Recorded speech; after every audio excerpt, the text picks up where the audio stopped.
In the land of Nosgoth, there is fear among the living.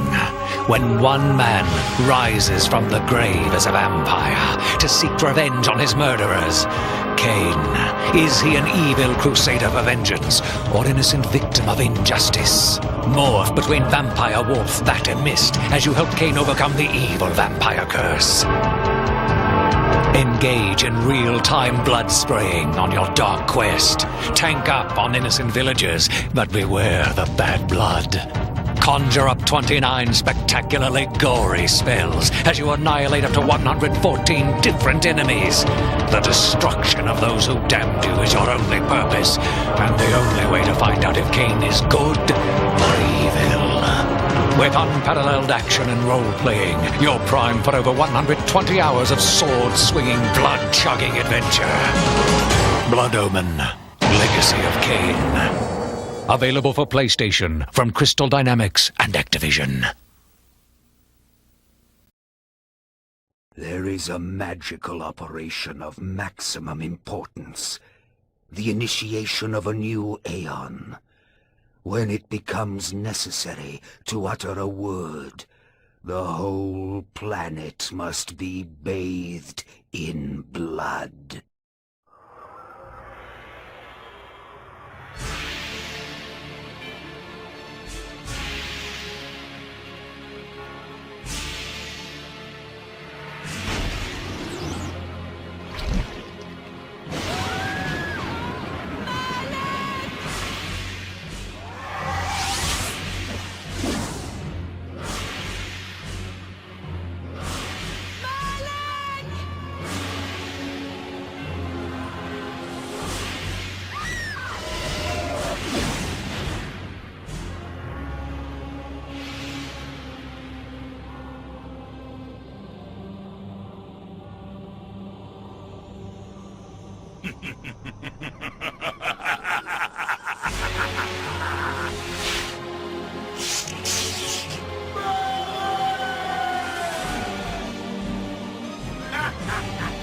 Call your dogs!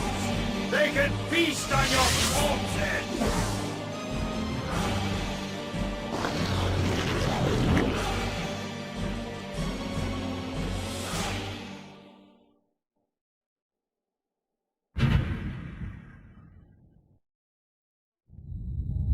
For fulfilling the sacred mallet of the Salafan, you are hereby damned.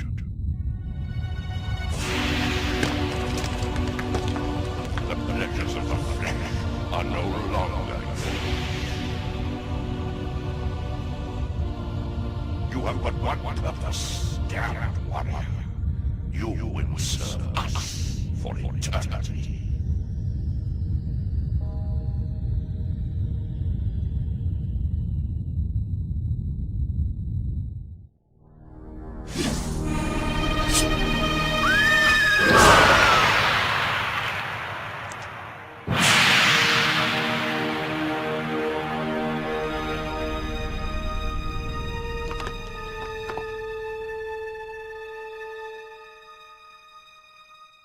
The tavern's closing. Best be on your way, stranger. What? No mug of ale for a weary traveller from distant Corhagen? I can reward you well, for I am of noble blood. I stay open for no man in these dark times. Things come with the night that no sane man would welcome. And so I left, cold of heart and soul, forced to the road and the long, bitter night. That's him!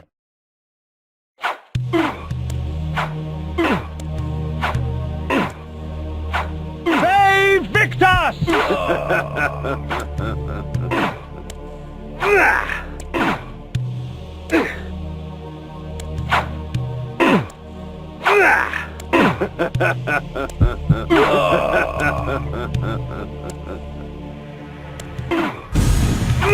End it! Now!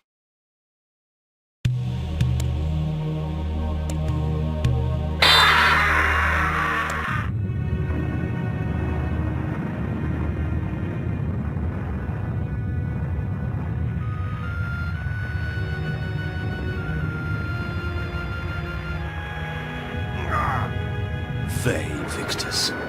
Suffering to the conquered. Ironic that now I was the one suffering. Not anything as pedestrian as physical pain, rather the cruel jab of impotent anger. The hunger for revenge. I didn't care if I was in heaven or hell. All I wanted was to kill my assassins. Sometimes you get what you wish for. The necromancer Mortanius offered me a chance for vengeance, and like a fool, I jumped at his offer without considering the cost. Nothing is free, not even revenge.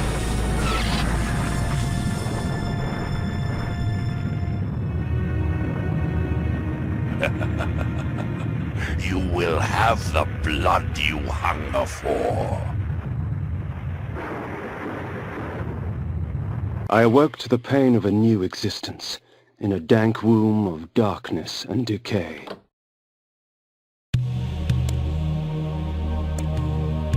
The sanctuary spell enables me to travel to my crypt, where the soil of my grave provides me respite. I often resort to this when I am weak and need nourishment. Reputed to have been ripped from the chest of the greatest vampire to have ever existed, Janos, the heart of darkness restores vampiric unlife.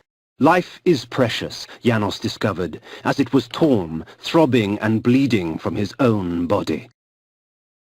This ancient vial bears with it a dark gift indeed, for with it my life force is increased.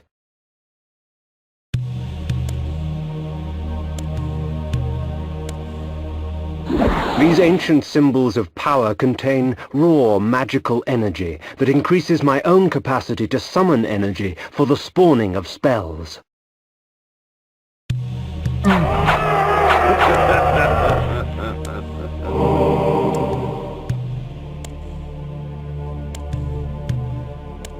Within the walls of these chambers I could find respite, and if I so chose, resume my journey when my weariness abated. The world had changed to my eyes. I had not expected such cruelty from the light, for in the embrace of the sun I could find no comfort, only malice. This would change in time for the worse, along with other things.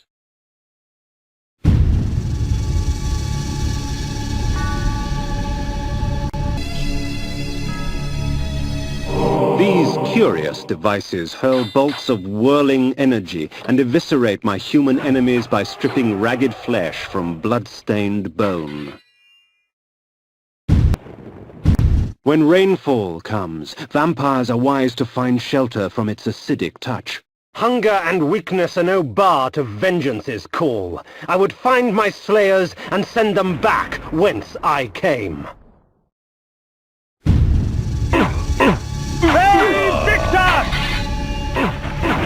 What trickery is this?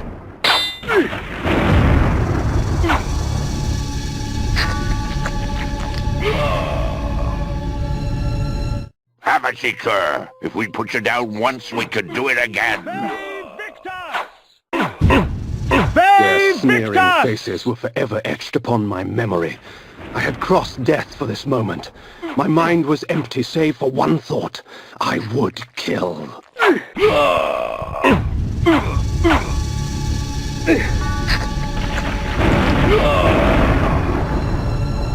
There is no greater release than that from vengeance sated. With my assassins dead, my quest was over.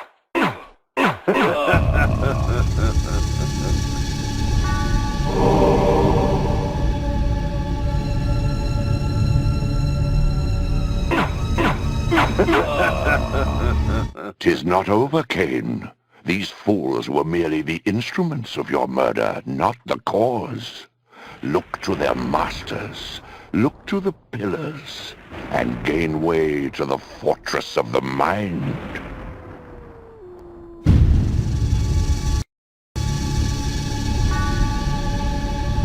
This was where the bloody deed of my murder took place.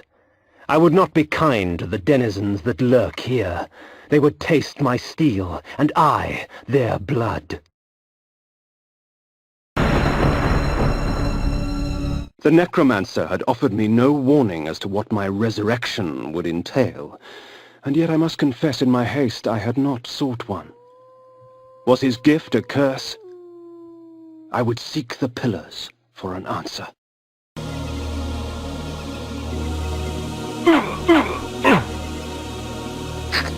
Night dawns, and with it the vampire grows stronger.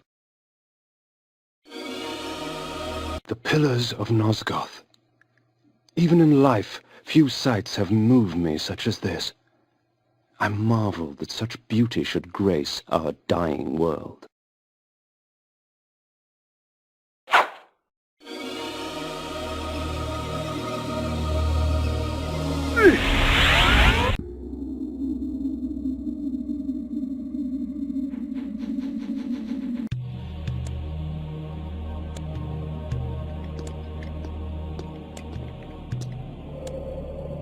Napraptor, your madness has shattered our dreams and blinded you. Keep your distance, or I'll send you back to hell, spirit! There is nothing left of me to fear, vampire. I'm only a shadow of my former self, Ariel, the balance of the Circle of Nine. Even so, I can provide the answers you seek. I seek only a cure. There is no cure for death, only release. You must destroy the sorcery that is now poisoning Nosgoth. Only then will you realize peace. The 9 of the Protectors of Hope were sworn to use their powers to preserve our world. Now these pillars have been corrupted by a traitor. My murder at the hands of this beast drove my love Napraptor mad. Now he spreads misery and pain among the Circle, crumbling the very foundation of Nosgoth. You must restore balance. You must right the pillars of Nosgoth. I care not for the fate of this world. Then for yourself, Kain. Beware the unspoken.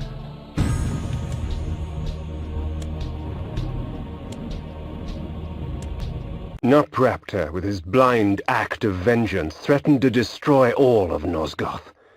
Each Circle member was bonded to the pillar he served.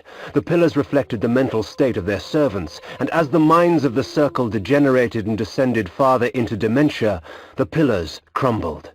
To restore them, each member of the Circle had to die, and the artifact that served as their link to the pillar had to be returned. Only when all the pillars were restored did Ariel claim my curse would end. And so, my hunt for Napraptor began. The Pillar of Balance, once defended by Ariel, the pillars choose their own. The Pillar of the Mind, protected by the mentalist Napraptor. The Pillar of the Mind, protected by the mentalist Napraptor. The Pillar of Dimension, protected by the planar azimuth. The Pillar of Conflict, protected by the Paladin Malik. The Pillar of Nature, protected by the Druid Bane. The Pillar of Energy, protected by the Energist Dejul. The Pillar of Time, protected by the Time Streamer Mobius. The Pillar of States, protected by the Alchemist Anacroth. The Pillar of Death, protected by the Necromancer Mortanius. These beacons serve as landmarks during my flights in bat form. Once I have committed their locations to memory, I can always return. In bat form, I can travel great distances with ease. From my vantage in the heavens, no region of Nosgoth is forbidden to me.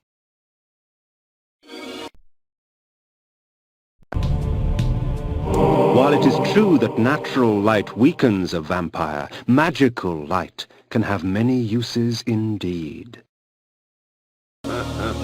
As daylight chases darkness, the vampire's power wanes. My lupine form enables me to move like lightning and leap over obstacles barring my path, but the guise of the wolf brings with it its own kind of hunger and rage. One must be wary in dealing with the spirit forges. The wraith and shades that inhabit them offer items beyond mortal dreams in exchange for a sampling of your blood. The wraithsmiths forge their items with forfeit souls. Shed your blood for me, and these artifacts will be yours. Imagine what power you could wield.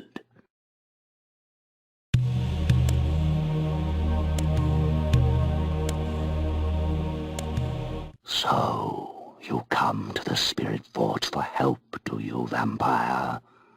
Trade you secrets for the blood of the dead, I will.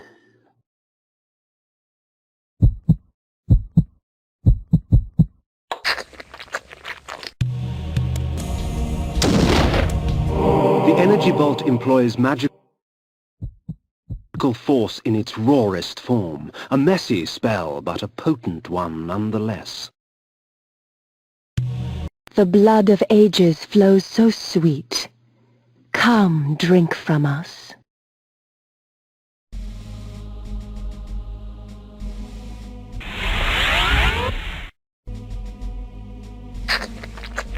Your strength has increased, for our blood enhances. The village of Nachtholm was typical of Nosgoth peasantry. Yet amidst the farmers and smithies of the quiet country life prowled brigands and cut-purses. The rain will do you no harm, for our blood preserves. The town of Stenchencrow bore with it the infamous aroma of its inhabitants.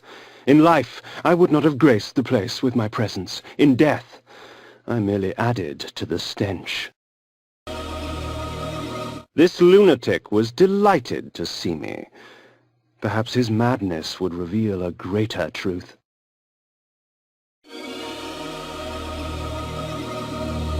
The bastards in Stenchencrow shun me as Nosgoth shuns them. I know what it means to be an outsider, vampire. I fear you not. But remember this, there are others who will speak to you, so long as you know how to look.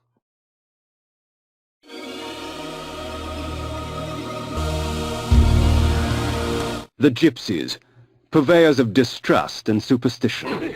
Most of their babble should be taken with a pinch of salt, since the gypsies often tinker with weary travelers' minds.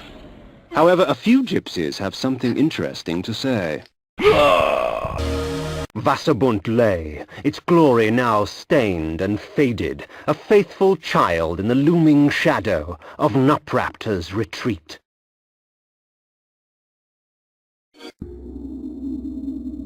There are benefits to traveling beneath a human guise. The threat to my person is lessened, and much information can be gleaned. However, the illusion is flimsy, and any act of aggression on my part can break the spell. Nupraptor's keep lay west of Wasserbunt. I would seek to cut the cancer from its heart. At times, my magic extends into very exotic disciplines, such as the manipulation of time. I am able to slow time down so I can move about, quick as a wolf, while all others move as though they were mired in mud. The wind carried screams from the west. I couldn't help but smile. Someone else in this world was suffering more than I. The gaping maw of Nupraptor's retreat rained upon Nosgoth all his pain and misery. The disease begged to be cleansed. The mentalist Nupraptor was renowned through Nosgoth for his tricks of the mind, telepathy and telekinesis.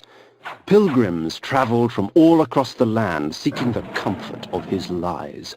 I sought not his wisdom, but his life.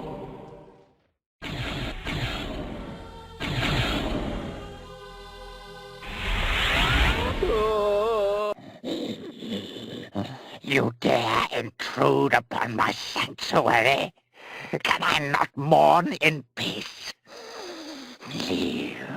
Leave and let my solitude be complete.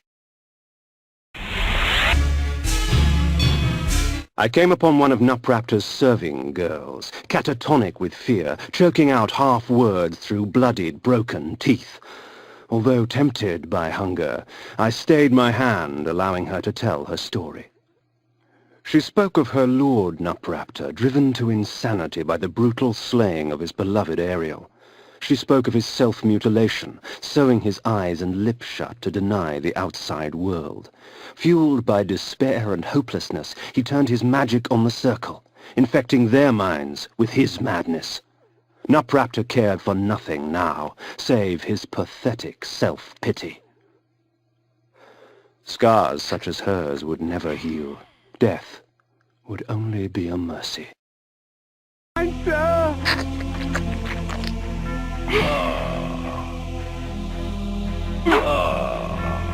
The cretin squandered life and left it seeping on the floor. Such waste was a travesty. Perhaps Nupraptor needed to be taught a lesson as to the value of blood. Save Victor! When conjured, the energy bank permits me access to mass amounts of magical energy for a brief period of time. However, when the moment passes, I will be drained of all magic, unable to cast even the simplest of spells.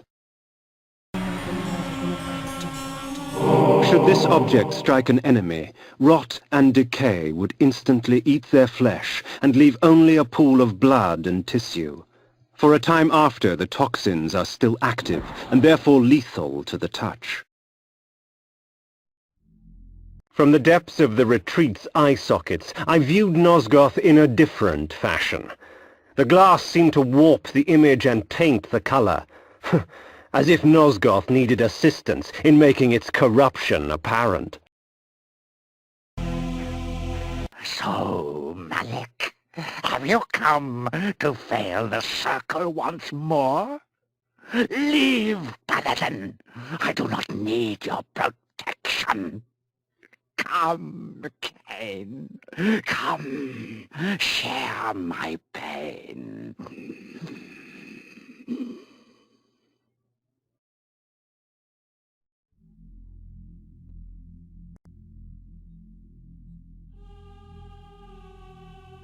So, this was the mentalist Nupraptor, this broken, pathetic little man. Yet crippled as he was, he would not yield without battle. Very well, old fool. If it is death you seek, I will not deny you.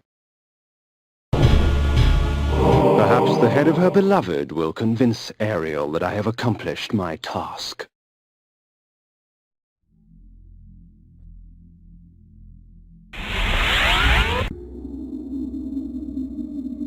The mace is amongst my most useful of weapons, for it merely stuns my victims, allowing me ample time to feed.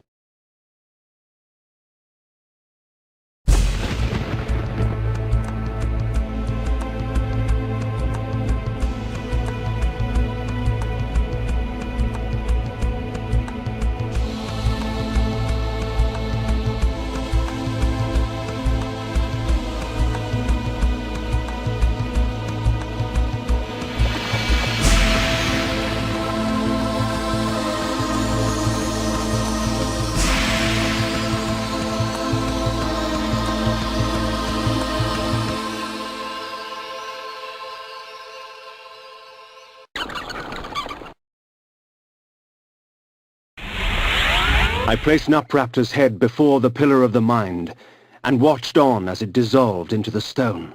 The pillar accepted its offering. Thus it was restored. Nupraptor was but the genesis. Forever tainted by his madness, the Circle was beyond redemption. For them, absolution lay only in death. In me, they would find their deliverance. But first I had to defeat their shepherd.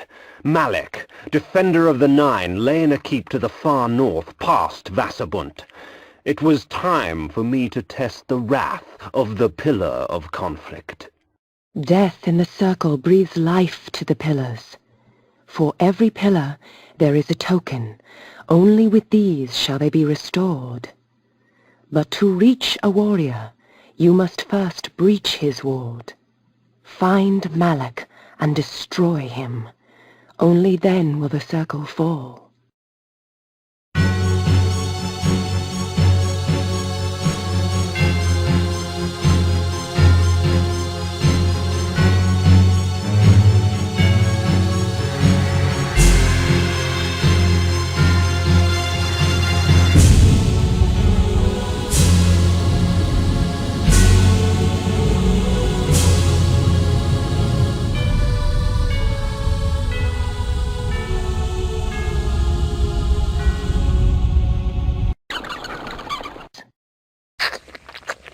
Your magic energy recovers more quickly, for our blood enhances. Years ago, word reached us of a strange pestilence that had laid siege to a few remote villages far east, but the rumors failed to prepare us for the horror that was the plague.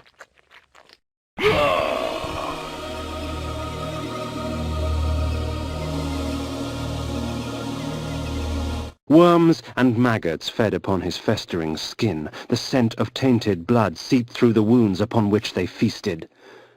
Pity. Such a waste. Good blood gone bad. Korhagen, my home. The finest city in all of Nosgoth, rich in vanity and conceit. I had no delusions as to the welcome I would receive. Death and disease stalked these streets. Bodies lay most in the very spots in which fate had taken them. A perfect homecoming. Of all the methods I employ, this is perhaps the cruelest, causing my victim's body to shrink on itself, crushing bones and rupturing organs till the pressure inside bursts the sack of fleshy skin, spraying its contents for all to see. Invoking this spell cloaks me under a protective aegis. Whatever spell is cast at me will be reflected back at the caster, leaving me unharmed. It will only last for a short time, however, before leaving me vulnerable once more. Lower forms of undead fall swiftly to deception. With the bone armor, they are not as eager to challenge me.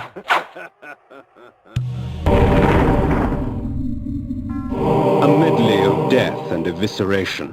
Let fate choose my enemy's demise. Malak's bastion, perched defiantly on the mountaintop, black as night against a blanket of snow. What manner of man would choose a land so harsh and utterly devoid of life?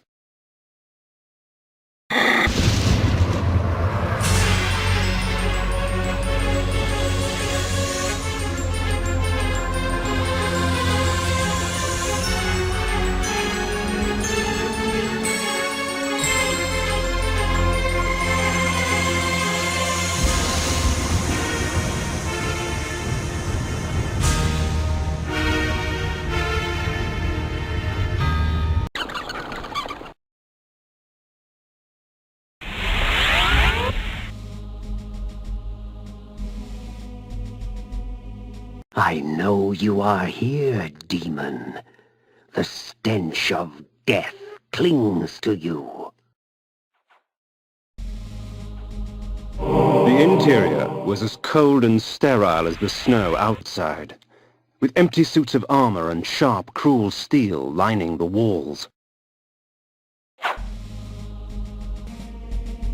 My warriors are but shadows of my skill, child. Ve Victus! The towering metal structure gave birth to these wraiths. I could hazard only a guess at its function. Fusing the souls of long-dead warriors to their armor so that they may do battle once again. Life without blood? What a travesty! Do you hope to best me, Kain? Do not worry. Your challenge will not go unmet. Your undeath does not make you immortal, vampire. Come to slay the slayer of vampires, have you? My eyes yearned from lack of contrast. My mouth ached for want of blood. In this cold wasteland food was scarce, and my hunger grew. The guards at the gate offered no resistance. They were frozen solid, and dead as they stood, their flesh welded to the cold metal of their armor. A corpse held court on a tattered throne, grinning malignantly at me through blackened teeth. It is not often that a man sees his own corpse. It is a sobering experience. But I am far less interested in my own corpse than I am in yours. Prepare yourself, vampire!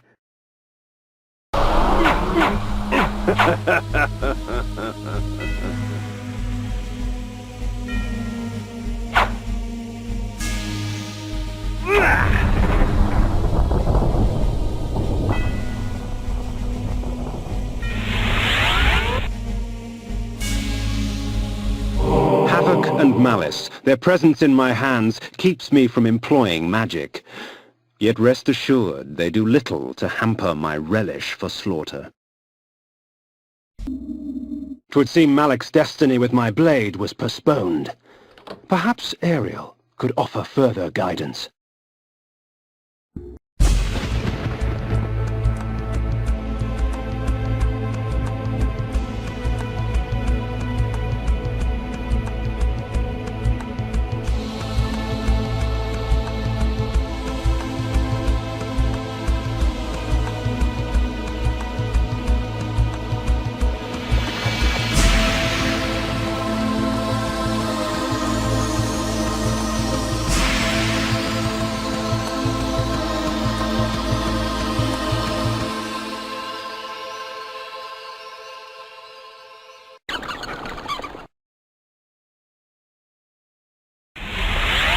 Ah, the Lord returns empty-handed.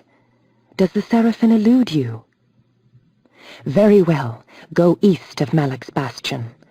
The Oracle shall give you aid. High upon the face of these cliffs, hidden amongst the complex network of caves, the underground sanctity of the wise Oracle of Nosgoth lay sleeping.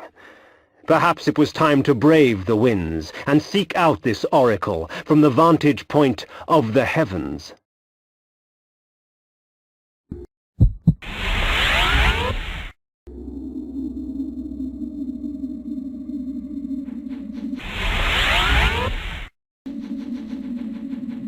Oh, little vampire, the game grows interesting.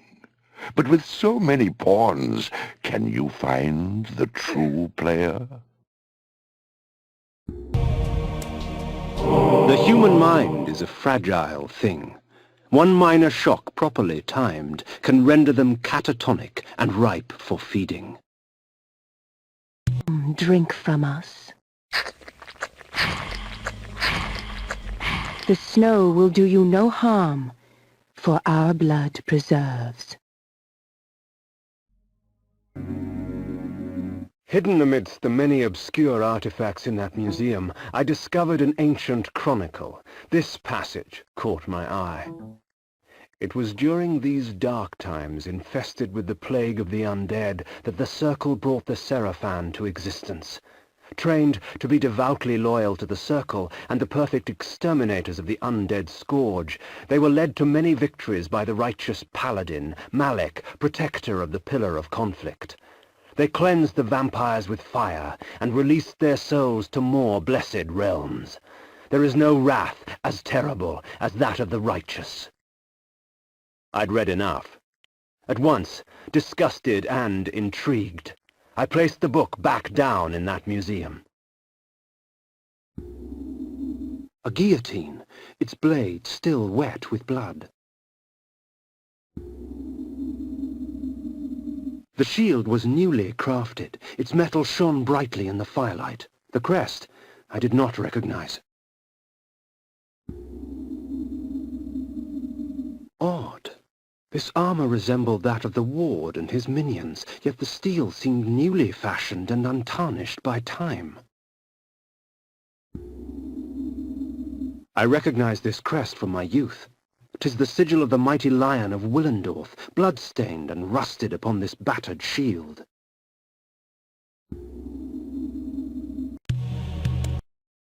A nobleman, seeking wisdom. Death has taught you well. Enough philosophy. I seek answers. Answers indeed. I have them all if you have the questions. And what are the questions for these answers? King Atmar, the only hope to defeat the legions of the Nemesis. King Atmar, paralyzed by his princess's malaise. King Atmar, the useless. Pray, good sir, what are the questions? A pox upon your tricks and babble, old man. Answer me this. Who is Malik, and how can I defeat him? All in time, Sirrah. Yes, time. Unless you master it, it will master you. And now it's time for your answer. Malik, defender of the Nine, and last of the Seraphim sorcerer priests.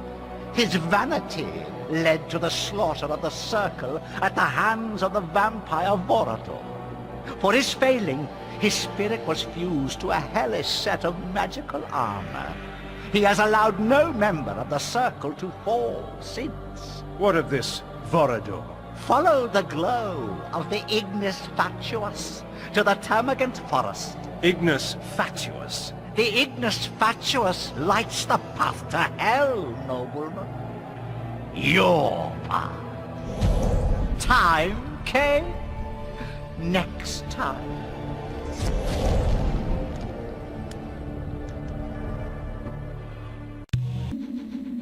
Through this magic I can stop my enemies in their tracks. Frozen in time, they can do nothing to hinder their own doom.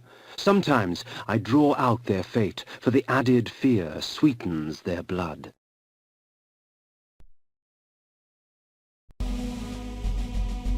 This spell allows me to enslave my enemies, giving me control of their bodies. When I release my grip, their bodies will shrivel and die as I displace their souls and replace them with my own. This spell allows me to use blood from my own body as a weapon. When struck, my enemy's blood would flow from their bodies to fill me with life. 'Tis a risk, yet the rewards are a temptation.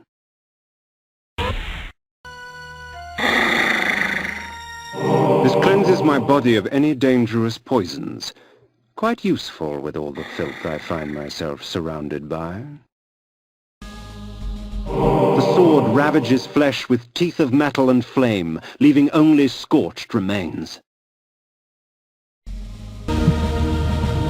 Strange that Vorador would choose a dwelling so perilous to him. The swamp could only offer a vampire hazard and pain.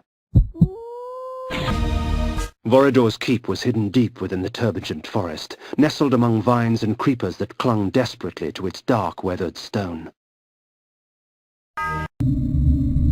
The Black Forest reigned here, its kingdom rarely invaded by those that live in the light. But it was called home by this mysterious Vorador. Legend told of a time when Vorador defeated Malik of the Seraphan. If such a man did exist, then he could perhaps be the key to defeating the Ward.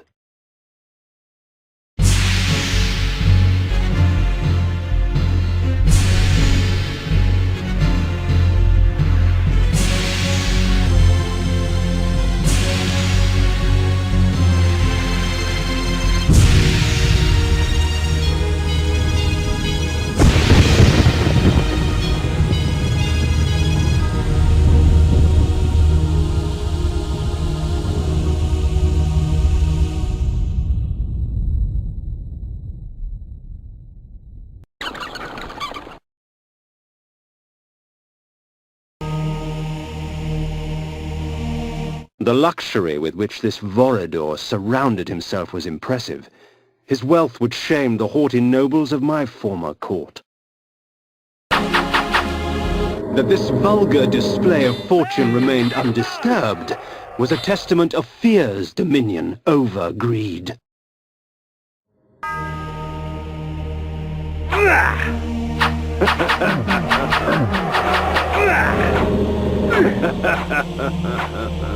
Their charms were almost visible through the gauze of their clothing, yet beauty such as theirs delivered only death. For these were Vorador's pets, nothing more than beasts, slave to his will and the easy prey he provided.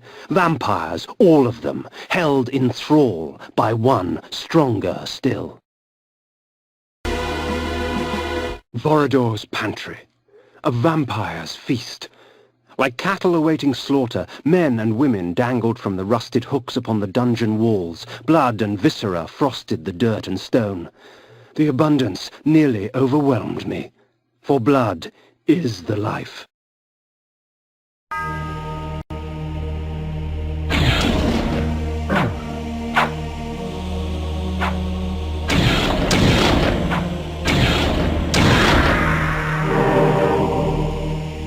My enemies are quite vicious, and the Chaos Armor extracts from them a heavy price for their bloodlust. The blows are meant for me, but it is their bodies that carry the wounds. Oh, to bathe in the blood of others. This spell is especially useful in the face of multiple combatants. Beware those with tainted blood. The room I had entered had but one purpose: the torture and execution of human beings for the sadistic pleasure of its engineer. Blood was splattered on every surface, coating the spikes that jutted from the walls and filming the stone floor.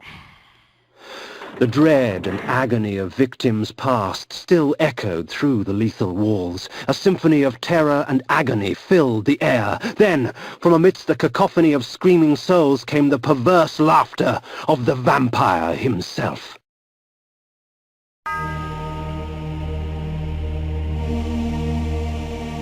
And upon the wall, scribbled in blood, were the words, "Manus Celer die."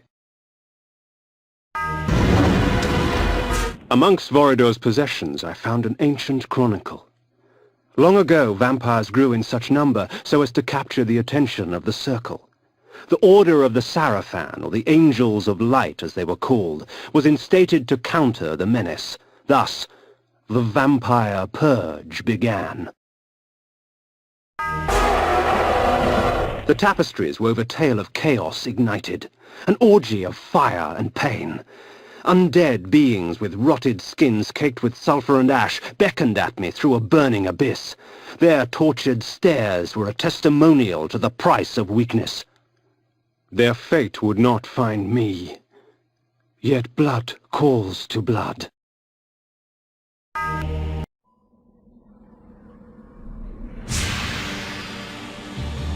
In the bowels of that black forest, I found something worse than hell.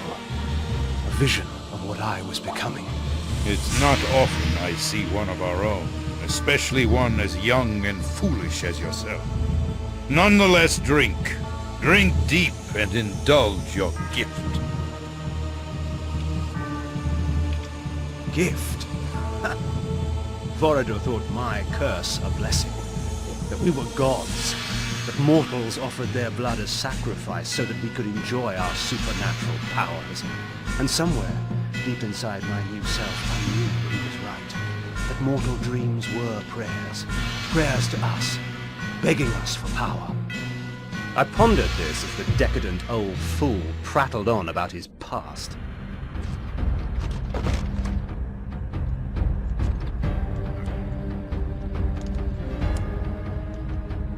A boorish account of how he defeated Malek of the Sarafan and took his vengeance upon the Circle of Nine for supporting the Sarafan Holy War to exterminate us.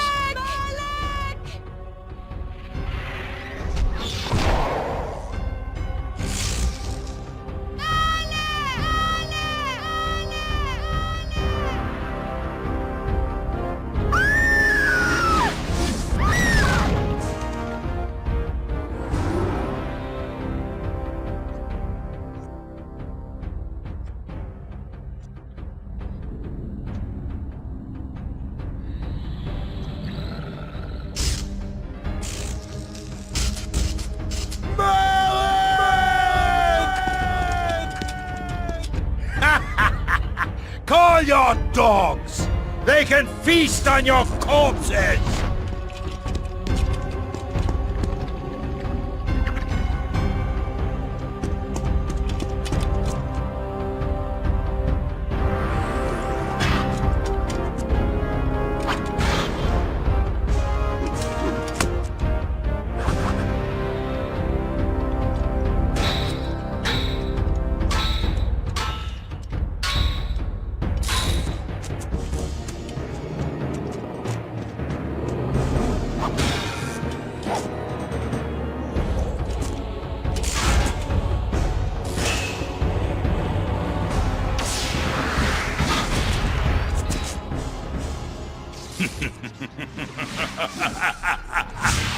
After slaughtering 6 of the sheep, I defeated their pathetic little shepherd, Mac. Since then, our kind has not bothered with the cattle, except to feed. And I suggest you do the same. Meddling with the affairs of man can do us no good.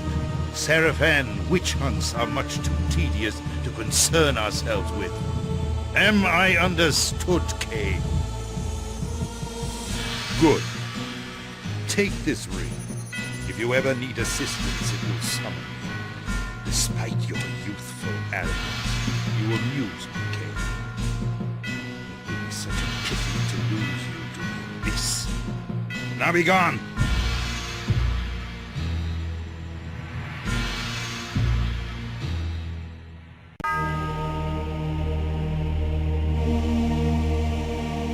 My visit with Voida only strengthened my resolve. His power uncontested by mortals, he had fallen to another enemy. Decadence has claimed itself many a great warrior. And so I left that place, with clear knowledge of what sort of monster I would become if I let my curse consume me, and with an ally for the future. A triad congregates at the roof of the world, Kain. A plot to twist the land, to shape the world. North is where your vengeance lies.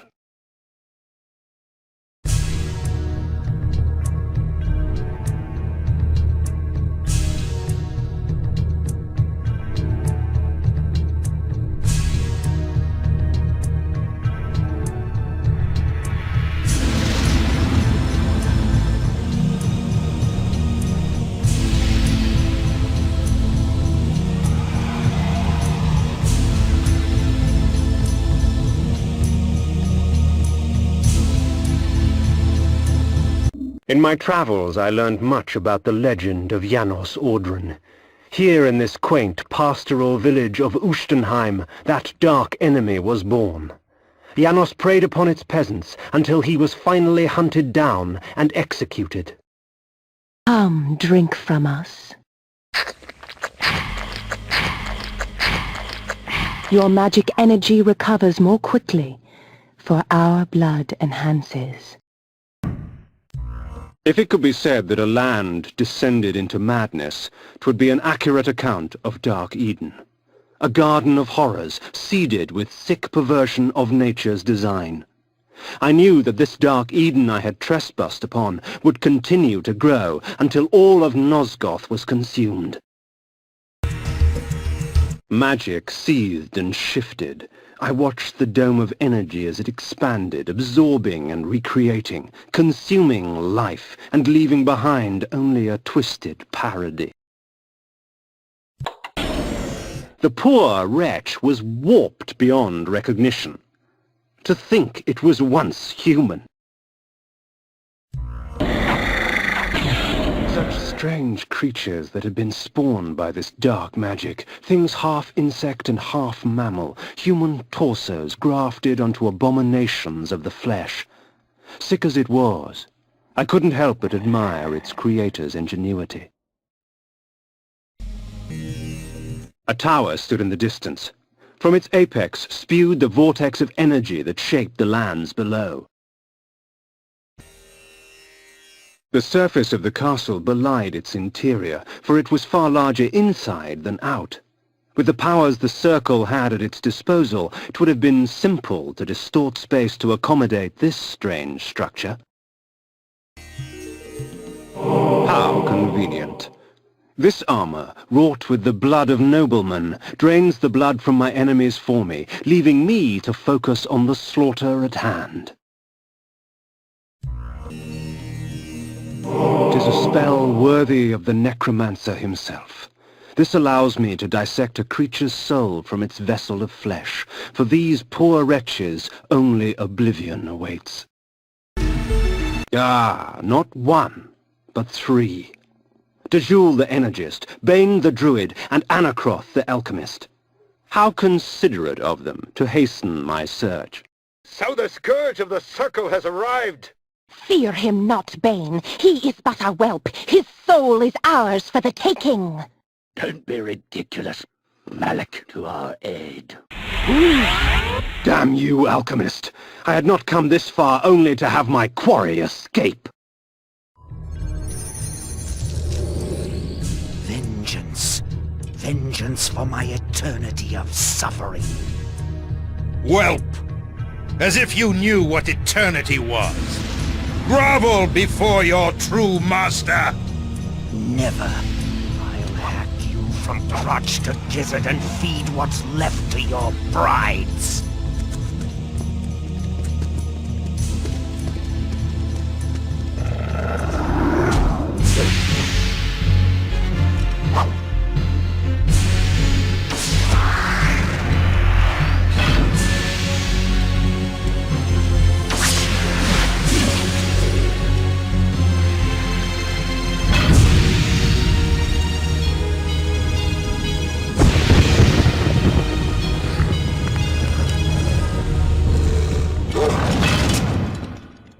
As Vorador clashed against Malik, I gave pursuit to the fleeing wizards, Dejul and Bane.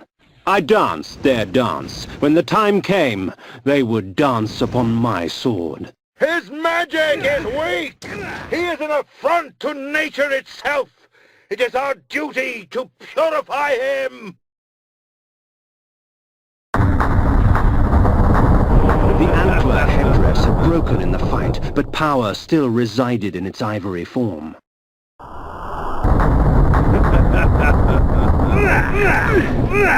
The cloak was made from an alloy akin to lead, heavy and malleable, woven into fine links. The energy she controlled was stored in this garment.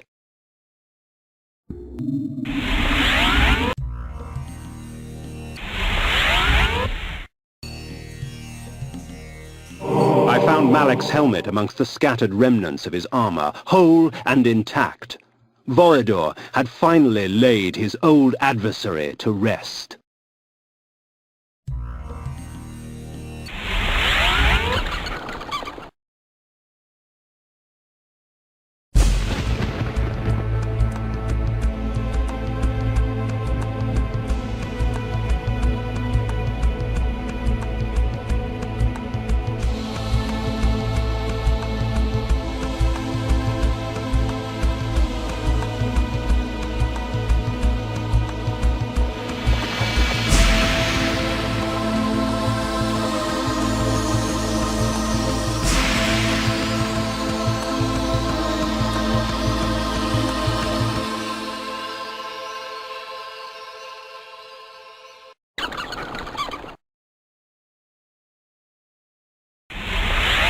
The helmet of Malik I placed before the Pillar of Conflict. The Pillar accepted its offering. Thus, it was restored. The act had taken on the feel of ritual. Isn't it strange how we must bribe our gods to stay? At the foot of the energy pillar, I set the cloak of Dejul. The Pillar accepted its offering. Thus, it was restored. The antler headdress of the Druid Bane I lay before the nature pillar. The Pillar accepted its offering. Thus, it was restored. You must seek Azimuth the Planer at the heart of Avernus. 3 instruments await you to aid you in your quest. But first you must rise, and you must fall, and find your salvation in between. Drink from us.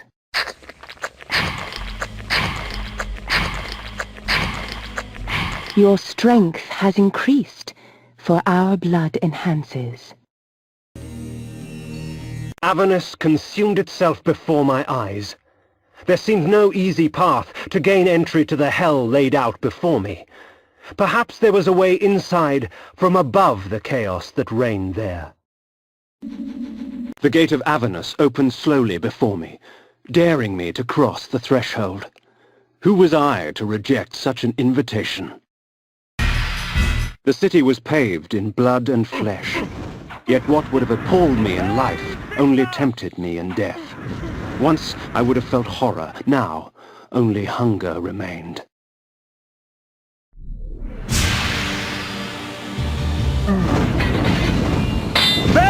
Victor! Avernus lay in ruins before me. Whatever hand slaughtered its people ravaged the city as well.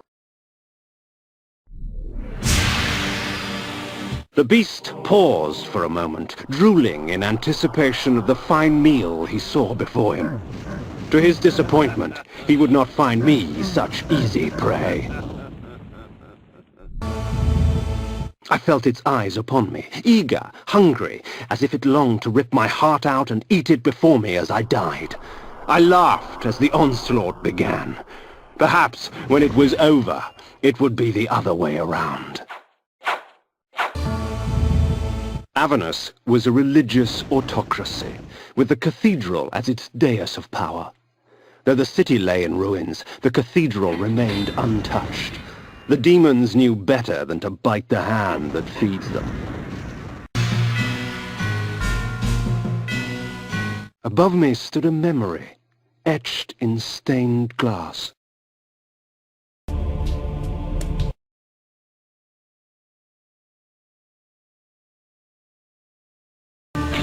From the heavens, the tears of angels danced around me in a frenzy of fire. Time fades even legend, and the origin of Soul Reaver has been lost long ago. But its purpose remains, to feed on the souls of any creature it strikes. Kindred, this blade and I. This armor was spawned in the most impure of spirit forges, tempered from the seething agony of tortured souls. The metal exists only partially in the human realm, causing it to fade between tangible and ethereal states. Ah, what's this? I had not even realized the blade and the raiment were here. You wear those trinkets well, Kain, but I do believe that they would look better on me. The matriarch of Avernus, the Lady Azimuth. Her magical planing skills summon demons through runes inscribed in human blood.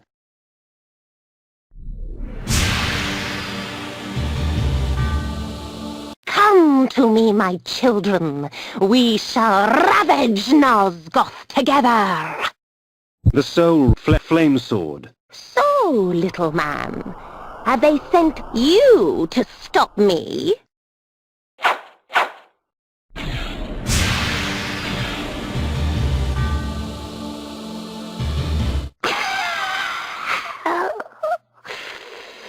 My children shall rip you apart.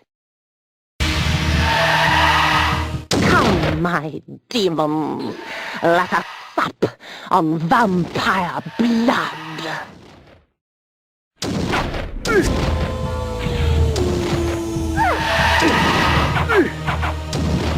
For all her magic, the Lady Azimuth was little trouble. Once her demonic thralls had been dispatched, she fell quickly to my blade.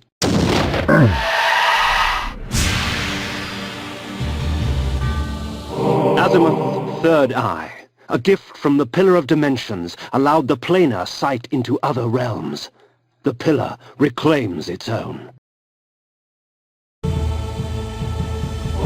will deliver you in time.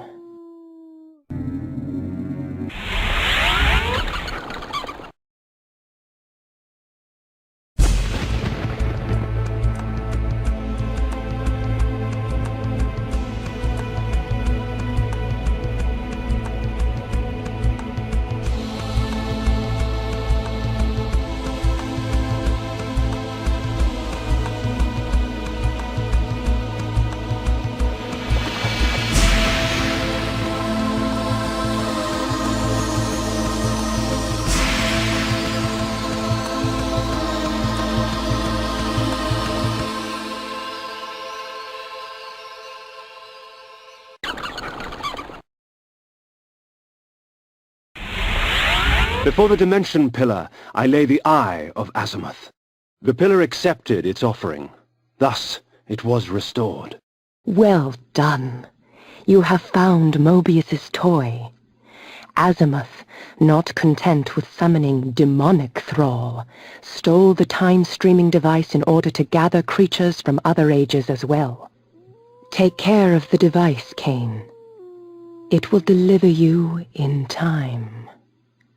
The legions of the Nemesis are on the march from the north, crushing all in their path. 'Twas not too long ago that the Nemesis was known as William the Just, a caring and gentle benefactor of the land. But as his army grew in strength, and he himself grew in power, the veil of tyranny fell, and one kingdom was not enough. So many cities, so many dead. Willendorf will be sure to follow. The Nemesis must be stopped, or all shall be lost. How can one stop an army? You must rally the forces of Willendorf. They are the last hope of Nosgoth. The Spectre of Ariel led me to Willendorf. If I was to defeat the next member of the Circle, I needed to understand his machinations. With this vague advice in mind, I set forth on the road to Willendorf. Strange, isn't it, Kain, that one cannot quite accept that which sustains him. You in your death, and me in mine. But death cannot reign in a world without life, and soon you will find the quest ahead of you is yours and yours alone. I can assist you no longer.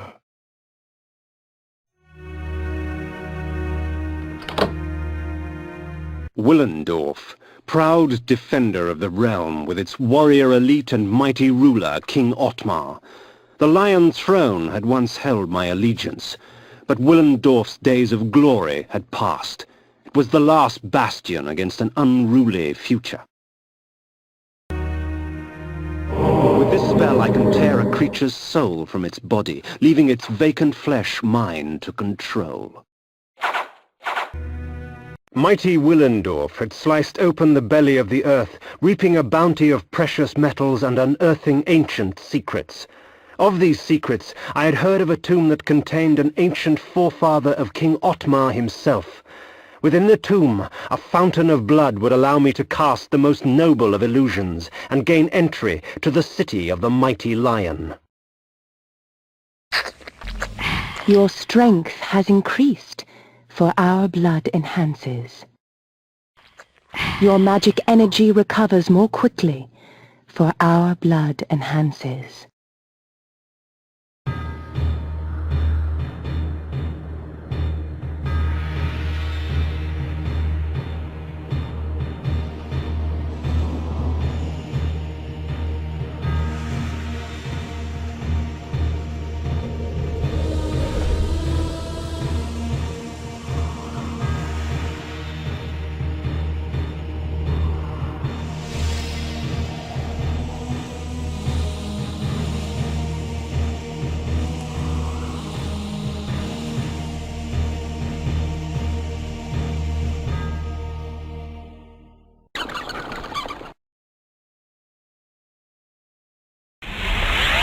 It would seem that only those of noble lineage were allowed to pass through the illustrious gates of Willendorf Castle, and the enchantment I had cast with my disguise was not enough to fool these soldiers of hope. I would need a stronger illusion to beguile them.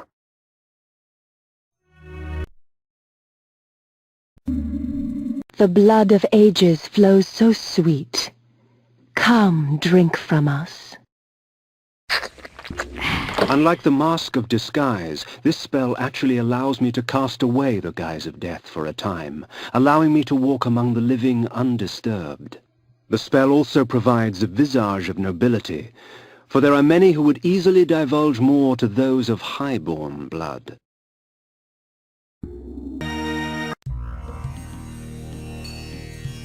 The great library of Willendorf. filled with dull tomes of trite accounts by pompous historians about matters that couldn't possibly be of interest to anyone but themselves. The nights can get very cold around here, stranger. I can help you get through it. The book spoke of the birth of the Circle. The Circle served the Pillars, protectorates to the strange power that gives life to our land. At the unlikely death of a member, the Circle remains broken for a time until the Pillars can cull a worthy successor. I came upon another book of interest, buried deep amongst the library tomes. It spoke of a small cult that existed in Nosgoth ages past. Wherever they travelled, strange tales of human possession would follow. Little is known of the god they worshipped. The court of King Otmar, shades of my former existence, proud and self-absorbed, surrounded by all the finery of the realm, secure in their ignorance. As I walked among them, I smirked, thinking of the carnage that would befall them at the hands of the legions of the Nemesis, the glorious flames, and the inevitable rape and pillage.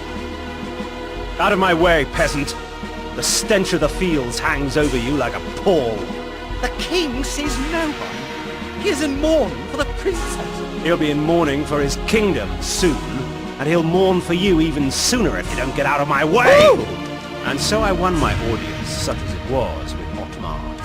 He cared not for the invading armies from the north, only of the plight of his child. Her birthday present. To celebrate her birthday, I declared a contest. Whoever created the finest doll in the realm would be granted a royal favor. Hundreds of dolls were brought, but the winner was obvious. Elzevir, the doll maker, created a toy of such beauty that all were captivated by it. And all he would take in payment was a lock of her hair. Soon after, she became like this, a lifeless puppet. Whoever restores her to her former self shall have this kingdom! Thus, my hunt for the doll maker began.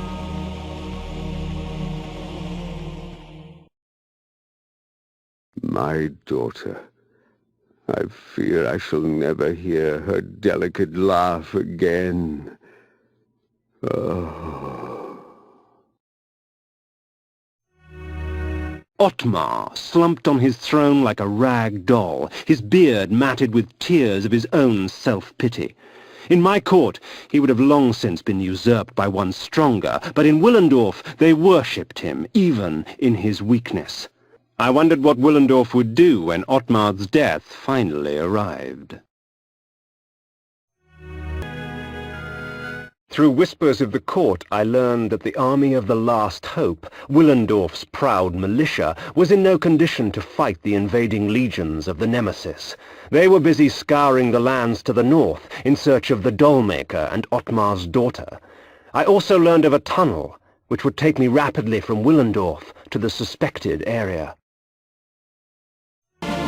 This was once the most academic of cities, housing some of the most prestigious universities in all of Nosgoth.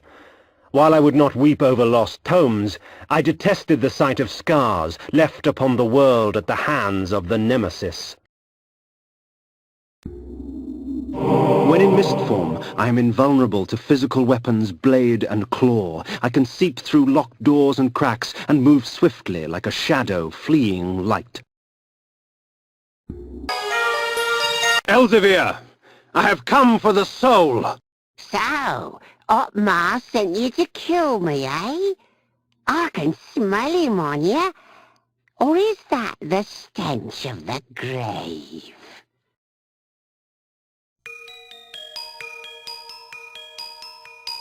Dollmaker, I have no time for these games.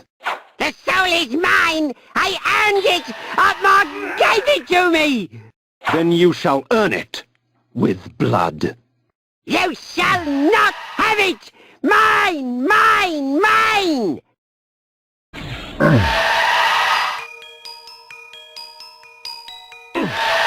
Farewell, my love. I was lucky to have made you.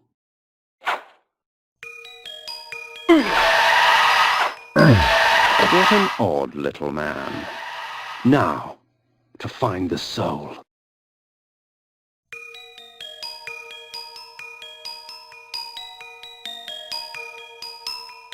Elzevir imprisoned the girl's soul in a small fabric doll. The old man's intentions I shall never know. I entered the court with the doll-maker's head in one hand and the doll containing the girl's soul in the other. I placed them both before the king and watched his eyes catch fire. With the doll in their possession, the court's sorcerers could restore his daughter's soul. I do not know that I can thank you enough, warrior. My kingdom is but a small price to pay for my daughter's life. Willendorf is yours, if you wish it. 'Tis not your kingdom I desire, but your army, Ottmar. I require troops to vanquish the horde that descends upon us from the north. Very well. Courtiers, fetch me my armor and mace. There is war to be waged!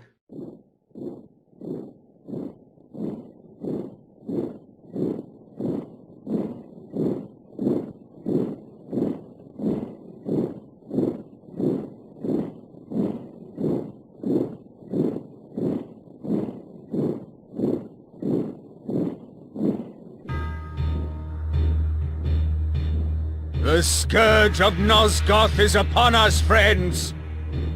We shall die today as heroes, lest we live tomorrow as slaves.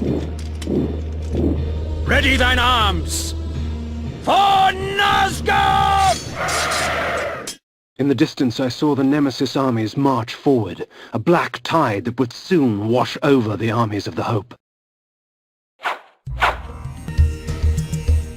I sated my thirst on warriors of Horde and Hope alike, the dying relinquishing their final moments to give me strength.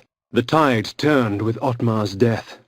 I watched as the remaining survivors of the armies of Hope fled to the safety of the forest. The battle had decided its victor. The fate of Nosgoth now lay in the Nemesis' hands.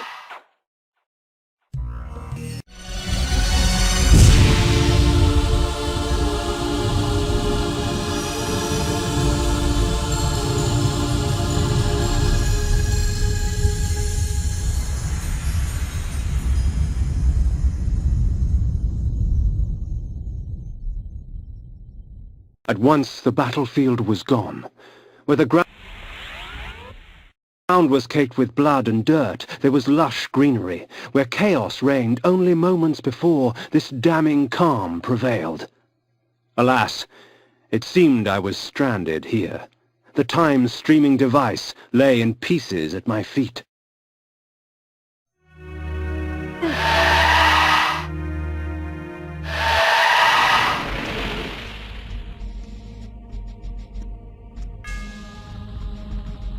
Would you stand idle as vermin destroy your crops? No! Has your house burned? No! Will you allow this evil to continue? No! Will the wickedness end? Yes! Do you believe? Yes! Yes! Then take me to your king, so that I can prepare you for the onslaught.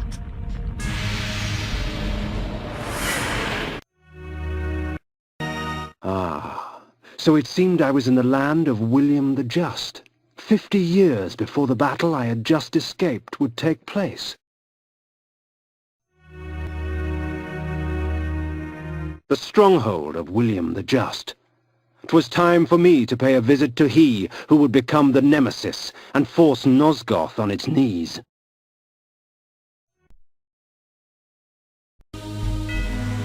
Yes, these weapons you have provided will see to that.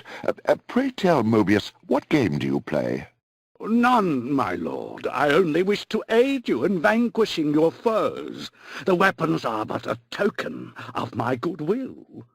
And the news you bring, a vampire said to slay me?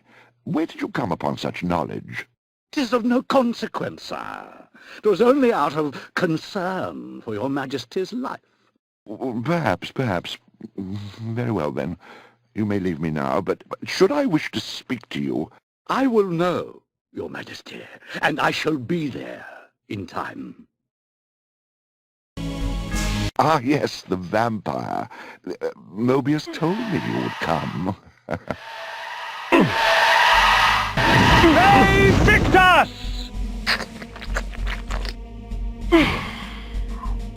As his guards rushed to save him, William the Just's blood was already renewing my strength, replacing the life his sword had stolen from my veins. The poor fools, come to aid their fallen leader.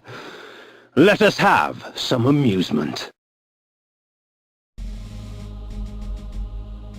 A time streaming device. Strange. When coincidence seems too convenient, I prefer to call it fate.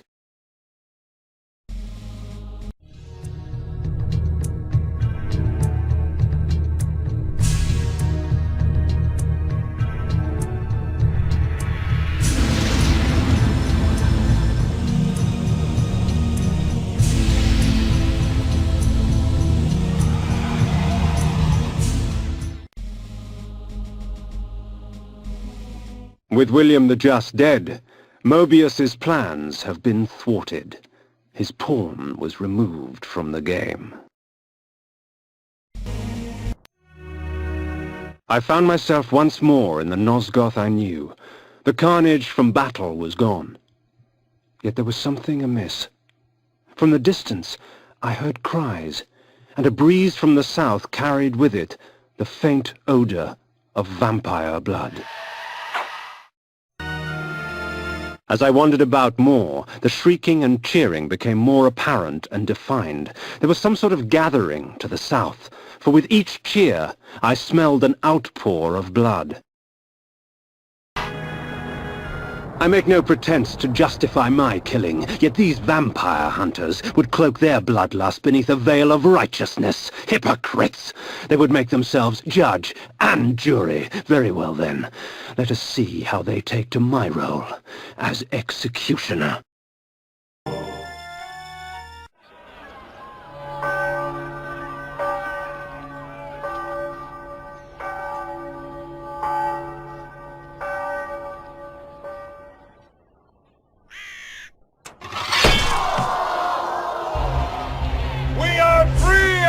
Unholy scourge! Not yet, my friend.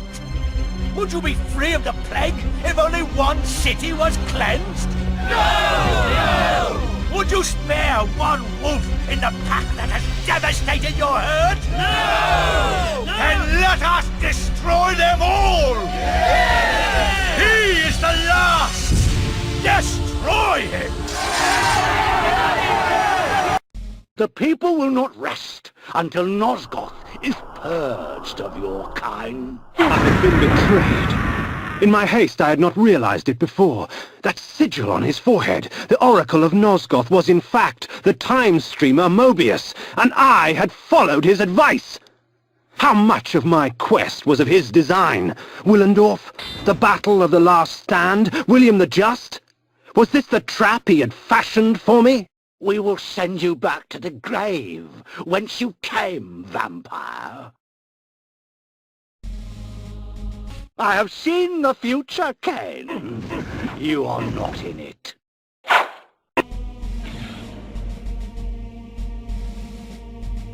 Let us call upon the puppets from the past.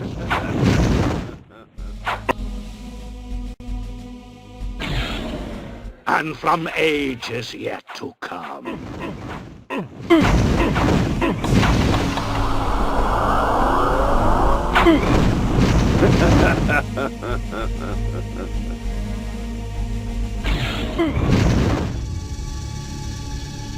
Ironic. By going back in time and altering the past, you turned William the Just into the Nemesis. Aye, you have seen my plan, vampire, as I've seen your destiny. The future says you die. But I am dead. As are you.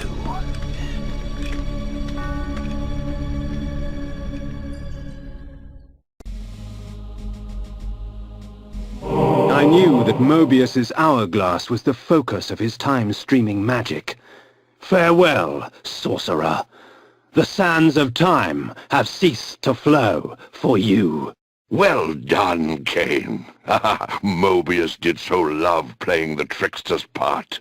His guise as the Oracle served his schemes well. Pity with all his plots he failed to plan for you. Come to me, my undead son. Make haste to the pillars. The stage is set for the grand finale. You will have your vengeance.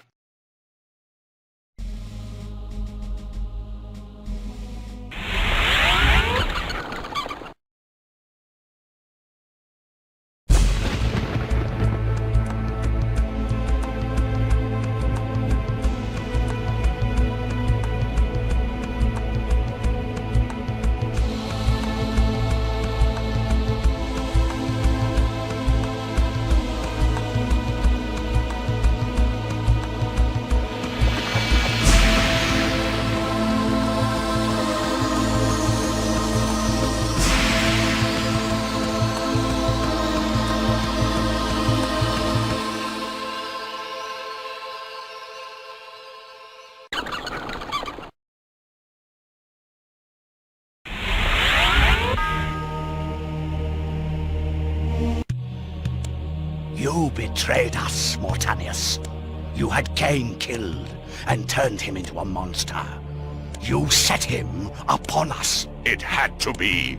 Naprapta's insanity poisoned all of our minds. The Circle had failed in its sworn duties. It had to be destroyed. Failed our duties? Idiot! The Circle exists for us. We don't exist for it. Our powers will save or damn Nosgoth at our whim. Stand with us, Mortanius, or die.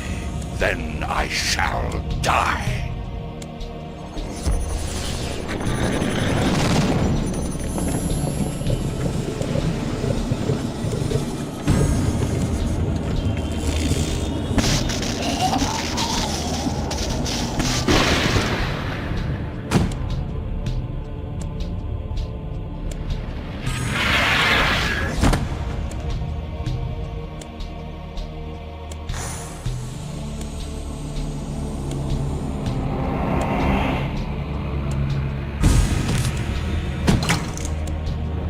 If the Circle is to be destroyed, you have to die as well, Necromancer.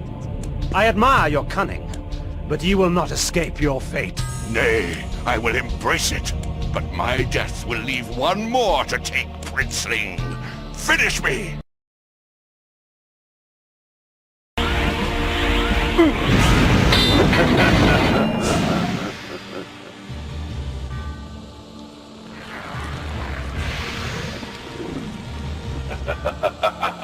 You thought yourself a king, when in fact you were a pawn. You have served me well, Kain. I serve no one. Indeed, such narrow vision. Don't you see? My silencing of Ariel and its calculated repercussions is but the first act in my theater of Grand Guignol, of which you are the tragic hero. Play on, little vampire. Play on. Fe Victus!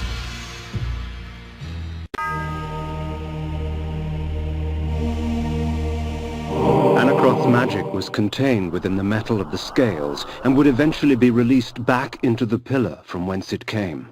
The scales of Anacroth I lay before the Pillar of States. The pillar accepted its offering.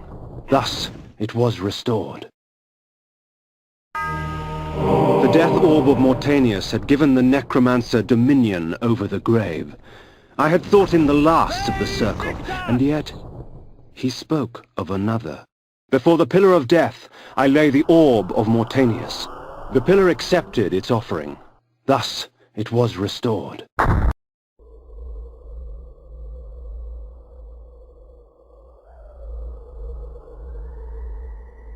I am the last pillar, the only survivor of the Circle of Nine.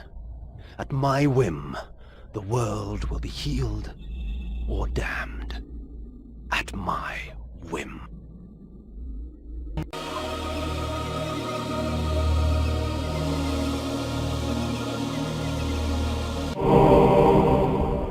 Once I embraced my powers, I realized that Vorador was correct. We are gods. Dark gods. And it is our duty to thin the herd.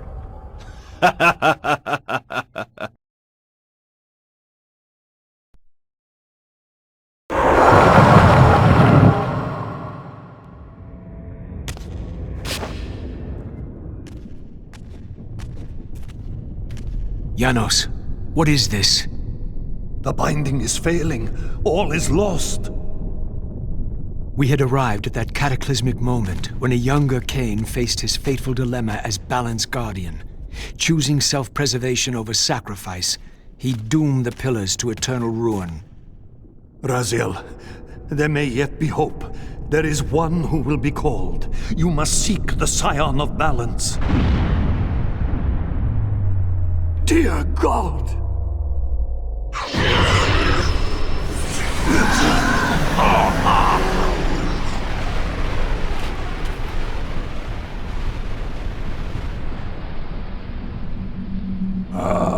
Raziel, we meet again. You have played your part flawlessly.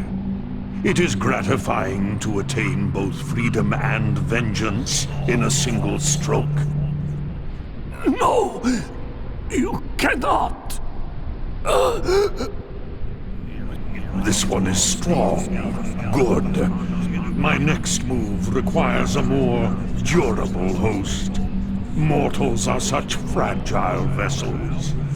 Willing or not, you have provided the instrument of our victory. I wouldn't celebrate just yet. You pathetic creature. You haven't got a clue. The seduction of the Circle and possession of Mortanius, Ariel's murder, the corruption and collapse of the Pillars, all orchestrated as a prelude to this moment. We sought an incorruptible vessel, and you provided one. We required the blood of our ancient enemy, and you delivered Janos Audron, having first been lured to the heart of darkness.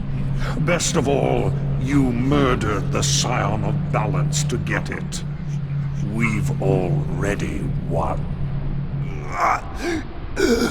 Raziel, you must not allow them to carry out their plan. Kill me, and you end it now.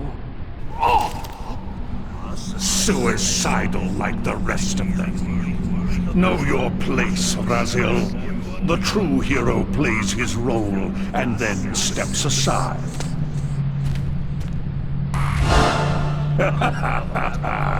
You deluded ghoul. Do you so wish to die a martyr for the vampire's lost cause? You're not leaving this chamber. I will destroy Janos if I have to. Very well, then. I'll indulge you.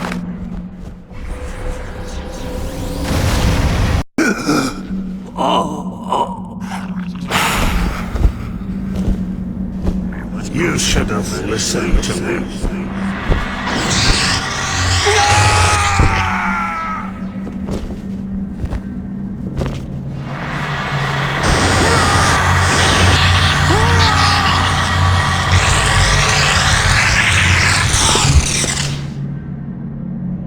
Now it is finished, and thus a new epic has its beginning.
From the shards of tattered dreams I rose, unwilling, tossed upon tides of pain that flowed and ebbed and left me searingly awake, and more revoltingly, alive.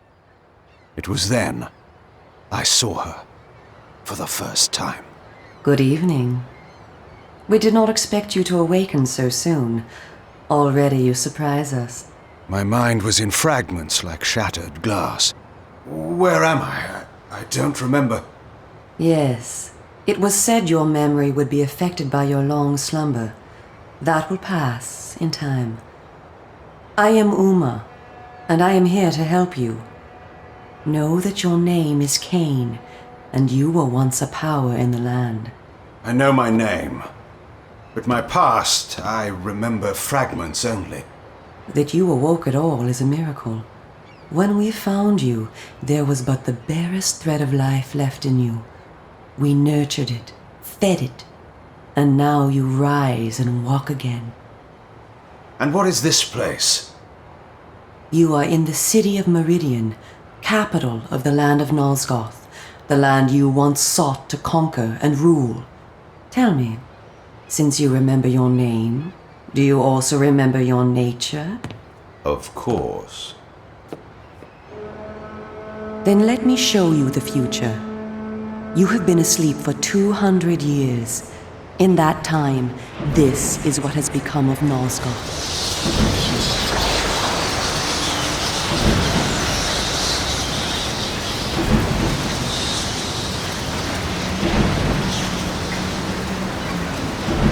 You were a great general, commanding an army of vampires, but the powers you opposed were too strong for you. You were struck down, your armies defeated, scattered, and destroyed. Everyone believed you to be dead. Who defeated me?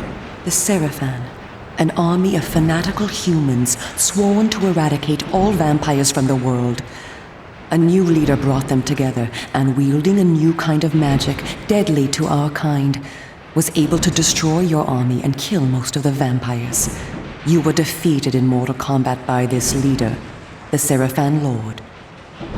But that is not the end of the story. Under the guise of protecting the land from the vampire menace, the Seraphan seized control of all of Nosgoth, and their rule is not kind. For 200 years, the Seraphan have enslaved the humans under their iron rule, and hunted down and destroyed every vampire they could find. They have not succeeded, however. Not yet. And now, with your help, it is our hope to crush the Seraphan and restore order to the city. The natural order. Vampires preying upon humans. Naturally. You said our hope. Who are you? We are the Cabal, the vampire resistance. We work to undermine the Seraphan at every turn. But we are losing. With the new magic they employ, the glyph magic, they are able to find us and kill us. Our numbers are dwindling. Without help, we will not survive. We need you, Kain. Of course you did not bring me back simply out of kindness. There must be a price. We need you to help the Resistance. Our faces are known, they kill us on sight. But you are ancient history, long since dead and buried. You can go where we cannot. That gives us a small advantage. How splendid for you. And why do you suppose I would do this? What is to be my reward? Your eternal gratitude? Have you changed so much? The Seraphan Lord defeated you. Don't you want to kill him? When you have destroyed him, you can continue your ascent to power, restore your army, and rule the land at last. Does the lust for vengeance and power no longer stir you? Are you so dead? I seem to remember that I played the pawn once before. It ended badly. This time, you will prevail. We are simply your allies, not your betrayers. What we want from you is open and plain, with no hidden paths. If you succeed, so do we all. Are you asking me to trust you? We must trust one another.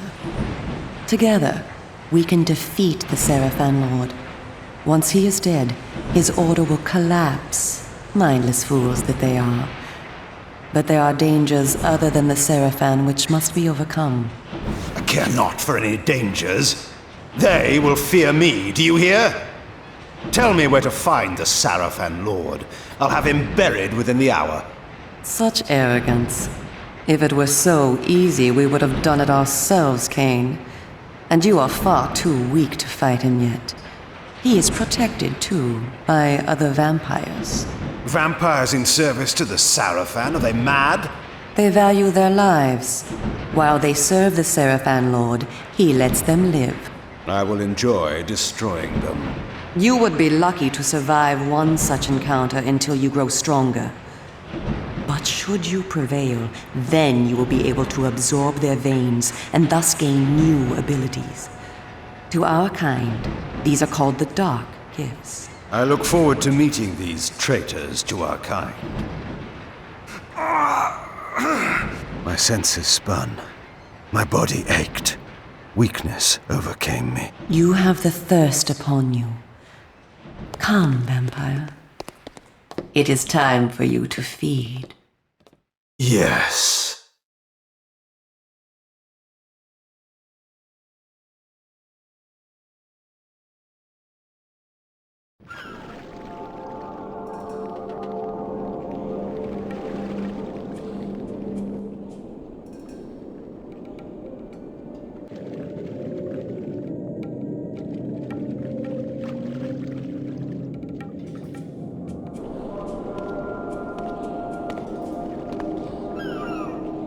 Kain, do not be afraid. What magic is this? I am using the Whisper, Kain, a natural ability of vampires. In this way, we can keep in contact even over great distances. Yes, I remember now. She had been in my thoughts. I almost believed I had called her myself. Never fear. I cannot read your thoughts, but only speak into your mind and hear you in return. Now, proceed down this street.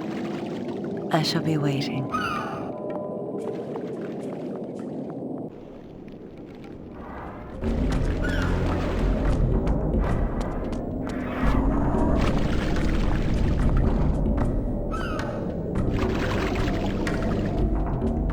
Welcome to the slums, Kain.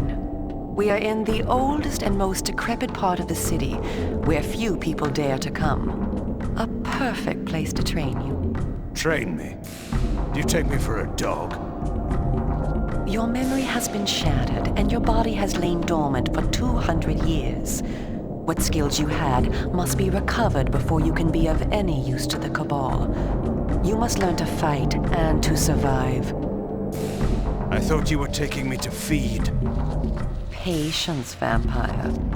First, know that you are stronger and faster than mortal men, able to jump higher and farther than any human that ever lived. When your path is blocked, seek for a place to jump. Now, join me up here.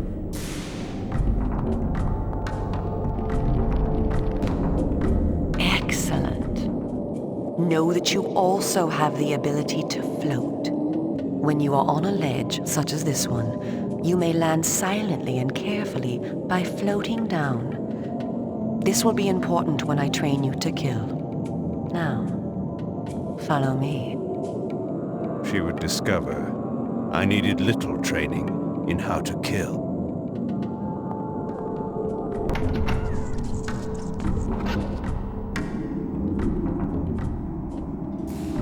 The city is a labyrinth. All the better for a hunting ground. Tell me, Kain, are you hungry? Yes. I have a prisoner waiting for you down below. A thug from a local gang of criminals. He sought to murder yet another helpless victim, but he met me instead. Spare me the moral anecdote and direct me to his throat. Drink then. I will be waiting below.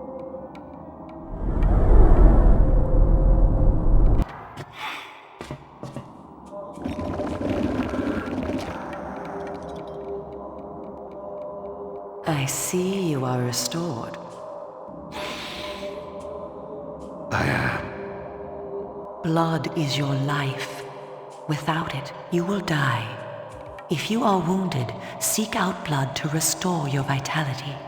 You must know, too, that by drinking the blood of others, you will gradually become stronger and harder to kill. We call this a vampire's lore. The more creatures you drink from, the more lore you will gain, and the greater your health will become. Leave no enemy alive, Kain. You will need their blood and their lore to survive. Now, let us continue.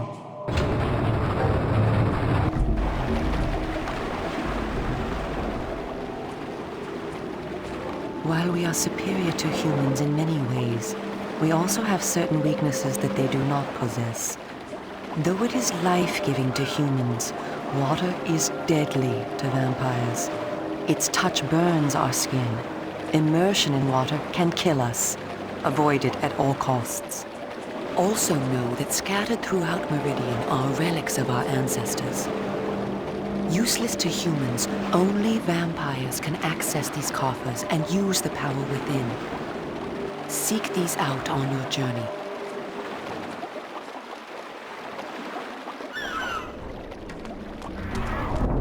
I spoke before of our mortal enemies, the Seraphan. It is their sworn crusade to destroy all vampires, and for this they have developed special defenses. You see here a ward gate. What precisely does it do? Should you so much as touch it, you will be burned as by fire. The Seraphan have raised these wards throughout Meridian. We can go no farther this way. Follow me into the sewer.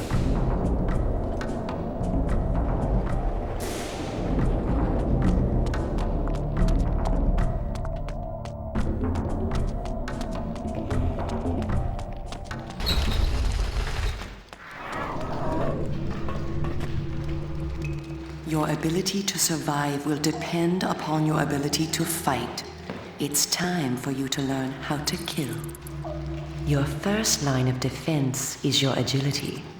You can dodge around an opponent using your inhuman speed. You can also defend yourself by blocking attacks. I shall now strike at you. Do not be concerned. I shan't use my claws. Block my attacks, and we can proceed to the next lesson. We are all armed with a natural weapon, our claws. Use them to kill your enemies. You can practice by attacking me.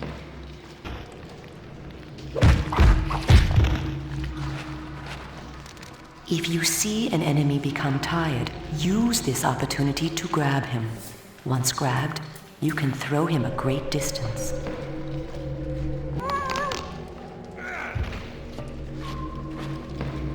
Excellent.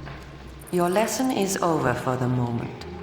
Continue through the sewer, and I shall meet you again shortly.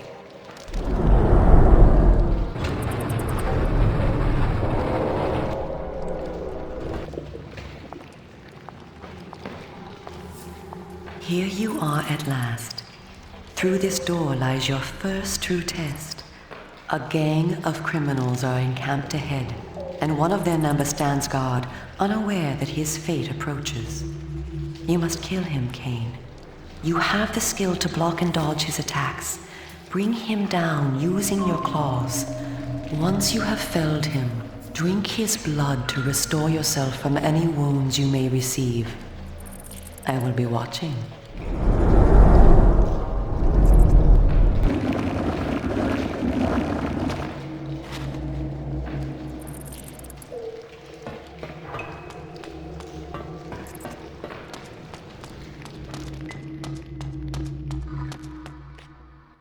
In addition to our physical superiority, vampires also possess dark gifts. These are our supernatural abilities. Our curse develops differently in each of us, giving us unique powers. Much of your former power, Kain, has been weakened during your long hibernation, but you yet retain a single dark gift. The mist you see here can be used to your advantage. You have the ability to assume a mist form and become nearly invisible. You can move silently to bring down your prey from behind. At times when you are outnumbered, look for mist from which to kill your enemies silently. If you are pursued, you can hide in mist to escape. Now, use this gift to kill those before you in the cemetery. I will let you continue when the deed is done.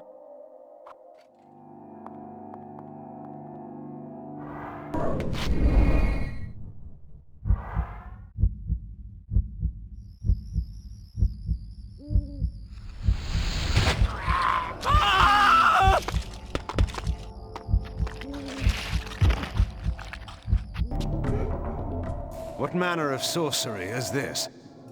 This is glyph energy, a new form of magic brought into the world with the rise of the Seraphan. It supplies power to all of Meridian. The gate you see can be opened using this energy. Activate the glyph box. This will bring power to the gate's lever and allow you to open it.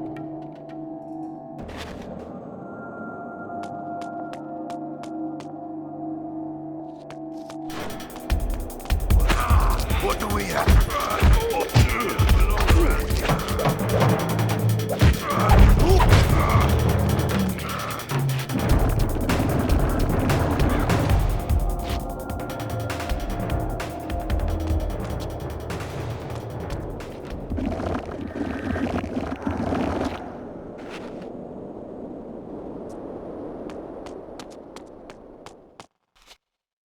Come, this way. Follow me. Where are we going? I am taking you to Sanctuary, the heart of the Cabal. It is time that you meet our leader.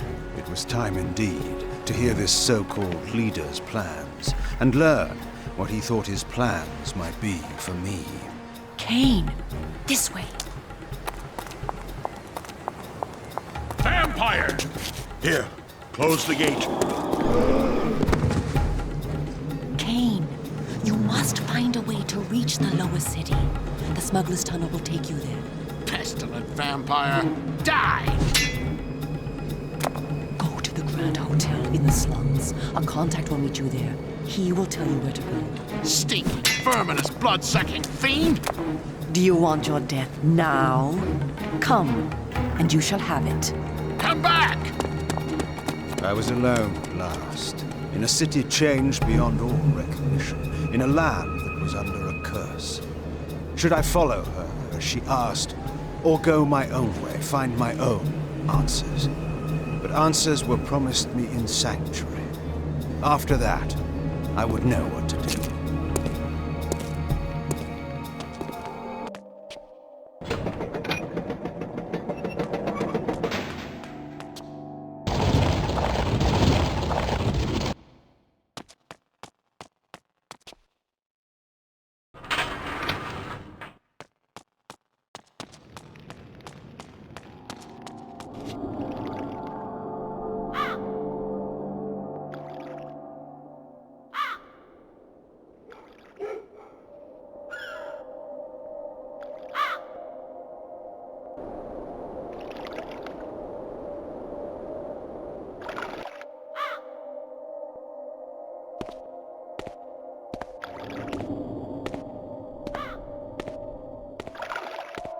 I was told to meet someone here. Who's there? You must be Kain. You are a human. Curious that you would help one such as I. We hate the Seraphan, we humans. The things they do, it's not right, not natural. If your kind can bring them down, I'll help you, I will. I was told to find the smuggler's den. You're a stone's throw from the entrance. Go through, it will lead you to the smuggler's den. Careful though. There's rogues down there that'll attack you on sight. Then they will die.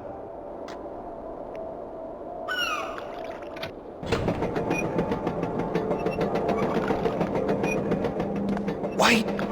Tell Uma that I helped you, please. She promised me the dark gift if I did as she asked. You'll tell her, won't you? I'm certain Uma will give you all that you deserve.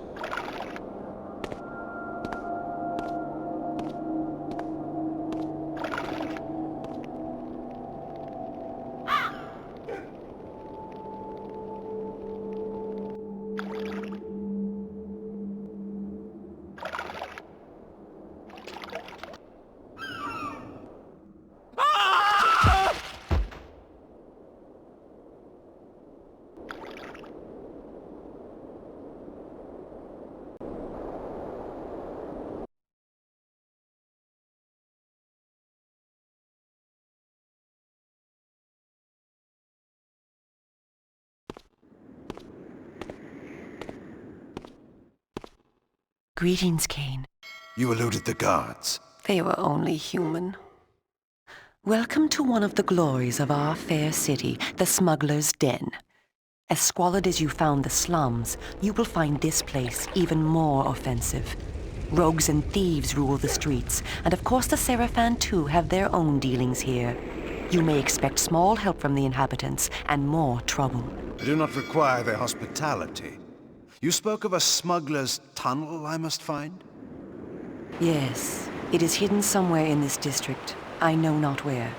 I have sent word to a member of the Cabal to help you. You will find him at the tavern, deep within this district. How will I know this person? He will know you. Find the tavern quickly. We will speak again later.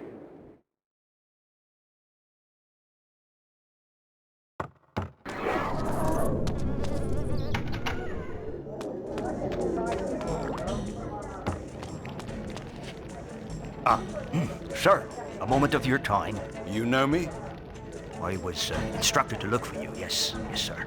I am a friend of the Cabal, sir. One of many in the city. I am here to assist you.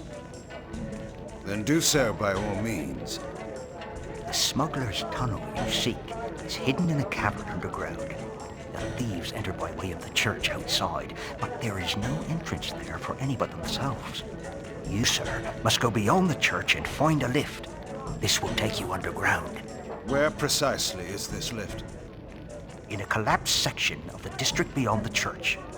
The church, remember, sir, is forbidden to all but the thieves. The guards there will attack you should they but lay eyes on you. I will be most careful. Help! Somebody help me, please! Guards! Call the Seraphan!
Leave me alone.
was correct. You are alive. Do you remember me, Kain, who served you so well? It was Faustus, one of the legionnaires of my army of vampires. An indifferent soldier, but now a traitor to our race. Faustus, it's true then. I hardly believed it. Vampires have turned against their own kind. What is our kind? In serving the Seraphim, I have protection, I have power. And who better to hunt down a vampire than a more powerful vampire? History is written by the winners, Kain. That is my kind. How many of us have been destroyed by the Seraphim? How many have been brought to their deaths by you? I care not for those destined to die. I don't weep for them, and I won't weep for you. Look around you, Faustus. Does your victory seem so assured now?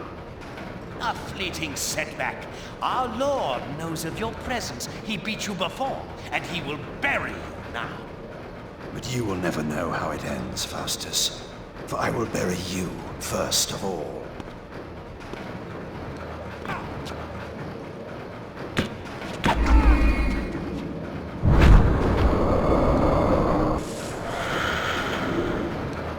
I have a surprise for you, Kain.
Well done, Kain. You have already proven your ingenuity in negotiating the smuggler's den. Perhaps our leader was right about you after all. Ah, yes, the mysterious leader. Perhaps you will tell me now who he is. I will not name him to you, for secrecy's sake. But it is time that you two meet. You must go to Sanctuary, our headquarters. There you will find our leader.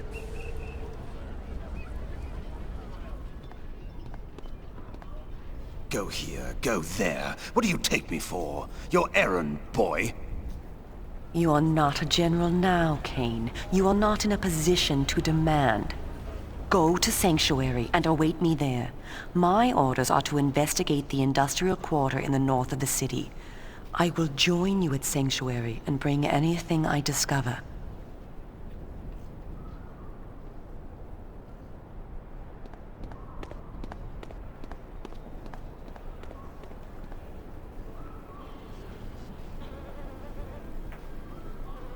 I need answers, girl. I want the Sarafan Lord. So do we all, Kain. But the time must be ripe, and you must be ready. Do not make the mistake of underestimating me. I don't. You are our last hope. I will not let you be wasted by premature action. Where then is this sanctuary? Nearby is the Red Raven pub. Speak with the tapster. She will tell you what to do. Why did I obey her? Why did I trust her even for a moment? I had gone my own way, always. But this time... I was impressed by you today, Kain. Soon, we will work together again and rid this plague from our land.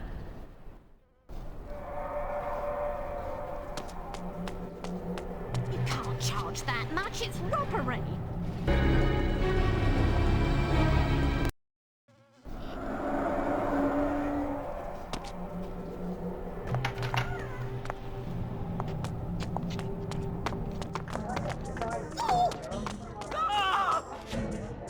What can I get you?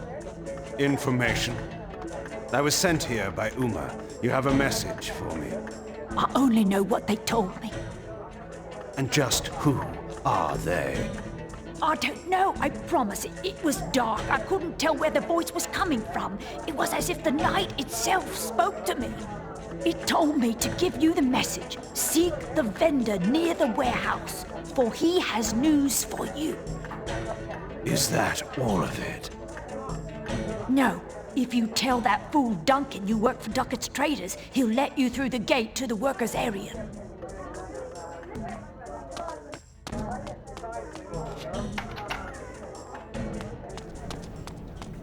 How rude.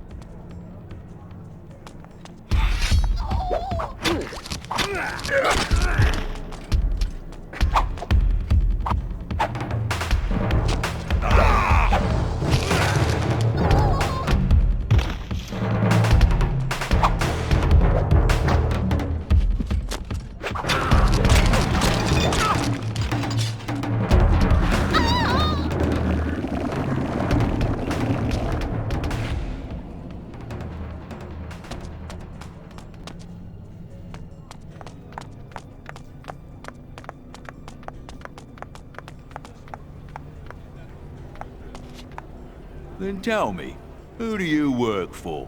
I work for Duckett's Traders. Now, let me through.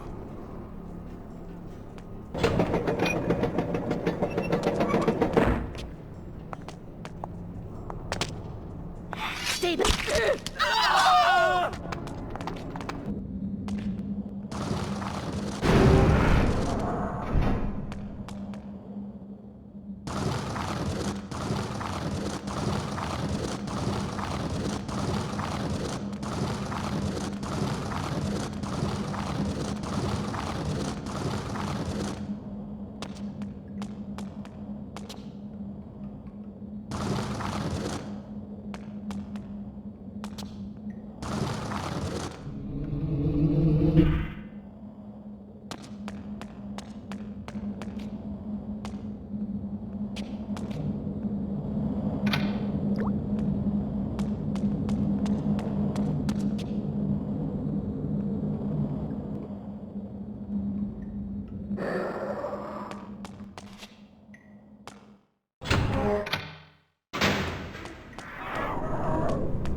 You need the password to enter.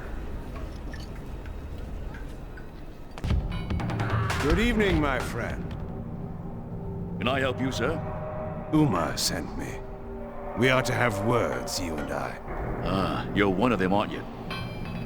Whatever do you mean? Never mind. You're looking for sanctuary, then? Correct. It's hidden under the Blue Lady shop in the eastern part of the district. The guards have blocked most of the streets tonight, so it won't be easy getting there. The rooftops, back alleys, and even the sewers are friends to those that wish to avoid attention. However, those that inhabit them may not be friends to you. first thing you'll have to do is to get past the gate man down that alley. Give him the password Evernight. He'll let you through. My thanks. Password? Evernight. Hold on.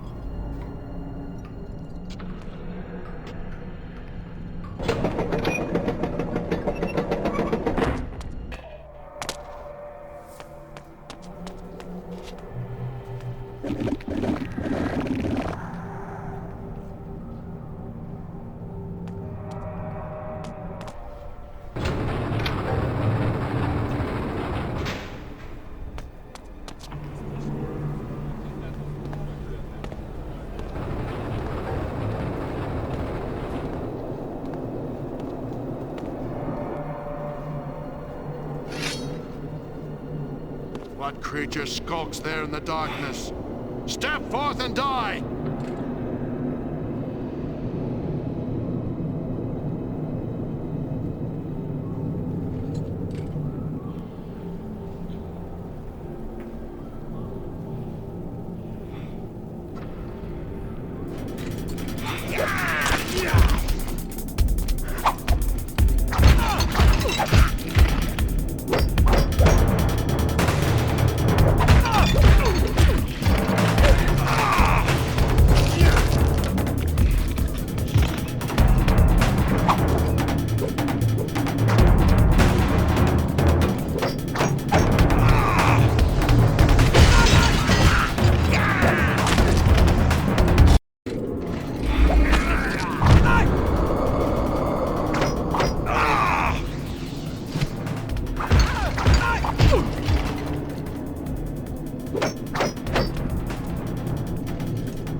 What poor soul has the misfortune of interrupting my feeding?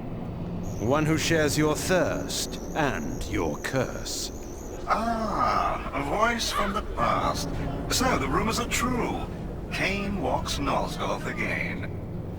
How do you know me, creature? How I would love to dispatch you here and now. And yet, I am required elsewhere. Good night. Wait.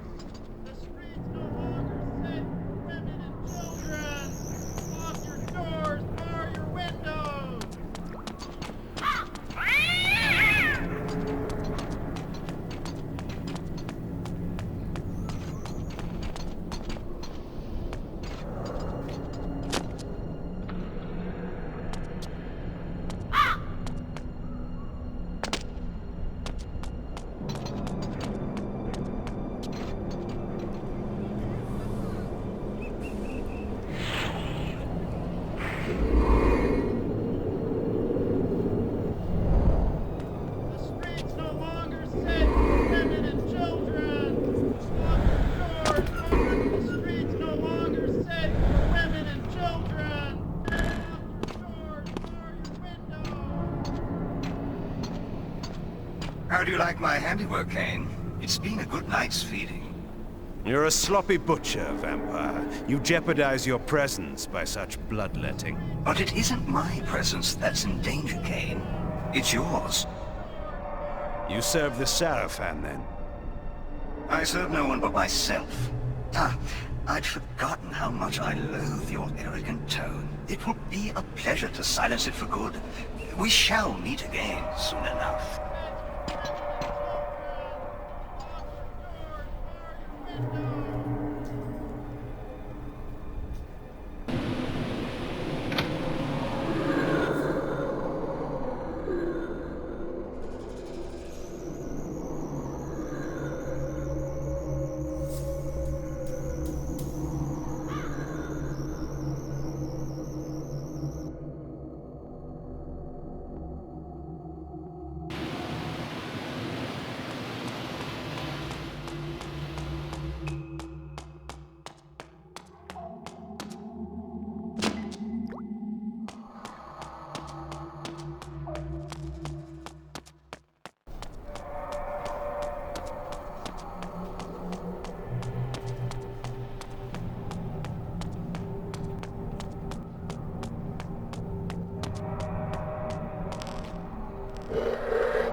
Vorador, the reformed pseudo-hedonist of Termagant Forest.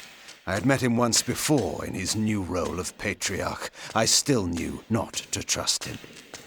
Ah yes, who but the father of vampires would lead the resistance? I am honored, Vorador. I need no false courtesies from you, Kain. We are allies only by necessity. But you are welcome to Sanctuary. It has not the splendor of your former castle, but I suppose it will have to do. It serves, but time is short. The Seraphan's power grows by the day. Soon our every haven will be destroyed. We are facing extinction once again. They thought once before they had destroyed us. Yet you proved them wrong. You created a new race, something I could never do. And from that race, I had my army. Now we are divided. And dying. Then rouse yourself. Make more of our kind. It takes time and energy to create a vampire. I have not the strength. No. As Umar told you, we must kill the Seraphan Lord. When he is dead, their power will crumble. You have come far already, Kain, and proven to be our greatest ally. We must plan our attack. Vorador! What is it? The worst has befallen. Forgive me, sire. Uma has been taken. Taken? How? Uma was searching the main building in the industrial quarter, as you asked. I stood guard outside. She whispered to me that she had found something important. What was it? I do not know. Before she could tell me, she was discovered by Seraphan knights. I went to help her, but there were guards everywhere. I could not reach her. I heard them say she would be brought to the Seraphan Keep for public execution. No! Then the guards were upon me, and I was forced to flee. Forgive me for it. We need her information. We need to save her life, Kain. Yes, of course. So, I am to rescue her, sire. Our kind cannot approach the keep. We would be instantly discovered. You have the power to disguise your presence, but the chief entrance to the keep is far too heavily guarded. You must speak with the Bishop of Meridian. A bishop lies with us. The promise of immortality can be very persuasive for a bishop whose faith in an afterlife is wanting. The bishop knows a secret entrance to the Seraphan Keep. You will find him in the upper city. Tell him I sent you, and he will give you access to the keep. And if Uma is dead when I reach her? Then her discovery dies with her, and with it, our hope. Go now, Kain, and find the bishop. Uma's life depends on you, as do we all.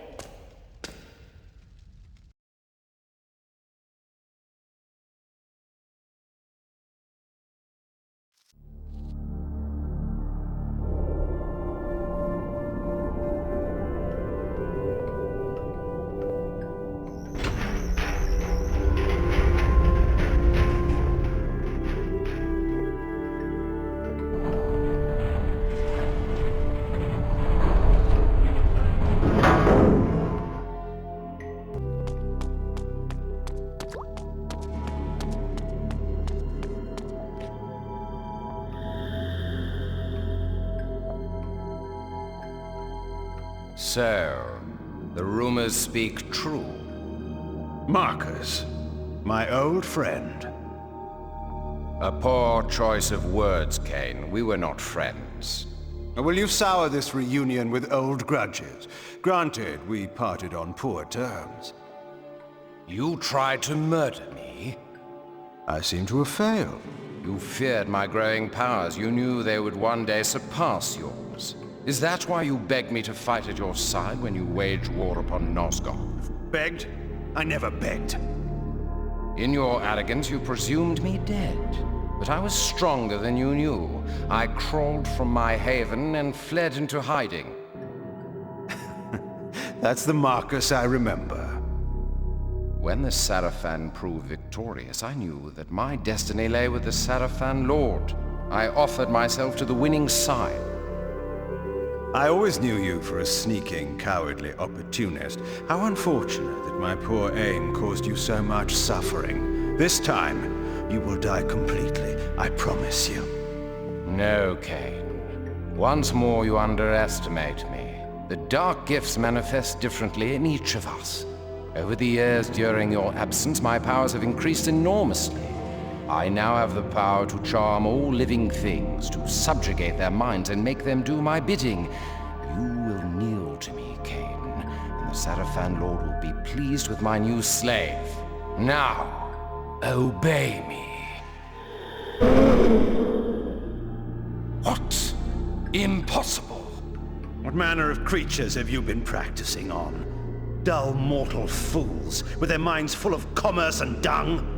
My mind is far too strong for your powers. No matter. My mental powers still allowed me to read your thoughts. You seek the Bishop of Meridian, do you not? He has some information that you require. A clever trick. I will ensure that you never get that information.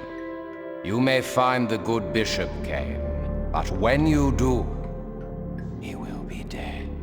Not if I reach him first.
To conduct me to the Bishop's manor on the instant.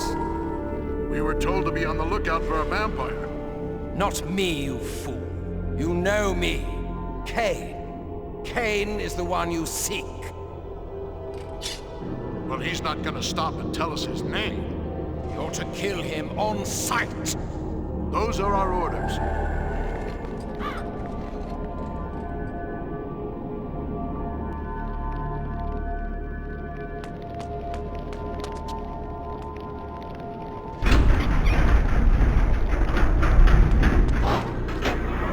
Kain, it is Vorador.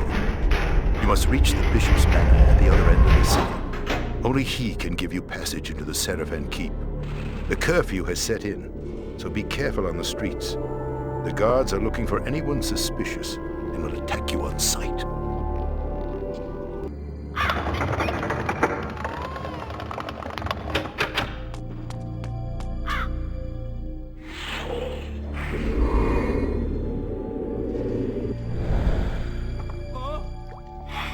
Please, don't hurt me.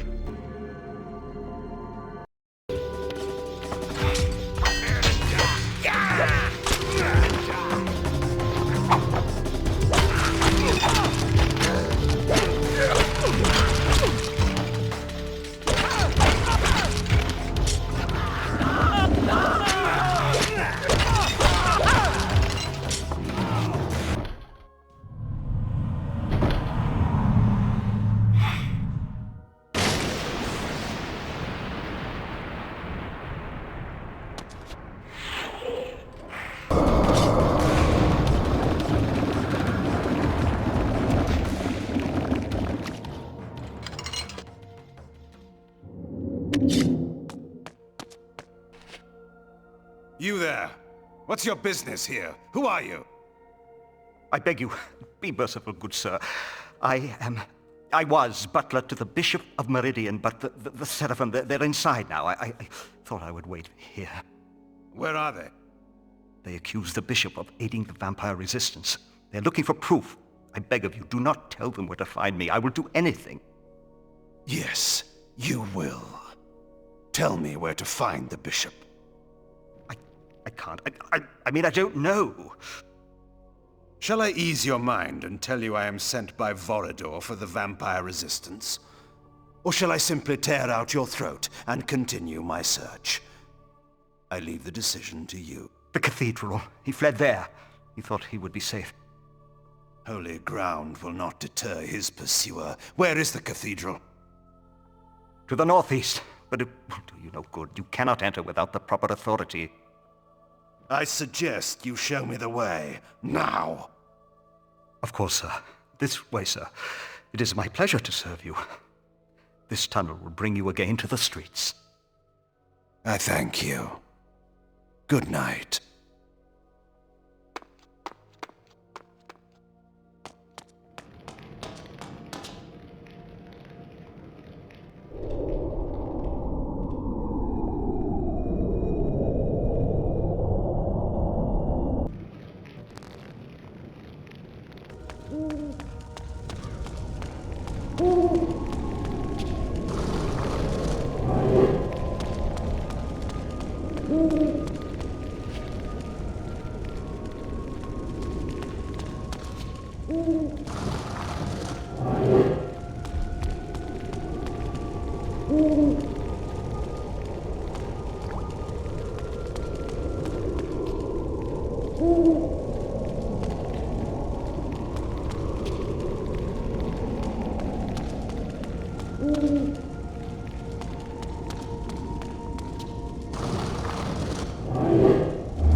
Greetings, old man. I assume that I address the Bishop of Meridian. I seek information on gaining access to the Sarafan Keep. You are to give me passage inside. I am sent by Vorador. What ails you? Speak! He speaks only at my command. What? You are too late, Kain. He is entirely in my power. Release him and I may spare your life. I hold the cards now, Kain. Surrender yourself to me, or I will kill him. What do I care for the life of some mortal? But the thought of killing you at last entices me. Tell me, Marcus, do you truly believe you can stop me? Stay back. You cannot win. The bishop will tell you nothing while he remains under my power, and you will never catch me.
Do you live? Yes. Yes, I do. I must thank you for destroying that fiend. He robbed me of my mind. He was a novice. Bishop, I require your help. Vorador has sent me to gain passage to the Sarafan Keep. One of our associates is held captive there. A fool's errand to enter the very maw of the beast. But yes, I will help you. I will take you there. I will show you the entrance.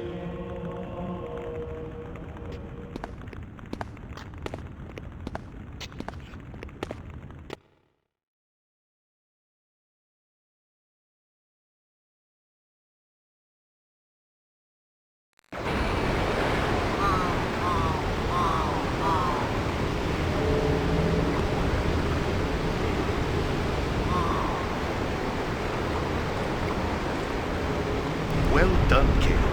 You have entered the Sarafan Keep at last. Not without difficulty. I encountered another old friend on the way. Marcus.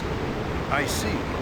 Then may I assume that another of the Sarafan Lord's guardians have fallen? You may. Many times I attempted to persuade Marcus to join us, but he would not heed me. My arguments were more convincing. I sense that Uma is being held in the uppermost reaches of the keep. You must hurry. She is to be executed soon. Where is the Sarafan Lord? Is he here? I do not know. His presence is masked from my senses. But you are no match for him yet, Kain. If you encounter him, hide. If he sees you, run. Run? Hide? Vorador, you do not know me. Your task is to find Uma quickly. Let nothing distract you. The information she obtained from the industrial quarter may allow us to defeat the Seraphan Lord at last. Do not destroy our only chance with hasty action. How sickened I have become with weary admonitions of safety and care. How I long to rend the flesh of my one true enemy. How I thirsted for the taste of his life's blood on my lips. Go, Kain, quickly. I will be watching.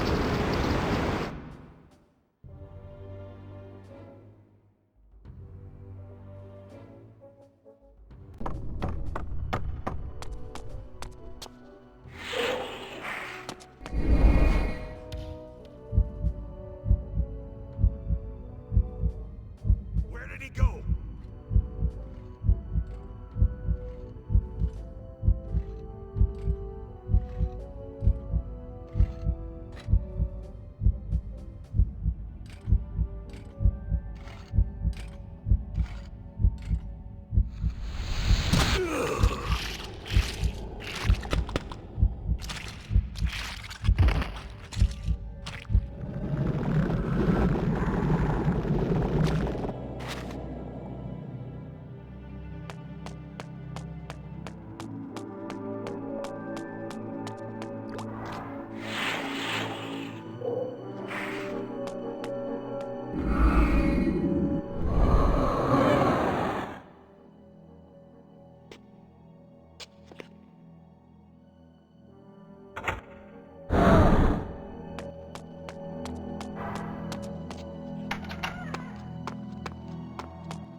mistaken me, madam, for some thing I am not. Don't waste my time. I know what you are. I work for the Cabal. Listen carefully. Speak then, madam. The woman you seek is held in one of the upper towers. Very good. How do I get to her? Not so fast. You will need to pass this ward gate, and you will need me to open it for you. Then do so at once. In due time. First, there is another task that must be completed. What task? A nobleman of some importance is visiting the keep at this moment. He must be killed. So that you may open the ward gate. You think me a fool? Open it! He must be killed, I tell you. He is a traitor. He has done immeasurable harm to the Cabal. I swear it. Do I look like a common assassin? The ward gate will not be opened until that man is dead. I promise you. His name is Artemis. You'll know him by his blue cloak. When he is dead, when his lying tongue has been stopped, I will open this gate and not before. Will you do it? Baron, I have no choice. Go. Kill him, Kain. Rip out his cruel heart. Return when the deed is done.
Bodies were found downstairs. The intruder is near. I want you to patrol the courtyard. Yes, sir. I guard the cell. Move out.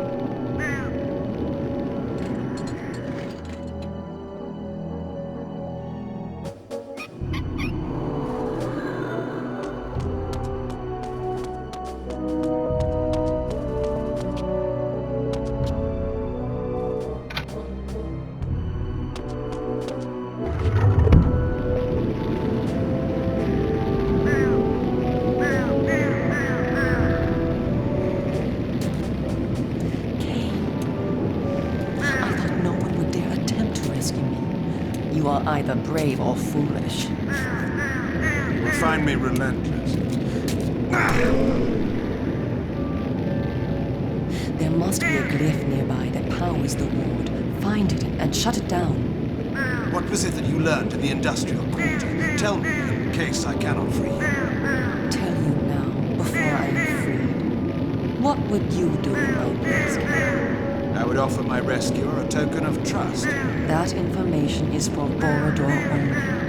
Haven't I earned your confidence yet? You have not rescued me yet. Very well. I will return shortly.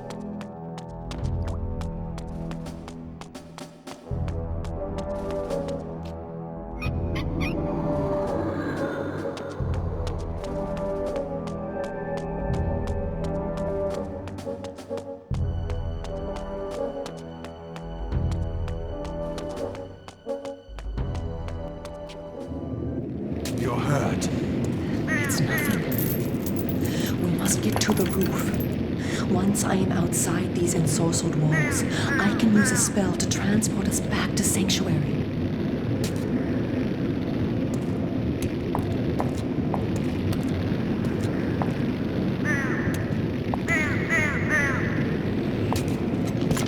No! At last. One living soul disturbs my order. What creature dares shed the blood of my servants? He had the sword. Soul Reaver, the prize I had won a lifetime ago, was in his foul possession. What is this? You know me. No. You were utterly destroyed so easily. Your name was drowned in the backwaters of passing time. All your plans were set alight and seared to smoke and ashes. Let those words be your epitaph. You dare dream of killing me? That fantasy was quenched in blood long ago when I defeated you. And yet, you have learned nothing. Such a pathetic creature. Dare you to challenge me again? Die, fiend! No, Kain! Your death is fated at my hands. How many times must I teach you that lesson? He is too strong for you, Kain. With the Soul Reaver, he can kill us both. We must flee and fight him when we are stronger. No! Release me. That demon of filth is mine. I am your fate, Kain. Now and forever. However long you delay, you will come to me for yours.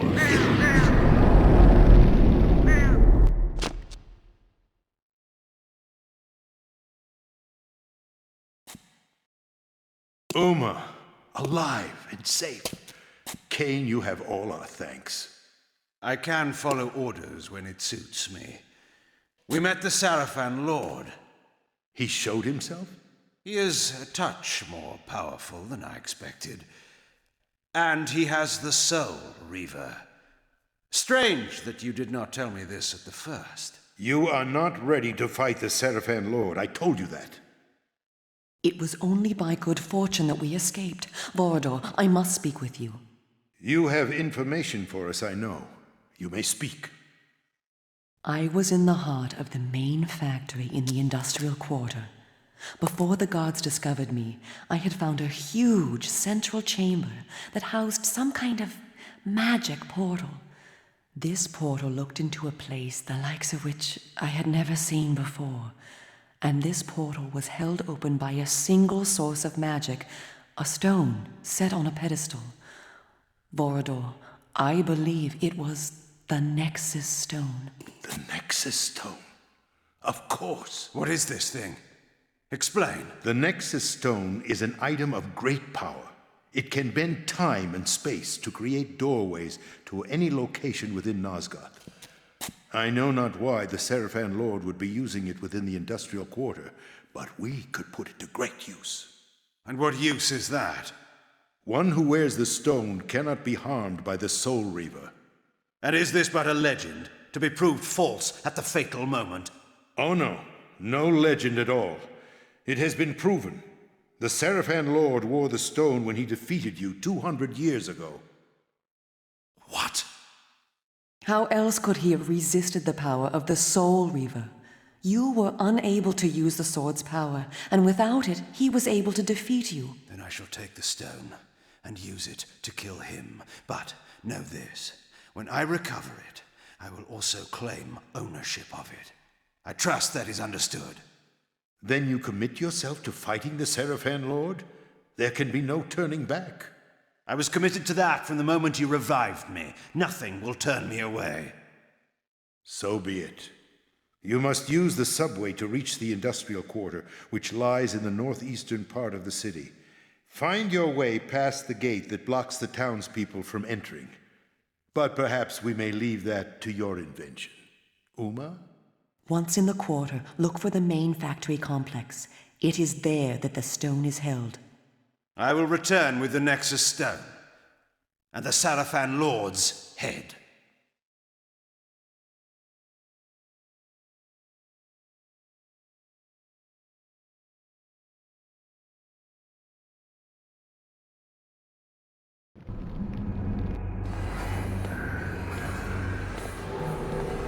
I left the relative safety of Sanctuary and ventured once more into the night. The industrial quarter of Meridian was, I discovered, a heavily guarded fortress.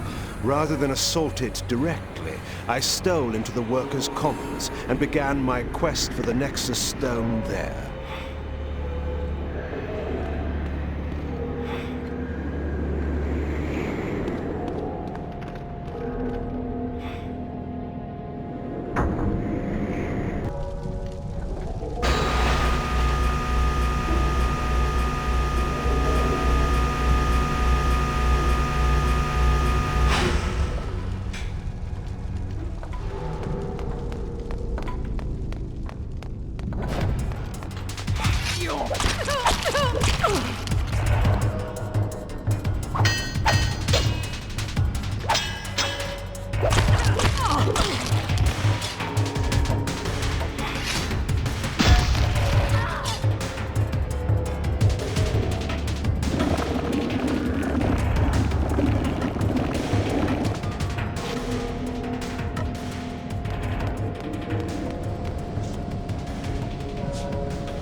Seen anything like that? Don't touch it! I heard it's magical and dangerous. Oh, they say that about everything. The workers move them all the day. Come on, won't do any harm to...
Sire, a body.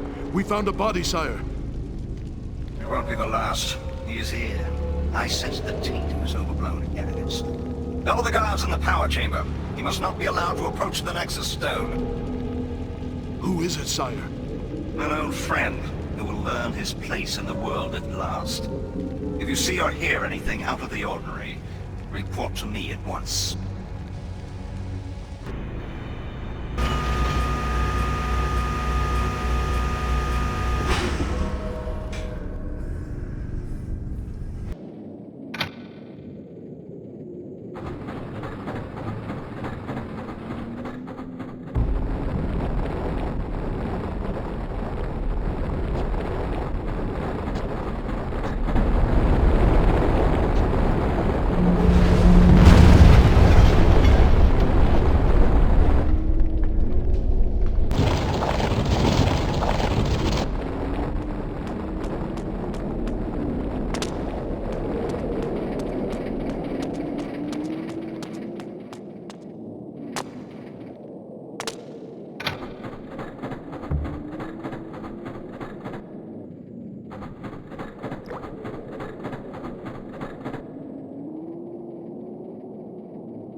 Behold the great Kain, now a common thief. The fiend that dogged my shadow showed himself at last, and in the light, I knew him. Another visage from my past. Sebastian, it is you who have been following me. And how long it took you to discover it? My master sent me to prevent your meddling further. And now you must die. Your master knows his days are numbered. I might have spared your life by asking that you join me, but I learned that lesson 200 years ago. You arranged the ambush that destroyed my army. You sold yourself to our enemy. I dealt the blow that cost you the war. Glorious, was it not? So many killed so quickly, and all my doing. I never learned why. Did you think I would serve while you ruled Noskov? You and not I? The Seraphon Lord knows how to value me. I am to rule by his side and achieve what you never could. You fool! Do you think that butcher will permit you to live one moment longer than he has need of you? I will save you from your disappointment, Sebastian, and kill you now. I have waited 200 years for the pleasure of killing you with my own hands. While you have been sleeping, my powers have been increasing. You haven't the smallest chance of defeating me.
Everyone, raise the dais!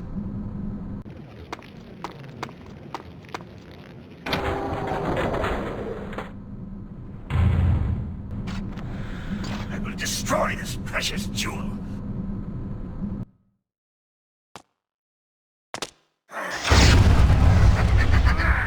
You can't lay a finger on me.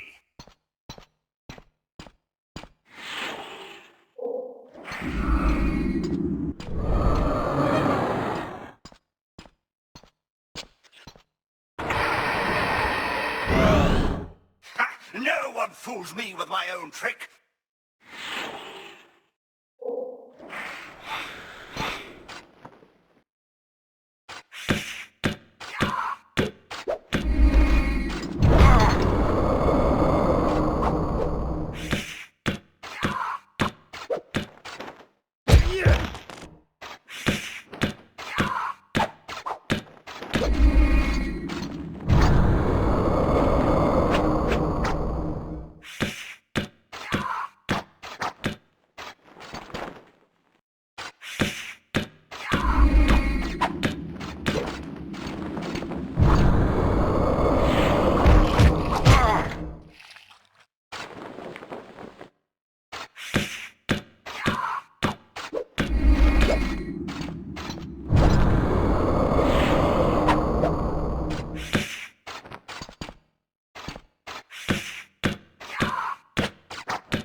Tell me of the Nexus Stone and this portal.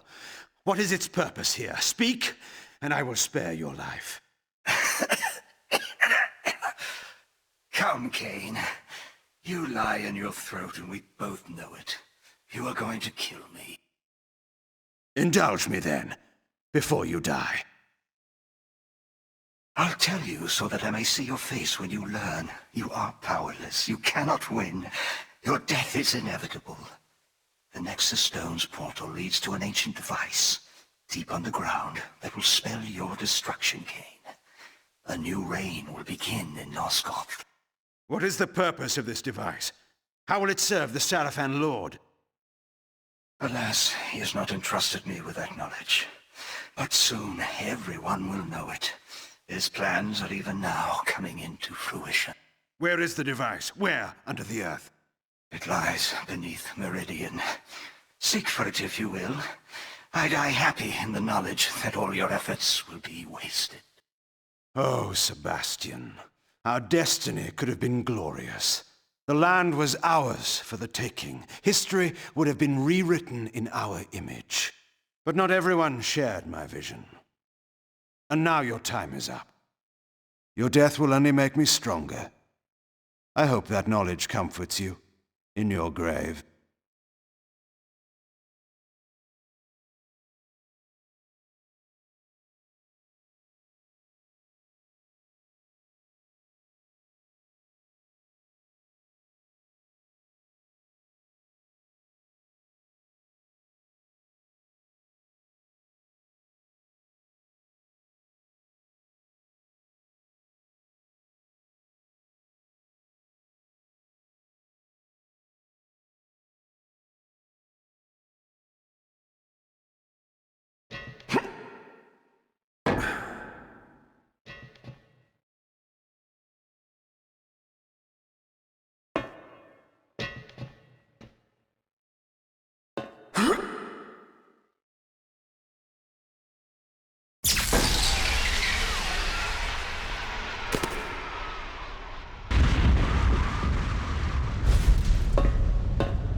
You are welcome back.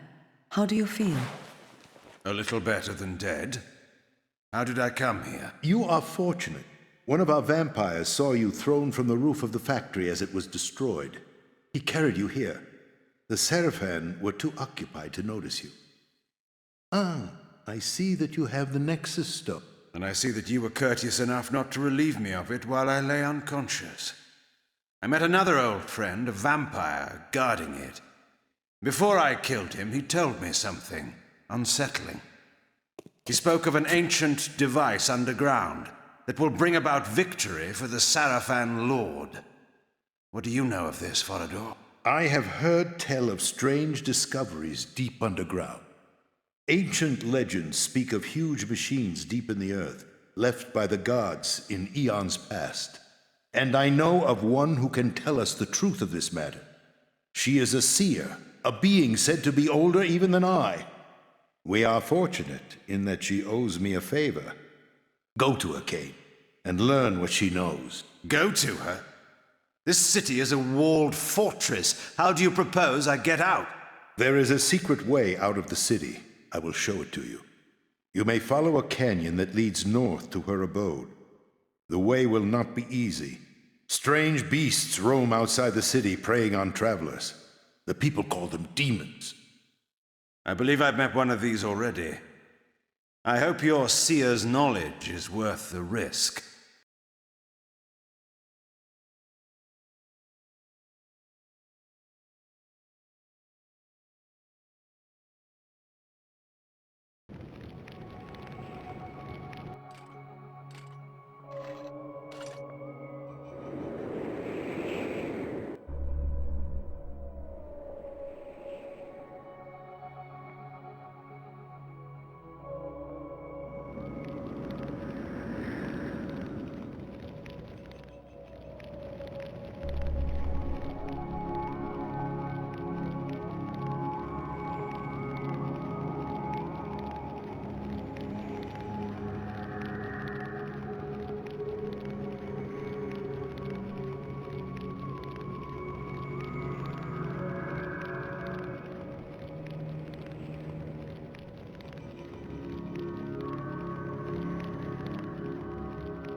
Begone, Dark One. I did not send for you.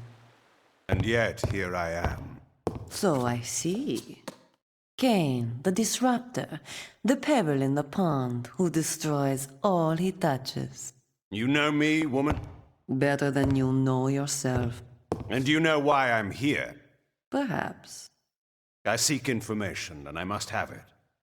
What can you tell me of the device? The device? You're playing a dangerous game. Return to your night hunting, vampire. Enjoy what time remains to you, short though it is. I desire far more than blood. Where is the device? I will not go without an answer. Do you so enjoy being Vordor's lapdog? I am no man's dog, witch. No, I see that now. I sense your conviction. I shall help you. If Nosgoth is ever to be healed, the device must be destroyed. And you, of all men, could be the one to do it. Know this. The device has lain dormant beneath Meridian for time beyond time. But now, the Seraphan Lord has empowered the machine to unleash its destruction upon the land. The entrance to the device lies in the heart of the city itself, under the very noses of the aristocracy. You will know the building by this sign. You will see this more than once, but the first one will show you the entrance to the device. No human can operate it, but a vampire could. What must I do? Come here. Drink. Drink my blood. Now! What manner of creature are you? You are like no vampire that I have seen. Who I am, what I am, is of no concern to you. Time presses. He is here. Do as I tell you. If you are to destroy the device and save Nosgoth, you must drink. Ah. Oh, good. Yes, drink, my dark prince. Feel my powers coursing through your veins. You can manipulate objects already by sheer will alone. But, as you were taught, you can only use this ability at close range. By drinking my blood, you will be granted the gift of telekinesis. You will be able to manipulate objects at a great distance. And you will be able to activate this symbol and enter the device. Bathe them in fire. Let them learn as they writhe in the flames and their bones dissolve. The futility of their actions. The vampire and all of his kind shall be razed from the land. This world will be made pure by my hand. I will give you the peace you seek, Kain. Your death beckons you. He has found you. Your destiny draws even closer. I will transport you to the device. From there, use your newfound ability to gain entrance. What of you, seer? Escape with me. I'm in need of allies. Am I your ally? My fate lies along a different path. Goodbye, Kain.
strange how one's life casts a shadow far beyond one's own understanding.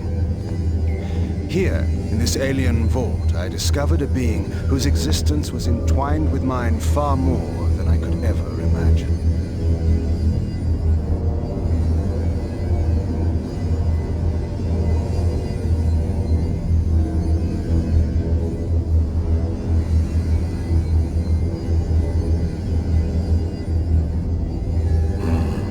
Who disturbs me?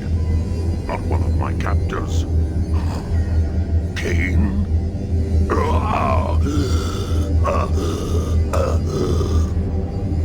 You know me, monster. My memory at present has its flaws, but I should certainly remember such as you. We have not met. I know of you, of course. That you can return from the dead gives hope to us all. I seek an ancient device of great power. I am prepared to kill any who stand in my way. Have no fear of me. I am enslaved by the fiends that built this monstrosity to feed this machine with my life. Then perhaps we have an interest in common. I'm here to destroy the device. Yes, yes, I can help you then. That which you seek is too great for you to destroy alone. It descends far underground. It rivals a city in its size. To destroy the device, you must seek out the being that built it. The Sarafan Lord. No, no, it is older. Far older. Those who dwelt in Nosgoth eons ago left some structures in their passing. The device is one. The Sarafan Lord discovered how to use it. Only the Builder can make it stop. Do you mean to tell me that this being still lives? It's impossible. He is. Listen to me.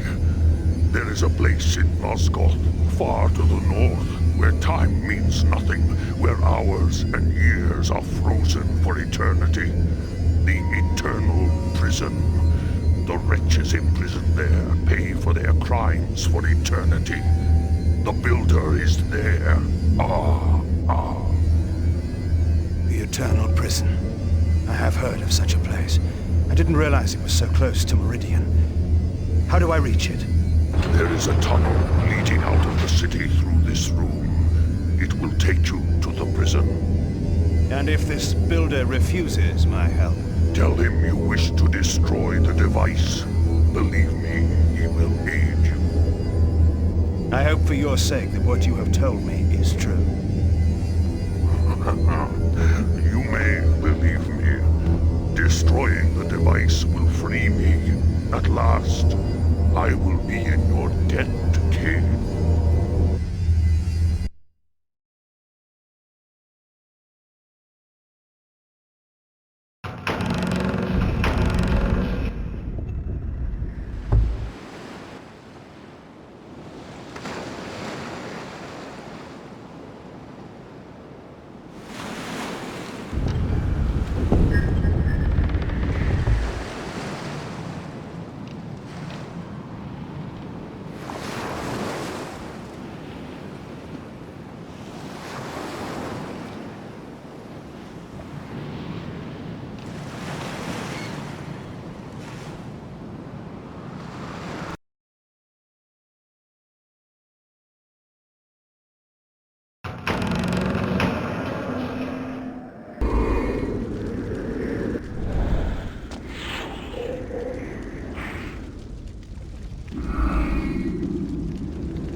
This is place where those who have transgressed the laws of the gods and man, and so created a dangerous imbalance within themselves, contemplate the wrong that they have done through peaceful, uninterrupted meditation until they have regained the balance of their true, perfect inner nature.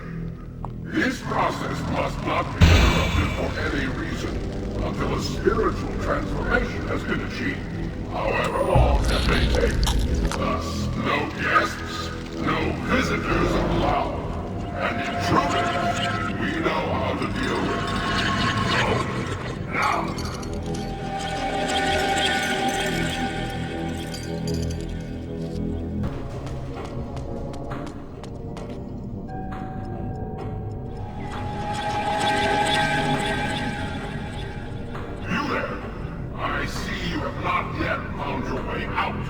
I suggest you do so.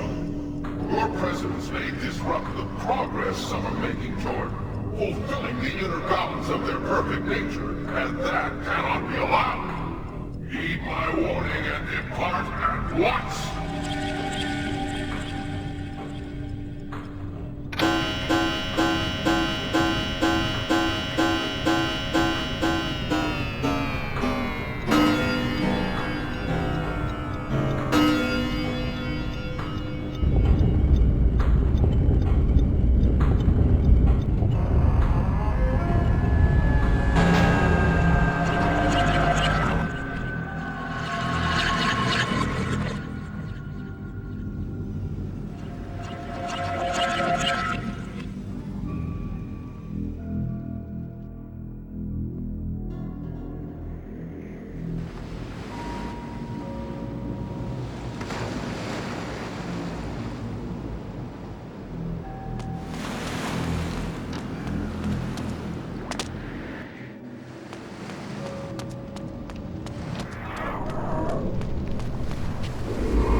nothing! You can't let him get me! Help me! Help me! Blanched! It must be poached! It must be fresh! Where is my meat? Sopping with blood, running with gore! There! Stop that! You know you're not allowed back there! Get back! Give me meat! 1,400 ounces every day, and it will be fresh and on 2 legs, or in this case, 4!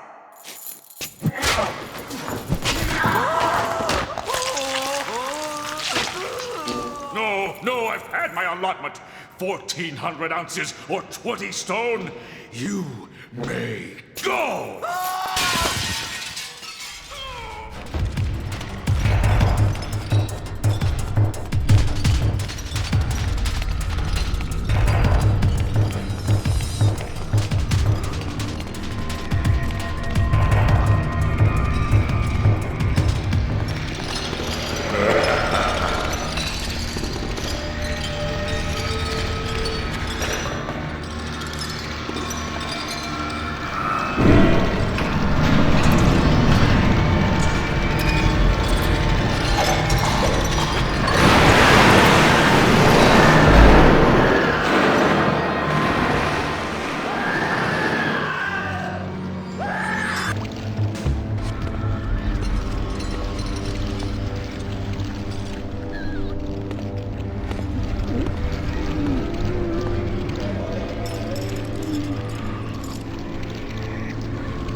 Prisoner, I require information. You are not a jailer. I beg you, release me. First, you must answer me. I seek a prisoner in this place, a builder. He created a large device that lies below the city of Meridian. Seek no further. I am he. How fortunate. I intend to destroy this device. I was told only you can tell me how. I can indeed help you. But in return, I need an end to my suffering. Tell me of the device and I will grant you any request within my power. Yes, the device. The device was built as a weapon eons ago when two races warred with each other for dominance of Nosgoth. It houses an ancient creature whose very mind is capable of killing any living thing with but a thought. The device was to channel the mental energy of this creature and direct it onto Nosgoth. It would attune the creature's mind to kill all living creatures except for my race. Before it could be completed, however, I was imprisoned here, and the rest of my race was banished to another far more terrible realm. So this device was never finished, and yet the creature still lives within it. It was dubbed the Mass. It is eternal and deadly, yet harmless without a channel for its mind. But we never completed the weapon. We needed a way to send its energy out of the device and into the land itself. We needed a conduit throughout the cities, a network, if you will. Once this network was created, the device would channel the mental energy of the Mass and send death upon our enemies. You say a network, placed like a web throughout a city. We never completed the network. We never used the device. But the Sarafan Lord will. The glyphs.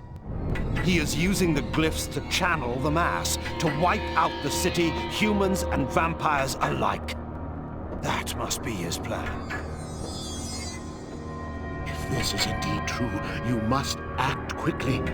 It would be too large a task to destroy the device itself. You must kill the Mass itself. You said this creature was eternal. It has a simple weakness. Blood is like poison to its system. And not any blood, but pure blood from the elder races. My blood. My blood will poison and kill the creature. Drink from me, vampire, and use my life's blood to kill that which I created out of arrogance and pride. Kill me so that the Mass will die, and the device will be destroyed. You have suffered here an eternity, poor wretch. I will grant you release from your prison, and I will carry your blood in my veins. I will bring the Sarafan Lord's plans tumbling before him.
These lives can never be redeemed. Our great experiment for nothing. or nothing.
I won't lift a finger! I will destroy you with my mind!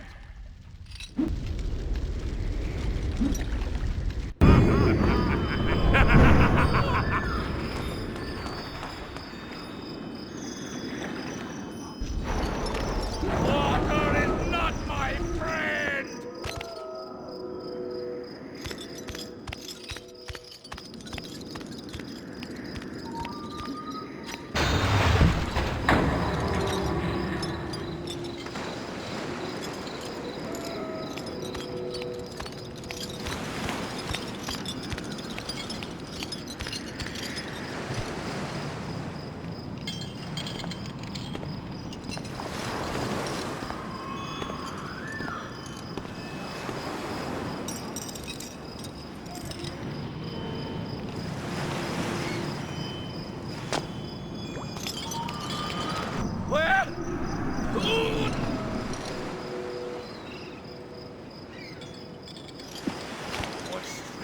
magic is this?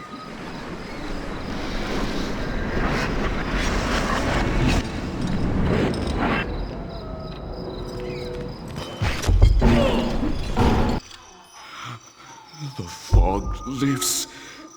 Sire, wait. What trickery is this? No trickery, sire. I am your servant once again. Your champion. Pathetic wretch. I have no... Magnus? Could it be? It is I, sire. How is this possible? Here, in this cursed place, was my finest warrior. The Sarafan had fallen before him by the score. Together, he and I were invincible. Until... Magnus, the traitor. Is this your reward for betraying me to the Sarafan Lord? Sire, I did not... You left my camp in the night to join with my enemy, like all the others. Sire, no. I wanted only to serve you. I thought in my pride I would strike a blow that would end the war. I went to kill the Sarafan Lord, alone. I was your champion. You never returned. I failed you. I tried to kill him. Even now I cannot remember how he defeated me. I was struck down, helpless at his feet, and then, through his foul magic, he took my mind and transported me here to this hellhole. But what of you, sire? I heard that you were dead. Well, not so dead as some would like to have me. As you see, I have returned. Magnus, my champion, you have suffered long enough. It is with pride that I grant you your death. Sire, my thanks.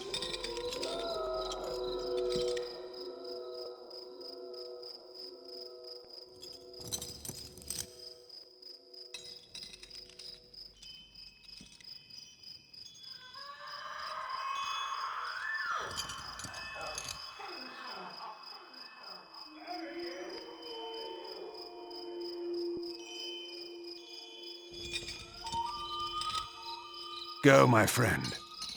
Be free, as the rest of us, living or dead, can never be.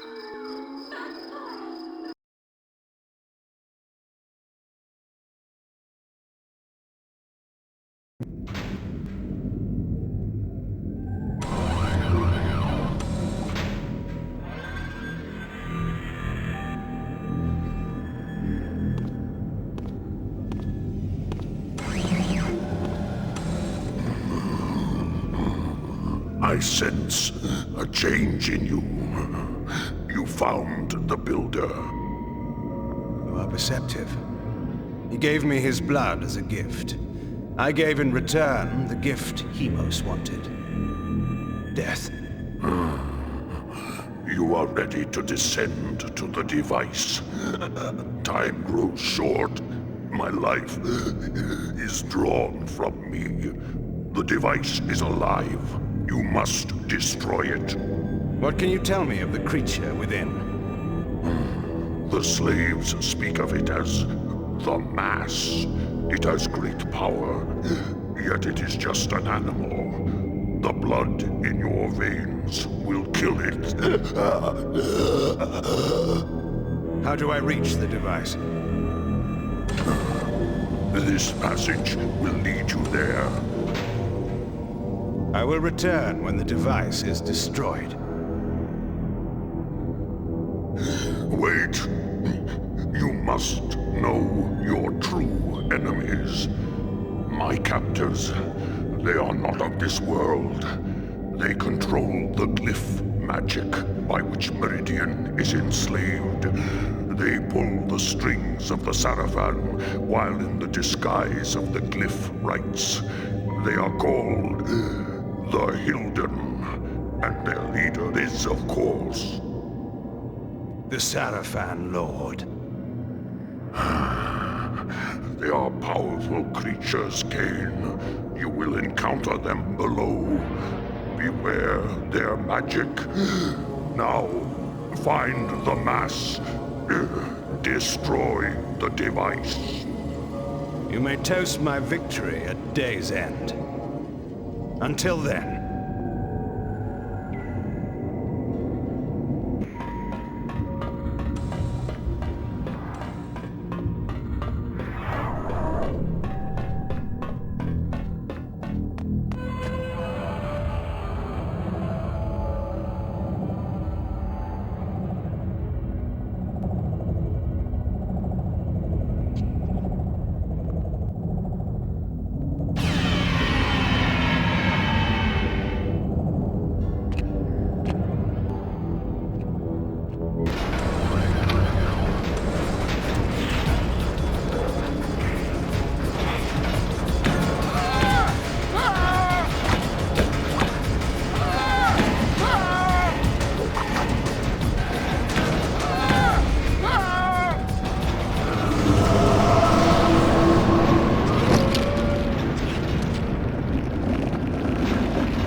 last I had found it. The foul mass, hidden within the bowels of the device. Here was the Sarafan Lord's ultimate weapon, his trump card, to be played against human and vampire alike. But I had my own weapon. I could feel the Builder's blood course coldly through my veins. If I could use it to poison this creature, the Sarafan Lord's plans would be ruined.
You do not know me for the poor, oppressed beast that crouched here before?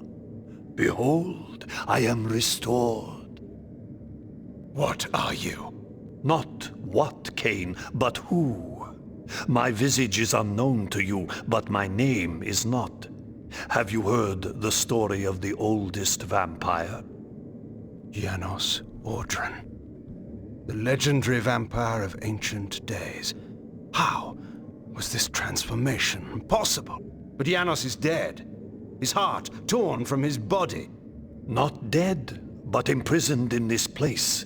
My blood was needed to power the device and feed the mass within. Starved of blood and sapped of life, I devolved into that horrible creature. The moment you poisoned the mass, I felt my strength return. That which is divine cannot be wholly suppressed. Divine? Your imprisonment has damaged your mind, Janos. The curse of vampirism is no mark of divinity. Ah, you must delve further back into history, Kain, to know the truth of our heritage. Long ago, and long before I first walked the earth, vampires were godlike, and our kind ruled the land. But we were opposed by another race, similar to ours in power, but different in method and intention. The wars between us flamed for 1,000 years, but we prevailed at last, and we banished our enemies from the face of the earth by powerful magic, sealing them into another plane of existence. What has this history lesson to do with my task at hand? Patience, Kain. The race that fought the vampires was the Hilden, the very Hilden that you have just encountered. They control the Sarafan. They are striving to wipe out the vampires, enslave the humans, and reclaim all Nosgoth as their own. They are the evil that plague us once again, authors of the demons and the device and all else that threatens the land. They have returned to enact a terrible revenge. I thought you said that they were banished. They were, Kain. But several centuries ago, one of the Hilden was able to return to our world. He then used his magic to draw other Hilden through, but had not yet the power to begin a full invasion. He required an army here, and humans to drain of energy. He learned of a legendary order whose purpose was to purge the world of vampires long ago. He revived this order, and the Sarafan were born again. The Sarafan Lord. It was he that broke through. But how? Now we come to your part in this story. When you chose to destroy the Pillar of Balance, you caused a rift throughout the world sufficient to breach through the dimensions. Was it I, then, who had engendered this war? No. I had been set, step by step, upon the path that led to this outcome. Hadn't this all been a Hilden plot from the beginning? My mind reeled at the implications. It was in this way that the Sarafan Lord was able to enter the world, by building a magical gate. This is the Hilden Gate. Close this gate, Kain, and all the Hilden within Nosgoth will perish. The gate sustains their existence. Precisely. It is their umbilical cord to the other world. When it is closed, they cannot dwell in our world. And so all the Hilden will die, and the Sarafan Lord, as one of them, dies as well. I see. Close the gate and kill the Sarafan Lord, Kain. Close the gate and shut the Hilden from the world once again. And how is this to be done? Let us go to Sanctuary. Vorador must be informed of all that has occurred, and a plan can be drawn to finish this once and for all.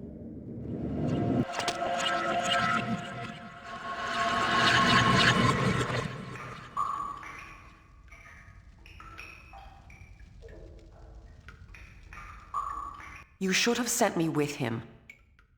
You were wounded. There is no way to know where Kain has gone or what he is doing. Even you haven't been able to contact him.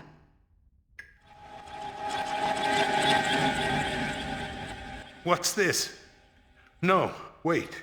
Do I dare believe my senses? Janos? My sire. They killed you. No, far worse. But that is a story for another time. Oh, there will be no time for any of us. Vorador, we need your counsel. We were wondering where you were. I've been doing what I said I would do. Kain? The device? I have destroyed it. But we are now faced with a peril even greater than before. How is this? The ancient history I will convey to you in a better hour, should any of us be so fortunate as to reach such a time. For this moment, you must believe me when I tell you your enemy, our great enemy, the Sarafan Lord, is one of a people that come from another world. His plan, beyond all others, is to bring this enemy race back into this world, from which my kind in another age once banished them. He must be prevented, or all our kind will perish. Sire, what must we do? He has created a base in this world, the Hilden City across the sea. There, he has opened a gate to bring his kind into our world. My plan was to teleport us to the Hilden City and launch a final assault on the Sarafan Lord. But now I find there is some kind of shield of magic that prevents me. If we are to fight them, that shield must be destroyed. Vorador, where is the Hilden City? Have any of your spies brought you this knowledge? Uma, what do you know of this? There has been, in the past months, enormous activity at the wharves. Warships and freighters loading and unloading in great secrecy. Our people who have infiltrated the area and returned alive have told me that the ships all seem to take the same course out of the harbor, but we do not know their destination. It must be the Hilden City. Why else would there be such interest at this time? You must take a ship to the city at once. There, you must find and deactivate the shield, so whatever forces we can bring may come to your aid and close the gate for all time. Have someone show me to the wharves. I'll make my way aboard one of those ships that's about to sail. When I have deactivated the shield, I'll contact you. I'm going with him. But I will need you here. Sire, I know the wharves, and where one may fail alone, two may succeed. I have no need of a guard at my back. You will find me perfectly competent for this task, I assure you. It is a chance we cannot afford to take, not when all we have fought for is at stake.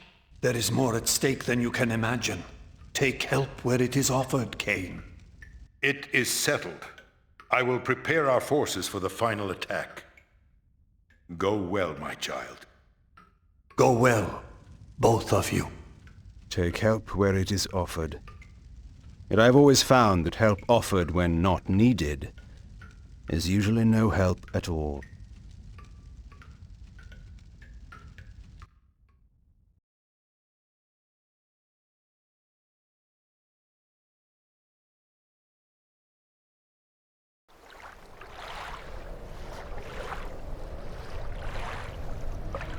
Vorador has said we must seek out a war galley.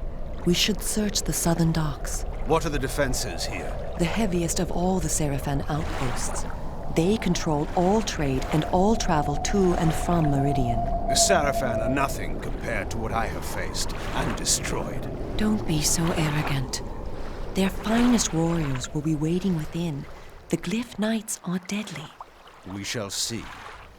Tell me one thing, Kain, before we go in.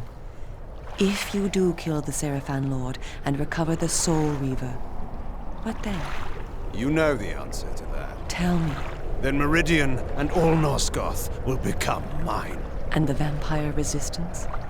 Well, you may do whatever you wish, of course. Of course. What? Do you take me for a fool? You dare! Vorador has told me all your stories, Kain. He said that you would stop at nothing to achieve your great ambition, absolute power. And when you control Nosgoth, are we to believe that you would let us vampires live and do what we wish? We are the only ones who could stand in your way. No, you will have to hunt us down and kill us. And how is that different from the rule of the Seraphan Lord? I will not defend or explain my actions to you, Uma. No one, not even you, will stand in my way! I thank you, Kain, for giving us this chance to defeat the Hilden for all time. But you have done enough. I shall be the one to find and kill the Seraphan Lord, and Nosgoth shall belong to the vampires once again. You fool. You have not the smallest chance of surviving such a battle. Now, give me the Nexus Stone, or I shall pry it from your thieving fingers as you convulse in death. Now the beast shows his true nature, and so quickly, too. I wish it had been otherwise for us, Kain.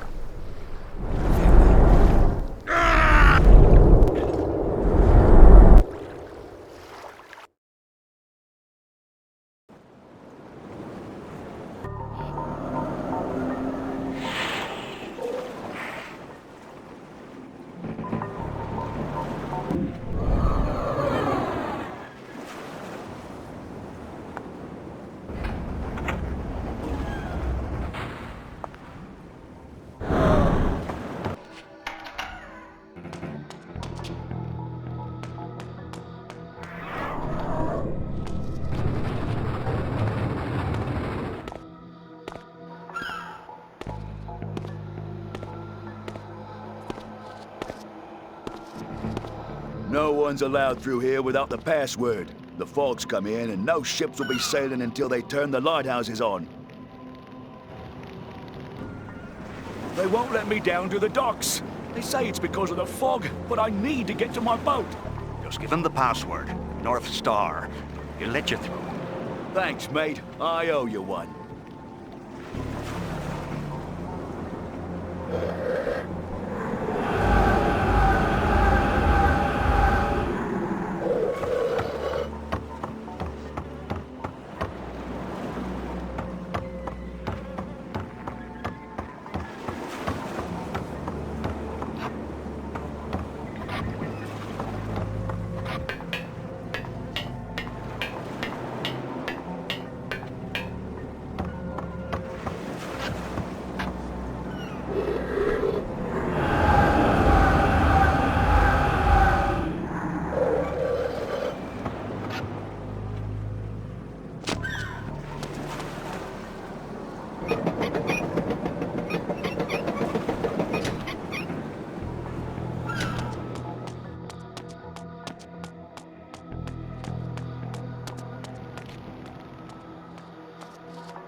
You again? Password.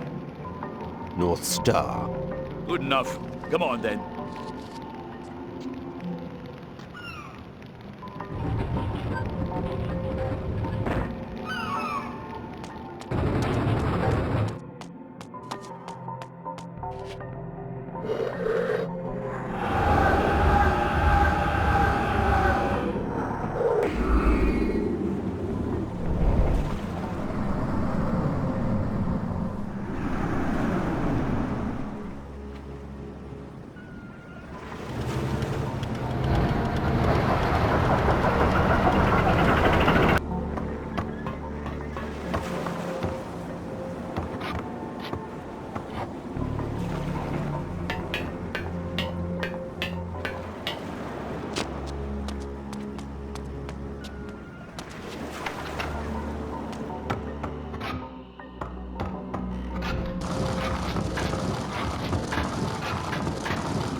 your distance?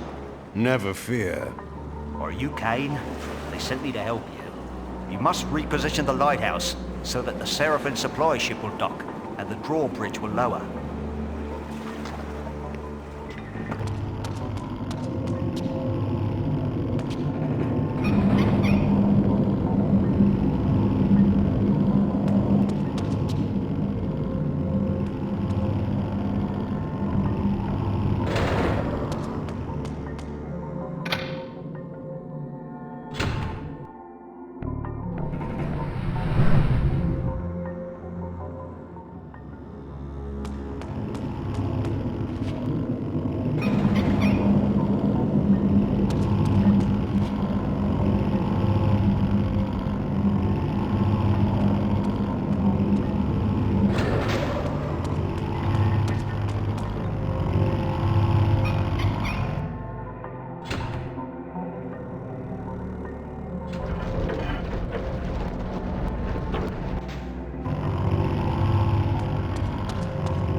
We meet again, Uma.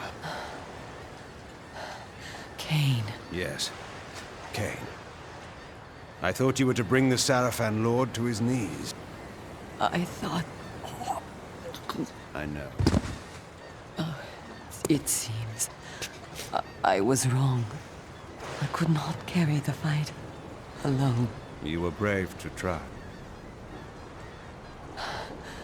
Kain, I'm dying. Yes, you are. I need your blood. Please, you can save me. I know. Tell me, child. Do you see me ruling Nosgoth? Yes, yes, I see it now. And do you believe that Nosgoth rightly belongs to me? I do. I believe it, Kain. Please. Then you may die, knowing the truth. No! You should never have betrayed me. You could have been my queen. Kain. Oh. Now, you have left me alone.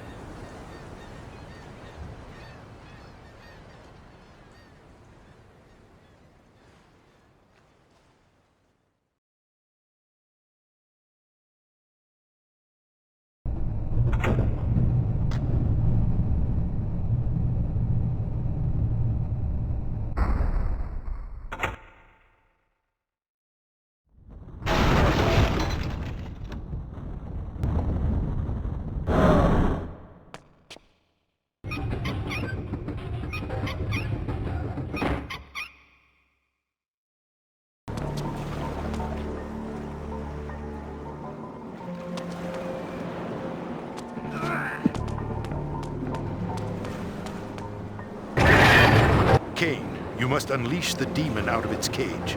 Then use the empty cage to smuggle yourself onto the ship. Kain, be careful.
Emperor rears his head.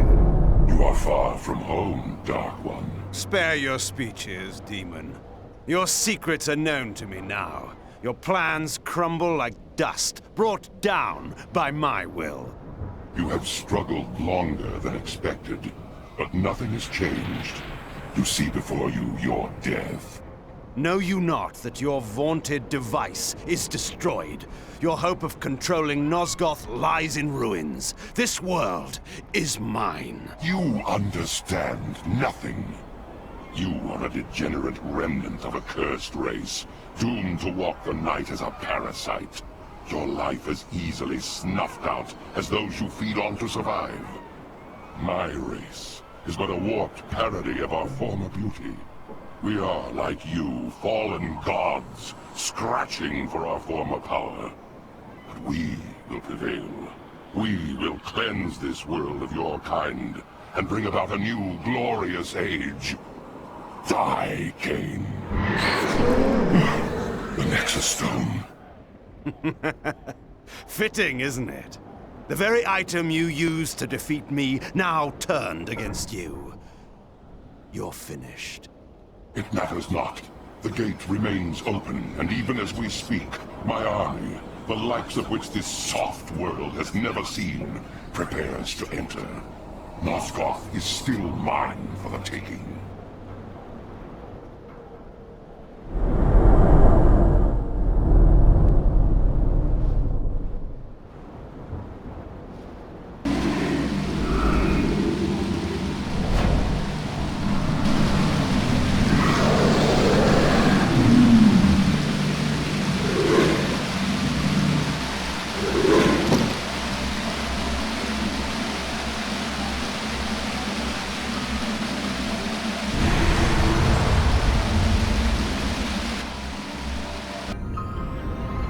Not that simple.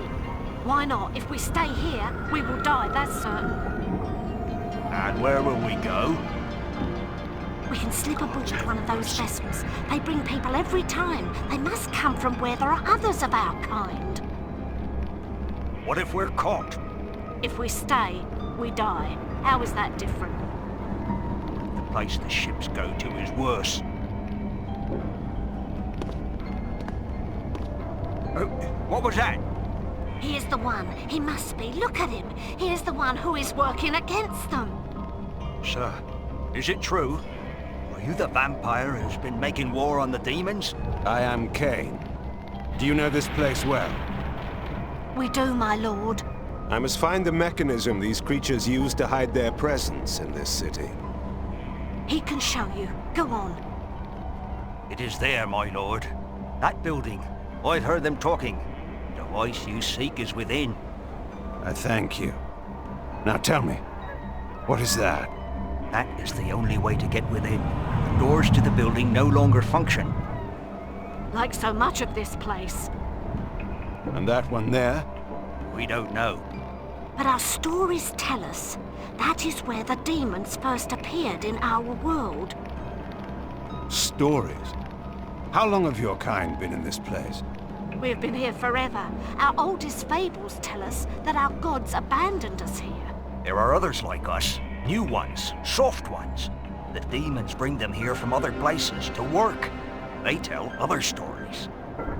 They had no knowledge of the arrival of the demons. We had to tell them. Enough. Be silent. That building surely leads to the gate, but first, I must destroy the device.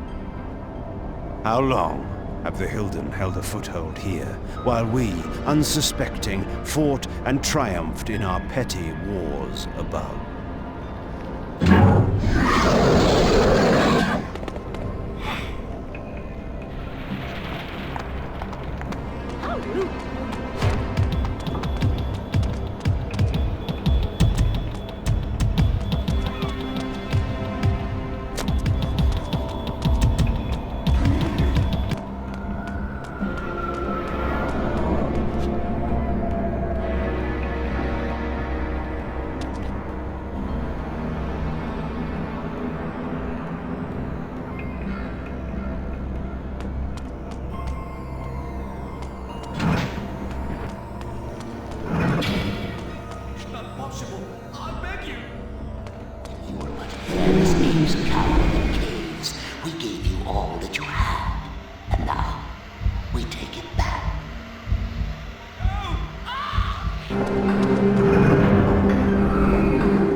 The Hilden city's defenses have been broached.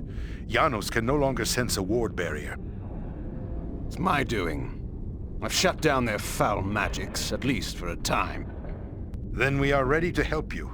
Janos is casting a spell that will bring us to you in moments. Excellent. I look forward to thanking you in person for saving Uma's life. Yes, of course.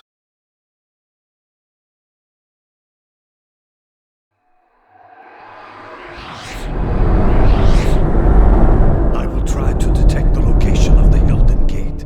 Where's Uma, Kain? I cannot sense her. She will not be joining us. Uma is dead, is she not? Were you too late? No. She suffered the fate she deserved. She stole the Nexus Stone from me.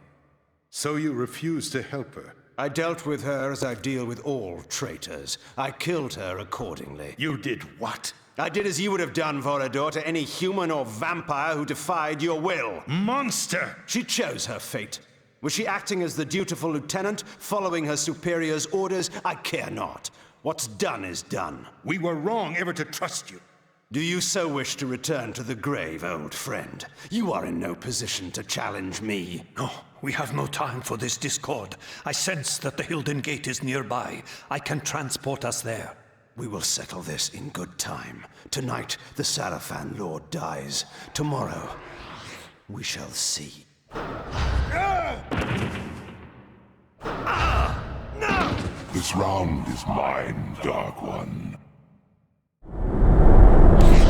I must tend to Vorador. Proceed without us, Kain. I can teleport you to a place near the gate, but you will have to close it on your own. Use the Nexus Stone, cast it into the gate, and the magic of the stone will destroy it utterly. Cast your spell, then, and let us finish this.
At last, I had hunted my prey to his very lair.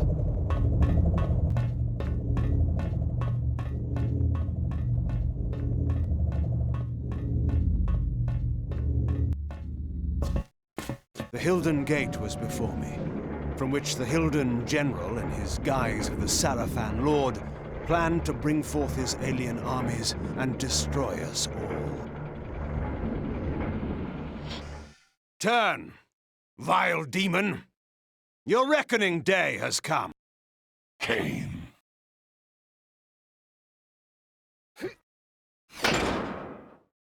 Did you think you could defeat me? All your plans are revealed, together with your true nature. Turn and enter the gate you have fashioned and join your kind before I obliterate it.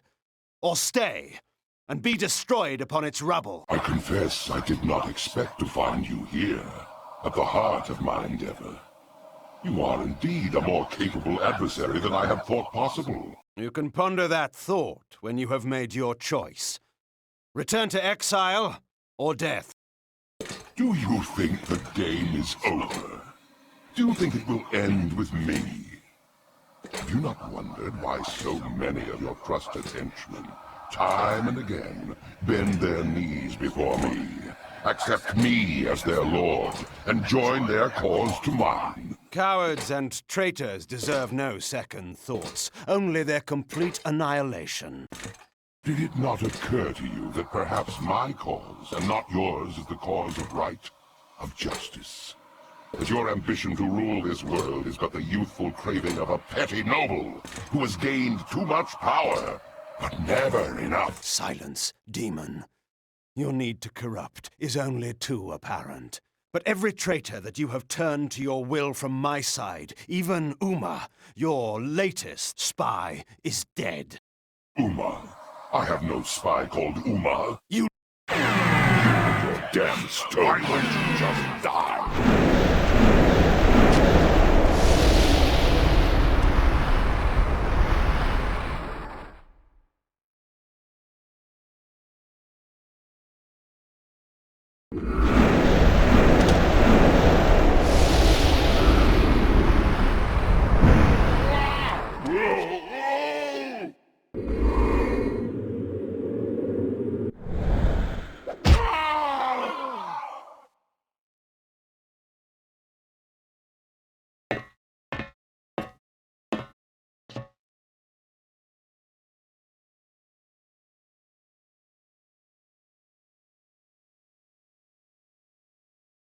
Do you still believe you can prevail?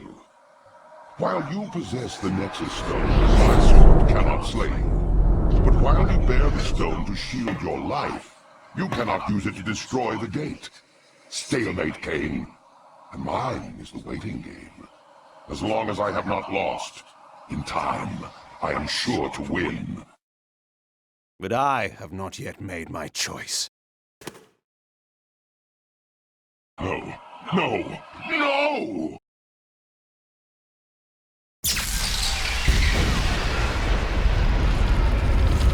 As long as I wield the Reaver, I am immortal!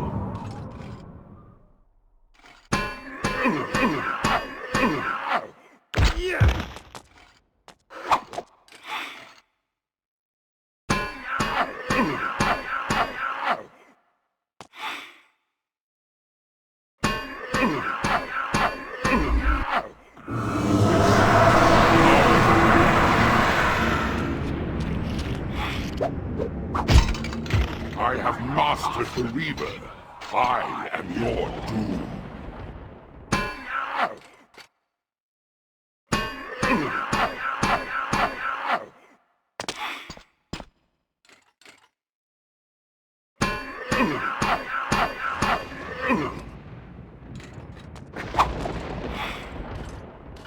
Kneel before my might.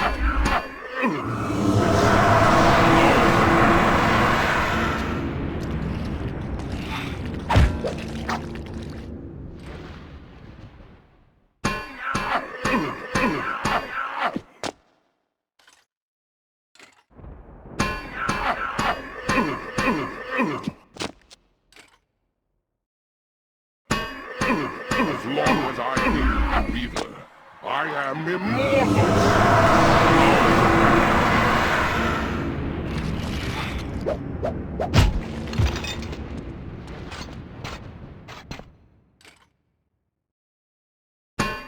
I cherish the irony of killing you with your own sword, Kain.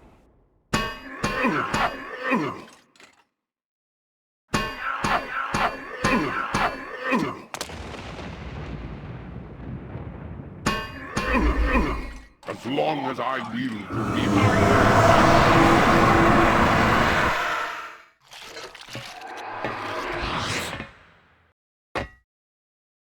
You?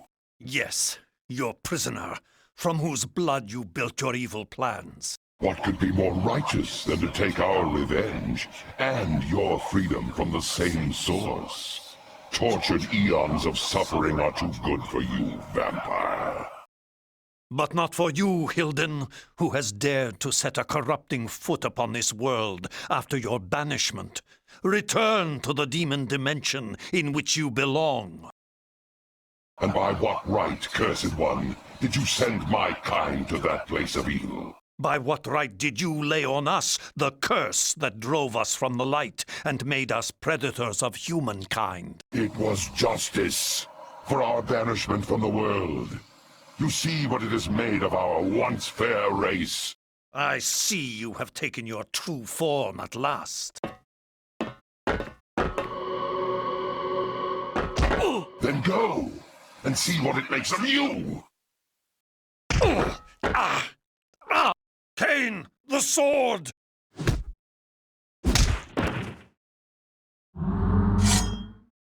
I sentence you to the hell of your own making. A prisoner for all time. No! Kain! And now, it is your turn.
Won the battle, but the war between your kind and mine will never end.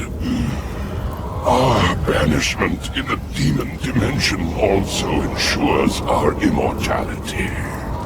One day, we shall return. Should your kind breach that place of banishment again, I will be waiting. You will not live that long. I have lived long enough to dispose of you.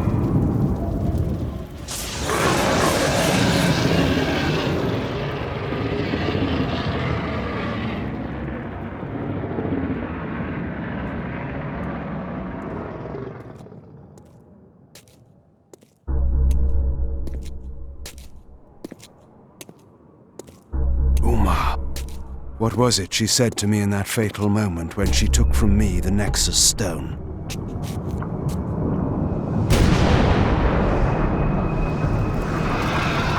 How would my rule differ from that of the Sarafan Lord?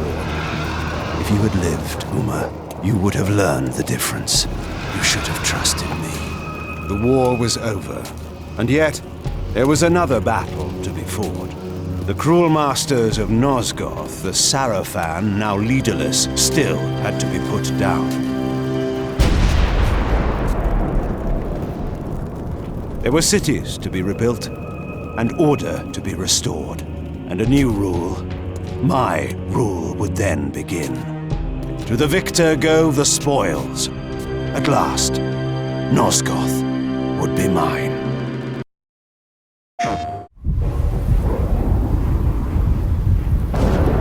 So, Raziel, here we are, finally. I knew your every intention before you did. Enlighten me.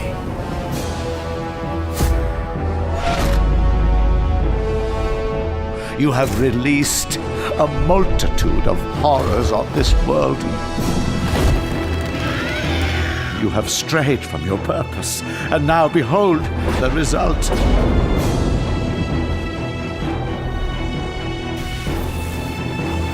I am your creation, Kain.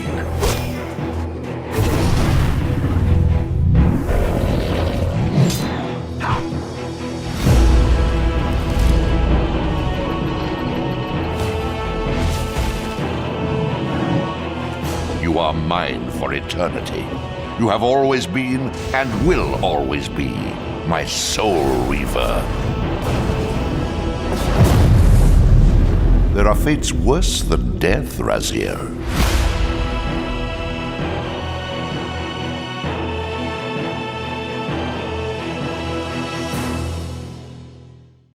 PlayStation.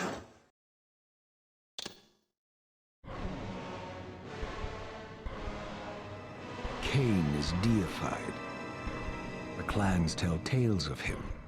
Few know the truth. He was mortal once, as were we all. However, his contempt for humanity drove him to create me and my brethren. I am Raziel, firstborn of his lieutenants. I stood with Kain and my brethren at the dawn of the Empire. I have served him a millennium. Over time, we became less human and more divine. Kain would enter the state of change and emerge with a new gift.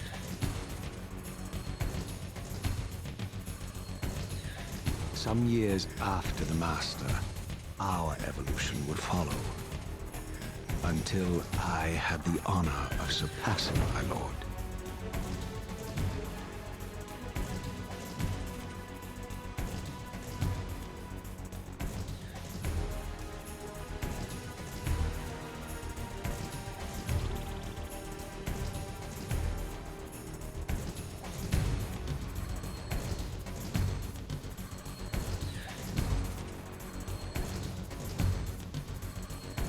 For my transgression, I earned a new kind of reward.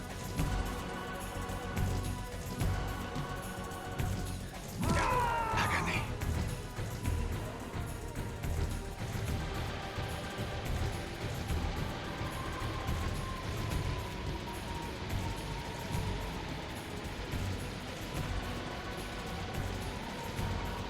There was only one possible outcome. My eternal damnation. I, Raziel, was to suffer the fate of traitors and weaklings, to burn forever in the bowels of the Lake of the Dead. Cast him in.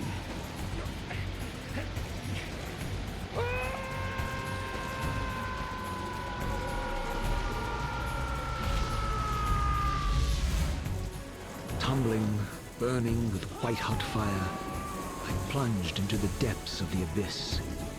Unspeakable pain, relentless agony. Time ceased to exist.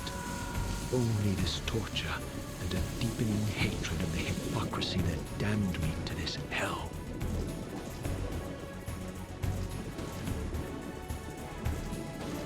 An eternity passed, and my torment receded, bringing me back from the precipice of madness. The descent had destroyed me, and yet I lived.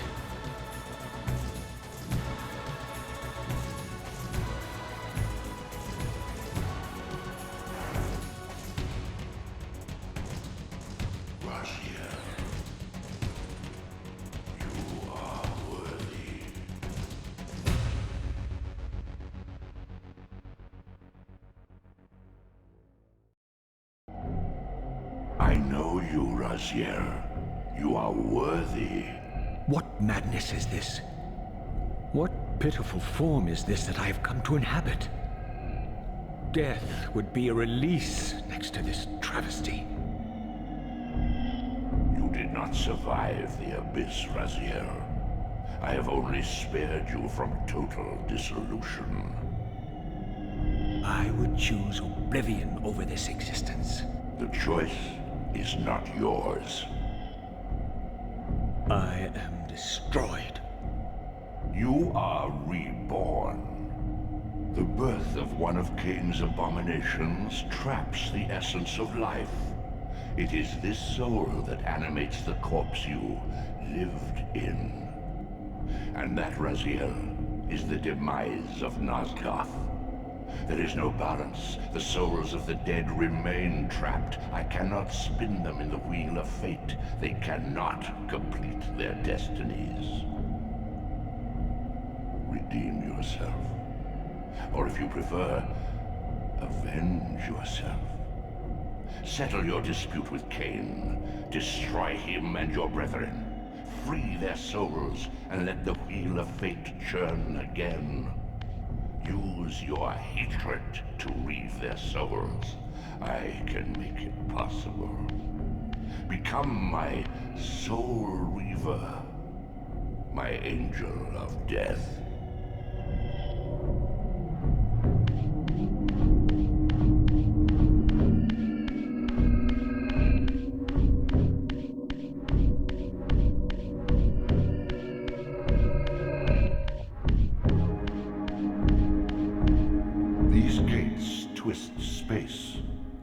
path across great spans.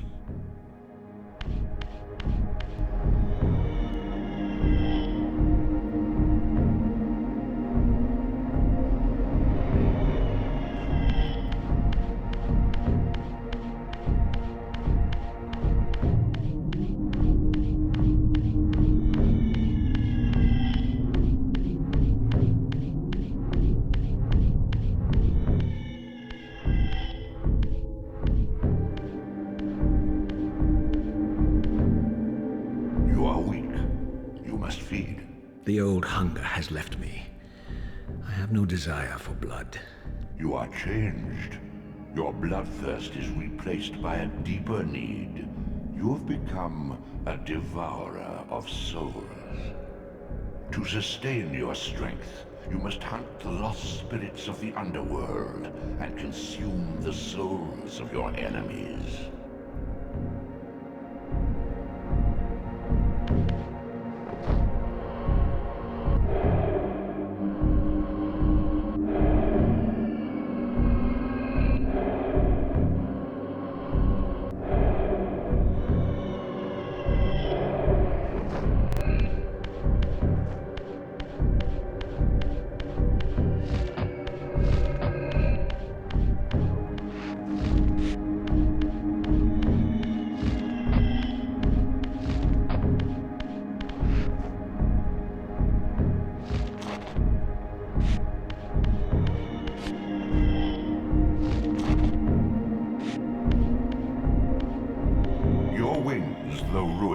Not without purpose. Take hold of them as you leap, and they will carry you across this chasm.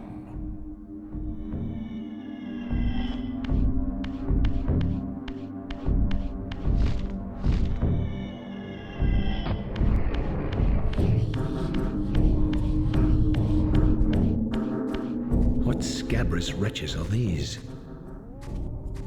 Stua, the scavengers of the underworld. Their feral hunger has claimed countless souls, spirits who now shall never find their rest.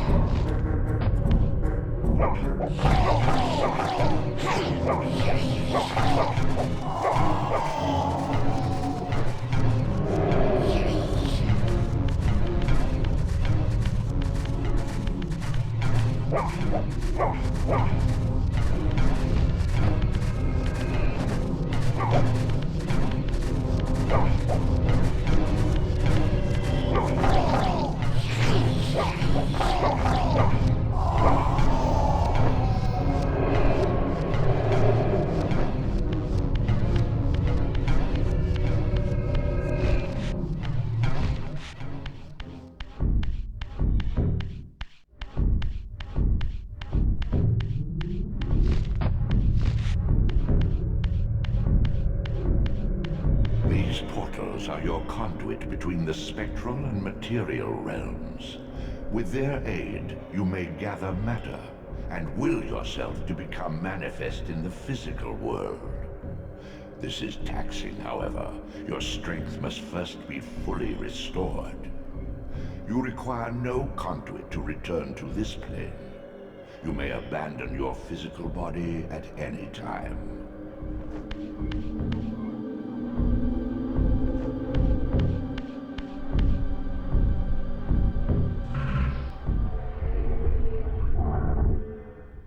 Sustain your strength to prolong your manifestation in the physical world. If you fail to feed or absorb too many wounds, this fragile matter will dissolve.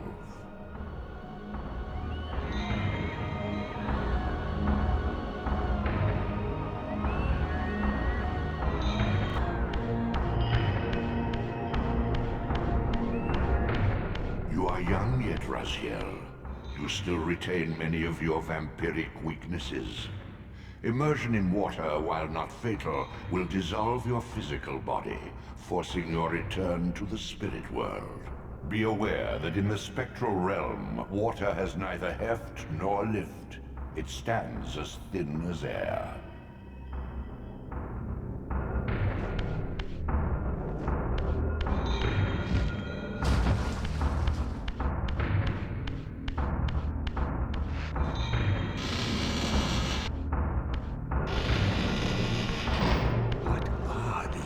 creatures. Do you not recognize them? They are the children of your brother, Duma. That's impossible. These foul, scuttling beasts could not be kin of our high blood. Do you suppose that time stood still for you, Raziel? Much has changed since you passed from the world of men.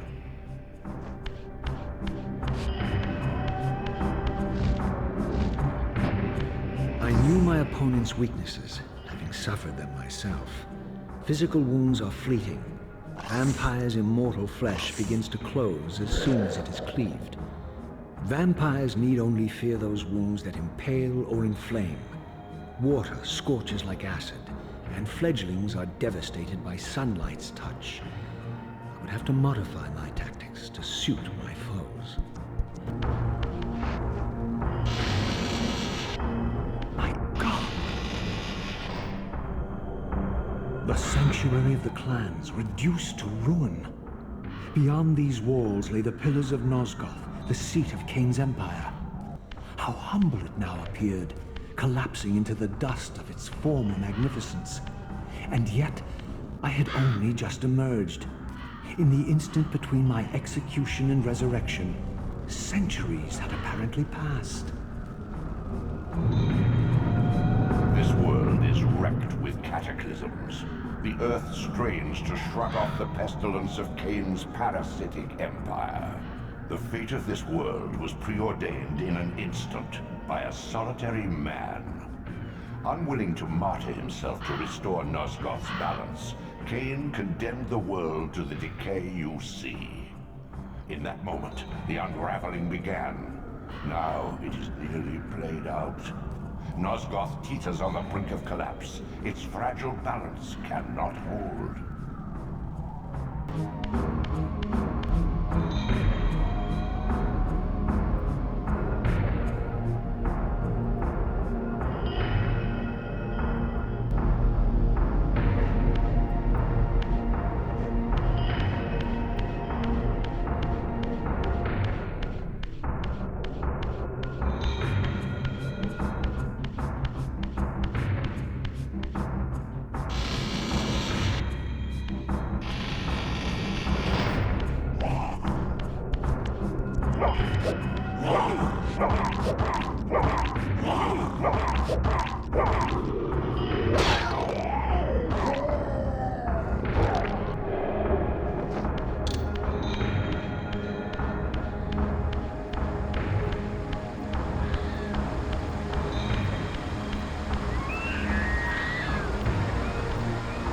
This, at least, had remained constant. The endlessly swirling vortex of the abyss, my tomb, and the womb of my rebirth. Though much of Nosgoth's landscape had changed, these cliffs gave me my bearings. My clan territory was to the west. I was anxious to see how my descendants had fared during the centuries of my absence.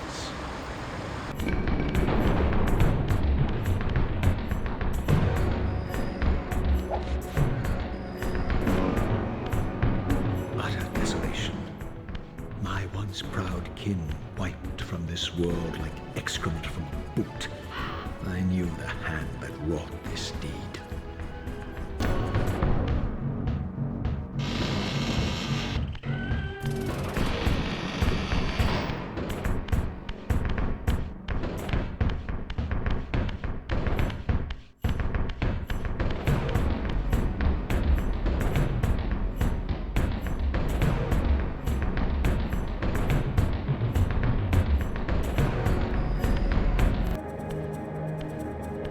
No! Please!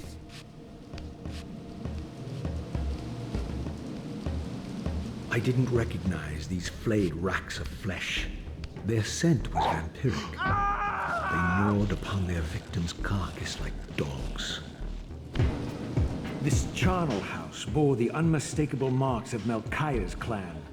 To what depths had our dynasty plummeted if these ghouls were the descendants of my high-born brother? Were they so debased as to recruit fledglings from the desiccated corpses here interred? My brother Melchiah was made last, and therefore received the poorest portion of Kain's gift. Although immortal, his soul could not sustain the flesh, which retained much of its previous human frailty. This weakness, it seemed, was passed on to his offspring. Their fragile skins barely contained the underlying decay.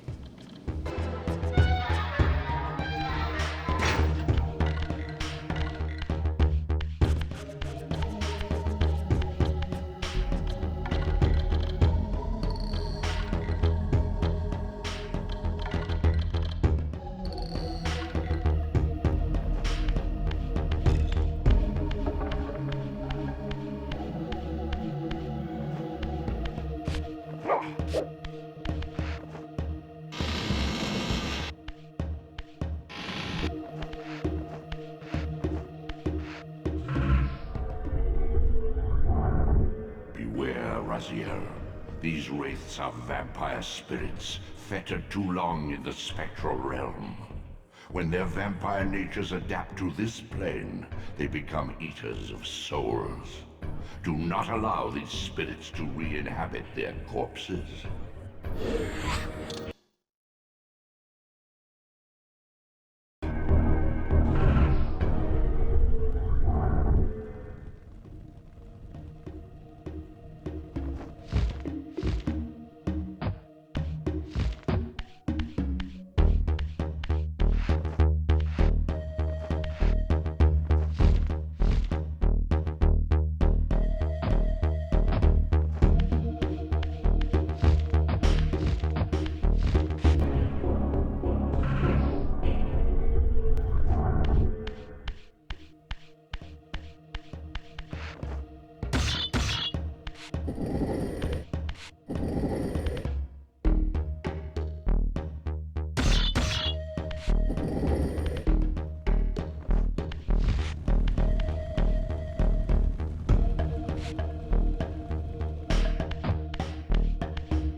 Show yourself, creature. Do you not recognize me, brother? Am I so changed?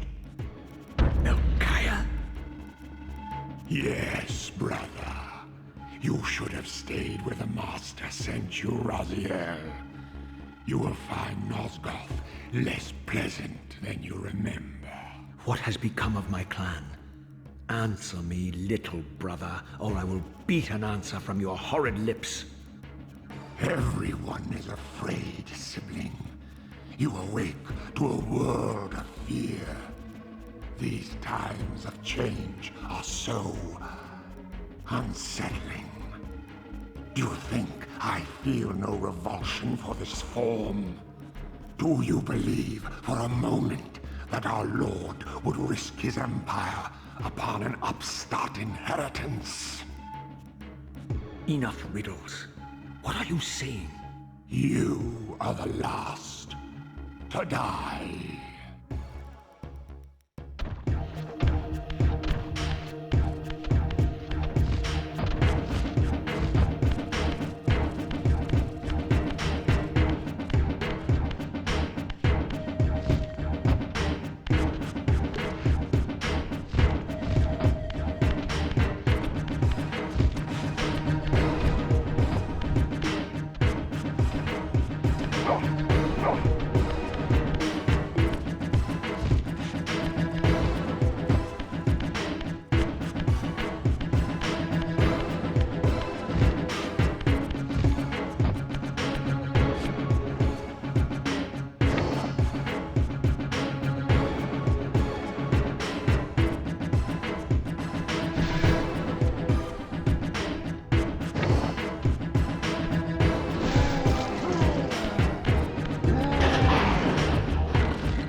Where can I find Kain?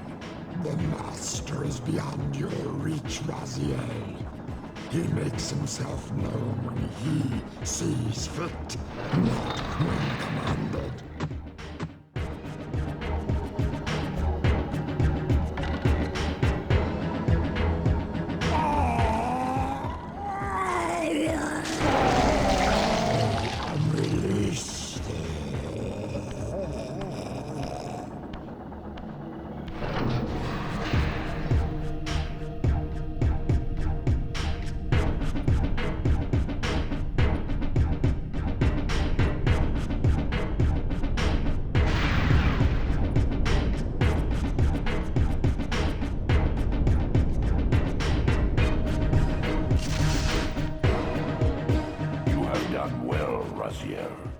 Am I reduced to this? A ghoul? A fratricide? Elevated, Raziel, not reduced. Consuming Melchiah's soul has endowed you with a new gift. Insubstantial barriers such as these are no impediment to you in the spectral realm. Will yourself to pass through, and you shall. Raziel, Melchiah's soul has endowed you with the means to gain entry. Beware, however. This hollow derelict is abandoned, but not uninhabited.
Raziel. Kain! The Abyss has been unkind. I am your creation, Kain. Now, as before, you criticize your own work. What have you done with my clan, degenerate? You have no right. What I have made, I can also destroy, child. Damn you, Kain! You are not God! This act of genocide is unconscionable! Conscience? You dare to speak to me of conscience? Only when you have felt the full gravity of choice should you dare question my judgment. Your lifespan is a flicker compared to the mass of doubt and regret that I have borne since Mortanius first turned me from the light. To know that the fate of the world hangs dependent on the advisedness of my every deed? Can you even begin to conceive what action you would take in my position? I would choose integrity, Kain.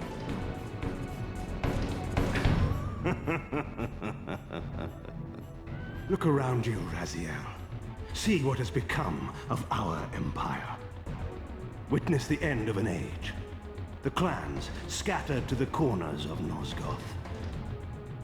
This place has outlasted its usefulness. As have you.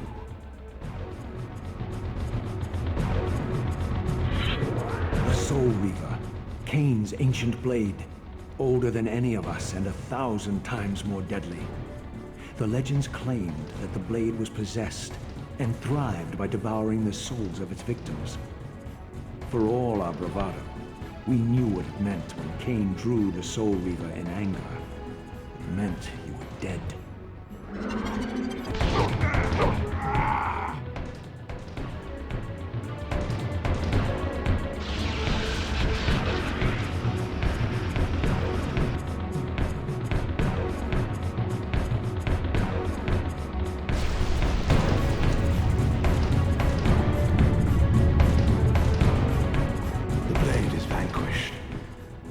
So it unfolds, and we are a step closer to our destinies.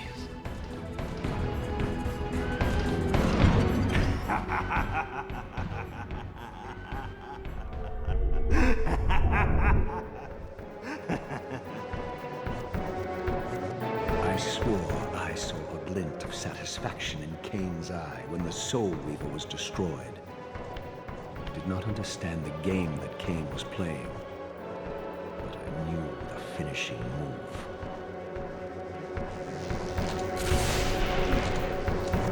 From this moment and ever afterward, you and this blade are inextricably bound. Soul Reaver, and Weaver of Souls, your destinies are intertwined. By destroying the sword, you have liberated it from its corporeal prison and restored it to its true form, a radiant blade, its energy unbound. No longer a physical blade, it can only manifest itself in the material realm when your strength is fully restored. Once manifest, it will sustain you.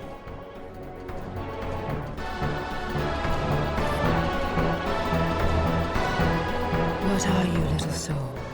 Another of Kain's creatures come to taunt this bound spectre. I did not intend to disturb your rest. Rest. A body is needed for sleep. Flesh and bones are required to recline. No, child. All I may do is watch and remember, ceaselessly conscious as this wretched world's history unfurls. Ghastly past, insufferable future, are they one and the same? Am I always here? How have you come to haunt these pillars? Kain refused the sacrifice. The Pillar of Balance, corrupted to its core, stands as a monument to his blind ambition. Now these pillars serve only to bind me here, my prison and eternal home, thanks to the avarice of your master, Kain. That bastard can claim no allegiance from me. Then we share a common foe, Raziel. Return here when you have need. Ariel remembers what others have forgotten.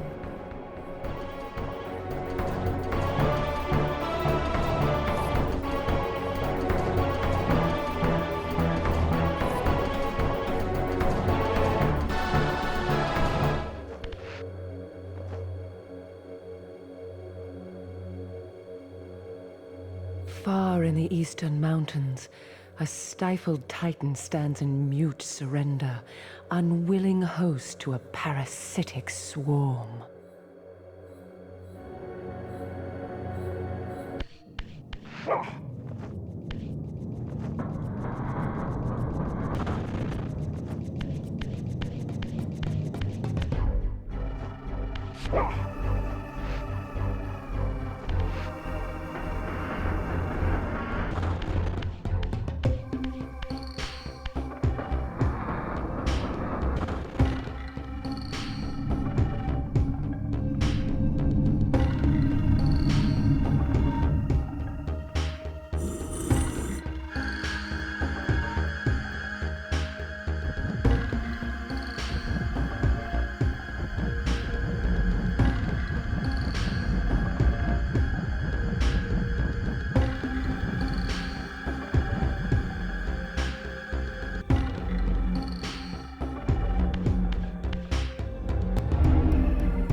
These glyphs empower you with elemental lore. Each spell exacts a sacrifice of energy, however. Use them sparingly and wisely.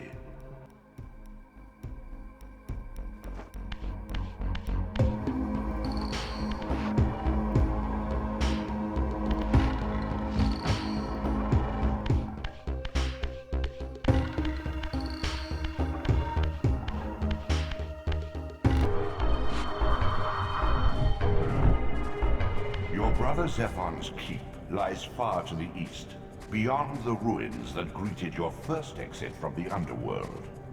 He and his brood have cocooned themselves in a derelict cathedral, having murdered its human guardians.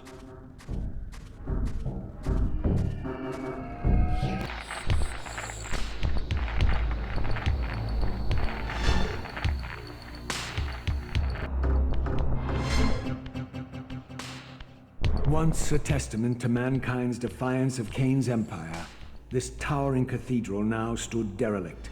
The humans who worshipped here, dead for centuries. Its architects conceived this tower as a holy weapon against the vampire menace, a colossal instrument of brass and stone. The cathedral's pipes, once tuned to blast a deadly hymn, now stood silent, and these vacant spaces whistled their impotence.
Prodigal son.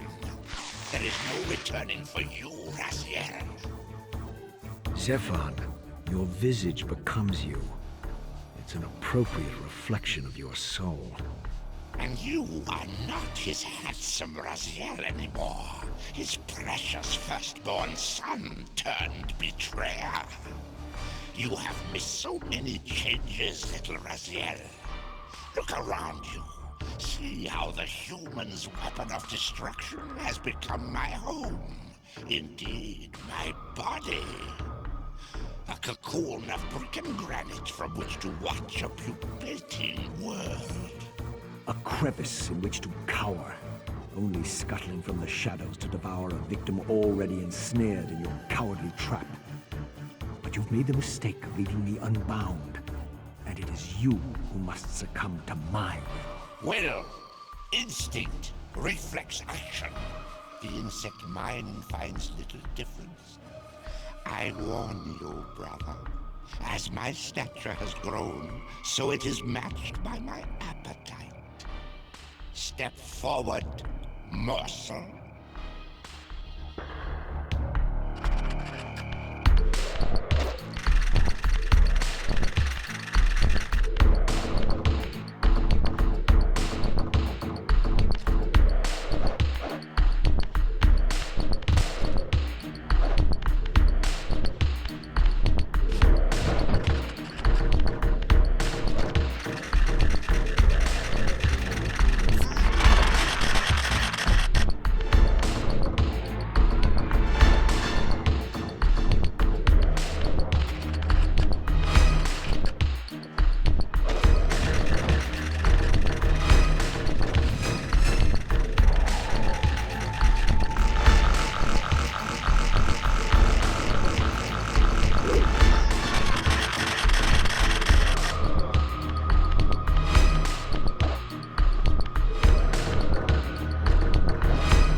apostate soul has bestowed on you a new gift.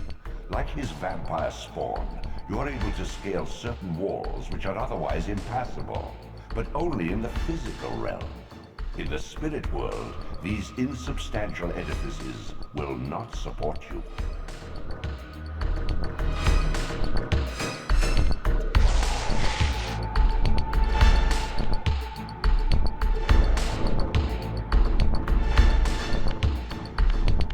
In the mountains beyond the pillars, Nosgoth's cataclysms have exposed an ancient crime.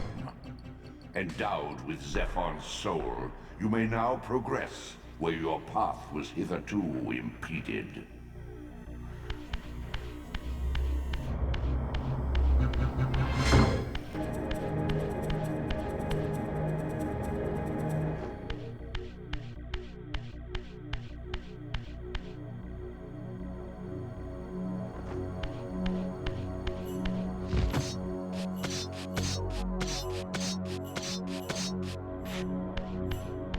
The ancient tomb of the Seraphim, once impenetrably sealed, now ravaged by Nosgoth's upheavals, its mysteries lay exposed.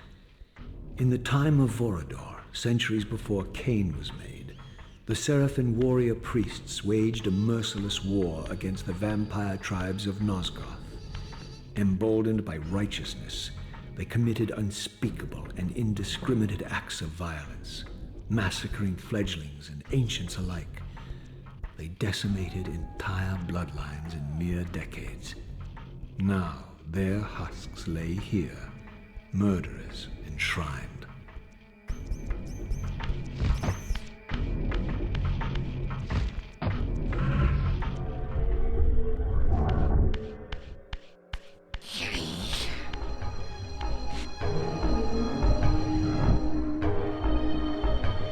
Take heed, Raziel. A forgotten history lies within. Know thyself, though it may destroy you.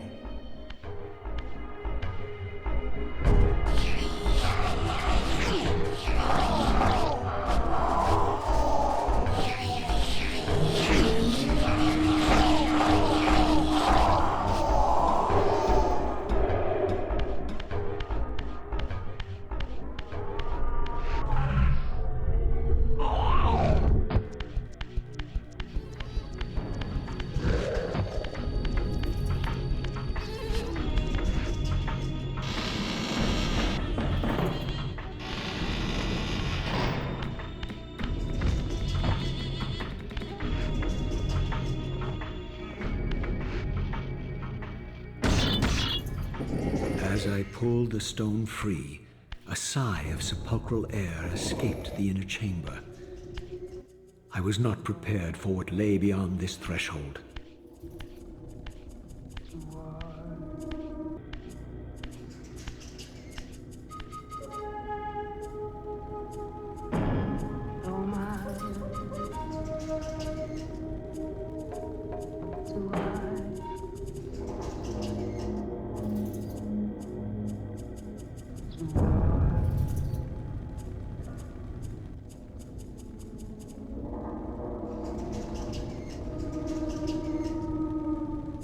These crypts, defiled caskets of Seraphim saints, bearing my brothers' names, and my own.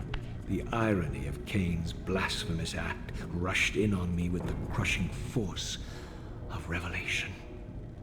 Were my hands not as bloody as these? Worse, I had spilled the blood of my brothers, these very comrades whose tombs lay ravaged before me.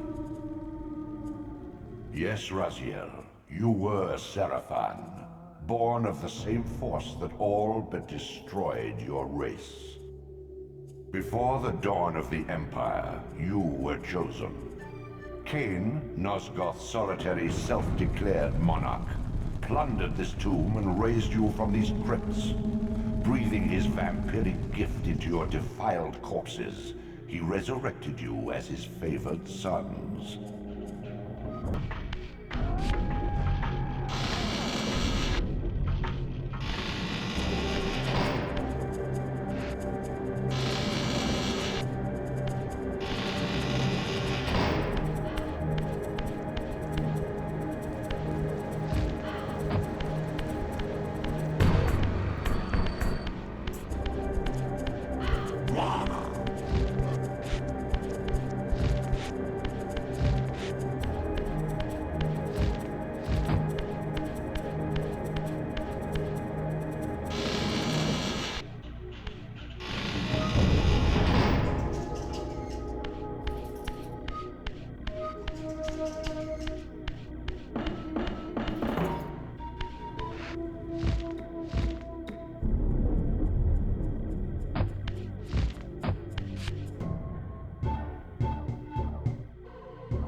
North of the Seraphim tomb, a desecrated abbey languishes, half drowned.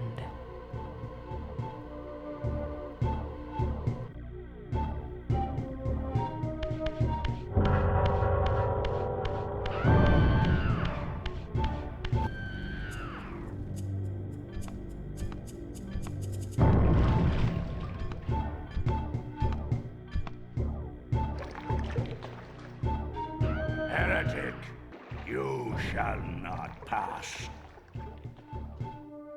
Such loyalty to one who has you guarding this outpost like a chained dog. Do you prosper on the scraps he casts you?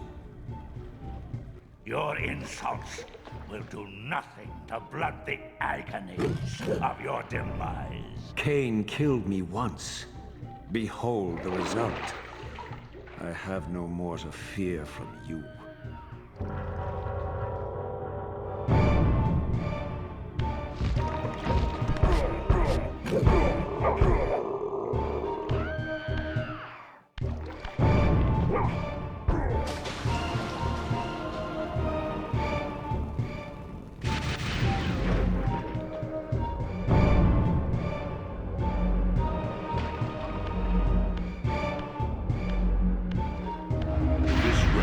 Infused you with the power to compress and manipulate space.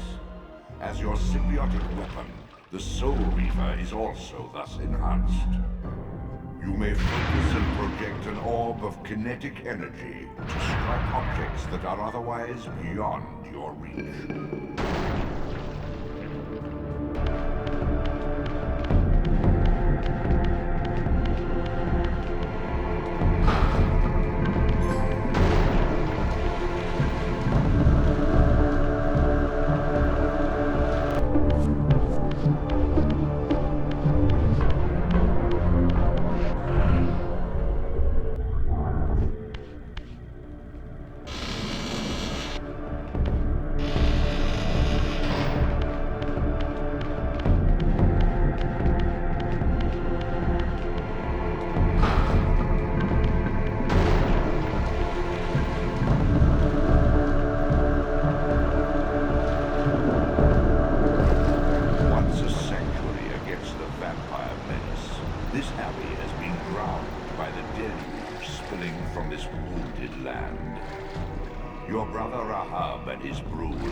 Devastated even by the feeble rays of Nosgoth's sun, overcame their vulnerability to water and retreated from the surface. Now they haunt these ruins and glide in the darkness of its stagnant depths.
You have adapted well to your environment, for one so maladjusted. Do not mock me, Raziel. You of all of us should respect the power bestowed by a limitation overcome. Kain said you would come. You speak with the murderer? You would do well to mind your blasphemous tongue. What more did he tell you? That you would destroy me. I will indeed. But tell me, before I tear your soul from its moorings, do you know what we were before Kain spawned us? Seraphan, Rahab, the antithesis of all we ever believed. Does it matter? We were lost. He saved us. Saved us? From what? From ourselves.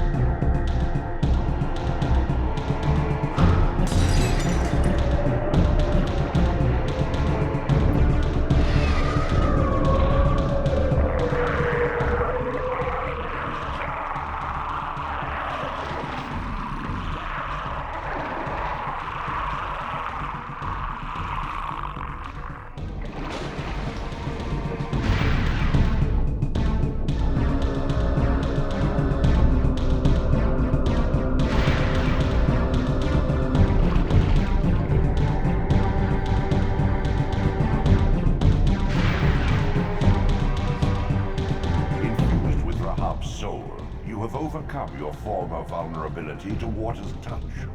Immersion in water will no longer dissolve your physical body, enabling you to swim to areas heretofore beyond your reach.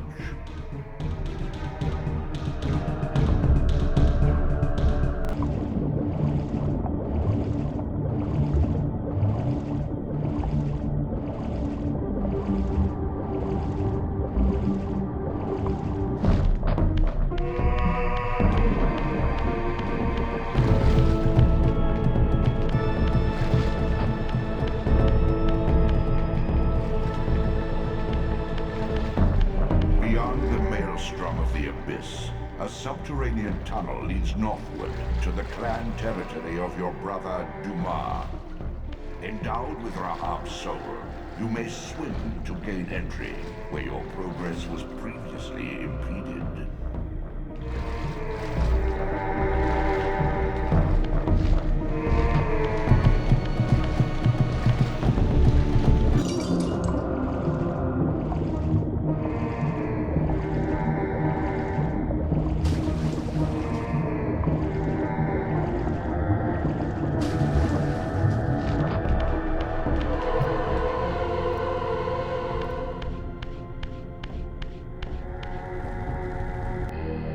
This elemental forge is tuned to the Soul Reaver's energy. Once baptized in his primordial flame, the blade may be imbued with fire at any future time.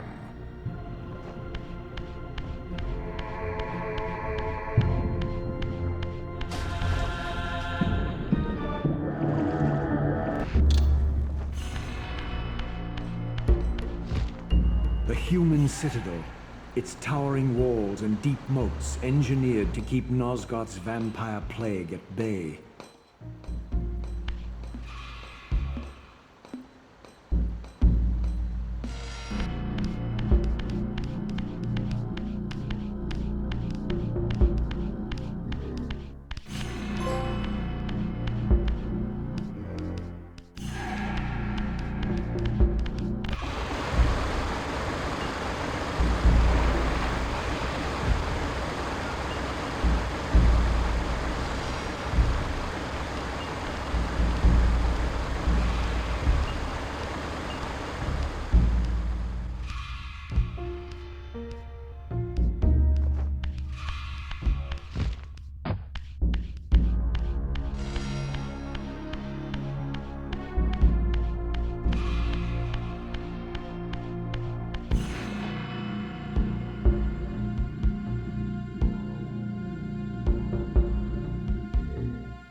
teemed with the life of my kind? Could it be that other clans? This city once teemed with the life of my kind. Could it be that other clans had suffered the same fate as mine? In his madness, could Kain spare none of his brood? It was not Kain, but Duma's own arrogance that brought the downfall of his clan. These are human weapons, Raziel. Believing themselves invincible, Duma and his offspring failed to see an attack coming from the least likely assailants. Complacent in their arrogance, they were taken by surprise, allowing the human vampire hunters to decimate their ranks with little resistance. The few that escaped have been reduced to scavengers.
My brother, Dumas, a powerful warrior in life. He would have burned with shame to have me find him here like a stuck pig.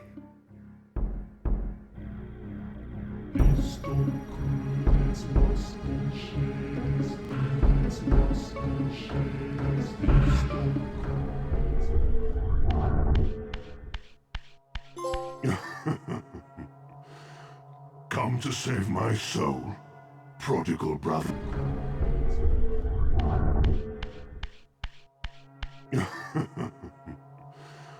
Come to save my soul, prodigal brother. Not to save it, but to take it. Your only salvation is release.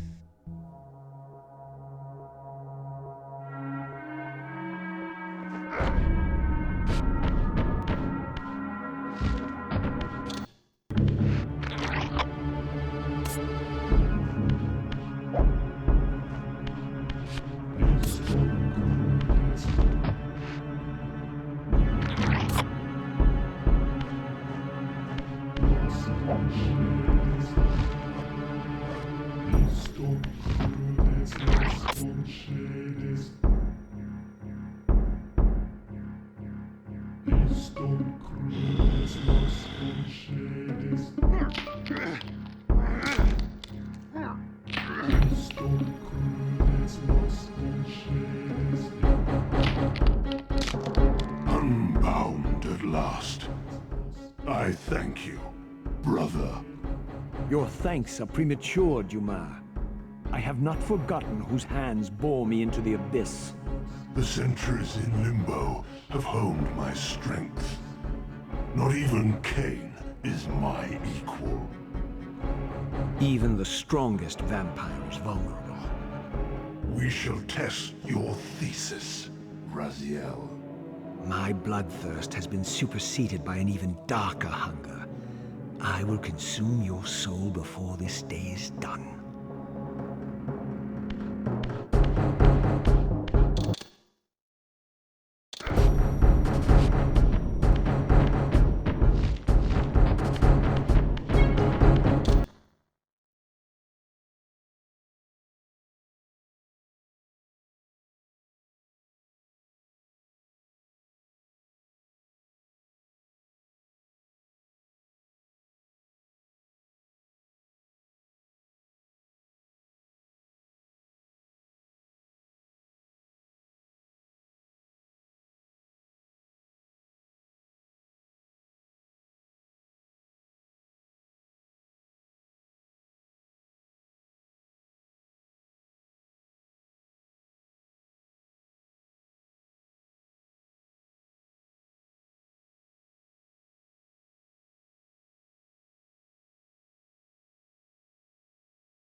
penetrate otherwise immovable objects.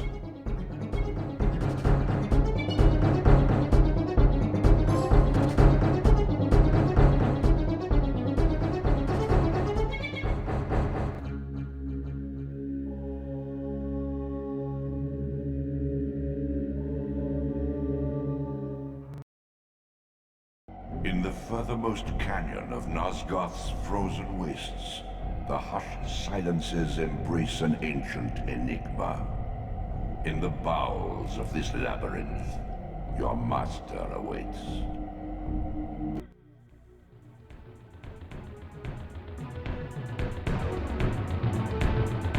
In the bowels of an inverted clockwork, the tormentor awaits. Be wary, Raziel. Those blind with rage are by destiny ensnared.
The Oracle's Cave, where Kain's first fateful meeting with Mobius occurred. Mobius played the role of a doddering soothsayer, stirring his pot of visions while dispensing enigmatic predictions to gullible visitors. Underneath the facade was Mobius the Time Streamer, sorcerer of the Circle of Nine, a ruthless manipulator with the power to bend time. Since his murder at Kain's hands centuries ago, these caves have stood vacant, though, like Mobius himself, they are rumored to be only a facade for a much larger, more elaborate complex. I sensed that Kain was here, and at that moment, I would have plumbed the depths of hell to find him.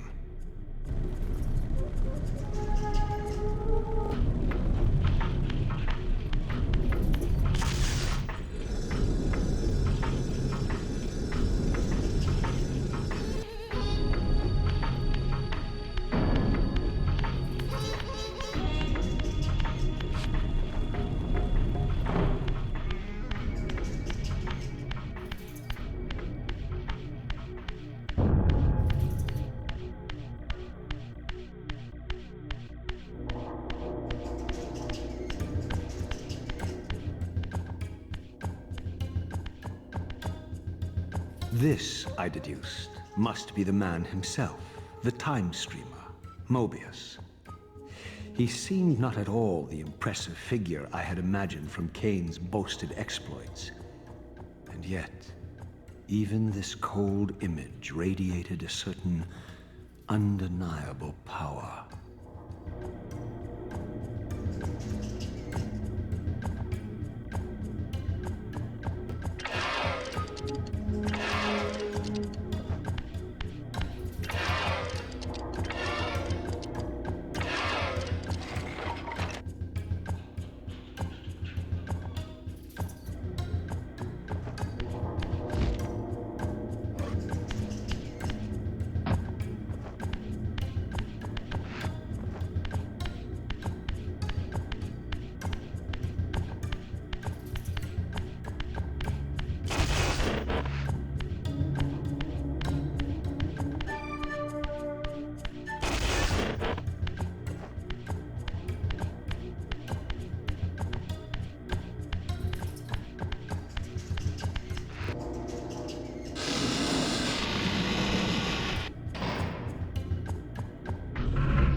my arrival in this miserable age? What trickery is this?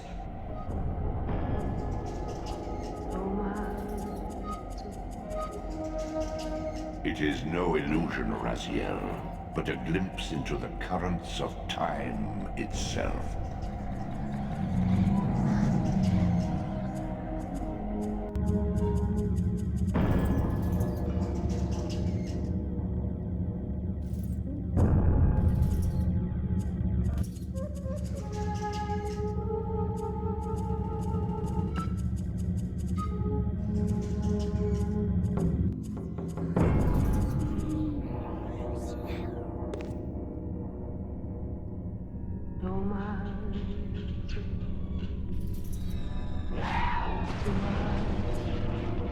These apparitions torment me.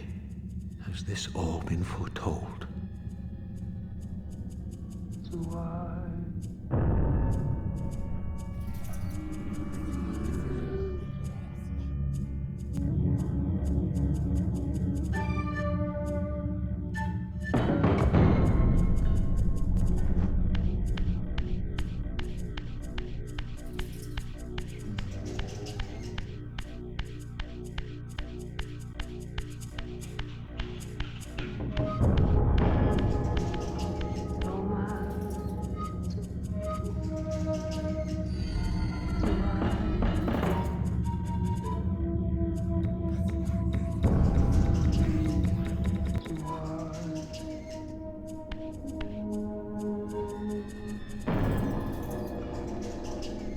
Impossible!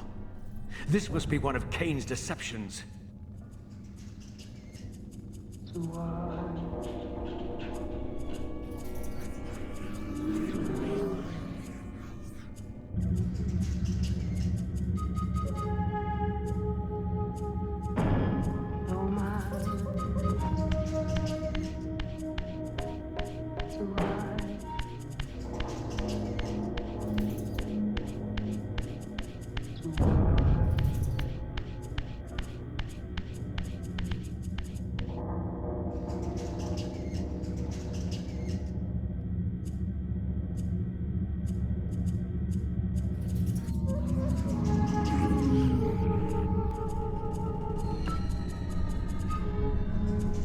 My mind reels with conflict. Does Kain await me moments from now? Or in some century yet to come?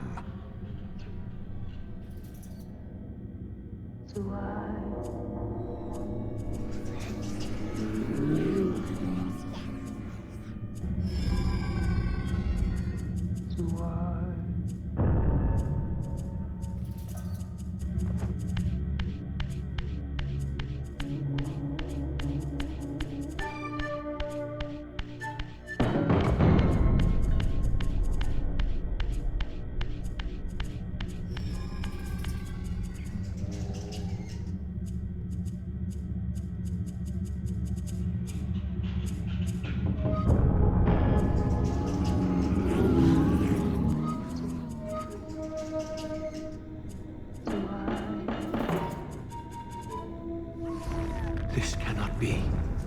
What madness does this scene portend? Kain must think me credulous to suffer these lies.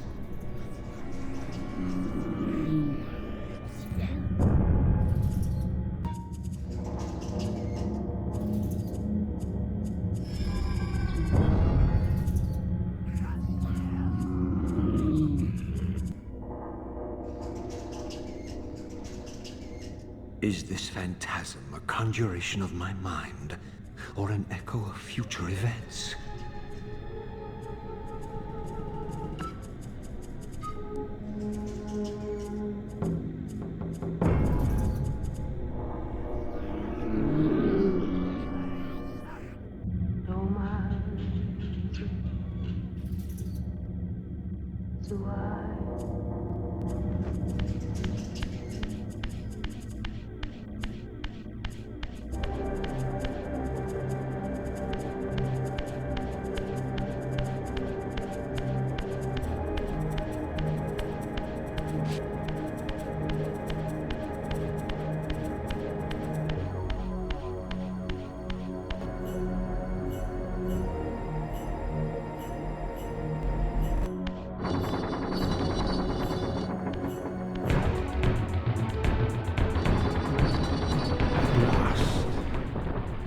must say I'm disappointed in your progress. I imagined you'd be here sooner. Tell me, did it trouble you to murder your brothers? Did it trouble you when you ordered me into the abyss? No. I had faith in you. In your ability to hate. In your self-righteous indignation. Lies. You cannot have foreseen all of this. Eternity is relentless, Raziel. When I first stole into this chamber centuries ago, I did not fathom the true power of knowledge. To know the future, Raziel. To see its paths and streams tracing out into the infinite. As a man, I could never have contained such forbidden truths. But each of us is so much more than we once were. Gazing out across the plains of possibility, do you not feel with all your soul how we have become like gods? And as such, are we not indivisible? As long as a single one of us stands, we are legion. And that is why, when I must sacrifice my children to the void, I can do so with a clear heart. Very poetic, Kain. But in the end, you offer no more than a convenient rationalization for your crimes. These chambers offer insight for those patient enough to look. In your haste to find me, perhaps you have not gazed deeply enough. Our futures are predestined. Mobius foretold mine a millennium ago. We each play out the parts fate has written for us. We are compelled ineluctably down preordained paths. Free will is an illusion. I have been to the tomb of Seraphan, Kain. Your dirty secret is exposed. How could you transform a Seraphan priest into a vampire?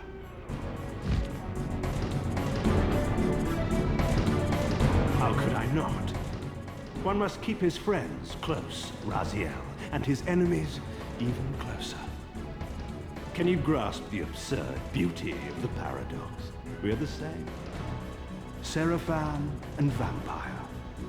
With our holy wars, our obsession with Nosgoth's domination, who better to serve me than those whose passion transcends all notions of good and evil?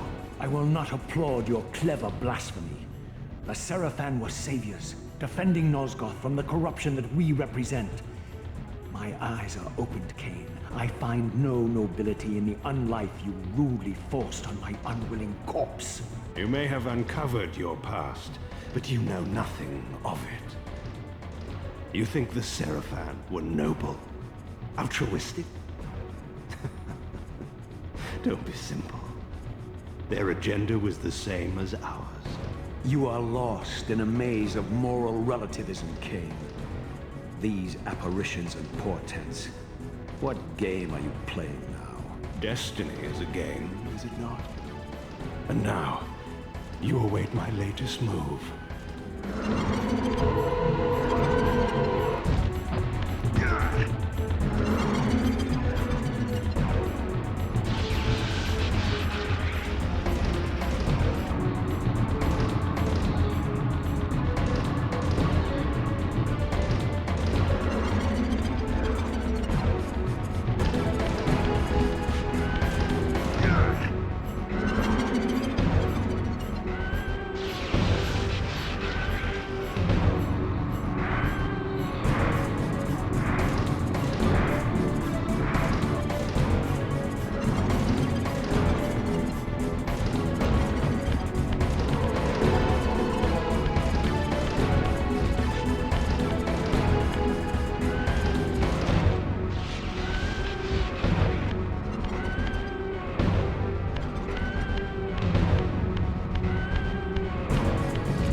This is not where or how it ends. Fate promises more twists, before this drama unfolds completely.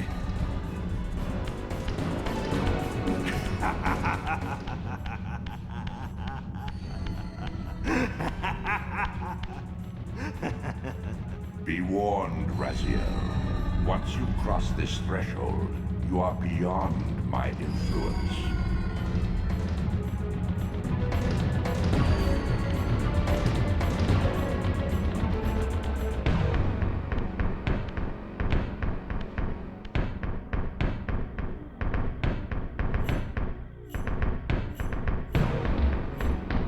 Raziel, Redeemer and Destroyer, Pawn and Messiah, welcome, time-span soul.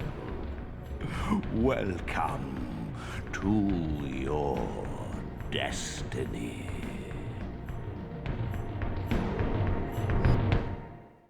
Where time is but a loop, a loose stitch in the universal cloth, a streamer might seize upon a chance, a fatal slip, and plunge the fate of planets into chaos.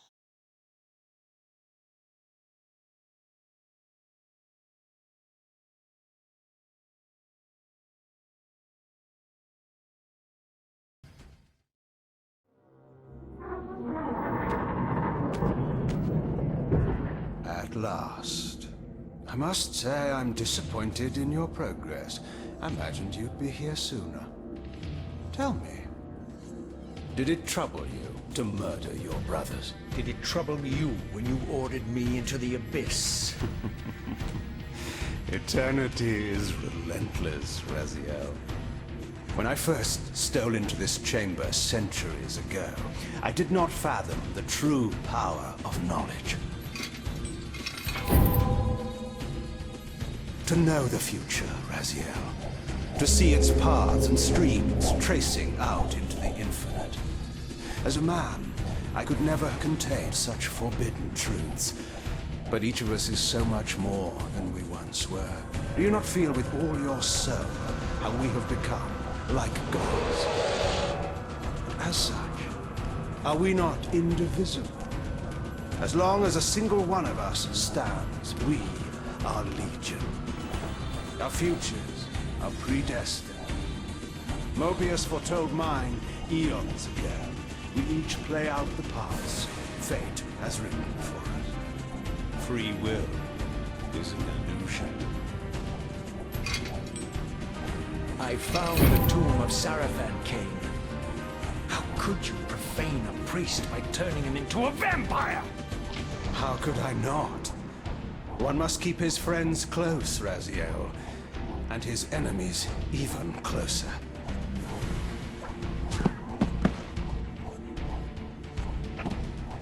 Who better to serve me than those whose passion transcends all notions of good and evil? The Sarafan were saviors, defending Nazgul from the corruption that we represent. My eyes are open, Kain. I find no nobility in the unlife you rudely forced on my unwilling corpse. You may have uncovered your past, but you know nothing of it. You think the Sarafan were noble, altruistic?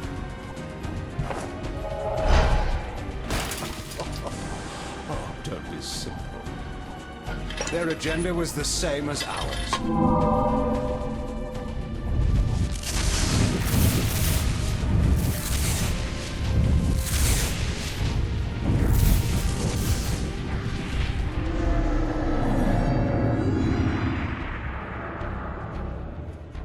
You nearly had me, Raziel.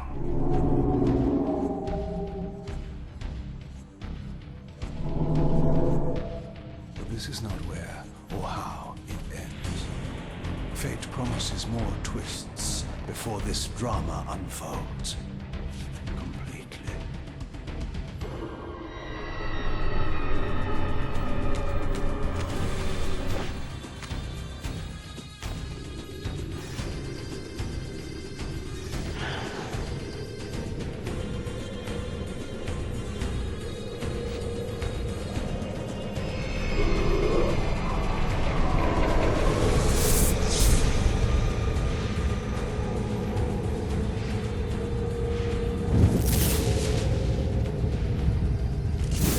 Raziels, Redeemer and Destroyer, Pawn and Messiah.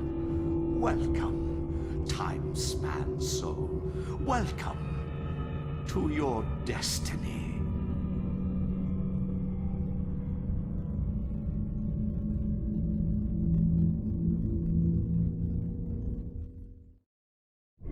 Where am I? Is the usual question. In your case, when might be more apt. Very well, you old snake. If you'd prefer I use my bare hands...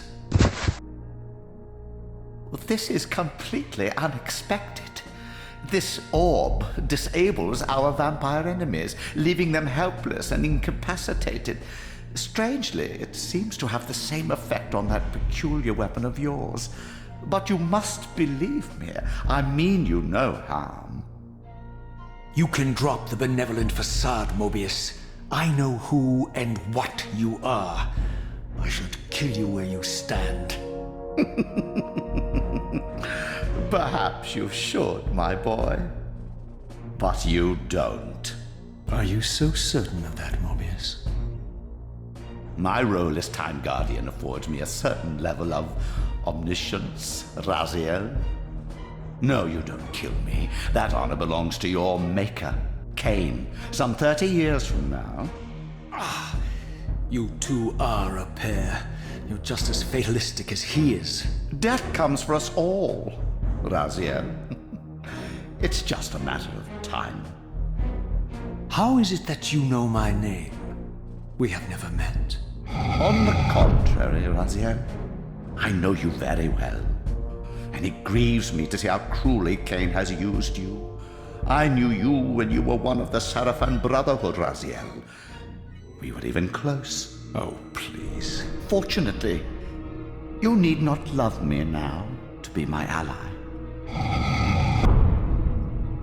Are we within the stronghold of the Sarafan priesthood?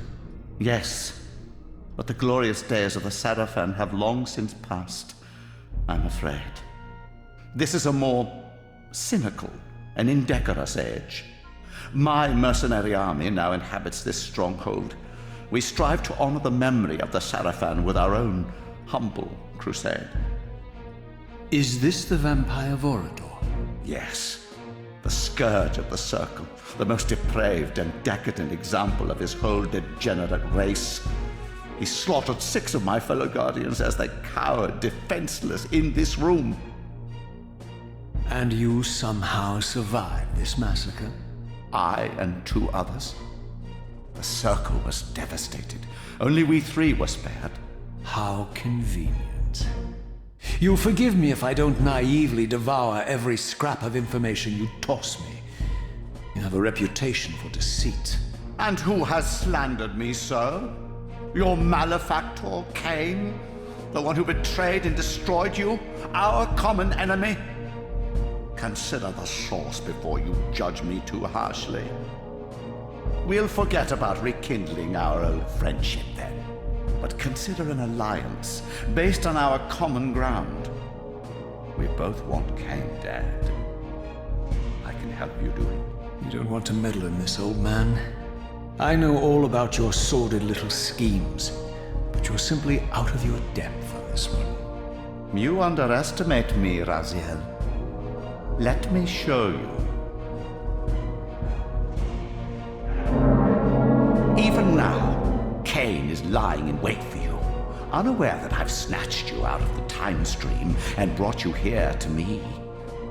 See how he lingers at the very pillars he is destined to destroy, foolishly confident that he has eluded your grasp.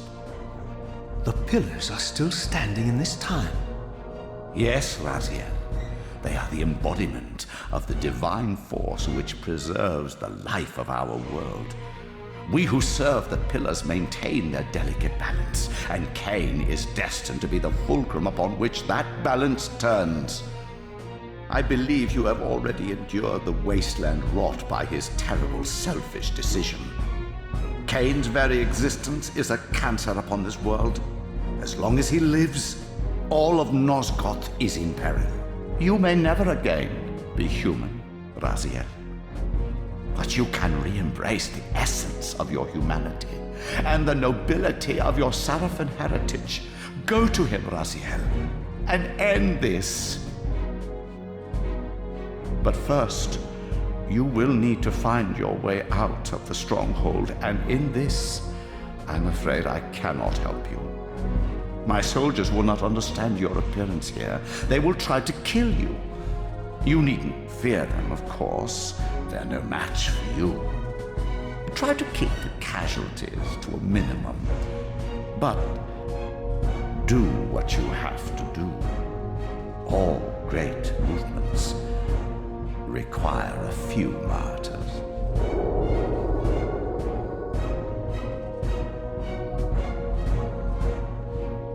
Alone now, I surveyed my surroundings and noticed a second time-streaming chamber. Its entrance identical to the first, but with one distinction. That crystal was significant, but how? I had not yet discovered.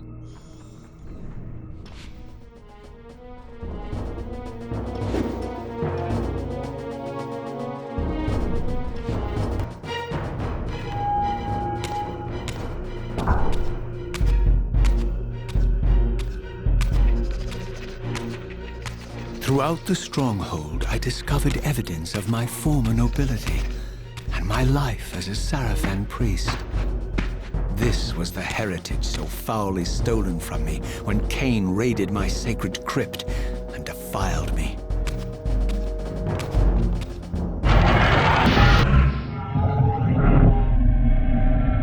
Away from the influence of Mobius's cursed staff, I could feel the strength of the Soul Reaver slowly returning. If that orb was as debilitating to vampires as it was to the blade, it gave Mobius a powerful advantage over his enemies. I finally understood how Mobius's crusade could decimate the vampires so successfully. If he could immobilize his enemies, they were at his mercy. But why, I wondered, would the staff have any effect on the Reaver? As I neared the stronghold's inner sanctum, a strange sensation crept over me.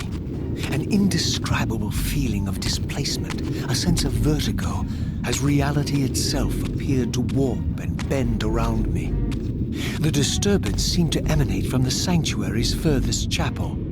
As I cautiously approached, the sense of dislocation intensified with each step. So this was the tomb of the beloved King William the Just, beatified here as the martyr and catalyst of Mobius's crusade. I was reminded of Kain's journey as a fledgling vampire, how Mobius coerced him to travel back in history and assassinate William, thus igniting a genocidal hatred of vampires among the citizens of Nosgoth. And here I discovered the source of the displacement. The Soul Reaver itself, laid out like a holy relic, and broken, apparently in the battle between William and Kain. I had not thought such a thing was possible, until, of course, Kain shattered the blade against me when he tried to strike me down. Thus, the captive spirit inhabiting the Reaver was released, and binding itself to me, became my symbiotic weapon. And so the Reaver met its former self, still imprisoned in this corporeal shell. I watched, mesmerized, as the Wraith blade uncoiled itself and snaked down the length of the physical blade.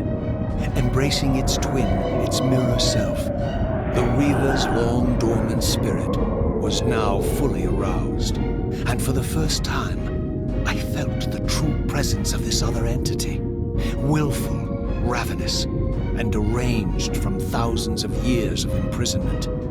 The Reaver was now in command, and I, now merely its helpless host, felt my soul being leeched to restore the blade. But the Reaver knew better than to destroy its host, and just as I neared the brink of oblivion, the blade released its hold on me. As I recovered, I realized we were now bound together in a fragile alliance. The Reaver no longer merely my symbiotic weapon, but a sentient parasite competing for control. What have you done to me, Mobius? Is this your trap? How mine? Don't forget it was Kain who led you here, not I. While you curse me, the only soul in Nosgoth ready to guide and assist you, Kain laughs at our folly and revels in your dismay. These blades, now coiled in sinister embrace, have inspired terror in the hearts of creatures far more durable than you, old man. Bound together as they are, I can only imagine what they could do to your soul's fragile shell. Raziel, I beg you to stay your hand. This was none of my doing. I have sought only to aid you in your righteous quest. Why, you're trembling, Mobius. Has your confidence abandoned you? You seem to have made a fatal error by leaving your precious staff behind. Is that where all your courage comes from? Listen to me, Raziel. You don't know what you're doing. I have taken an enormous risk by appearing here before you, so defenseless, yet eager to prove my good intentions. If there's anything left of the Seraphim in you, you won't do this. While you threaten me, your true enemy eludes you. Don't concern yourself with Kain, old man. He'll join you in hell soon enough. As you said, death comes for us all. Yes, the Wheel of Fate demands it. What did you say? The Wheel of Fate. The inexorable cycle of death and rebirth to which all men are compelled. We serve the same God, Raziel. To strike me down would be striking God's own attendant. And I don't believe even you would take that risk. I tire of your games, Mobius. Now that I know you fear me, I needn't concern myself with you. Kain is waiting for me. Go then, Raziel. Seek Kain out and destroy him in the name of the one God we both serve. You, who were once a Seraphim priest, murdered, profaned, destroyed, and reborn again from his mercy. You are now most powerfully equipped to be his agent, his instrument of restoration and retribution. My own vengeance is motivation enough.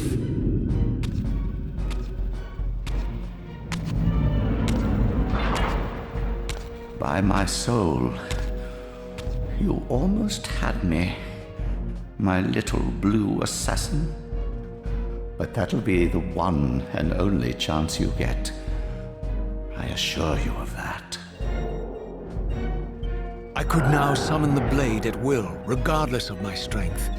But once summoned, the blade's ravenous appetite could not be contained.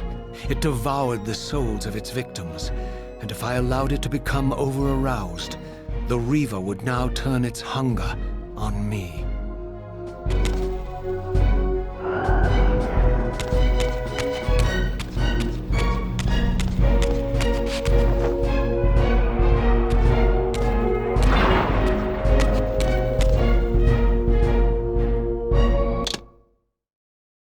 So this was the legendary Janos Ordrin, reputed to have been the most ancient and diabolical vampire to have ever existed. According to folklore, he lived high in the cliffs of Nosgoth's northern mountains and preyed mercilessly on the defenseless villages below. His reign of terror ended when the Seraphim finally hunted him down and tore his throbbing heart from his still-living body. This relic came to be known as the Heart of Darkness, and was supposedly imbued with the power to restore vampiric unlife.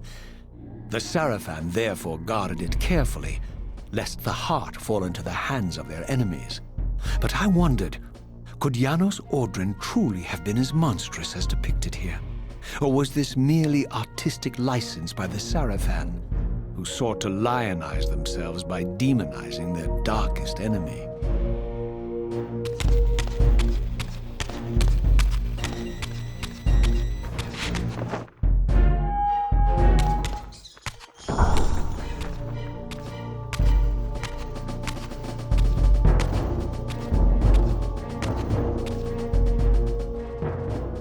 strange how my history came full circle. This chapel, I realized, was a memorial to my former Sarafan brethren and myself.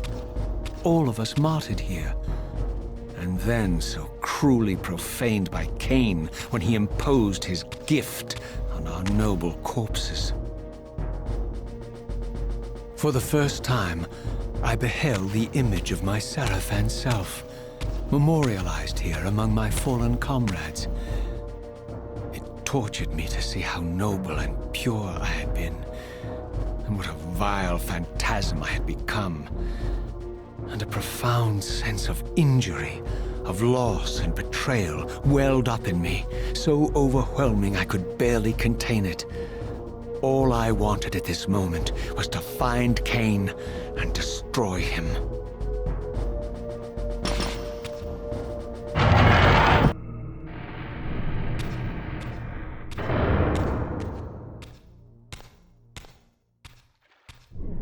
I emerged, and for the first time beheld Nosgoth in its former glory. The land overflowed with abundant life and vitality, and I knew with certainty then that the world I had left behind was nothing more than the corpse of Nosgoth, a lifeless husk bled dry by the corruption of Kain's parasitic empire. This was the fragile world Kain sacrificed to preserve his own petty life and ambition, heedless of the profound cost. The sight only deepened my resolve. I sensed that the pillars lay to the northwest. If Kain truly waited to confront me there, I would not disappoint him.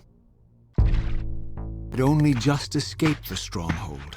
I sensed that in time my journey would return me full circle to this place. Infiltrating the fortress, however, would be no small feat. The balcony that had provided my escape was now well beyond my reach, leaving this massive gateway as the only means of entry. The gates were sealed, but like the time-streaming chamber I had seen earlier, their operation was undoubtedly linked to that odd crystal mounted above the entrance.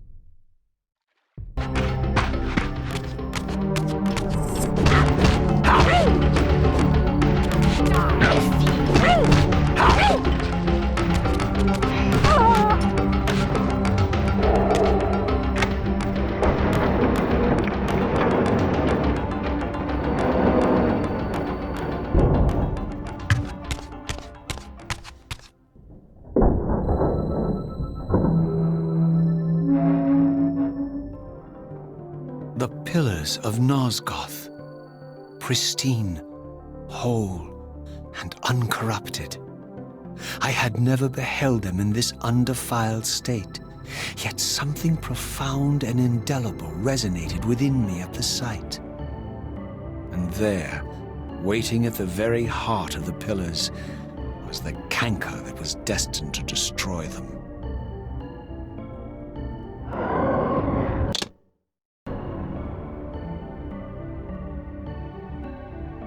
I know you're there, Raziel.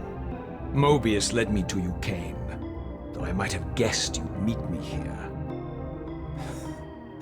And if Mobius told you I was hidden on the underside of hell, would you throw yourself into oblivion to pursue me?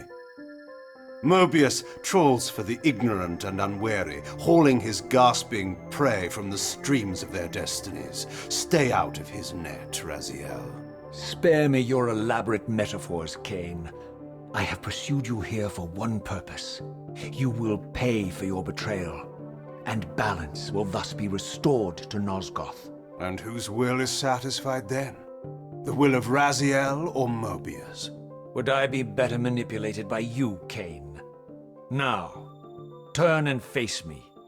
The chase is over. This isn't a chase, Raziel. We are merely passengers on the wheel of destiny, describing a perfect circle to this point. We've been brought here for a reason. I've seen the beginning and the end of our story, however, and the tale is crude and ill-conceived. We must rewrite the ending of it. You and I. Face me, Kain. Even you shouldn't die a coward's death. Isn't it customary to grant the condemned a final request? I recall no such courtesy from you. Indulge me, Raziel. All I ask is that you listen. This is the sublime moment of our undoing, Raziel. The ineffable fulcrum upon which swings the entirety of our history.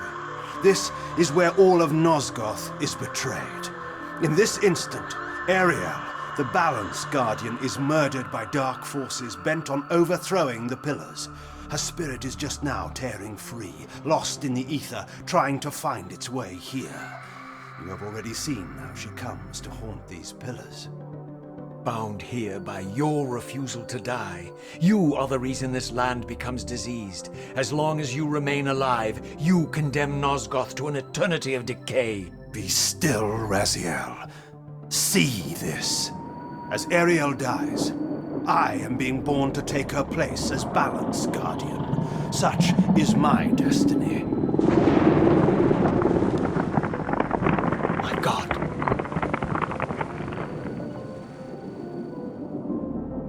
At the moment of my first cry, Ariel's beloved, the Guardian Nupraptor, finds her corpse. Racked with grief and tormented by suspicions of treachery, Nupraptor plunges into a madness which overflows and infects all of the Guardians who are symbiotically bound, including me. The repercussions of Ariel's assassination were expertly calculated. The entire circle descends into madness, and I am tainted at the moment of my birth, instantly rendered incapable of fulfilling the role destiny has prepared for me. Shall I show you the same mercy you showed the rest of the circle, then? You blithely murdered them to restore their pillars, yet your hand faltered when it came to the final sacrifice. What makes you exempt, Kain? You're merely the last man standing. Why condemn me for simply carrying out what you hadn't the courage to do yourself? Let's drop the moral posturing, shall we? We both know there's no altruism in this pursuit. Your reckless indignation led you here. I counted on it. There's no shame in it, Raziel. Revenge is motivation enough. At least it's honest. Hate me, but do it honestly. 30 years hence, I am presented with a dilemma. Let's call it a two-sided coin. If the coin falls one way, I sacrifice myself and thus restore the pillars. But as the last surviving vampire in Nosgoth, this would mean the annihilation of our species. Mobius made sure of that. If the coin lands on the reverse, I refuse the sacrifice and thus doom the pillars to an eternity of collapse. Either way, the game is rigged. We agree, then, that the pillars are crucial and must be restored. Yes, Raziel. And that's why we've come full circle to this place. So after all this, you make my case for me. To end this stalemate, you must die so that new Guardians can be born. Pillars don't belong to them, Raziel. They belong to us. Your arrogance is boundless, Kain. There's a third option. A monumental secret hidden in your very presence here. But it's a secret you have to discover for yourself. Unearth your destiny, Raziel. It's all laid out for you here. You said it yourself, Kain. There are only two sides to your coin. Apparently so. But suppose you throw a coin enough times. Suppose one day it lands on its edge.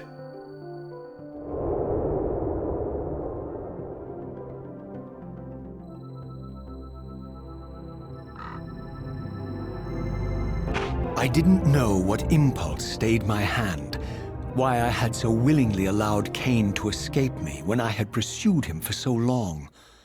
I had no reason to trust Kain after he had valued me so little, and yet I found myself intrigued by his words. I had been too cruelly used to so gullibly play his pawn, but if this world truly had secrets to divulge, I was determined to expose them.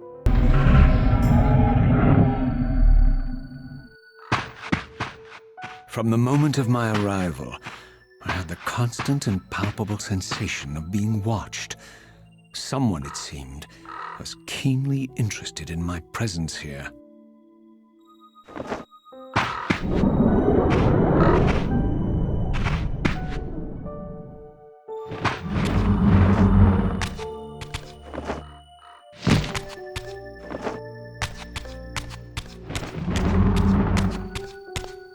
From the look of it, this door had been sealed for centuries. I began to realize it was no mere coincidence that I found myself standing here, beneath this winged figure with blue skin and cloven hands so like my own, and bearing this unique key. And so it was with a sense of gravity and trepidation that I unsealed that ancient door and crossed the threshold.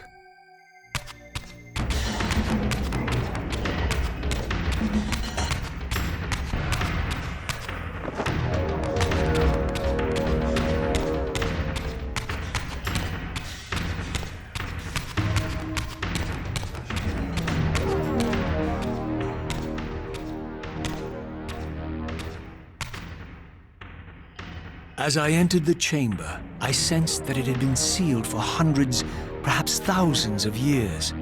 And while this room was clearly built when the pillars were erected, I knew that no human hand could have shaped this place, and that perhaps it had never been seen by human eyes. The surrounding murals depicted a winged race, their features so like my own, but beautiful, where mine were grotesque, and angelic, while mine were demonic. I tried to decipher these images. A great war, but with combatants like none I had ever seen. The pillars, raised by this winged race, who thus defeated their adversaries. The winged beings again, writhing in agony, apparently afflicted with the same bloodthirst I had so recently suffered. And throughout the chamber, inscribed everywhere, images of the Reaver itself. Was this what Kain had urged me to discover? I wondered. Lies, Raziel.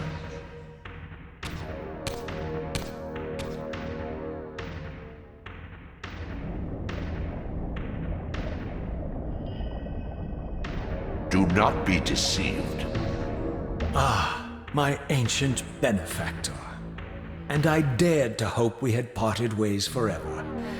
Silence was refreshing, but it lasted. No doubt you have a conveniently inexpressible reason for your presence here? Do not be insolent, Raziel. I am eternally present here and everywhere, now and always. I am the still center of the turning wheel, the hub of this world's destiny. But perhaps not so omnipotent as you'd have me believe. Your hold on me appears to be tenuous. I no longer seem to need you. Yet I'm guessing you still need me. This impudence is unworthy of you, Raziel. Do not forget that you have a task to fulfill here. You are indebted to me. Indebted? You would have me show gratitude for a gift I didn't ask to be bestowed? Do you forget that you forced me to inhabit this vile carcass? I restored you to yourself, Raziel. It was Kain who destroyed you. The very enemy you've just let slip through your grasp. Do not fail me, my servant. I serve no one. Not you, not Kain, and not your lackey Mobius. Mobius is my good servant. I have many. And if I tell Mobius that he's worshipping a giant squid, do you think his faith will falter? You have grown willful, Raziel. But beware. To embrace a serpent is to invite poison into your heart. Kain is a sinuous beast. He will seduce and deceive you. You pride yourself on your free will, yet you let that degenerate deter your resolve. I harbor no illusions about his integrity, nor anyone else's. In fact, I am beset by manipulation on all sides. I merely seek the truth. These are the fathomless truths, Raziel. The agony of birth and death and rebirth. This is the wheel of fate, the purifying cycle which sustains all life. Vampires are an abomination, a plague which leeches this land of its spiritual strength. They obstruct the flow of life and death. Their souls stagnate in their wretched corpses. But the wheel must turn. Death is inexorable and cannot be denied. Your destiny is irresistible, Raziel. You are my soul Reaver, the scourge of the vampires, reaper of their apostate souls. Remain steadfast, end the vampire's parasitic curse, and restore Nosgoth. Kain's blood belongs on your hands. Kain indeed deserves to die for condemning me to this repugnant form, but if and when I kill him, it will be for me alone to decide. Kain destroyed you without a flicker of remorse. He tore the soul from your noble corpse, and after you had served him faithfully for 1,000 years, he discarded you in the abyss on a jealous whim. Remember your rage, Raziel. Let it guide your hand.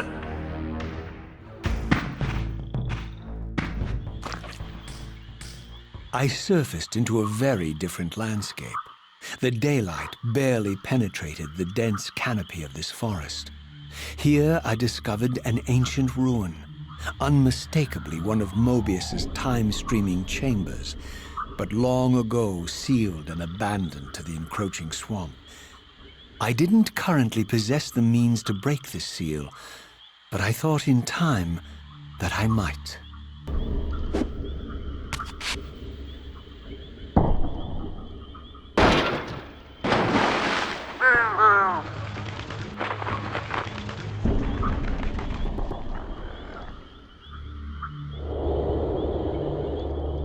So, my lurking observer was exposed.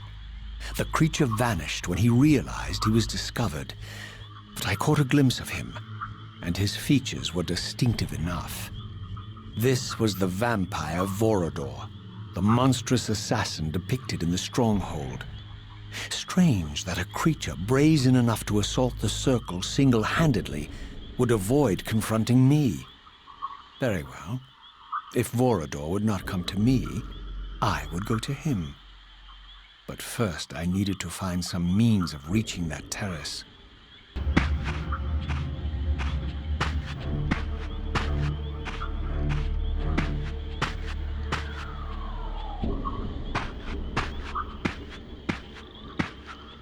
There appeared to be a passage here, leading northward into the mountains. The opening, however, was obstructed and too high for me to reach. Perhaps later I would find the means to bypass these obstacles. My lurking friend was nowhere to be seen, but I found these ruins even more intriguing. I recognized these arcane symbols from the chamber beneath the pillars, and realized that this shrine, too, was sealed to all but the bearer of the Reaver.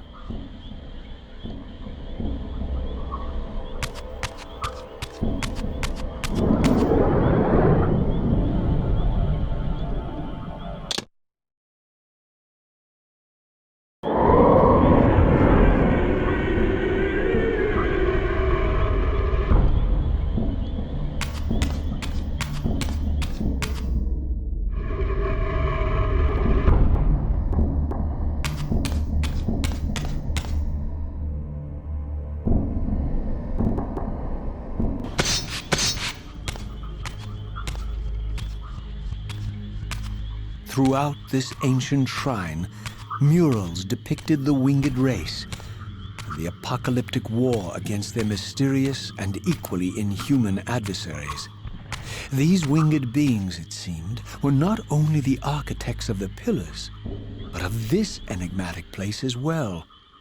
And just as in the pillars' chamber, this shrine was adorned throughout with imagery of the Reaver, depicted with the reverence of a holy icon.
As I neared the altar, I suddenly felt the Reaver quickening of its own volition.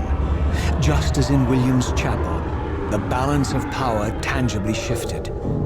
Voracious and willful, the Soul Reaver was now in control, and I, merely its helpless puppet. The Reaver plunged itself into that mysterious altar, and devouring the energy that emanated from within, drained this place of its power.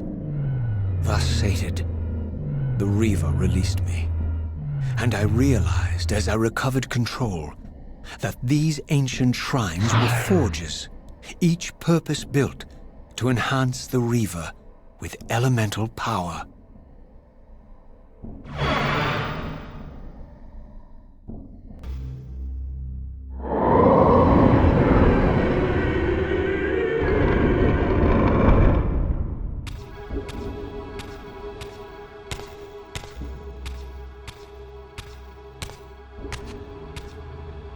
Now I understood the purpose of the mysterious basins I had seen throughout my journey. They were elemental fonts, each attuned to a fundamental essence. When I forged the blade, every font in Nosgoth with the same elemental attunement was simultaneously quickened. The Reaver's enhancements were never permanent, but these fonts enabled me to re-imbue the blade by bathing it in the elemental energy distilled therein.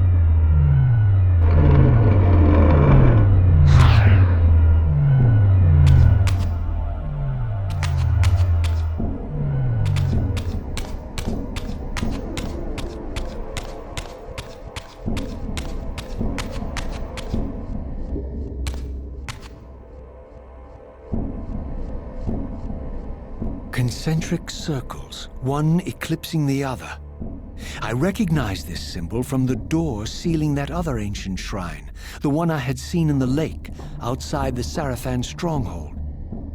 Perhaps now, armed as I was with the elemental power of darkness, I could return and gain entry.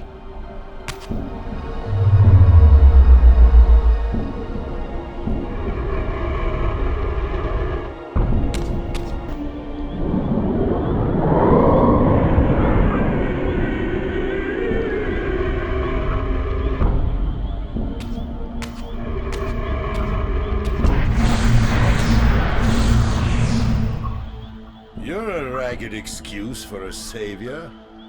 Vorador. I see my reputation precedes me. It does. All good, I hope? I've been watching you since you emerged from that accursed stronghold. Strange that your arrival coincides with the corruption of the Pillars. But I'm wondering, are you the catalyst of these events?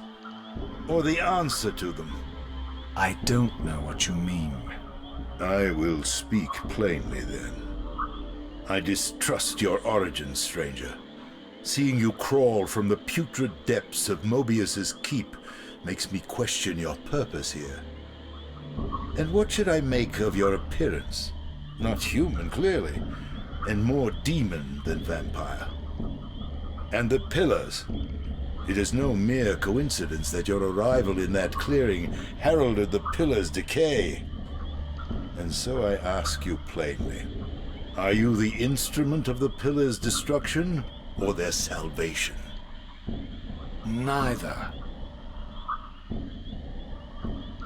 Very well. Let us look at the other side of the coin. I have followed your journey.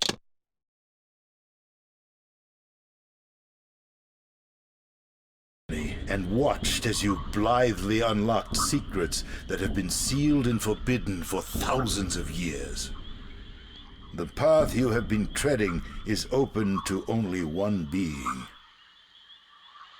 You don't know what you are, do you? I have been many things. If you find me ignorant, enlighten me. What's the point? This world is beyond redemption. Let the human cattle have it. I would expect better than meek capitulation from you. Centuries of persecution have taught me well.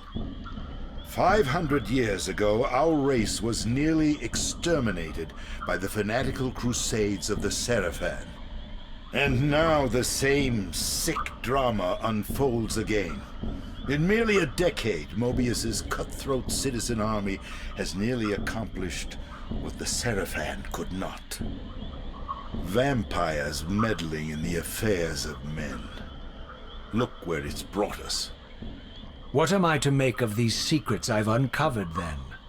The depictions of the winged race, the pillars, and the Reaver. Fairy tales, boy. The delusions of an ancient culture clinging to hope long after the world had discarded them.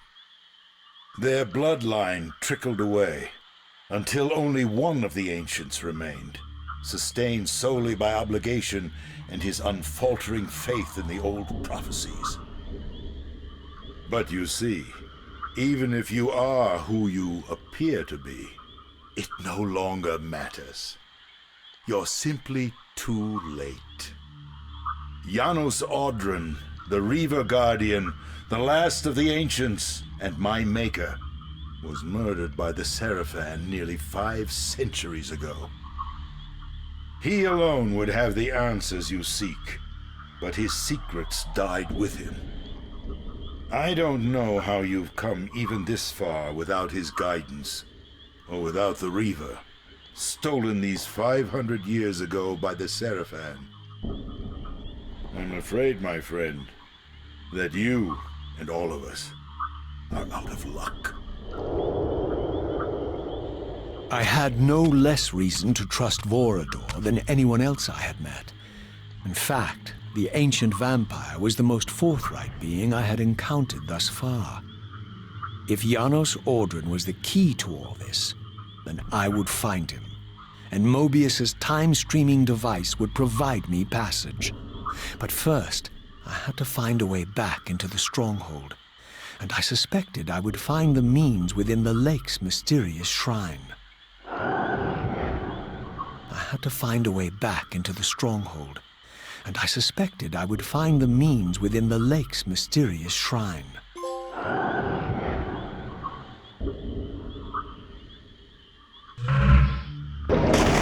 Ah, my wayward child returns. Having unearthed more than you'd like, I suspect. What am I to make of these ruins that litter the land, and these images here in this chamber? Merely the deceits of a failed civilization. You are being misled, Raziel. This ancient race hoped to manipulate the future with these scrawled misdirections. You must tread carefully. There are dark forces at work in this world, bent on subverting your true destiny. I have no doubt of that. The question is, am I in their presence right now? Your arrogance will spell your demise, Raziel. Deny my will, and the arc of your destiny will reach a sudden conclusion. Your threats are unmoving. Even now, I'm beyond your reach. My reach is longer than you realize. This is a very dangerous game you're playing, Raziel.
These murals left no room for doubt. These winged creatures were indeed the architects of the pillars. And while the images were difficult to decipher, the pillars appeared to banish or diminish their enemies somehow.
I plunged the Reaver into the forge and imbued the blade with the elemental power of light. Thus armed, I now had the means to re-enter the stronghold and finally use Mobius's time-streaming device to accomplish my own ends.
Show yourself, Kain. Here, Raziel.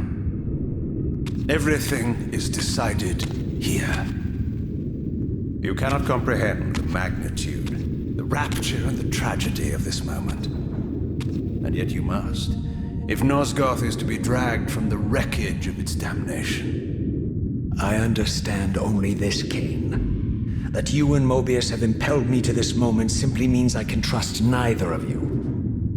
I don't know who's pulling the strings, but it no longer matters, because I'm cutting them. I set my own course from here. If it were only that simple. Your fatalism is tiresome, Kain. And profoundly ingrained, Raziel.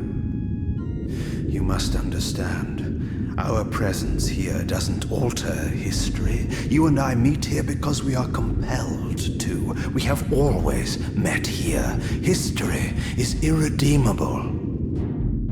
Drop a stone into a rushing river, the current simply courses around it and flows on as if the obstruction were never there. You and I are pebbles, Raziel, and have even less hope of disrupting the time stream. The continuum of history is simply too strong, too resilient. Except, then how do we explain William here? The beloved boy king turned tyrant. In my youth, I witnessed William's rise to power and his transformation into the nemesis who laid waste to Nosgoth. Keep your distance, Kain. Years later, I stumble upon a chance to journey back in history, unaware that the entire affair has been carefully orchestrated by Mobius. In my wisdom, I seize this opportunity to murder the young king before he can ravage Nosgoth, and thereby provide the catalyst Mobius needs to ignite a genocidal war against our race. I warn you, no further. This one reckless act unravels the skein of history. The nemesis never becomes the nemesis. William dies a martyred saint. I, the vampire assassin, become the author of my own species' extinction, and Mobius profits from it all. I destroyed a tyrant only to create one far worse. But how can it be so? How, if history is immutable? The answer is here in this room, Raziel. Mobius propelled William and me together, but ensured first that we were both armed with the Soul Reaver. The Reaver is the key. Two incarnations of the blade meet in time and space. A paradox is created, a temporal distortion powerful enough to derail history. Is this your sorcery? Not mine, Raziel. Yours. You have nothing to fear from me, Raziel. You hold all the cards.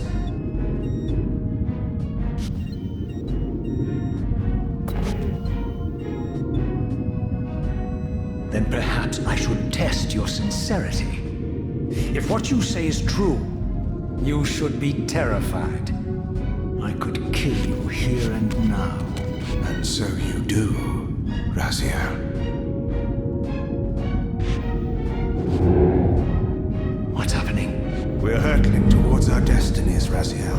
What you feel is the pull of history rushing to meet us. This is where history and destiny collide. If you truly believe in free will, Raziel, now is the time to prove it. Kill me now, and we both become pawns of history, dragged down the path of an artificial destiny. I was ordained to assume the role of Balance Guardian in Nosgoth, while you were destined to be its savior. But the map of my fate was redrawn by Mobius, and so in turn was yours. This is madness! Fight it, Raziel. This moment does not have to be an ending. It can become a prelude. I can't. You can, Raziel. Look inside and see that it is so. You have the power to reshape our inevitable futures.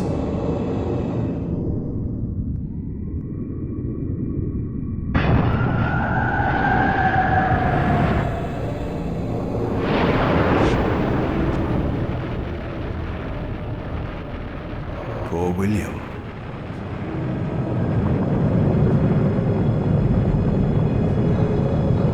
What is this? History abhors a paradox, Raziel.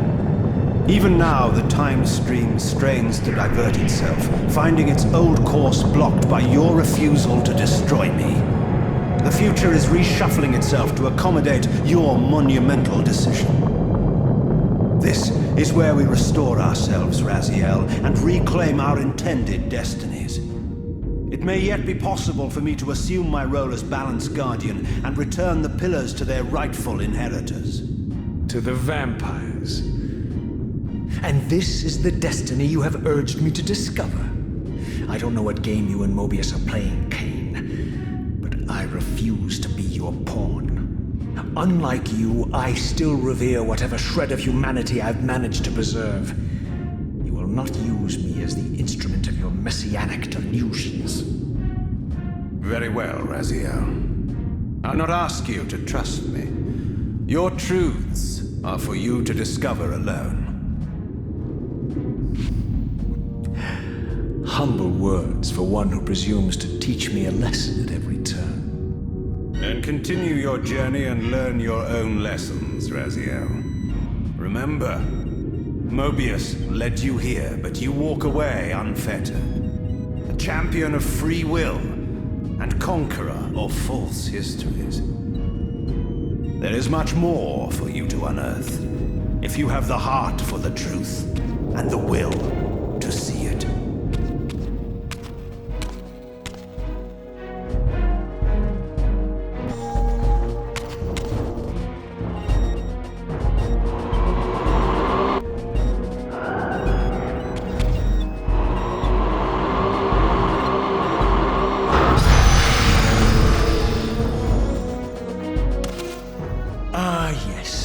I like that look on your face, Mobius. You really don't know what to do now, do you, old man?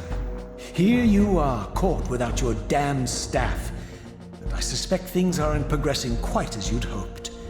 You're not used to the fly turning to confront you in your web, are you? Kain's devious influence has poisoned your mind, Raziel. Now you see betrayal everywhere, even in your closest allies. We were never allies, Mobius. Conspirators, perhaps. Briefly. Why did you not kill Kain when you had the chance? He was at your mercy. Precisely. I had a choice, and I chose mercy. And now I know your sordid little secret. The significance of that displacement I felt when the two Reavers came together. Strangely enough, I was enlightened by the devious Kain, not by you. In fact, I've learned much more than you counted on. I understand now how you've tried to manipulate all of history for your own personal gain. But now all your little schemes are whirling in ruin around you, aren't they? All because I chose to exert my will for once, rather than obey the demands of sorcerers and spirits and demons, all singing the same tiresome refrain, "Kill Kain." I'm setting my own path from here, Mobius. I intend to discover the truth behind all of this. But you condemn us all with this impetuous act. Hardly impetuous. It took all the will I could muster. Has my refusal to kill Kain reshuffled your carefully stacked deck of cards? You really think that you're exercising your free will, Raziel? You're simply Kain's servant. I do not serve Kain. I merely did not kill him. Raziel, do not forget your purpose here. You are destined to be the savior of Nosgoth. Oh, I'm sick of hearing that particular phrase. As for saving Nosgoth, so far I see precious little reason to bother. And I'll choose my own purpose from here on out, Time Streamer. Right now, I choose to manipulate you for a change. Go. In there. What are you doing? Come, Mobius. You're a cunning serpent. You'll piece it together, I imagine.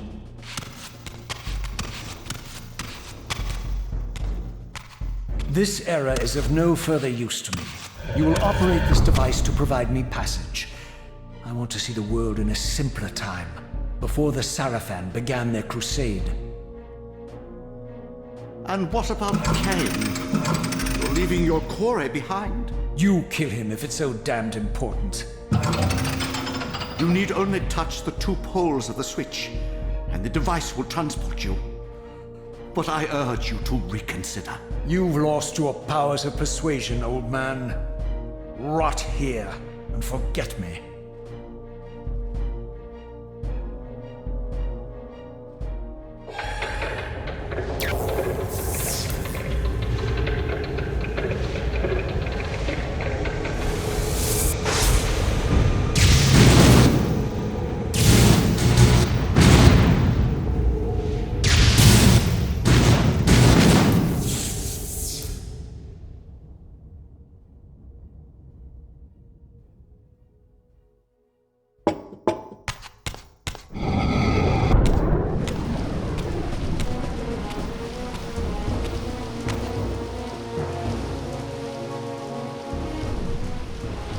Even as I emerged from that infernal time-streaming chamber, I suspected treachery.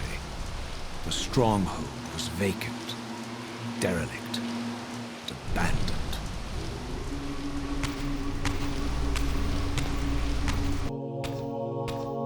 If I had any doubts about the era I now occupied, this grotesque tableau certainly eliminated them. For here was Mobius, long since murdered by Kain, lionized and beatified as the martyred leader of his bloodthirsty crusade. And if I required further evidence, I needed only to behold the gruesome trophy Mobius held aloft. A severed head of Vorador, the final triumphant kill of Mobius's cutthroat mob. His execution marked the annihilation of the vampires. Far from channeling me into Nosgoth's past, Mobius had propelled me over a century into its ghastly future. The intent behind this little detour was unmistakable. Having failed to make me his obedient assassin, Mobius intended to keep me ignorant of my true destiny, which clearly lay in Nosgoth's past. While his deception only reinforced my purpose, Mobius had effectively stranded me here. This left me no course but to explore the era I now occupied and see what changes the century had wrought, following Kain's ill-fated decision. Perhaps time had cleared a path for me into the mountains, where I might unearth more clues behind the mystery of Janos Ordran.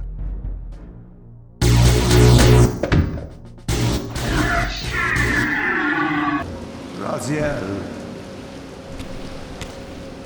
What pathetic charade is this now, Mobius?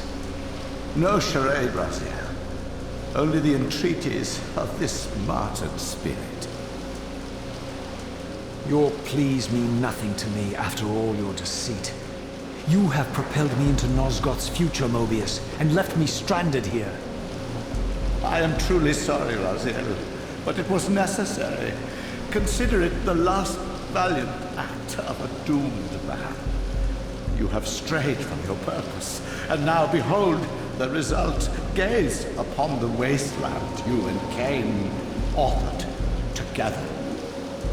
I fail to see how I'm responsible. You spared Kain, and by doing so, you have released a multitude of horrors upon this world.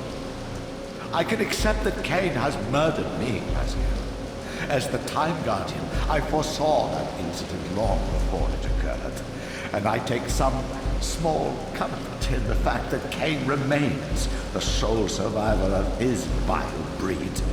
But you have single-handedly made my sacrifice meaningless. Your argument is disingenuous, Time Streamer. I cannot see how killing or sparing Kain's future self would alter these events. This wasteland was created by Kain's original refusal at the Pillars. Amidst all these twists and turns, that event has never changed. You are cunning, Mobius. I think you've gotten tangled in your own web. As Kain clings to his precious seat of power, the pillars sink into a mire of decay, dragging all of Nosgoth down with them. I don't think this has anything to do with the Pillars, or Kain's failure to sacrifice himself. I think you're simply afraid, because you don't know what he's up to. He's a wild card, isn't he? And you don't want his influence in your game. Which is why you wanted me to eliminate him.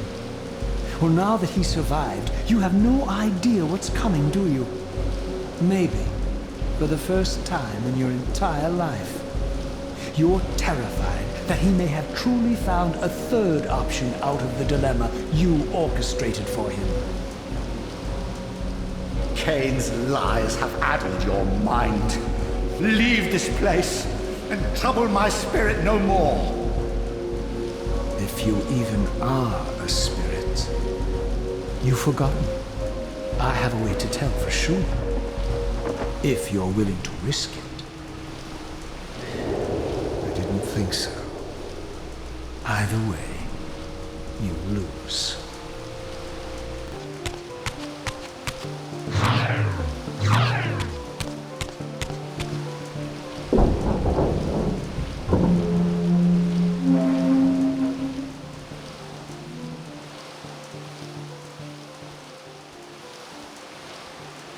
These were the pillars so familiar to my blighted eyes. But now that I had begun to learn their true significance, I regarded the pillars' destruction with a new, enlightened sense of horror. And I questioned now whether Kain's simple refusal, his mere ambition, could truly have caused such devastation. I felt that some darker influence was at work here. As I approached, I discerned the spirit of Ariel, bound here now for more than a century. Forever am I bound, hope abandoned, my spirit tethered to this place. What destroyed the circle could not touch me, for I was newly dead and beyond harm's reach. I alone was spared the descent into madness, and Kain alone was spared the pain of death. When Napraptor's poison seized Kain even in the safety of the womb, much more than just his destiny was lost. All of Nosgoth lost balance. Consider us now, both of us less than we once were. I, pure but insubstantial, and Kain, terribly real, but corrupted. Your imprisonment here has deranged you, spirit. You fixate on Kain because you believe he is the tether that binds you here. But we both know he is not the author of your agony. The pillars were subverted by dark forces, invited by the Guardians themselves. The more I learn of your circle, the more I see a tangle of nested manipulations. Kain handed them their victory. They sought to topple the pillars, and he was their willing instrument. Or was he their unwilling pawn? Would it blunt your wrath to know that Kain's dilemma was calculated to bring the pillars down, regardless of the choice he made? And that the devastation would have been even greater had he chosen the path you would prescribe for him? Oh, you are a subtle, deceitful creature. But your clever arguments do not absolve Kain. He must die for the pillars to be restored. There is no other way. Then consider this more ominous possibility.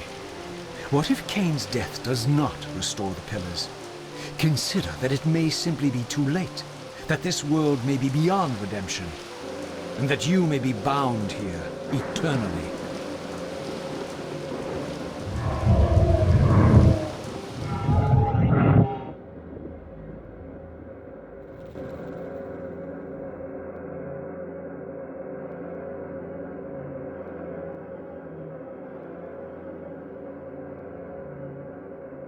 Why do you hound me, demon? You can see that I am captive here. Show me some mercy. Like the mercy you showed your fellow Guardians when you set Kain on them? Or the mercy you showed Kain when you kept him ignorant of his destiny while you used him as the scourge of the circle? Or perhaps Like the mercy you showed your beloved Naprapta, when you made him Kain's first kill. You are cruel. Why do you torment me? I'm merely looking for answers, Ariel.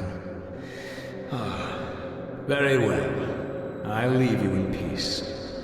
But know this about you and this purgatory from which you long to escape. You're merely at the threshold.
Raziel, the failed assassin.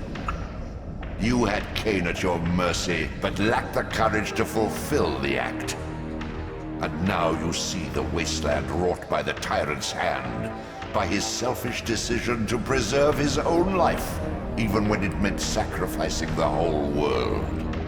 This is the fate of Nosgoth, as long as Kain remains alive. An ironic condemnation, given this guilty sin.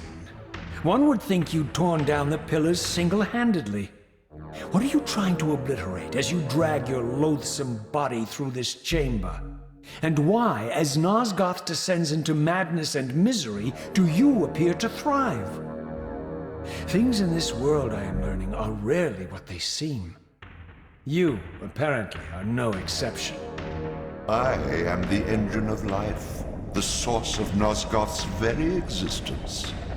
I am the hub of the wheel, the origin of all life, the devourer of death. Or maybe you're just hungry. Could it be as simple as that? Wouldn't that be poetic irony?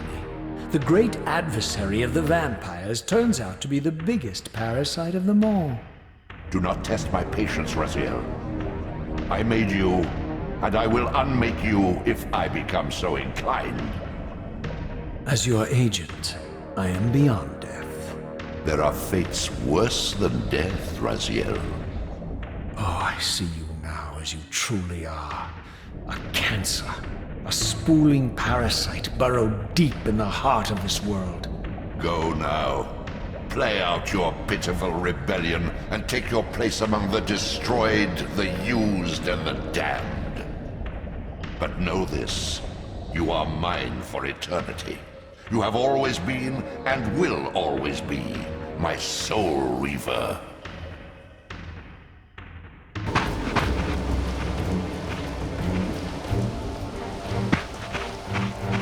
The passage of time had indeed cleared my way forward, enabling me to explore the northern mountains of Nosgoth. I was anxious to discover if some evidence of Janos Audron's existence might still remain.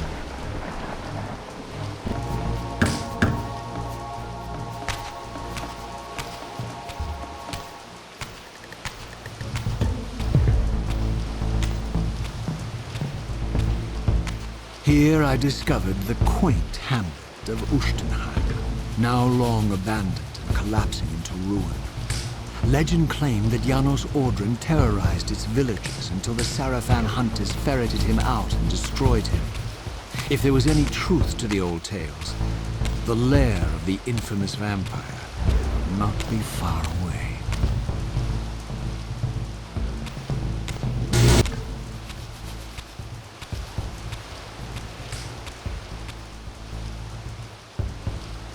This edifice was clearly not crafted by human architects.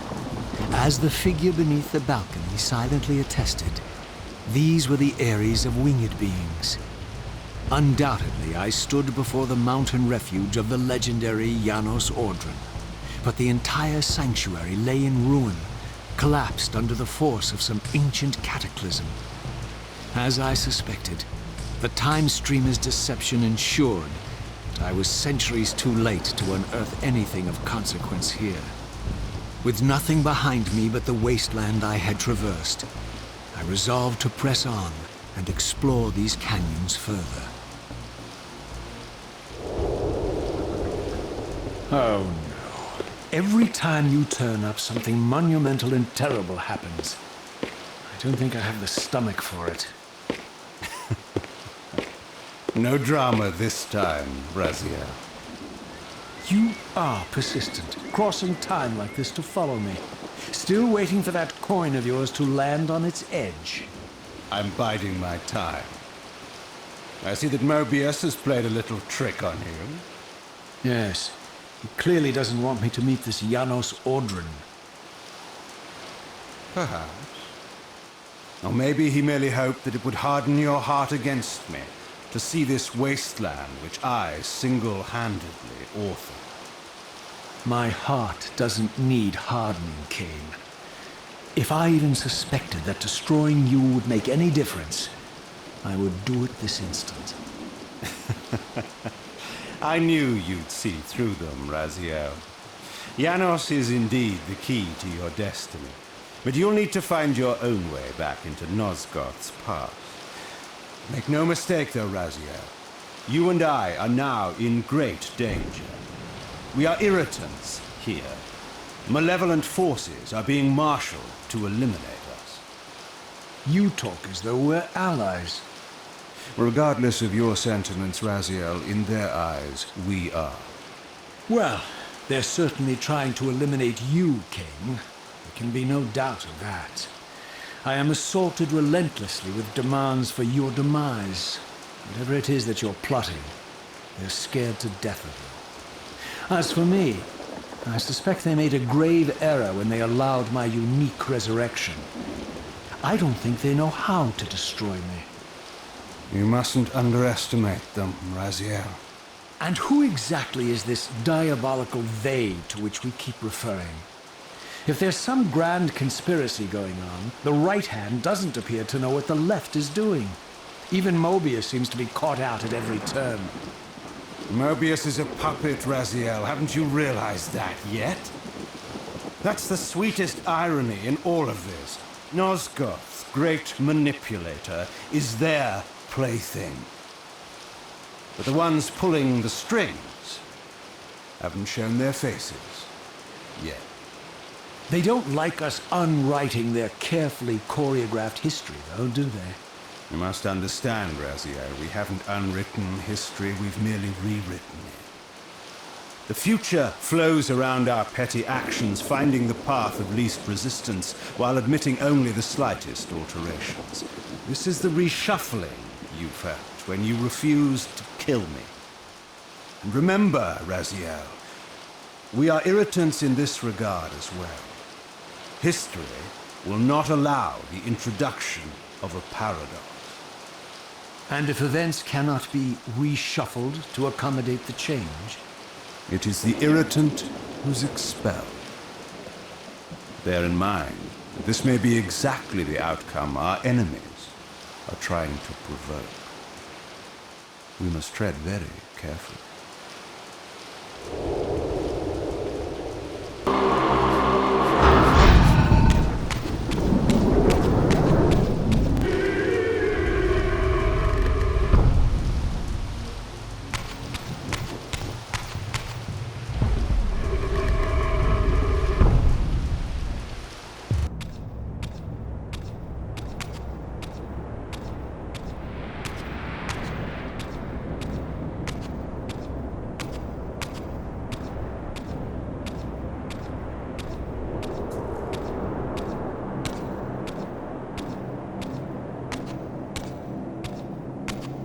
The scenes I discovered here were unambiguous. This race of winged beings, the architects of the pillars and the creators of the Reaver, were Nosgoth's first vampires. Their bloodthirst appeared to be a curse, inflicted upon them by their vanquished enemies. These images confirmed the truths that Kain had divulged to me, but I had been too incredulous to accept. I struggled in vain to see how the pieces fit together, how Kain intended to escape the dilemma of his destiny, and what role he had plotted for me, and why Mobius and the dark powers with which he seemed to be allied were so desperate to see Kain dead, and so intent on me being the instrument of his execution.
As the Reaver drained the forge of its vital energy, the tempest receded. I recovered myself and paused to admire my newly forged weapon, now imbued with the elemental power of air. Thus armed, I hoped that I now finally possessed the means to escape this wasted land.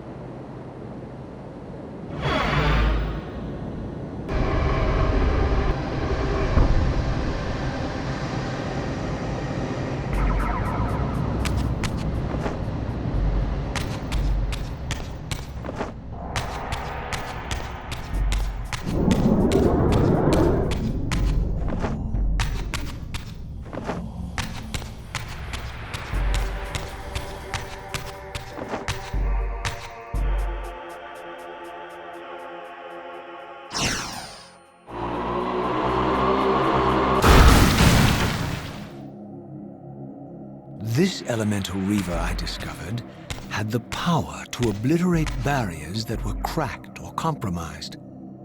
At last, I had the means to open that ruined time-streaming chamber I discovered so long ago in the swamp. Now, perhaps, I could leave this wasteland and return to an era when Janos Orgren still lived.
no choice but to act purely on blind faith.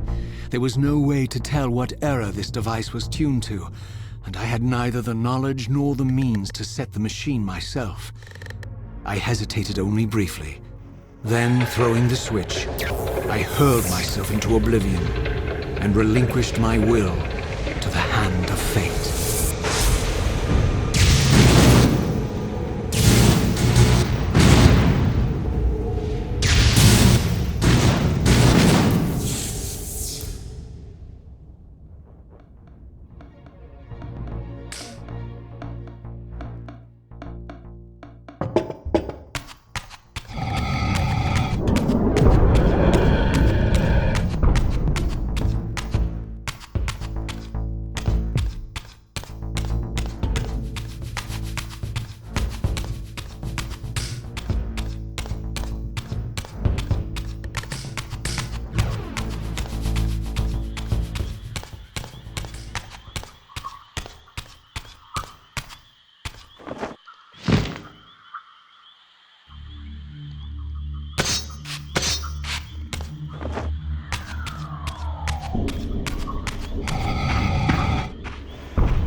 Beyond all hope and against all probability, it seemed that the device had unerringly delivered me to the era I sought. For these were Sarafan banners, and these vampires apparently the victims of their crusade. The coincidence seemed too convenient to naively ascribe to fate. But whether my opportune arrival had been orchestrated by Mobius, or some other influence, I didn't know. If Janos Ordrin still lived, I would find him. But I was wary of further deception, and resolved to tread carefully.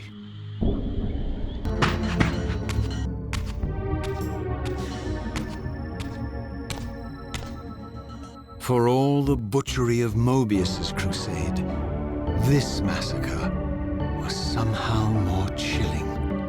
The killing fields of the Sarafan betrayed a kind of orderly ruthlessness, the cold-blooded righteousness of the true believer.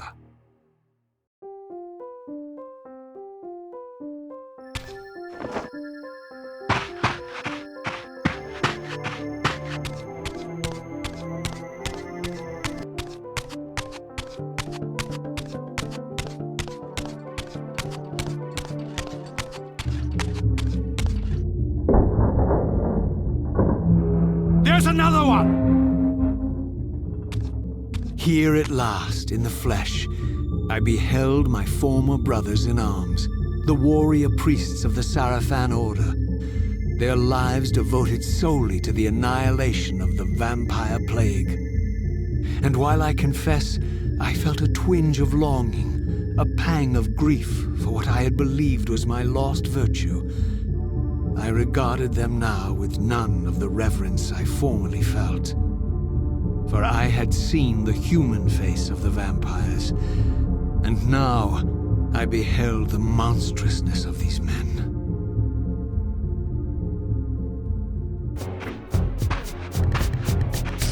The frozen surface of the lake had bound the gates of the stronghold shut.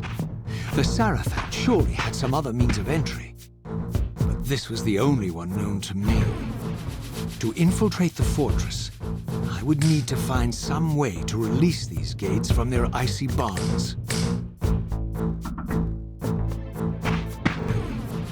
To infiltrate the fortress, I would need to find some way to release these gates from their icy bonds.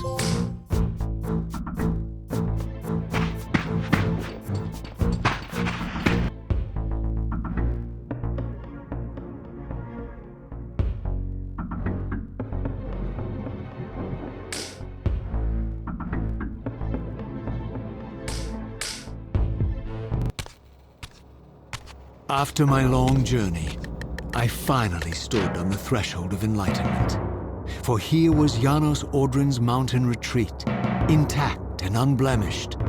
The upheaval that would one day topple this ancient edifice had not yet occurred. And while I had no certainty that Janos still lived, this scene boded well, for I presumed that the collapse of the retreat must have followed the ancient vampire's demise. There was only one obstacle. How to reach the balcony suspended at that maddening height, so far beyond my reach. For this was the architecture of winged creatures. The tattered ruins of my wings were of no use. I would need to devise some other means into that mountain.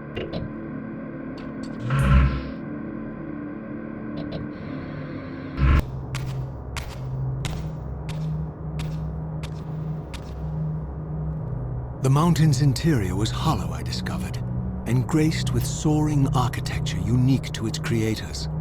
As with the outer facade, these balconies and galleries could only be reached by those gifted with flight. With only my ruined wings to carry me, this towering labyrinth seemed impassable, while the object of my quest lay just beyond my grasp. For here, suspended at the apex of the chamber, was the threshold that surely led to the great vampire himself. I didn't know whether Janos Ordran was the monster depicted in the stronghold, or one of the noble creatures memorialized among the ruins of the ancient vampires. And I didn't care. Demon or angel, he alone held the key to my destiny.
Janos Ordran?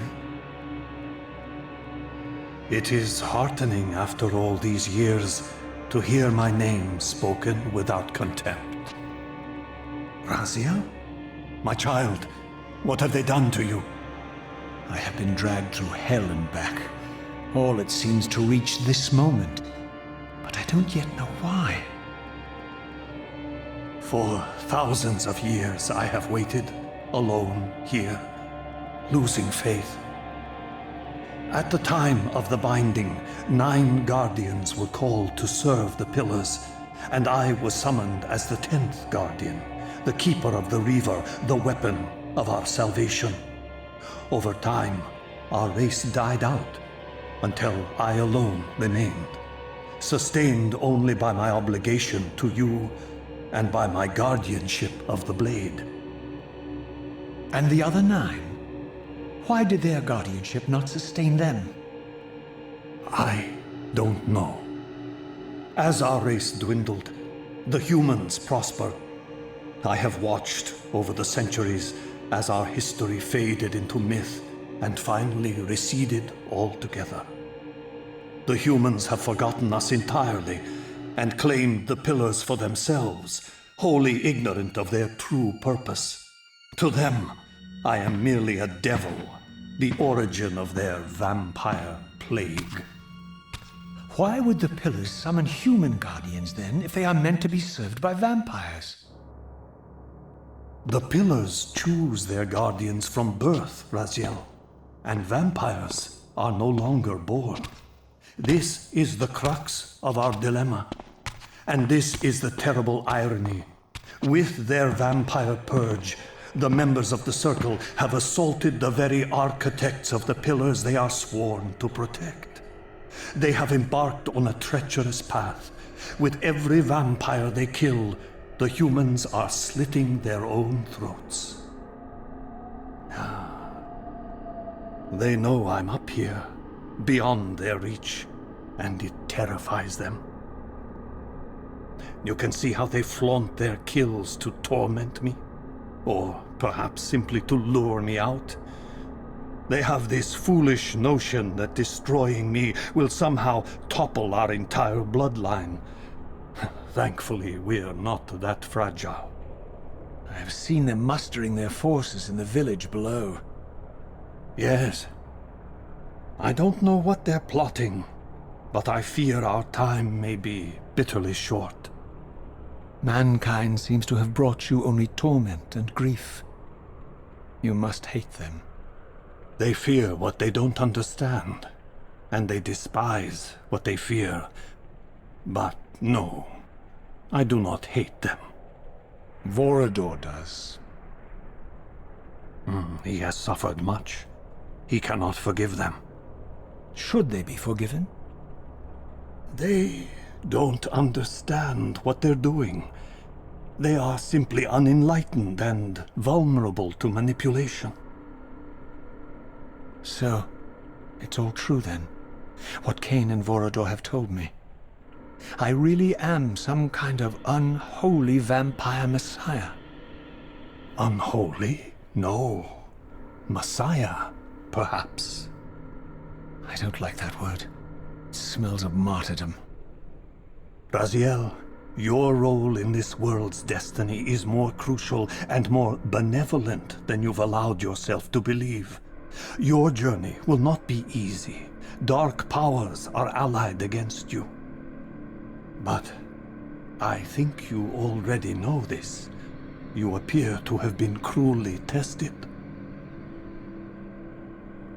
The binding must be secured, Raziel. The pillars are the lock. And the Reaver is the key? Yes. The Reaver is here? Why do I feel nothing? The most formidable weapon ever forged by our swordsmiths.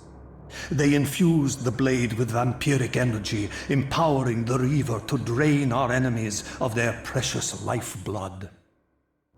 As Janos presented the blade, an inexplicable sense of dread crept over me, more palpable than anything I'd felt before. I was at once horribly repelled by the sword, and yet irresistibly compelled to touch it, to take it up.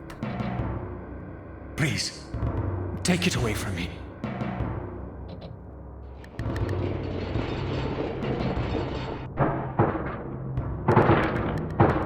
I fear you have been followed.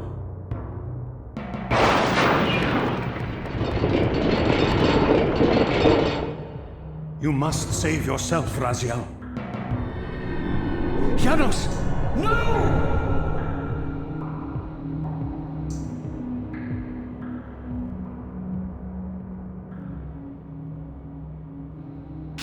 My surroundings whirled sickeningly, and I found myself transported safely away from the ambush to an adjacent chamber. Janos had delivered me from the Sarafan, selflessly forfeiting his own safety to preserve my life. And now I feared that my newfound mentor would be slaughtered by the very crusaders I had so recently revered. The irony pierced me, and with dawning horror, I realized that I had been duped by Mobius from the beginning. For the Sarafan had simply followed the path I gullibly blazed through this sanctuary, and had arrived bearing Mobius' staff. Thus armed, they had Janos at their mercy. Through the door, I could hear them battling, less than a dozen paces away. But it may as well have been 1,000 miles, for this barrier was sealed by elemental forces I did not possess. It seemed Janos had conveyed me into the heart of the fire shrine. I thought perhaps if I could galvanize the forge and imbue the Reaver in time, I might have a slim chance of saving Janos from his grisly fate.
plunge the Reaver into that furnace and forge the blade with elemental fire. With the Reaver thus imbued, I was now armed to unlock the elemental barrier and rescue Janos from his executioners.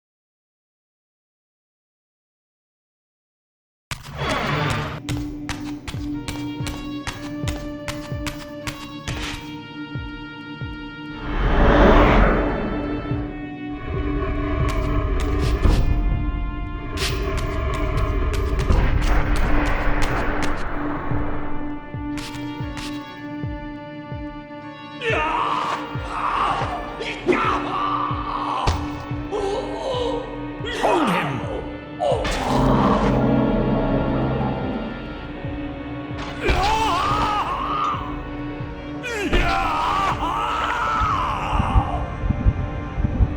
Look at his black heart! How it still beats!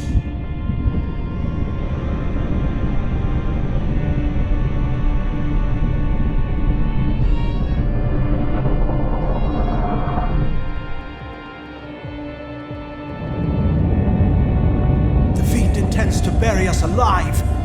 Raziel, we must get out of here. Remember the sword!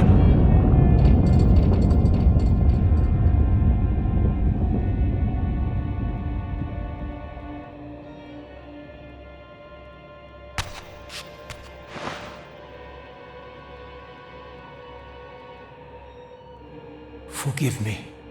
I'm sorry. I failed you. No, Razia. Perhaps this was my true purpose. Simply to save your life this once. While I have taken yours. Embrace your destiny, Raziel. You must reclaim the Reaver. It was forged for you and you alone.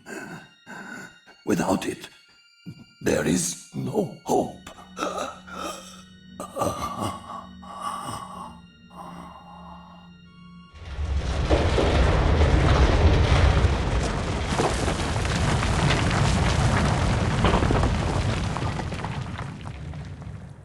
As I backed away from Janos's body, I was overwhelmed by a sense of self-loathing so deep I could barely contain it. In that instant, I rejected all that I ever was, and embraced the role Janos had safeguarded for me so patiently throughout the centuries. I knew then what I had to do, the task for which I was uniquely prepared. I would pursue the Sarafan dogs to their loathsome fortress and avenge Janos Audrin's murder. Mobius would pay dearly for his treachery, and my Sarafan brethren would reap the horrors they had sown. I would retake the stolen Reaver, which was rightfully mine. And finally, when all these debts had been paid, I would reclaim Janos Audrin's heart from their filthy, unworthy hands. If the heart was truly imbued with the power to restore vampiric unlife, its highest purpose was clear to me. I would restore the heart to Janos, and thus undo the vile crime committed by my abominable former self.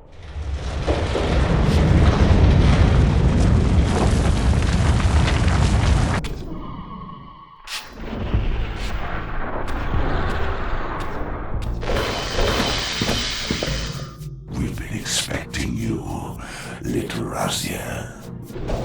So, these demonic pests were not merely the product of Nosgoth's corrupted future, for here they were, hurtling back over 5 centuries to pursue me. These creatures, I suspected, were minions of the unseen forces that had hoped to control me. This was the tangible expression of their displeasure. These demons were unleashed as the penalty for my disobedience.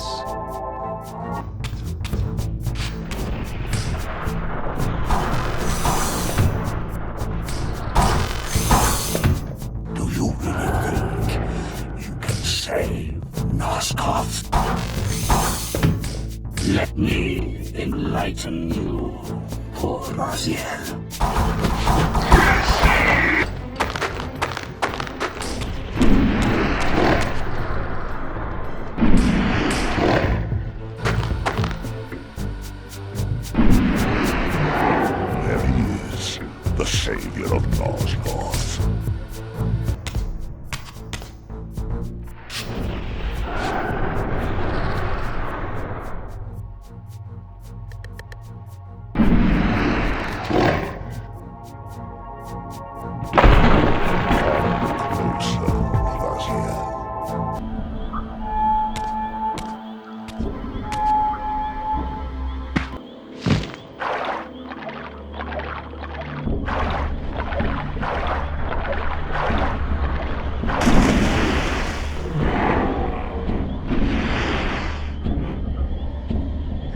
shall not pass.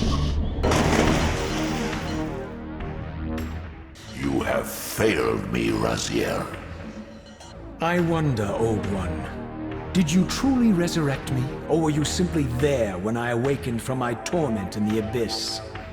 I suspect you found me merely convenient, dropped in your lair by Kain, indestructible for some reason, a durable and gullible tool for you to manipulate. This one thing I readily admit. I have been used by others time and again, but always I seem to stray from their path. What is it about me, demon, that makes me such an unreliable instrument? Why do I survive one trial after another, on and on, in an endless succession of humiliating deaths and resurrections? It seems there is much more to my destiny and my history than I know. Perhaps more than you know as well.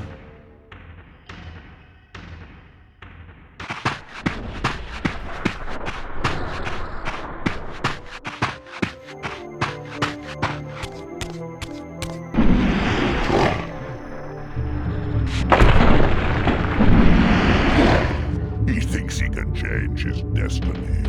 What a fool.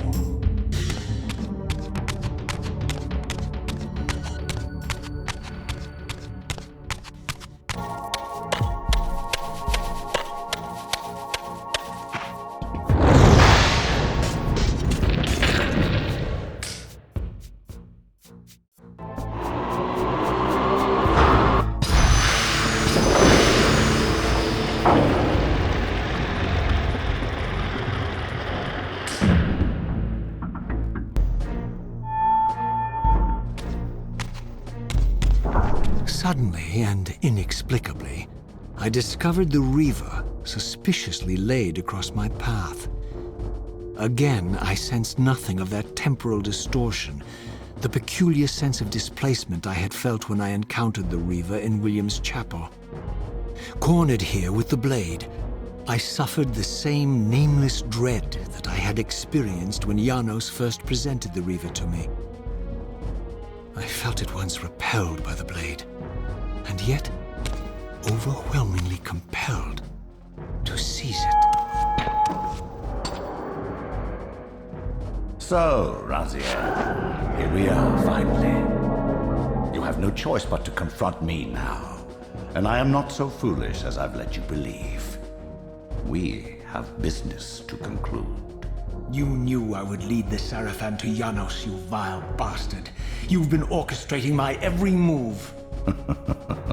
My destiny is an amusement to you. It was fun while it lasted. I think not, Raziel. Malik, do not let this creature leave. He poses a danger to the Circle. Poor, deluded Raziel. Did you somehow imagine you had the guile to change history on me? I'm the Time Streamer. I knew your every intention before you did, you imbecile. Call your gods! They can feast on your corpses! Lord Mobius, there is trouble within. The Circle is under Hold attack. fast, Malik. This one is the real danger to us. What are you trying to concoct here, Mobius? You toxic creature. Did you imagine I'd simply allow you to run loose, corrupting everything you encounter? I admit that I've underestimated you to this point, Mobius. It's a mistake I won't repeat. Wrong again, Raziel. Now, Malik, bolt the door. Using his staff to disable my Wraithblade, Mobius effectively disarmed me, leaving me with only one choice of weapon. And yet I confess, it was not the lack of options, but blind rage that made me take up the Reaver. In my fury, it felt as though my hand had acted of its own will. And now, that same hand clutched the hilt with unyielding strength, and I felt a constrained tingling, a remote but palpable sense of longing, as the disabled Wraithblade tried vainly to embrace its physical twin.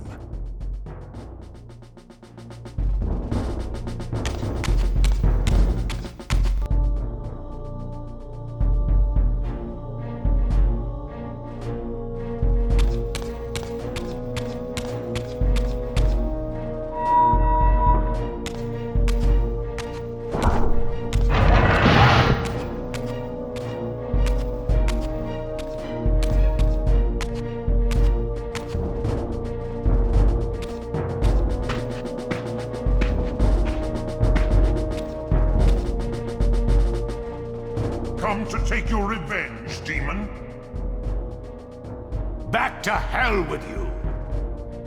I recognize these two as my former brethren, in life as Sarafan, and in unlife as Kain's vampire sons. Melchiah and Zephon, the weakest of Kain's brood. These bastards had no idea what future lay in store for them, how they would become the very thing they so despised. The Reaver hummed with ravenous anticipation. Janos had called it a vampiric blade, endowed with the power to drain its victims of their lifeblood. I was eager to see what the Reaver would do to these two.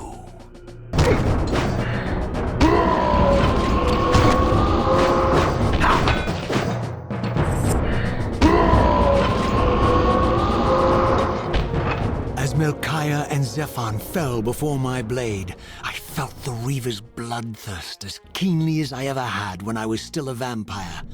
I could sense the boundary between us dissolving. The Reaver was consumed with my rage, and I was intoxicated by its bloodlust. The blade had a vitalizing effect on me. My physical energy no longer decayed over time, and the wounds inflicted by my foes healed almost instantly. The Reaver had made me invincible.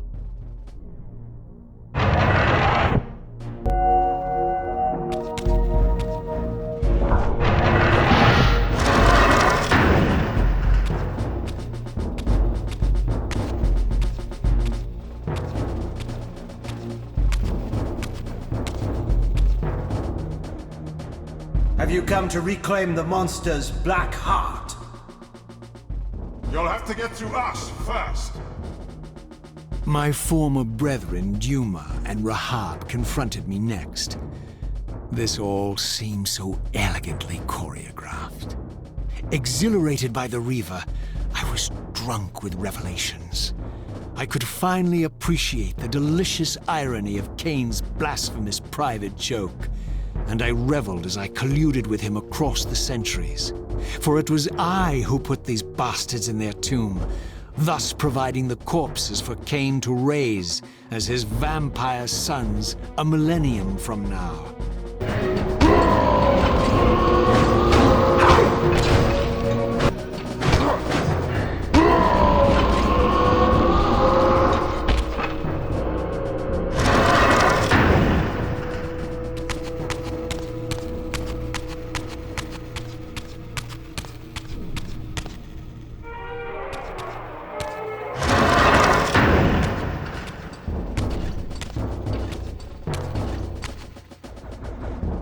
Get back to the pit you crawled from, demon. And here at last was my brother Turel, who along with Duma would bear me into the abyss without questioning Kain's command. So dutiful and righteous, even as a vampire. I guess some habits die hard. The vampire Turel had eluded my vengeance. The Sarafan Turel would not.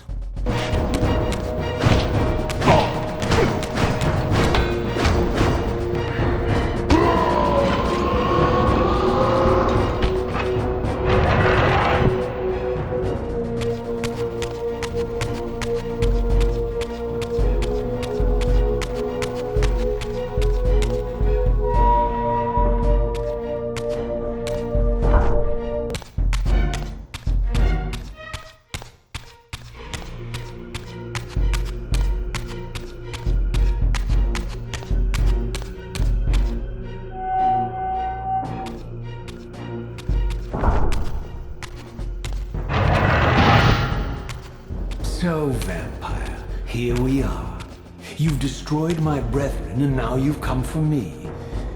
You'll find I'm not such easy prey. I don't want to kill you, but I will if I must.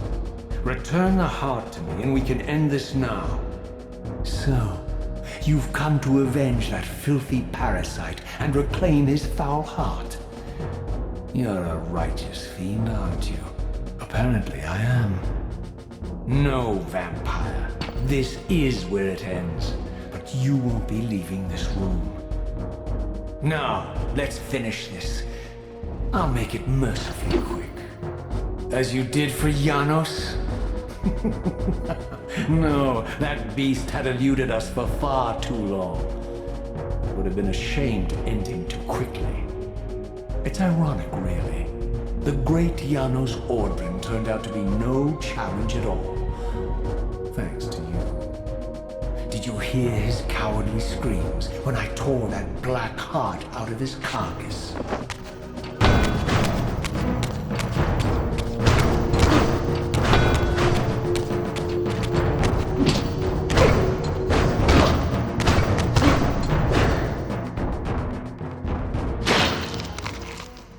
I renounce you.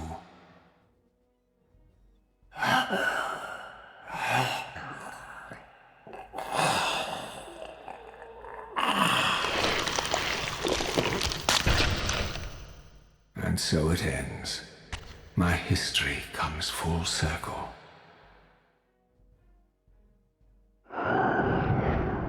Sensing its twin, the Wraithblade uncoiled itself from me, and instead wound lovingly around its former self.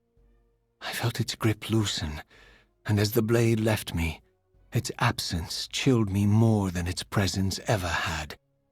A foreboding sense of emptiness and loss stole over me, and a terrible revelation gathered like a storm at the edge of my awareness. With all other foes exhausted, the conjoined blades turned themselves on me, and I realized, finally, why I had sensed nothing when Janos offered me the blade. The Reaver was never forged to be a soul-stealing weapon. The ravenous, soul-devouring entity trapped in the blade was, and always had been, me. This is why the blade was destroyed when Kain tried to strike me down. The Reaver could not devour its own soul. The paradox shattered the blade. So, this was my terrible destiny. To play out this purgatorial cycle for all eternity. I could not bear it. Despair overwhelmed me. You.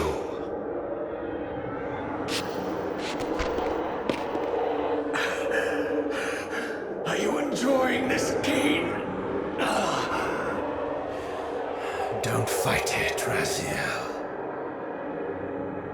Give into it. Was this your destiny for me all along?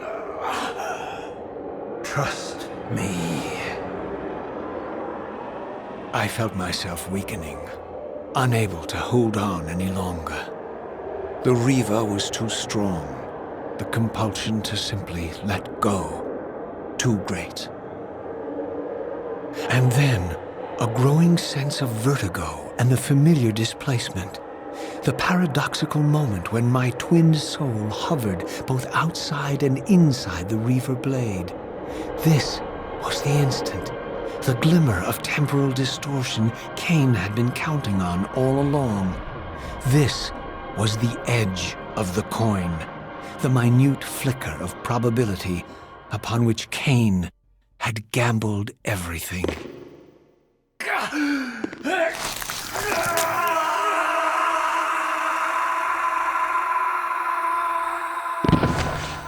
Now you are free to reclaim your true destiny, Raziel. Behind Kain's eyes, I could see new memories blooming and dying as history labored to reshuffle itself around this monumental obstruction. And I could see by the dawning horror on his face that perhaps we had strained history too far this time. That by trying to alter my fate, he may have introduced a fatal paradox. My God. The Hilden. We walked right into their trap. Raziel. Janos must stay dead. But Kain's warning was lost as I slipped into the spirit realm, too weak to maintain my physical form. And there, waiting for me as always, was the Reaver, The Wraithblade, my own soul, twinned and bound eternally to me. And I realized that I could never escape my terrible destiny. I had merely postponed it. History abhors a paradox.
Given the choice, whether to rule a corrupt and failing empire, or to challenge the fates for another throw, a better throw against one's destiny, what was a king to do?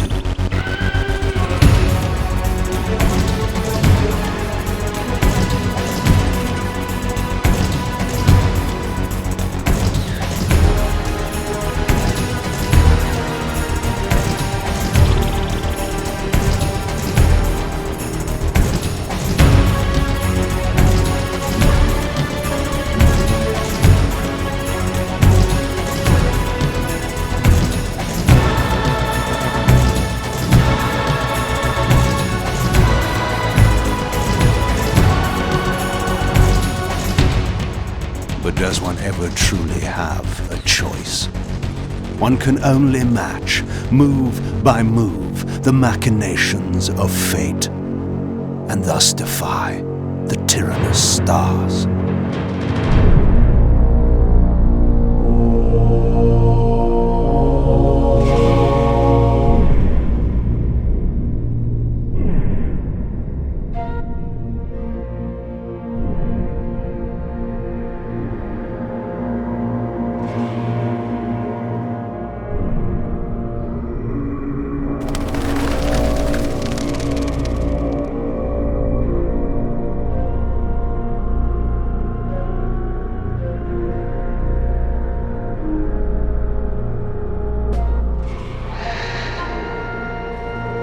So I returned to the sanctuary of my enemy, the fortress of the Sarafan Brotherhood, deemed impossible for any man to penetrate.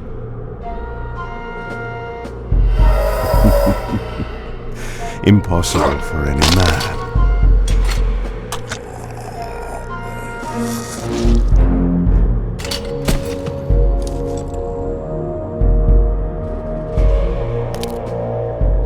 Deep within these walls my prey awaited. Mobius, the time streamer, deceiver and eternal gamester, using living beings as his pawns. In the end, we'd rooted out an entire nest of the fiends. But we had swept that area already. Not well enough, but no matter. We purged every last one of that brood with fire. May their souls now rest. Lord Mobius will be pleased. It was time for Mobius to answer a few questions. I hoped for his sake to find him in a forthcoming mood.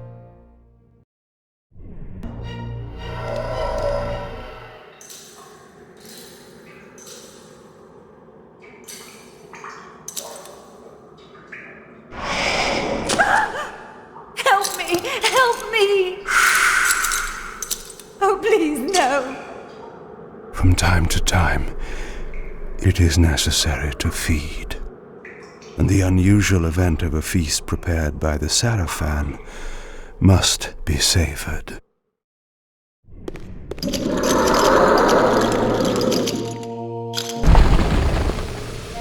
What was that?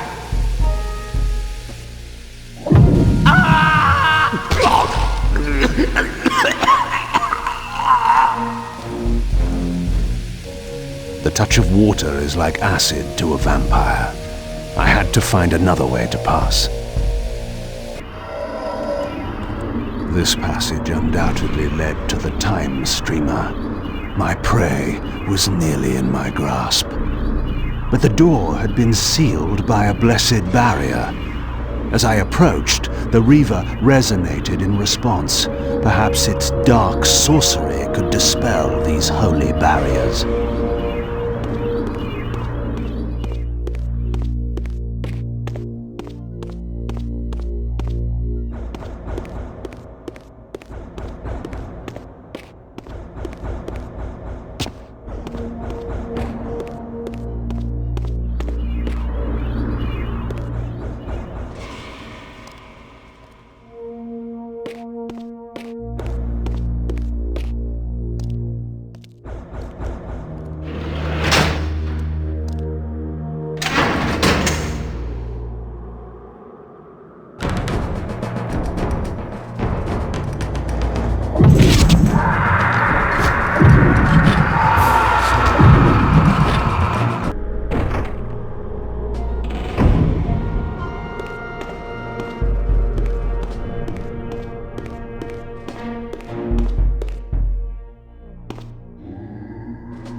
Locked.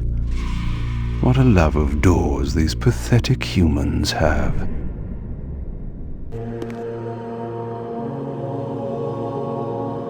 This emblem was unmistakably of vampire origin and designed to enhance the Reaver's power. But this coincidence seemed too convenient. Mobius clearly meant for me to find it. Sound the alarm! Vampire! Don't let him escape! Surround him! Surrender, fiend, and we will promise you an easy death. I could promise you the same, but it would be a lie.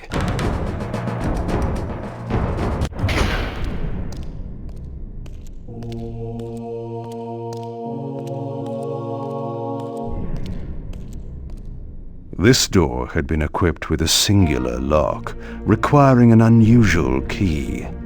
Somehow, I would find it.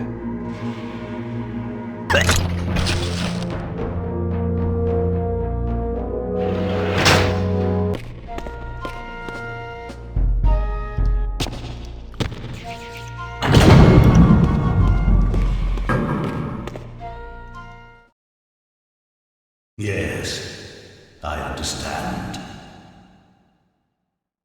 It will be done. The stage is set. You needn't linger in the shadows, Kain. It has been a long time, hasn't it? No banter, Mobius. You know why I'm here. Yes, Raziel. You sought to introduce your own pawn into this game, and now he's been swept from the board. By your hand, I suspect. Where is he? Perhaps you should ask, when? How humiliating it must be for you to come begging at my doorstep for answers. Enough wordplay. Don't threaten me. You see, I have the upper hand. How remarkable that the great Kain should succumb to the scepter's power like any common vampire. Still so arrogant after all these years, thinking you've devised some brilliant plan. You know nothing. You have read the signs, but missed their meaning. You believe you are that myth of vampire prophecy, the scion of balance, and that Raziel holds the key to fulfilling your destiny. But your messianic delusions have blinded you to Raziel's true nature. You have no idea what you've unleashed. There was a time when you might have heeded wise counsel when it was offered. Now, your vanity has made you witless. You will have to learn the truth for yourself. You'll be needing this. Your strength will return after I have departed, but by then you will have more urgent concerns than pursuing me. Perhaps when we next meet, you will have learned a little humility.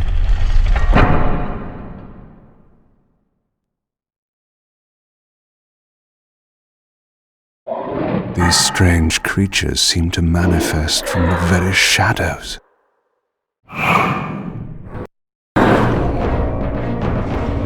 Mobius's attempt at stopping me was not one of his better efforts.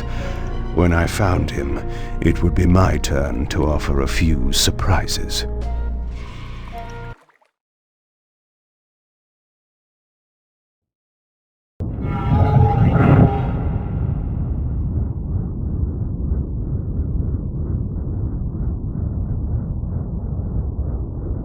Surrender, Raziel. Abandon this petty rebellion. It was I who made you. Your life had played out, and in my grace I spared you.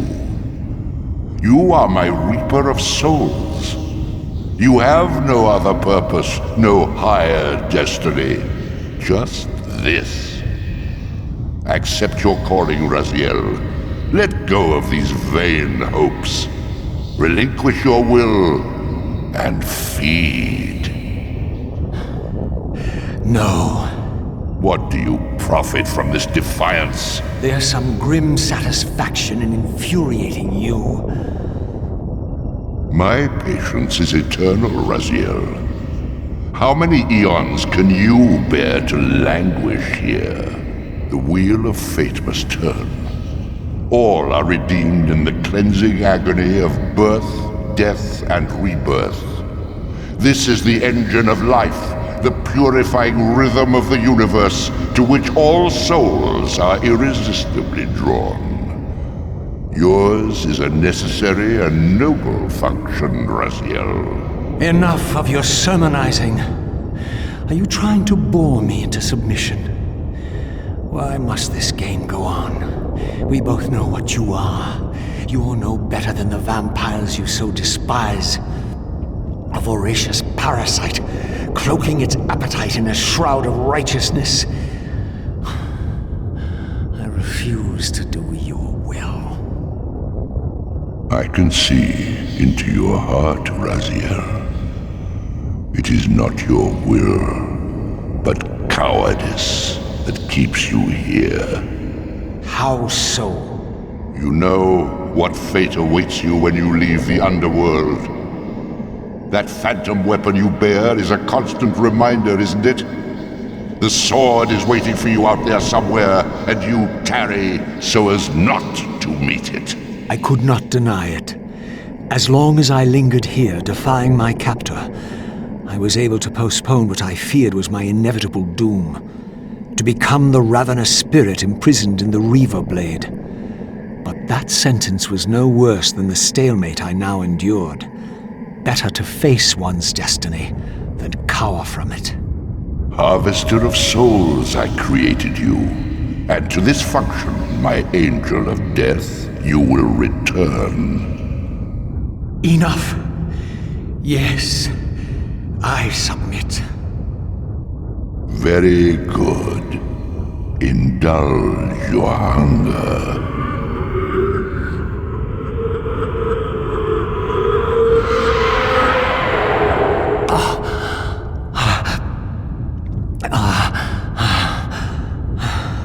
Yes, embrace your calling, Raziel. You will find that just as defiance has its price, so obedience has its rewards. And submission is not always what it seems.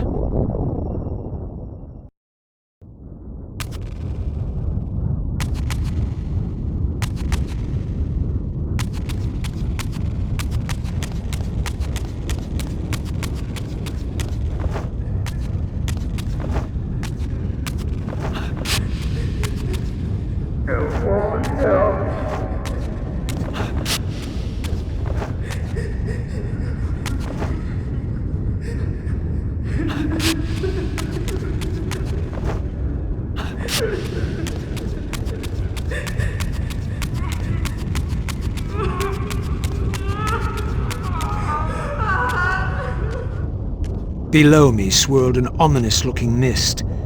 I knew that if I fell, it would mean my peril.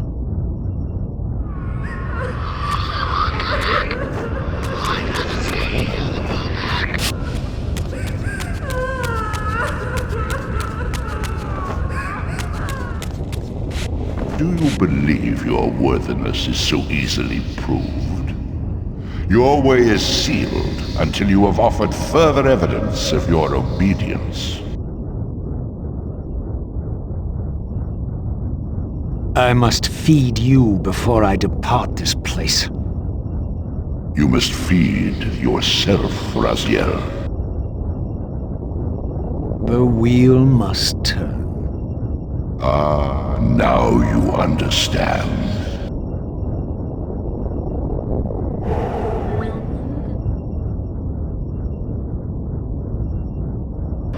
You may go, but remember, you are mine. You can no more escape from me than you can escape yourself.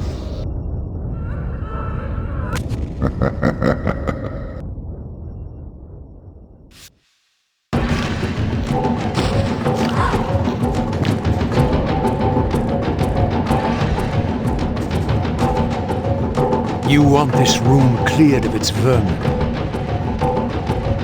If you wish to leave it.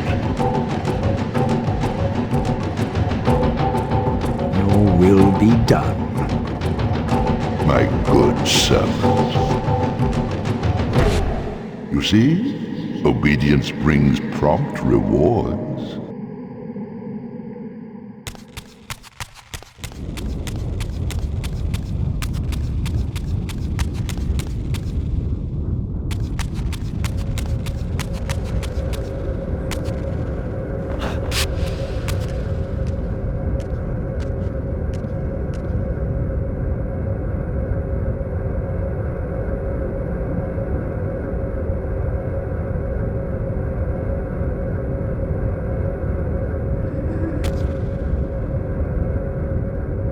Where do you think you're going, little soul?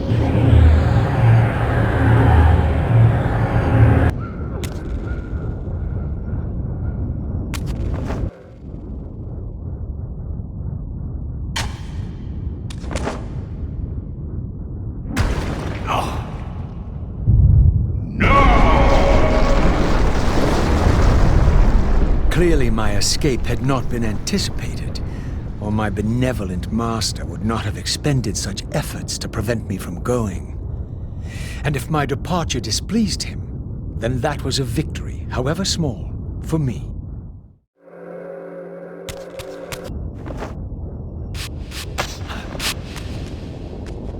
This door would only open when fitted with an appropriate artifact.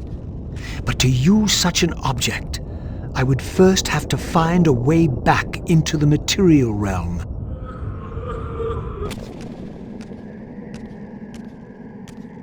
At last, I discovered a conduit into the material realm. I would finally escape the spirit world and take one step farther from my tormentor. Did you think to receive the same favors after your rebellion as before? No, Raziel. I have no need for you to enter the physical world, so no conduit will be granted.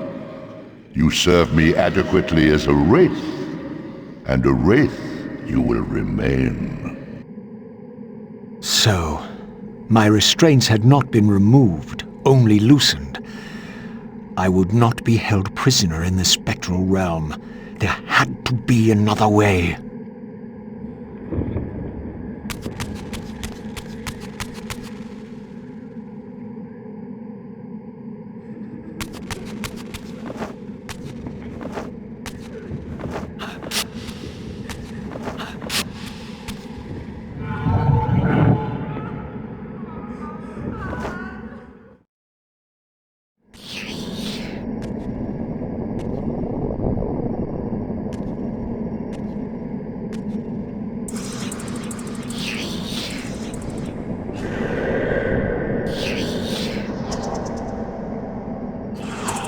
As I emerged, I was granted a vision of what I would become if I did not escape the spectral realm. For these too were agents of my master, hunting the lost souls that struggled to escape the endless twilight of the underworld. My master's plan for me was ominously clear. Like these mindless hunters, I existed only to fuel him with souls, siphoning their energy to feed him and his wheel of fate. I had to break these bonds, while I still possessed my own will.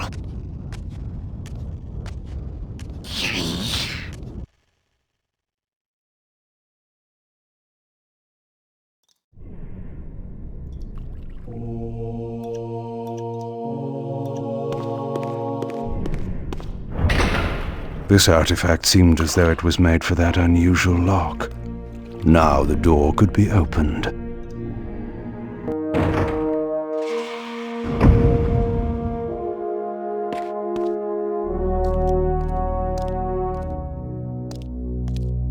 Malik, the great Sarafan warrior. I had met him before. His sword and shield seemed to have gone astray.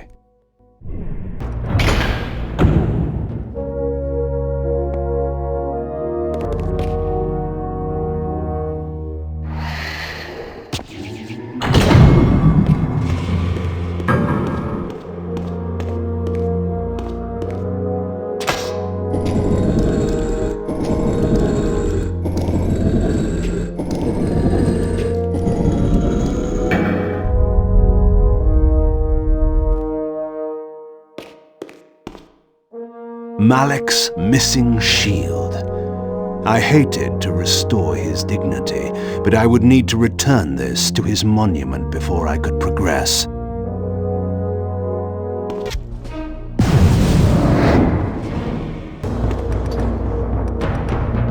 Malik's sword belonged in his right hand. However distasteful this errand was, I would return it to its proper place. The way to the tower now lay open before me. I looked forward to finding Mobius and resuming our conversation.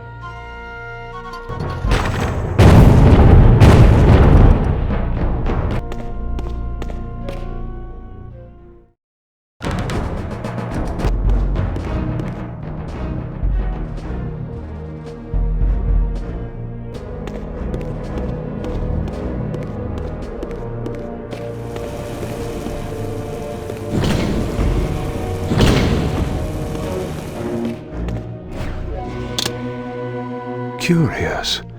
This artifact, joined with the relic I discovered earlier, appeared to be but one fragment of a larger emblem. This shard was endowed with elemental fire, enhancing both the Reaver and my telekinetic powers.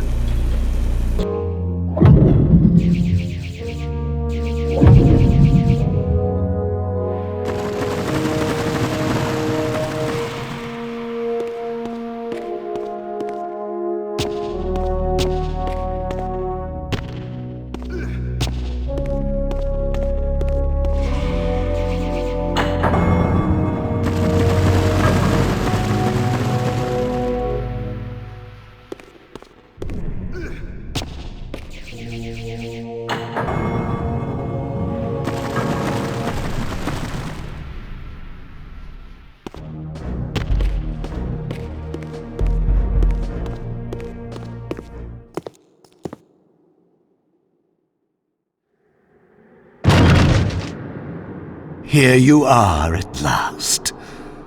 I see you found a fragment of the balance emblem. This will be of even further use to you, if you can find the other three. Now, shall we? Yes. Let us continue our conversation, but on a somewhat different footing. Now, what do you have to tell me, Mobius? You cannot kill me. We both know that this is not how or when I die.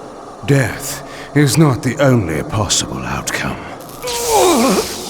Your delusions of fulfilling the vampire's foolish prophecies have badly distorted your judgment.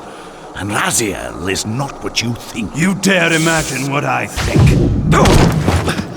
So, you prevented Raziel's soul from entering the Reaver. Do you believe for a moment that by this you have averted your fate? Or his? Or that of Nosgoth itself? Your manipulations are pathetic.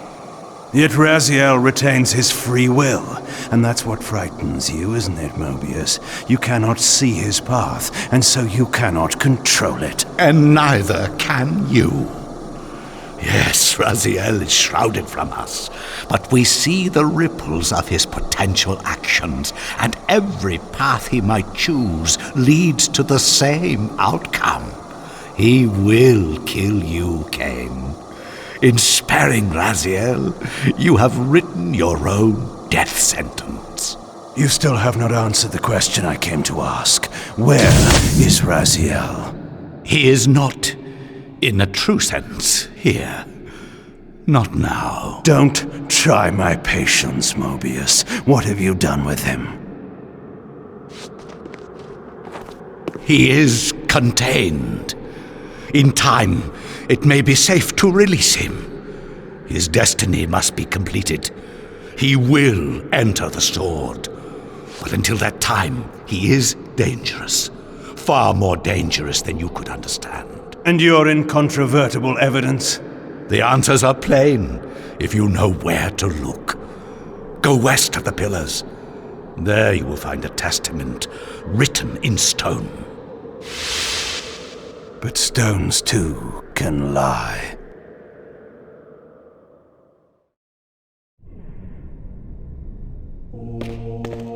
The pillars of Nosgoth stood pristine against the horizon.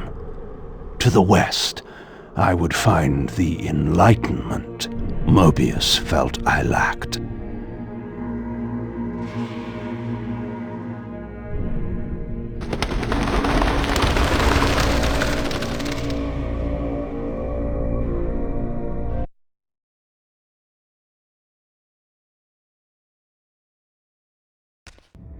There had to be a way to escape the spirit world without the help my master was pleased to deny me. Only in the material realm would I have a chance to seek my destiny, or change it.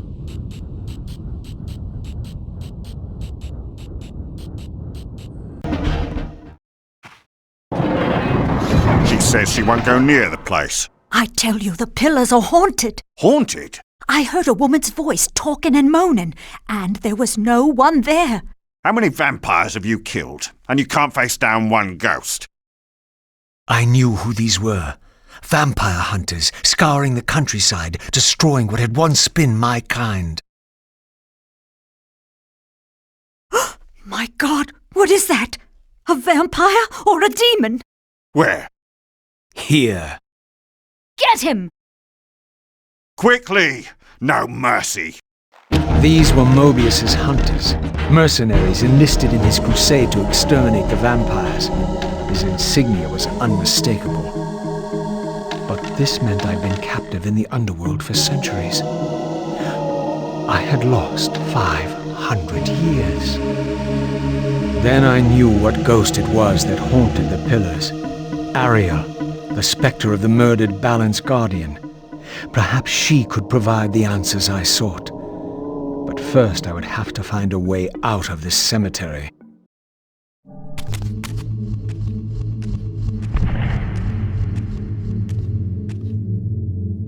An ancient gate, sealed by the powers of light and darkness, barred the way to the pillars beyond. To depart this place and continue my journey, I would have to find the means to open it. A symbol of light, this edifice, like the other one, was too high for me to reach. Raziel, fallen hero, renegade and traitor. What is this? How do you know me? Raziel, what are you? Why should any know your name? You are nothing. It seemed my method of entering the physical realm was not altogether original. But where had these beings come from?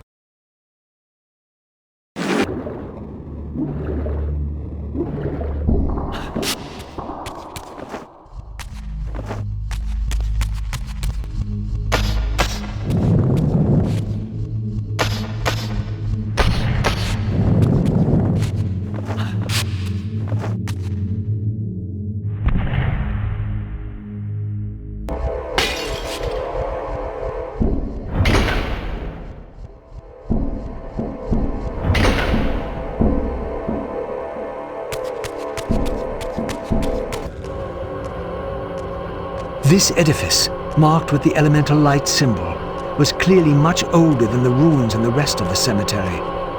The door was far too high to reach, and to open it, it seemed the Reaver would need to be imbued with the power of darkness. Clearly, I had more to accomplish before I could discover what lay within.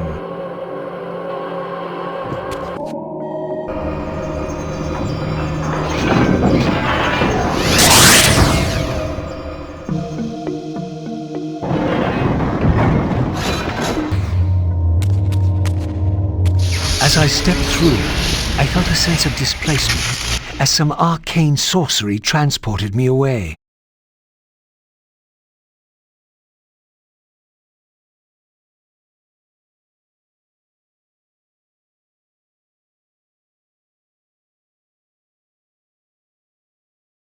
This was clearly some ancient ruin of the vampire civilization. Perhaps here I would finally decipher the riddle of my destiny. Throughout these ruins, I found murals depicting the seminal events of vampire history. These scenes commemorated a great war between the ancient vampires and their rivals. In triumph, they banished their adversaries from the world and raised the pillars as the lock that binds them. The image of the Reaver was inscribed throughout this place, always depicted with reverence. The vampire's holy weapon was destined to be borne by their prophesied hero, for whom it was forged. But if this was my destiny, why had the Reaver tried to consume me?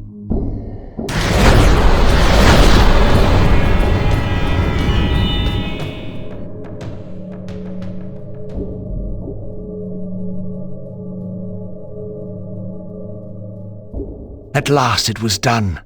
The Reaver was forged with darkness. As I felt this new power coursing within the Wraithblade, I knew that now the Light Temple would open to me.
Against all odds, I had stumbled into Kain's own mausoleum.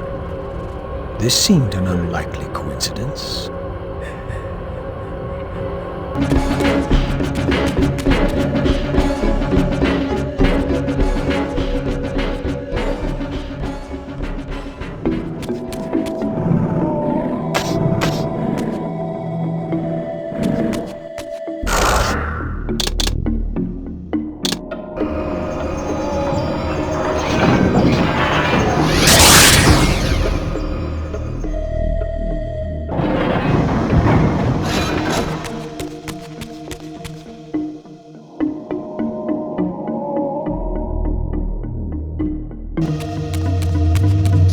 Again, I experienced that odd sense of displacement as I was transported to the vampire ruin once more. But this chamber was different than the first.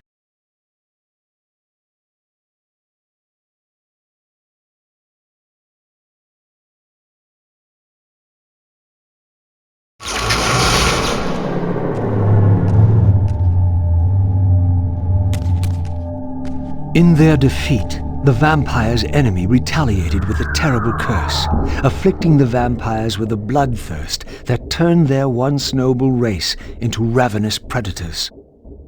This curse plunged the vampires into despair and apparently drove many to madness and self-annihilation. What was it that so devastated them that they were driven to suicide?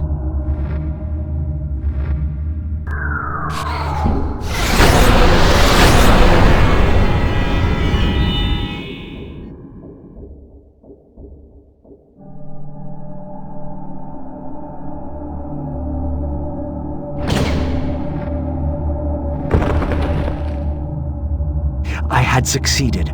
The Reaver was forged with the power of light, and now my way was clear. I would seek out Ariel at the pillars and see if she could enlighten me.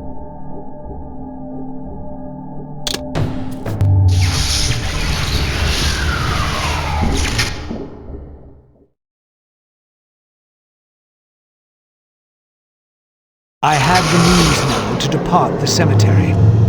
I only needed to find the gate that would send me on my way.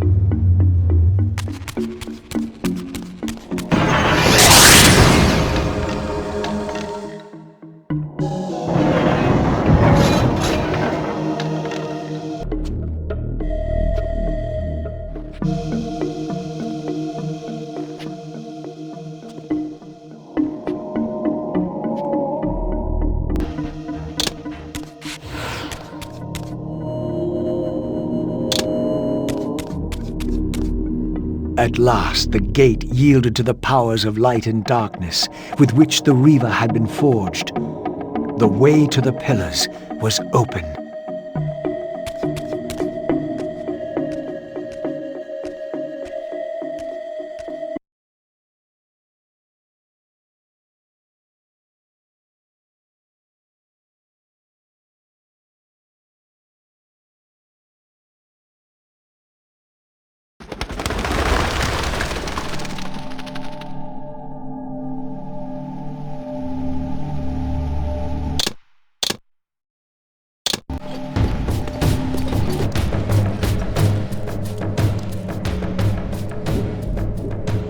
How strange to see this place long before my birth.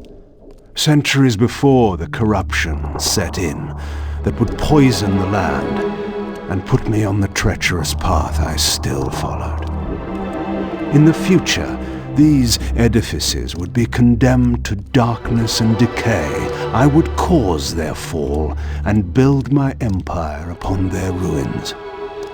Was it still possible? that with the right knowledge, the right moves, I might one day see Nosgoth restored, the pillars pure once more. My answer, according to Mobius, lay somewhere to the west of this place.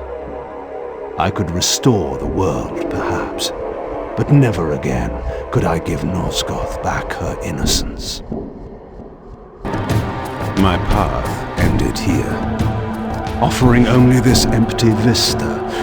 Was this another of Mobius's little jokes, or a puzzle for which I had not yet found the answer?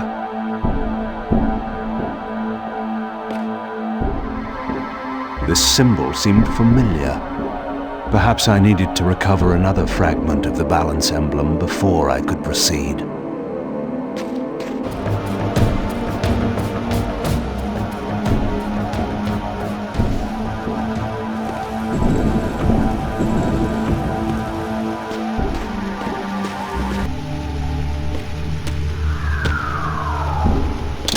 Another fragment of the balance emblem.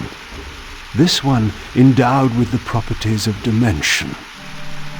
Perhaps this would reveal the mystery that lay west of the pillars, if Mobius spoke the truth, and there was indeed something there to find.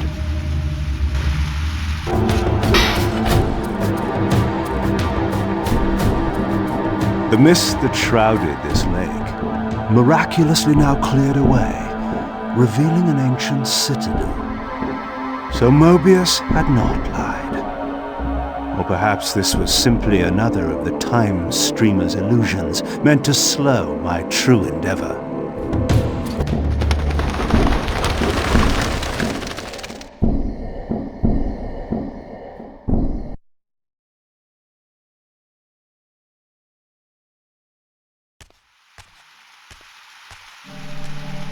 The vampire hunters, brazen as they were, feared to walk these paths.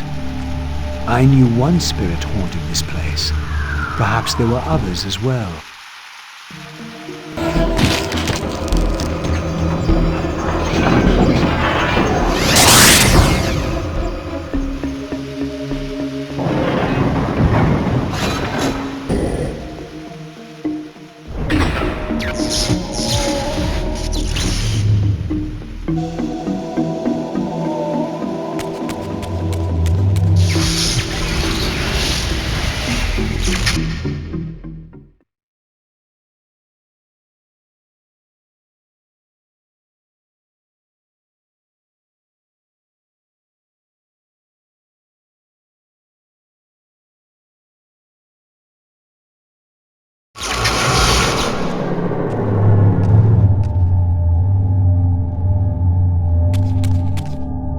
I sought to unravel the mystery of my fate, and in this image lay my first clue. For this scene depicted the forging of the Reaver, the weapon destined to become my prison, and I recognized its maker. The years had changed him, but this was unmistakably the vampire Vorador, and in this era, he still lived. If I could reach him before Mobius's mob hunted him down, he would provide the answers I sought. These images chronicled Vorador's creation. As I already knew, he had not been born a vampire, but had been turned by the infamous Janos Ordrin. But this mural suggested that Vorador's origins were even more significant. Apparently, he was the first human to whom the dark gift had been passed. This was the vampires' desperate bid to preserve their bloodline, for their enemies had cursed them not only with bloodthirst, but with sterility as well. This spirit vessel was not yet activated. Perhaps there was some means for me to awaken it. Approaching the tomb, I was met by the specter of the Guardian himself. Eternity weighs heavily. I have a solution. I bear it in atonement. But your moment of existence has passed. Come and be released.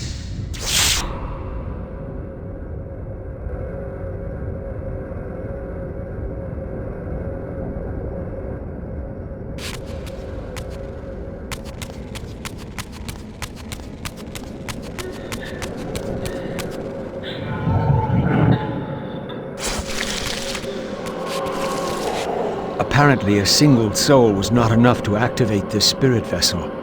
Perhaps another specter was lurking around here somewhere.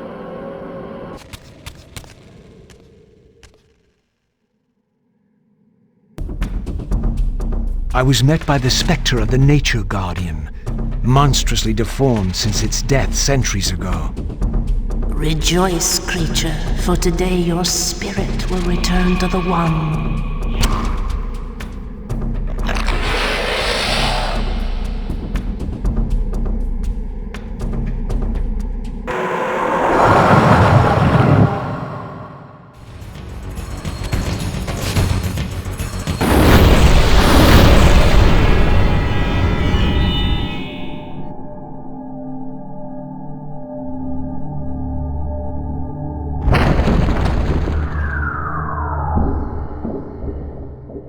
As the Reaver absorbed the souls of the Nature and Conflict Guardians, it was imbued with the elemental power of fire with which their principles were aligned. I was now equipped to reach the pillars.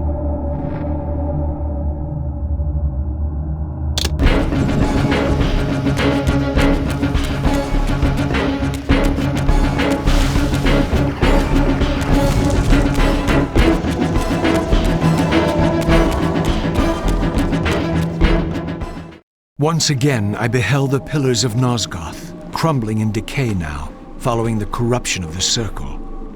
Here I would find Ariel, the specter of the murdered Balance Guardian, and the last pure, undefiled member of the Guardian Circle.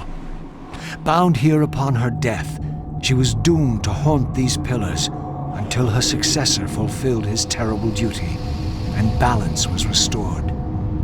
What manner of creature approaches? I know you well, Ariel, though you do not yet know me. I have no time for riddles, strange one. All you have is time. I have come to seek your guidance. I counsel only one man, and you are not he. But you will know him soon. The contagion of your kind is coming to an end. My kind? What exactly do you think I am? Your name shall remain unspoken, as decreed by our ancestors. You serve the one who so brutally took my life and set this tragedy in motion. But even now, hope is at work. Balance will be restored, and your kind will be expelled forever. You have pinned your hopes on Kain. He will disappoint you. What can you know of Kain? More than you could ever fathom. He will do what he must when the time comes. By choosing his own death. A sacrifice for the world. You don't know Kain very well. I know what he is called to do. My faith sustains me. Is it faith or fear? You know that if Kain refuses the sacrifice, you will never leave here. And you begin to suspect. I will not hear your poison, fiend. Grant me the answers I require, and I will leave you to your pathetic delusions. Ask, then. I seek the vampire Vorador. To kill him, perhaps, or to join him in death. But for Kain, he is the last of his kind. Mobius's mob has done its work. My reasons are my own. His refuge lies in the heart of the Black Forest. And may you molder there together until the end comes.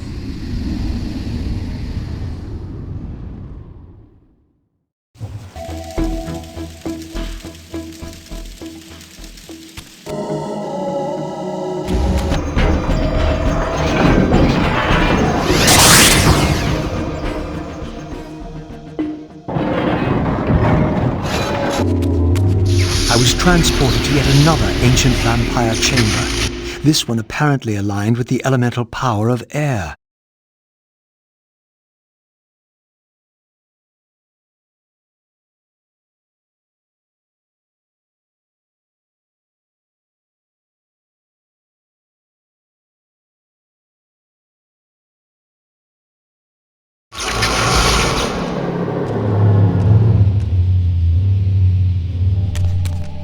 These murals had suffered some damage.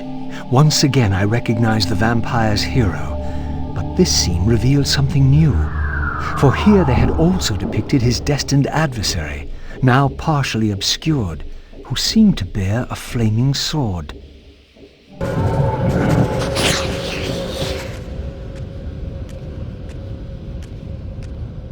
In winning all, we lost all.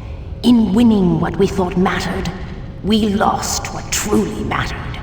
But for you, there is a chance. What chance is that? The bliss of death. I offer it. But I do not accept.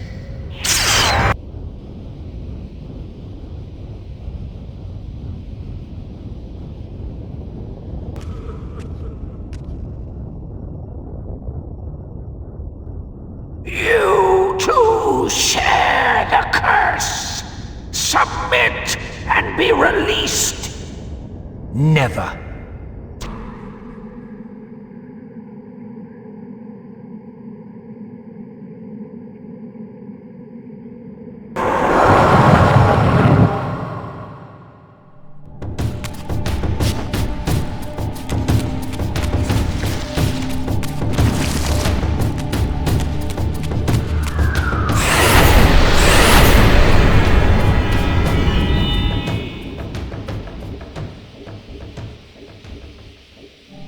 As the Reaver absorbed the souls of the Mind and Dimension Guardians, it was imbued with the elemental power of air with which their principles were aligned.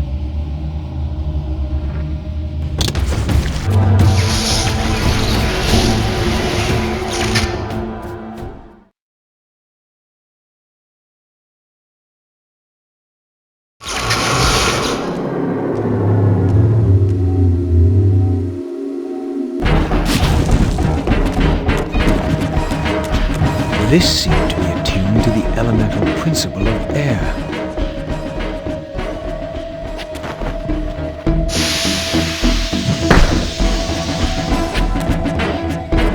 With the Reaver endowed with the elemental power of air, the way to Vorador's refuge lay open at last. If the old vampire still lived, he alone could tell me how to escape the terrible destiny charted for me when the Reaver was forged.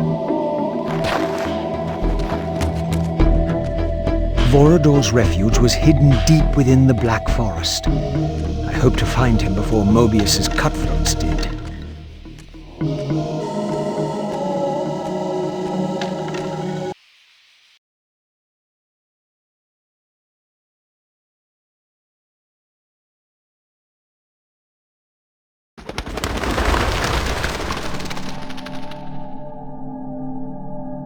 And so I arrived at the citadel of my vampire ancestors, long abandoned since their extinction eons ago. Perhaps it still held the wisdom of its creators. Here, Mobius said I would find proof that Raziel was not what I thought he was, or hoped he would be. But in sending me here, Mobius had done me an unexpected, or perhaps an unwitting service. For it was my destiny, not Raziel's, my role as Scion of Balance, whose secrets I was here to discover. Here, no doubt, was the evidence Mobius wished me to have. For the vampires had prophesied not one, but two champions.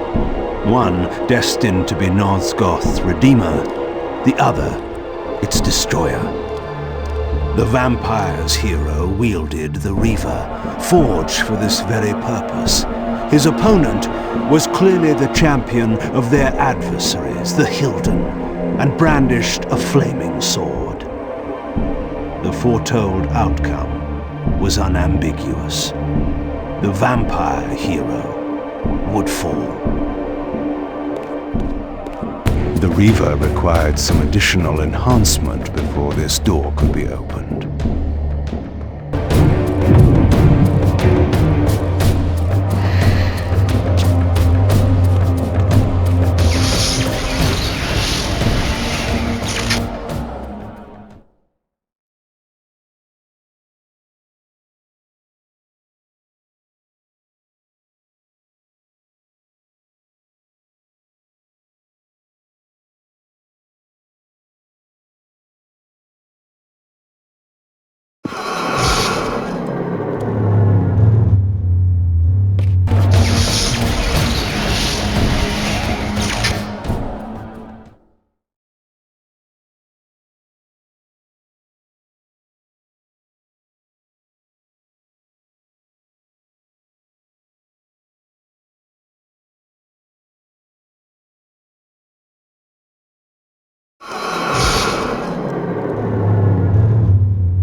These statues were singularly inanimate. I knew better than to assume they would always remain so.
The third fragment of the balance emblem endowed the Reaver with the elemental power of lightning.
A new area of the vampire citadel lay open.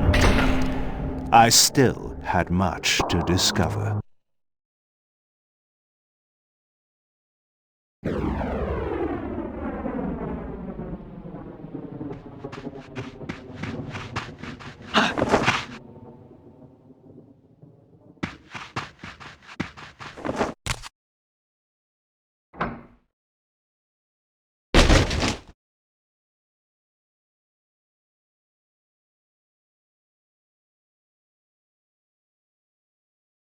Nestled deep in the Black Forest, Vorodor had once held court over a private kingdom, as decadent as it was depraved. Now all was still. I hoped I had not arrived too late.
This pool seemed related to the portals which had transported me into the vampire ruins, but its surface was disturbed by the spouting of these gargoyles.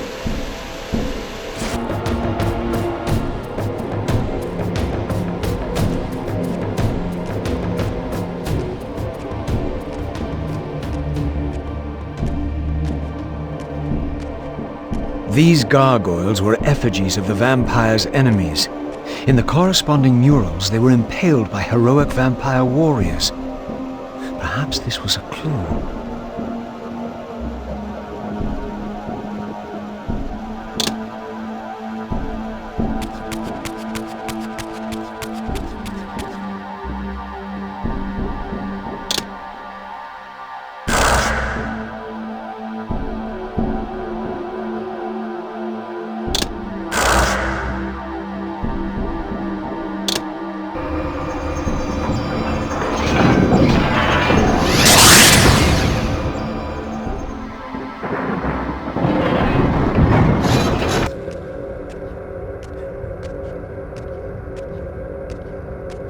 This door clearly required some artifact before it would open.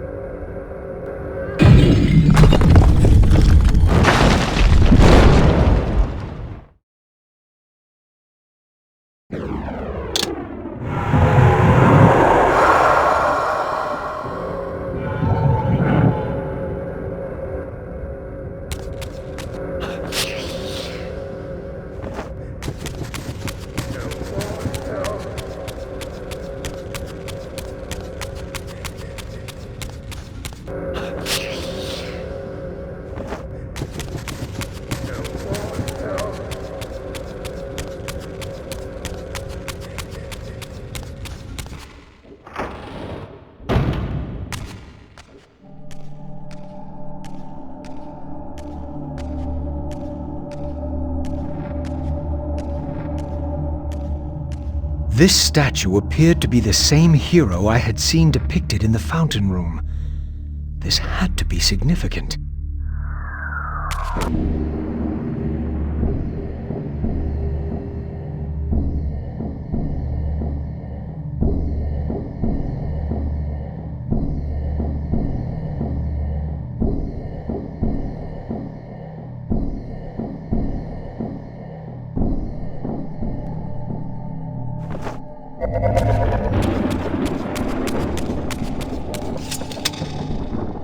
This was indeed the vampire warrior depicted in the fountain room, for here was the hero's weapon. This could be the key to solving the riddle of the fountain.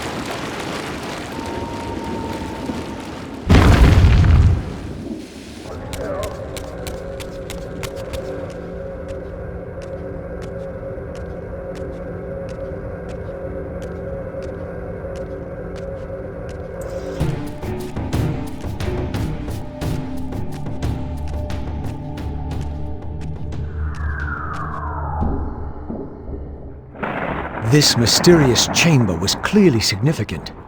Perhaps I would finally find the elusive Vorador within.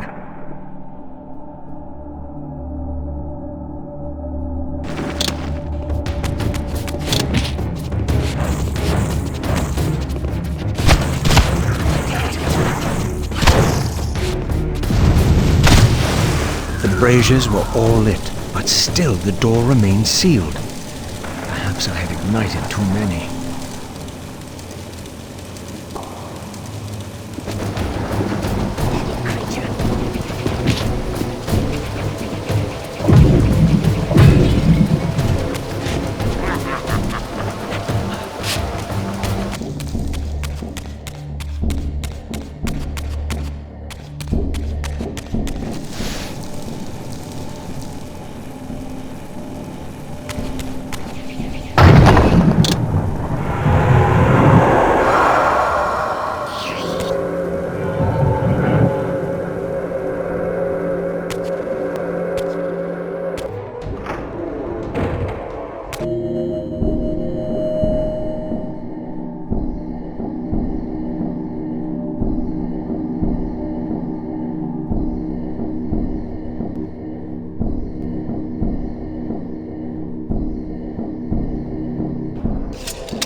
These murals were attuned somehow to those in the fountain room, for this wall too had shattered. Perhaps this arcane emblem would unlock the sealed door in the crypt.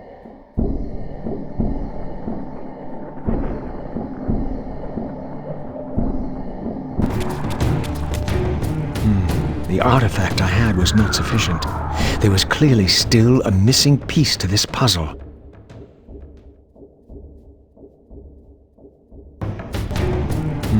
The artifact I had was not sufficient. There was clearly still a missing piece to this puzzle.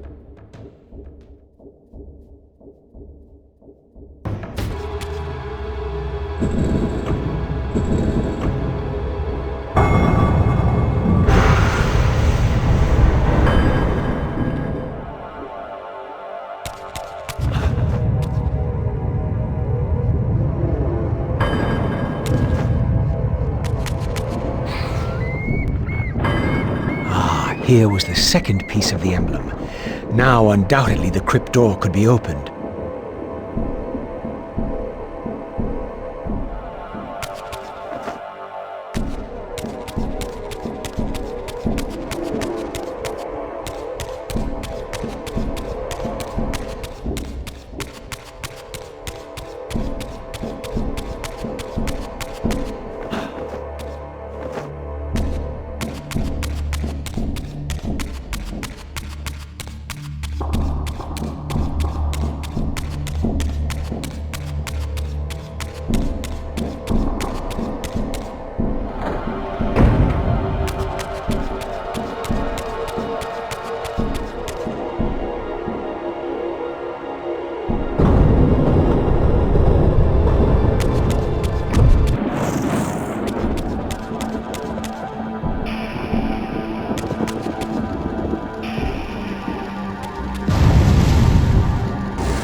with this third and final weapon, the mystery of the fountain would finally be solved.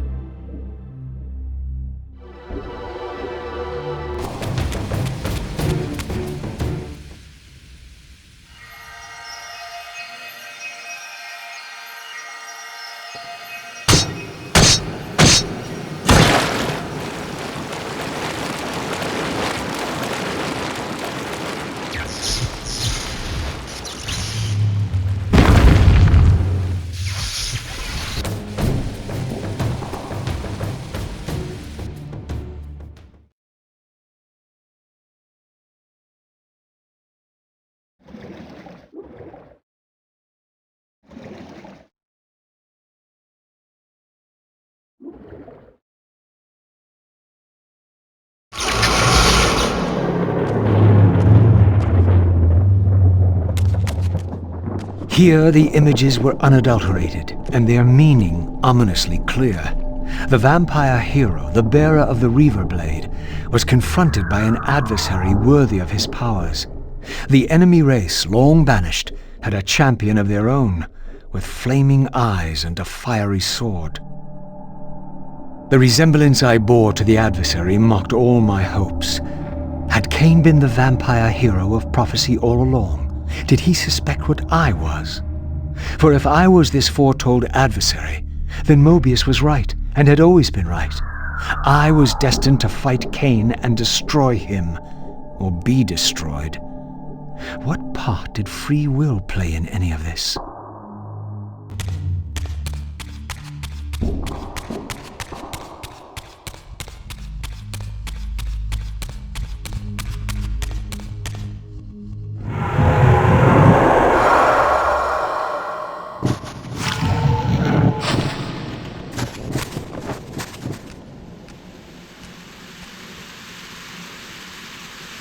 Your deliverance is at hand.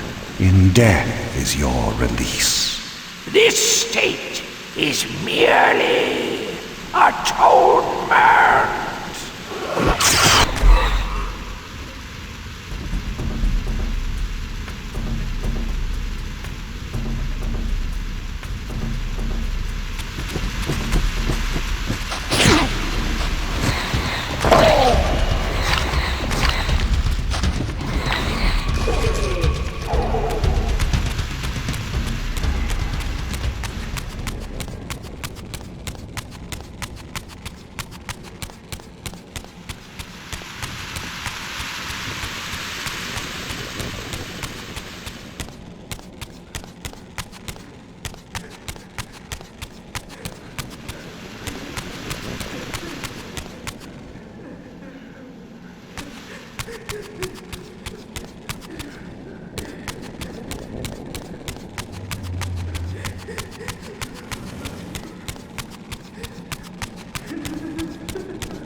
So, our wretched little savior returns.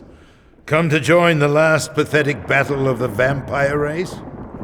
But on which side, I wonder? I've not come to fight you, Vorador. You don't know why you're here. I know this much, that you are the author of my fate, and as such, only you can rewrite it. You give me too much credit. You forged the Reaver. I have seen the evidence. I was its maker, yes? Then you know its purpose. No. Only the scraps of prophecy my master shared with me. And do these scraps explain why you would forge a weapon to imprison your savior? Ah, well then. It seems we have our answer. You've chosen your path. I have chosen nothing. I've been deceived at every turn. You seem to know what I am. Tell me. I thought I did once. But now all the prophecies have failed. The pillars are corrupted. I am the last of my kind, and when Mobius's hunters find me, it will have all been for nothing. You've forgotten about Kain. Ah, yes, Kain.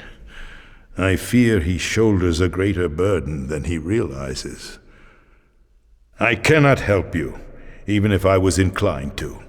I crafted the Reaver blade, but only at the behest of my sire, Janos Audron. What sorcery he and the others laid upon the sword afterward, I cannot say. Janos tried to give me the Reaver before he died. He said that it was forged for me. But what did he mean?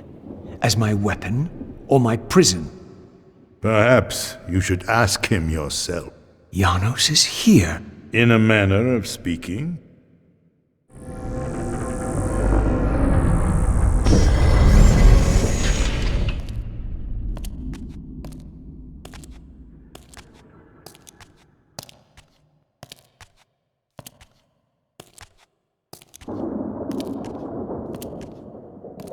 The greatest of us all, the father of our race. The Seraphim tore the heart from his living body 5 centuries ago. But there's no sign of decay. How is this possible after all these years? Somewhere, the heart still beats, and while it does, the body will remain preserved. If his heart could be restored, Janos might yet be raised. And you haven't tried to recover it in all these years? Many times, but our enemies hid the heart too well. It was taken as a trophy to Avernus Cathedral centuries ago, where they christened it the Heart of Darkness. Believing that it embodies the essence of our dark gift, they hid the heart away lest it fall into the wrong hands. Our hands. Redeem yourself. You may be our last hope. Perhaps you alone can find the heart, if it is meant to be found. If Janos can be resurrected, he will have all the answers you require. This key will open your way to Avernus. But be advised, there are dark sorceries at work in the cathedral. You must be on your guard.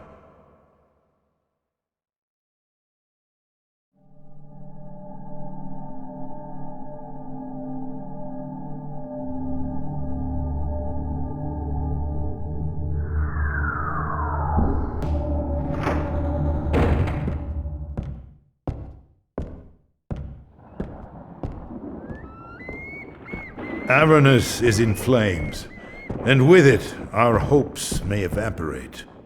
How can I find the heart in the midst of such chaos? You must act quickly, but beware an ancient evil dwells within, long unspoken among our kind. Undoubtedly, this is the source of the corruption that infects the Circle. If you are to succeed, you must resist its influence.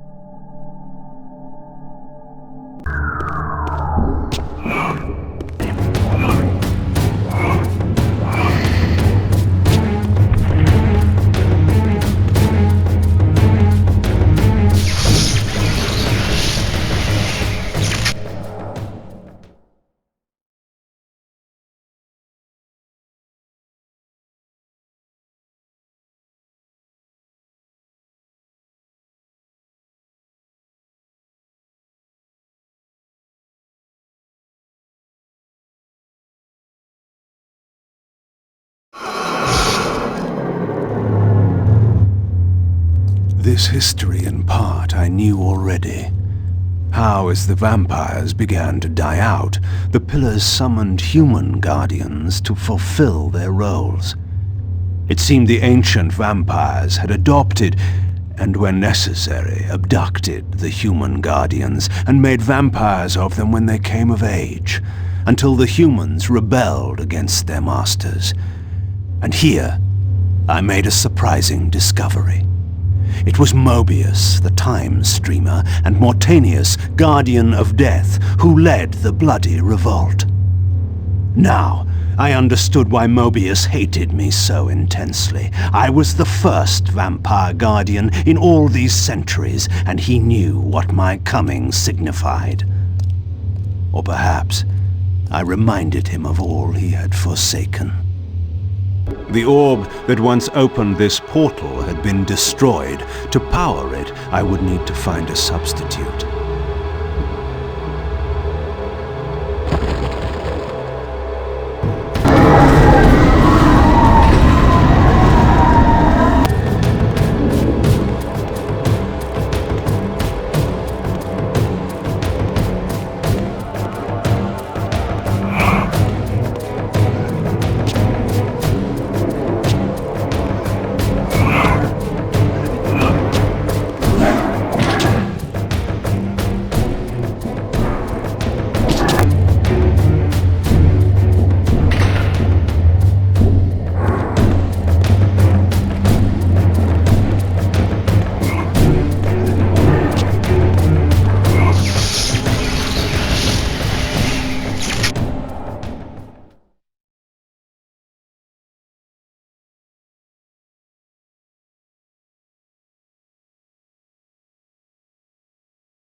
And here too was his Hilden adversary, with blazing eyes brandishing a flaming sword. Two heroes locked in combat which only one would survive. But which one? These murals prophesied two possible outcomes. I didn't know what Mobius was trying to concoct, but this all seemed too convenient.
With this fourth and final fragment, the balance emblem was complete.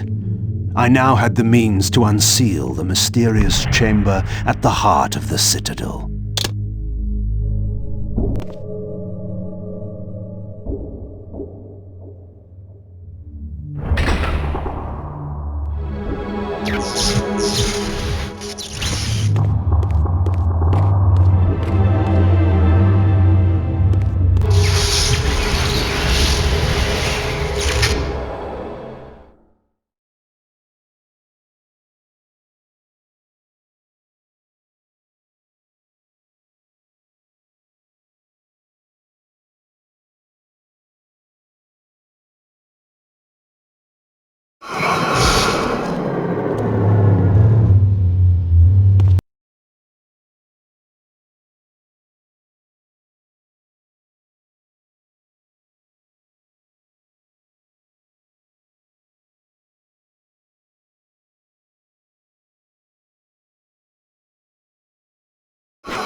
This door was clearly significant. The answers I sought surely lay within. But to unlock the chamber, the balance emblem had to be fully restored.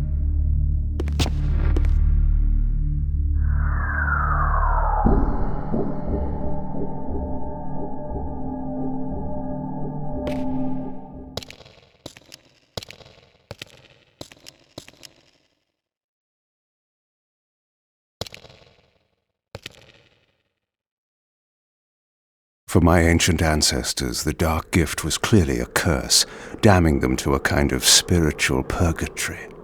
But why were they compelled to seal this chamber so securely? Perhaps the lock was not meant to keep intruders out, but to imprison something within.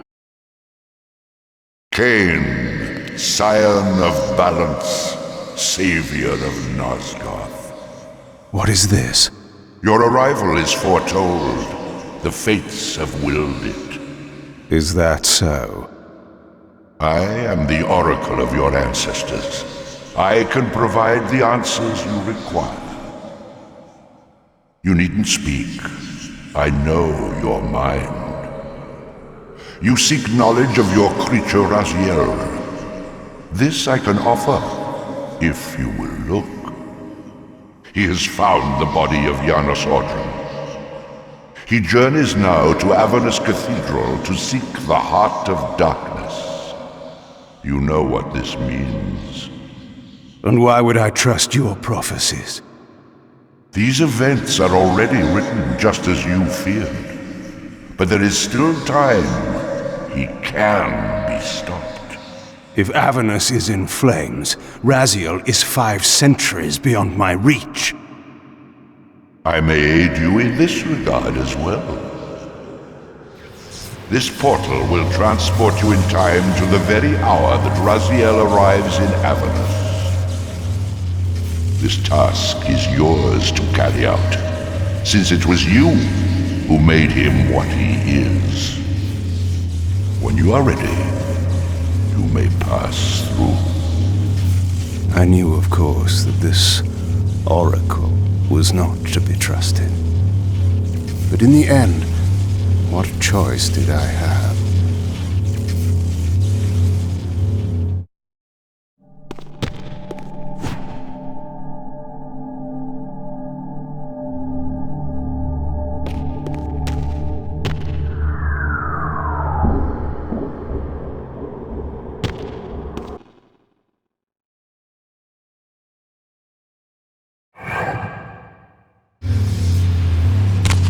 This peculiar sensation was familiar to me, and the chamber did indeed appear altered by time.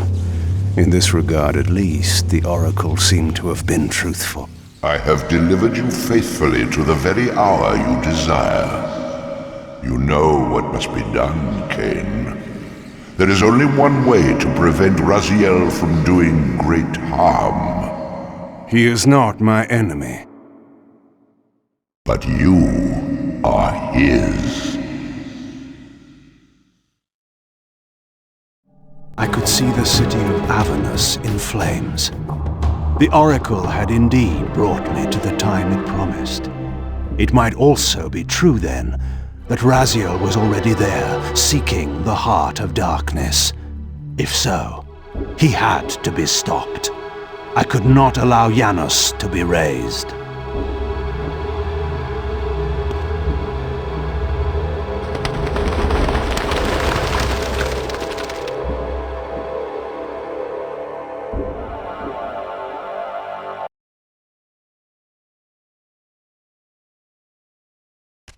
Somewhere in this great cathedral, the heart of darkness lay concealed. The city outside was in chaos, and the cathedral would not be immune for long. During such times, buried secrets were often suddenly revealed, or lost forever.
I had seen this symbol throughout these ruins.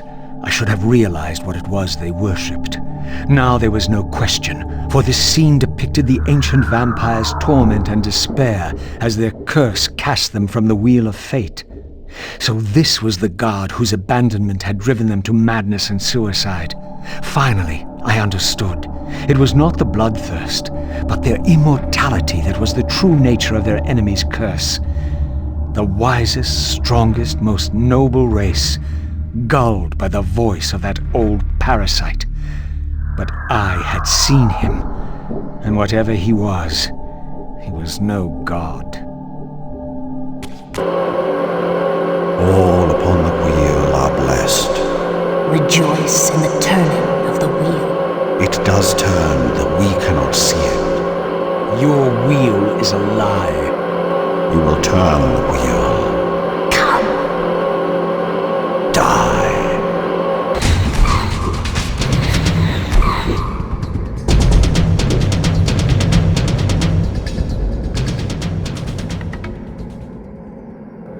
This spirit vessel was shielded by layers of occult energy. There had to be some means to dispel this barrier.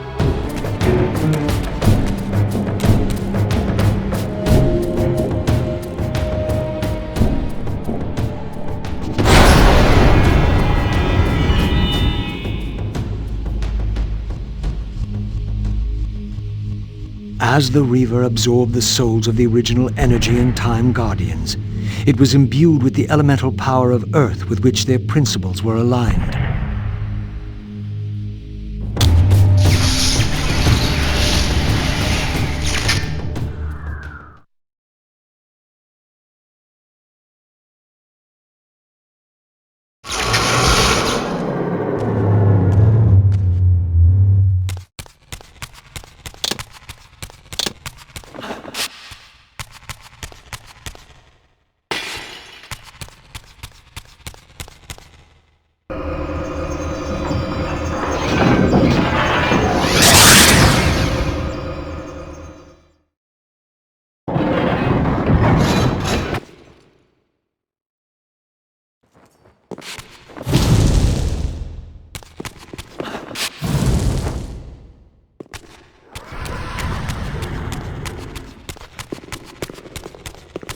As the handsome coffin hides the putrefying corpse within, the great cathedral of Avernus seemed to hold its own secrets, hidden in the catacombs beneath its vaulted chambers. Was this the source of the corruption that infected Nosgoth? Vorador had hinted at something more.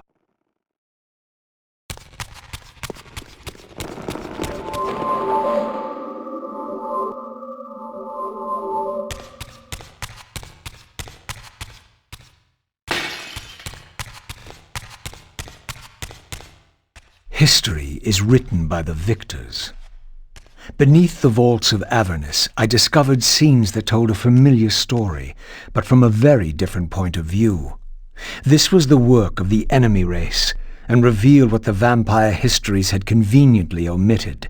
How the noble vampires, guard-ridden and righteous, had started the wars that would destroy both races, victor and vanquished alike. Their adversaries opposed the vampires' god and refused to submit to the wheel of fate. For this, they were banished. I now understood the poetic irony of their curse, and my resemblance to the vampire's enemy no longer seemed so accidental. The banished race foretold a hero who would deliver them from their oppressors and destroy the shackles of the vampire's tyrannous god. The same hero that bore the flaming sword. What game was this, where every player on the board claimed the same pawn? So, Raziels, your true nature is finally revealed. You were never the vampire's savior. It is to the Hilden race you belong. And when Kain realizes this, what do you think he will do?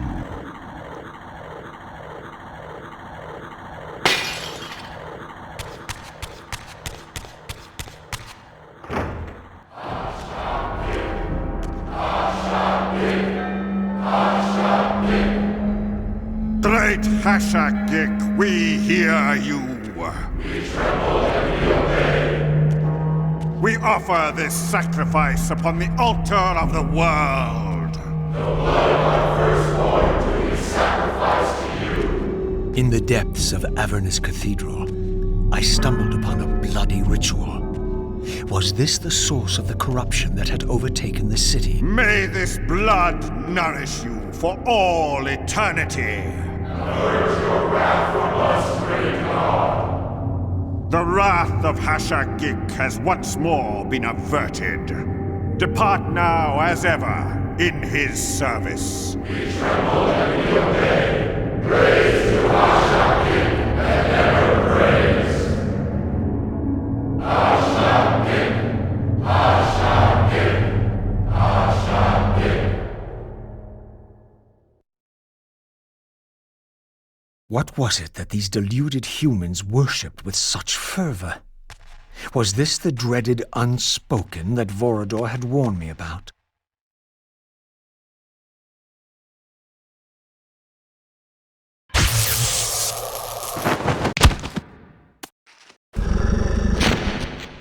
Whatever so-called god inhabited this hideous pit, I was about to meet it.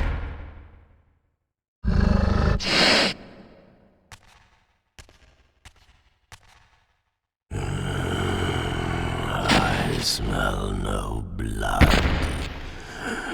Throat cut first, blood gouting, then it falls into the pit. The sacrifice is rejected. You will know my wrath.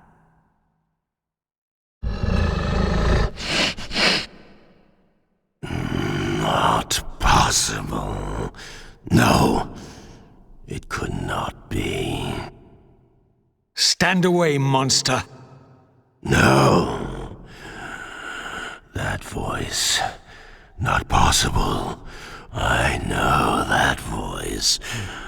But he fell. The abyss. He ended there. I did not fall into the abyss. Oh, it remembers that, does it? I was thrown in by my own brethren. I heard what you did to them. And now, you have found me at last. Terrell! Terrell! Yes, that was my name then. The others were grotesque, but... Yes, I am changed. I have become a god, greater than you ever were, Raziel. You were never a god. Greater even than Kain!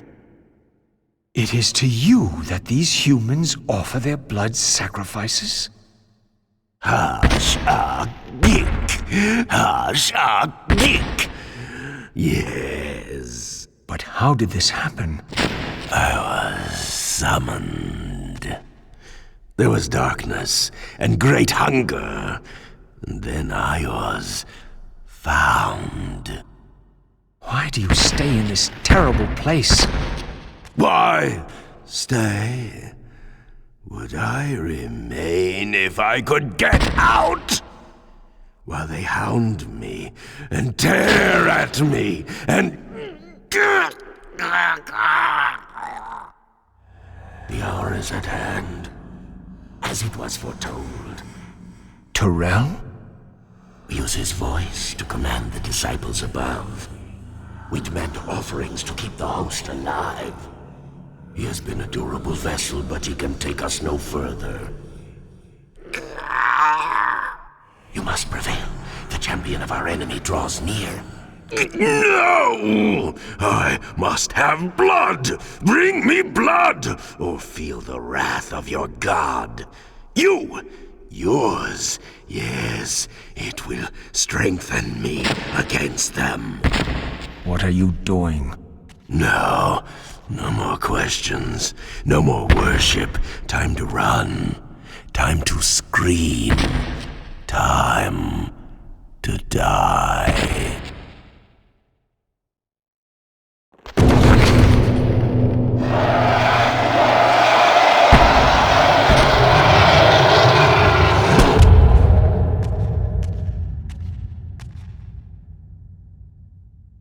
Yes, now.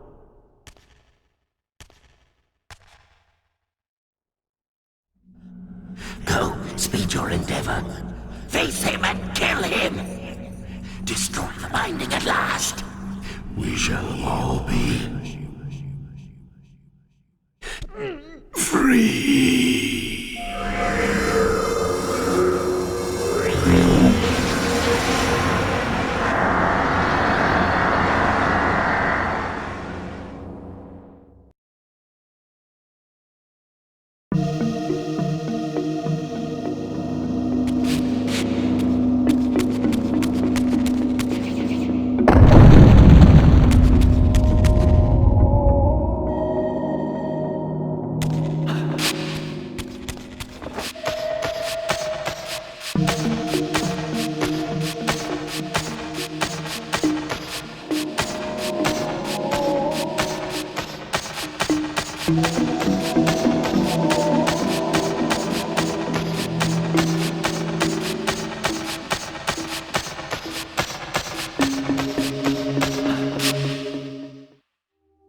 Come to me, my undead son.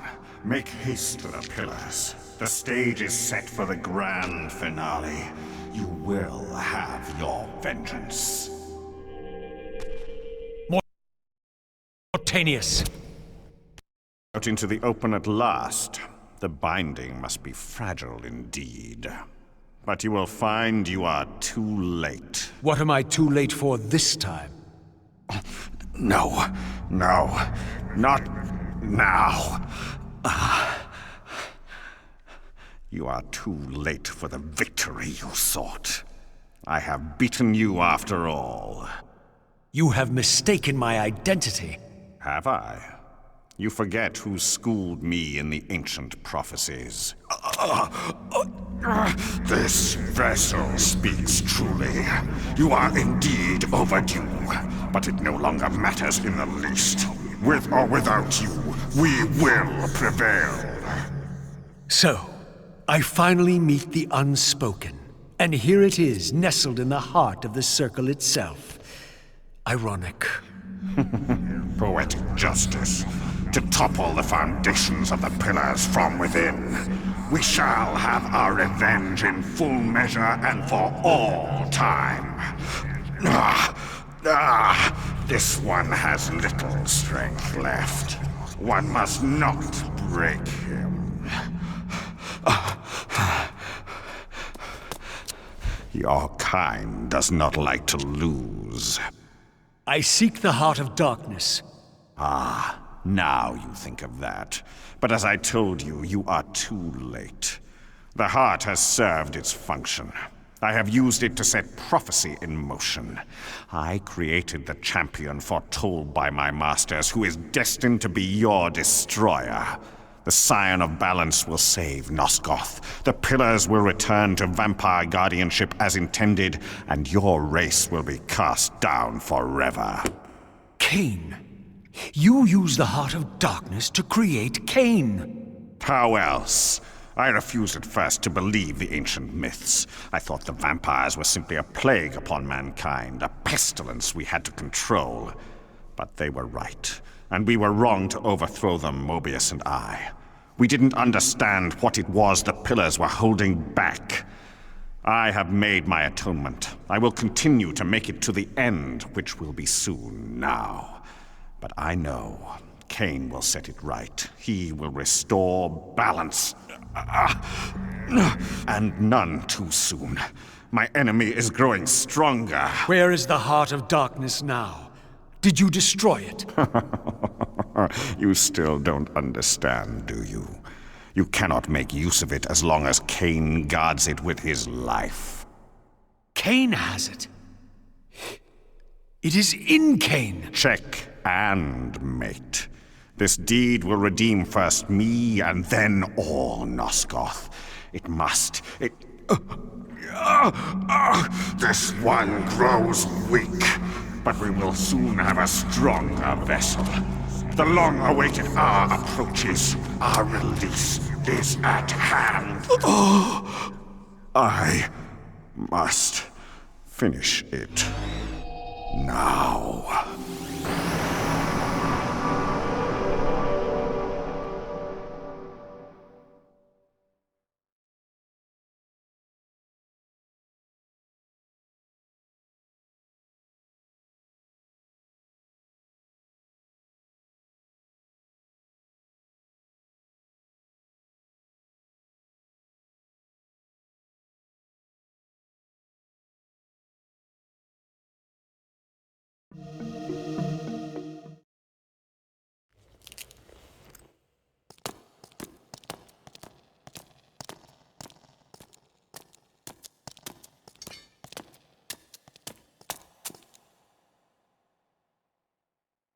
Kain, why is this no surprise?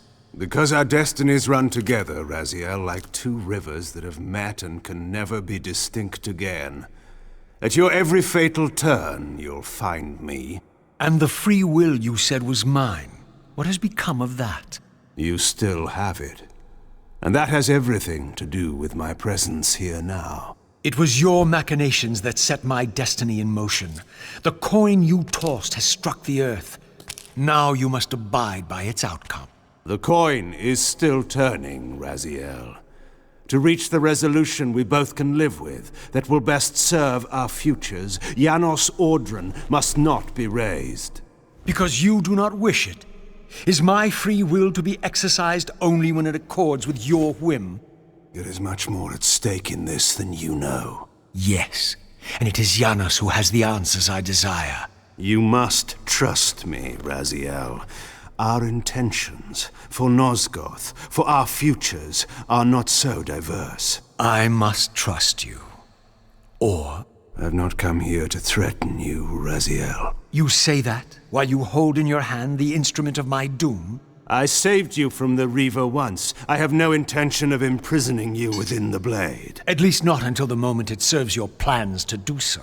You are not the only one at risk. I may carry the instrument of your destruction, but I too have taken a chance in coming here. Or haven't you realized? You bear the only weapon that can kill me. Then you know what I am, and who you are? I believe I do. And still you think you can move me about like your pawn? Think again, Kain. Take heed, Raziel. Why? If we are who we are, then are we not destined to fight to the death, to decide the fate of Nosgoth? Don't be a fool! I will not fight you! And that will be the prophesied hero's battle?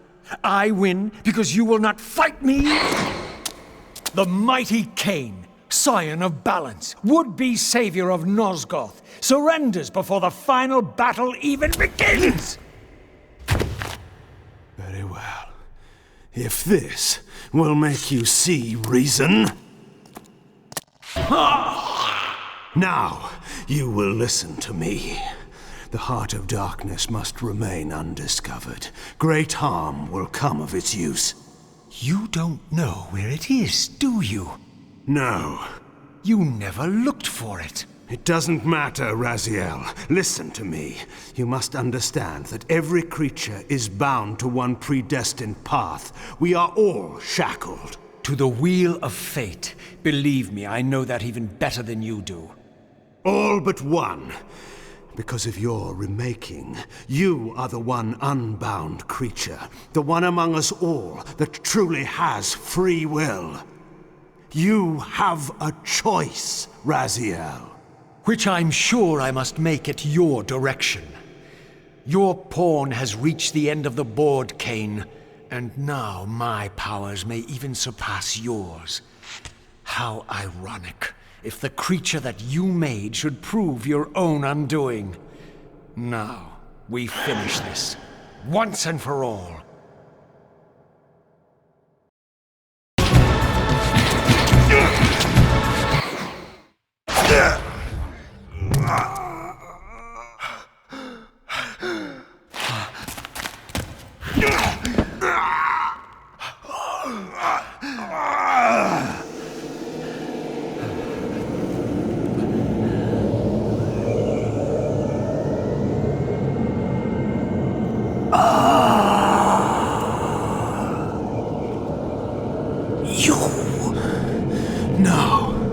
Raziel. Ve Victus! I didn't.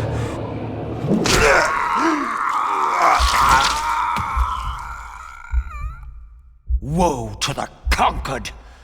I have found the heart of darkness, and you go to oblivion!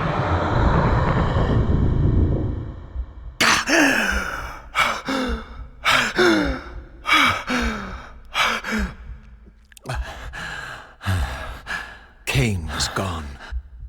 The madness of this place had somehow fueled my rage, and as it subsided, I felt no elation, no sense of victory. Only a calm certainty that we had once again walked blindly into our enemy's trap. I couldn't be sure whether Kain had truly intended to destroy me, and now it appeared I would never know.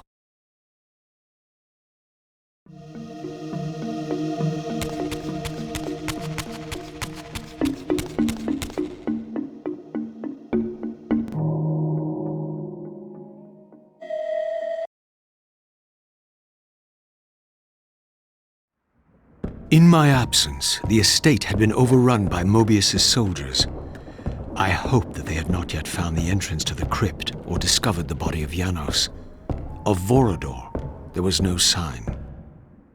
Raziel, the conquering hero. I understand we ought to offer congratulations.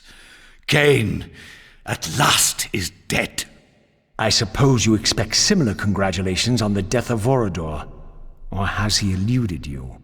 We have him, but not without a considerable price in blood. That will have pleased him. Let it sustain him until his head is off, and every vampire in Nosgoth at last is dead. And will that knowledge sustain you? You too are going to your death. For a true servant of the one God, death is never bitter. I will go, again at peace with the knowledge that I have played my small part in our master's plans. Kain is at last destroyed, and you have carried out the deed. Which hero do you think you are now? The vampire savior, or the other one? Have you realized yet that it didn't matter to us which one either of you thought you were, so long as the result was the same in the end? And now, Kain is dead. Really, I cannot thank you enough. So, this has all been arranged every step of the way. And Kain thought I truly had free will. Oh, but you do. And there's the greatest triumph of all. To have compelled the one player who could choose into doing exactly what we required. Well done, faithful servant. And now, I have an execution to see to.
This relic had come at so high a cost. My blood offering for the answers I sought from this enigmatic corpse. It was the price of my freedom, for which Kain had paid with his life.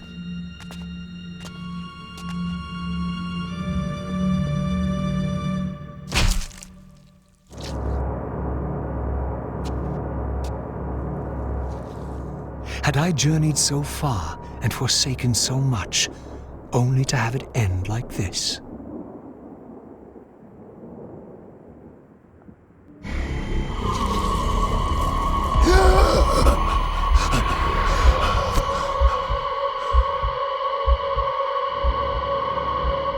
I remember. Raziel, the heir of prophecy. You came for the Reaver just before the Seraphim found me. You've been entombed here for 5 centuries. Your murderers are long dead. 500 years. And Vorador? Also dead. Your bloodline is erased. The age of the vampires is coming to an end. Then we must waste no time. I'm not who you think I am. Nor is this a benevolent act. I have questions that apparently you alone can answer. Raziel, there are forces in this world that will strive to deceive you and pervert your destiny. But you must believe your arrival foretells the salvation of the vampire race. Why then would the vampires devise a weapon to consume and imprison their savior? No, that cannot be. While the blade yet exists, I am drawn inexorably toward my doom. It was you who bound me to this fate. Only you can release me. Raziel, you have been misled. You are ordained by prophecy to wield the Reaver. And so I do, though not quite as you'd envisioned. Redeemer and Destroyer. Is it possible? Did I misread all the signs? It seems your destiny is more labyrinthian than I had imagined. You must trust me, Raziel. We may have very little time.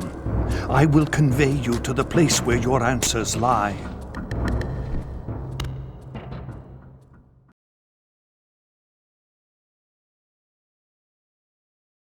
Where have you brought me? We are within the ancient citadel of the vampire race, long ago defiled and abandoned.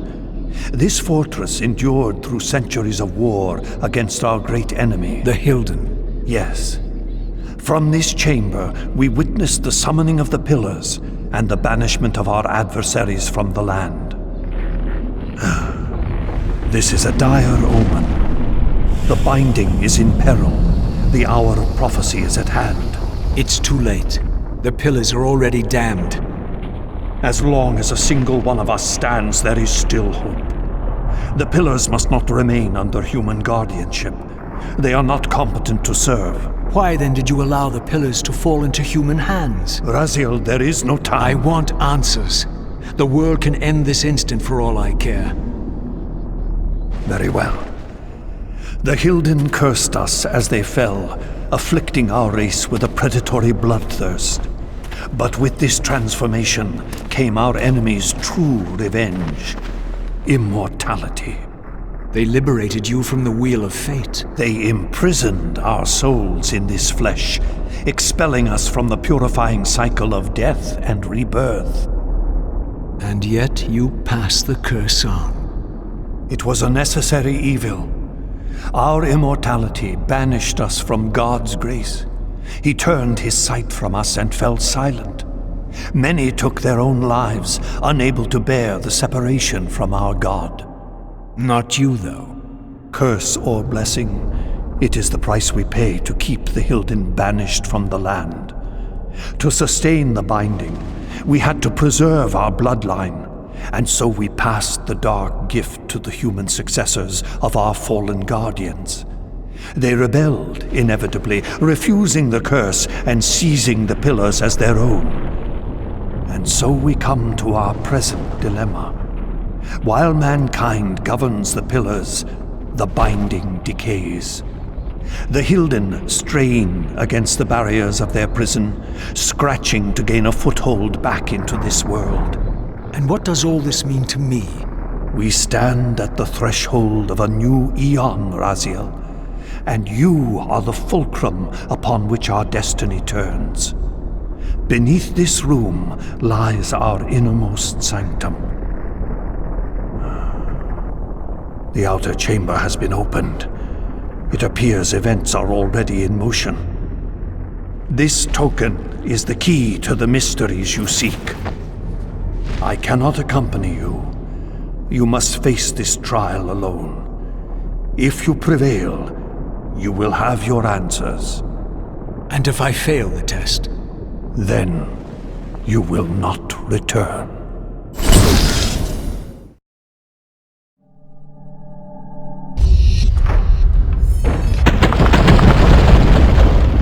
I should have known I'd find you here. Here and everywhere, now and always. I am the wheel and its turning. I am the circle of life and death. And I am beginning to think the vampires committed suicide only to escape your voice. Do not forego my favor with your impertinence, Raziel. You have finally fulfilled your purpose. I am pleased. What are you trying to obliterate here, then? What is it about me that has you so afraid? Your fate is trivial, Raziel. It was Kain's destiny that mattered all along.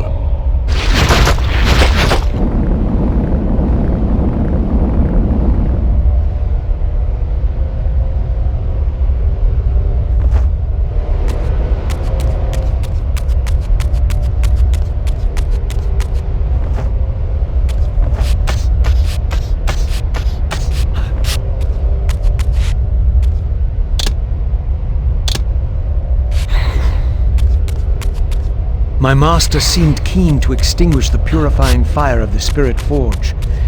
Perhaps the Reaver would loosen his grip.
Yet I am much more than I was.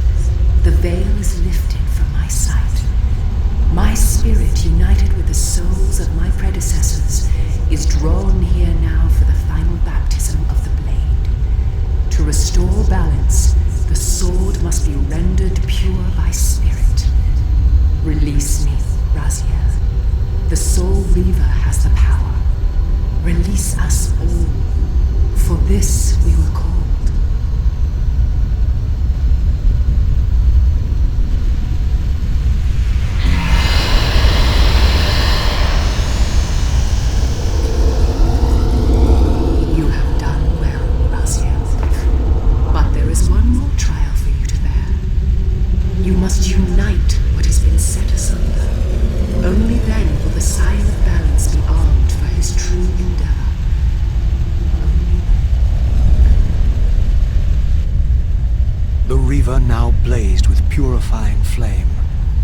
Far from being enlightened, I found myself entangled in an even greater web of mysteries. What had Janos expected me to learn? And what of Ariel's cryptic message?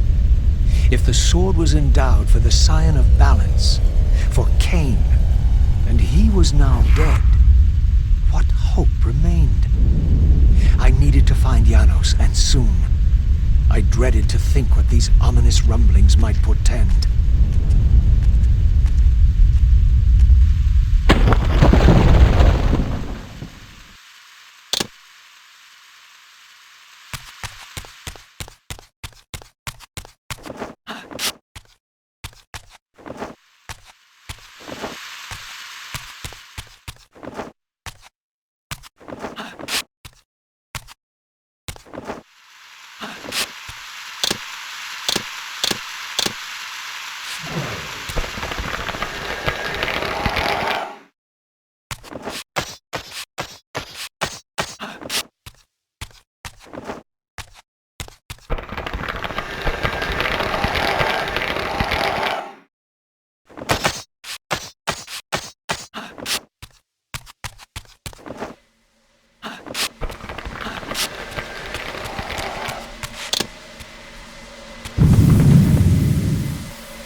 Janos, what is this?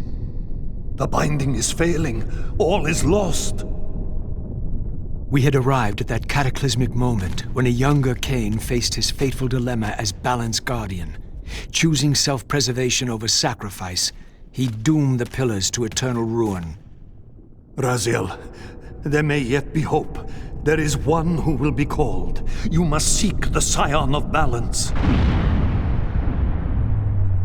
Dear God!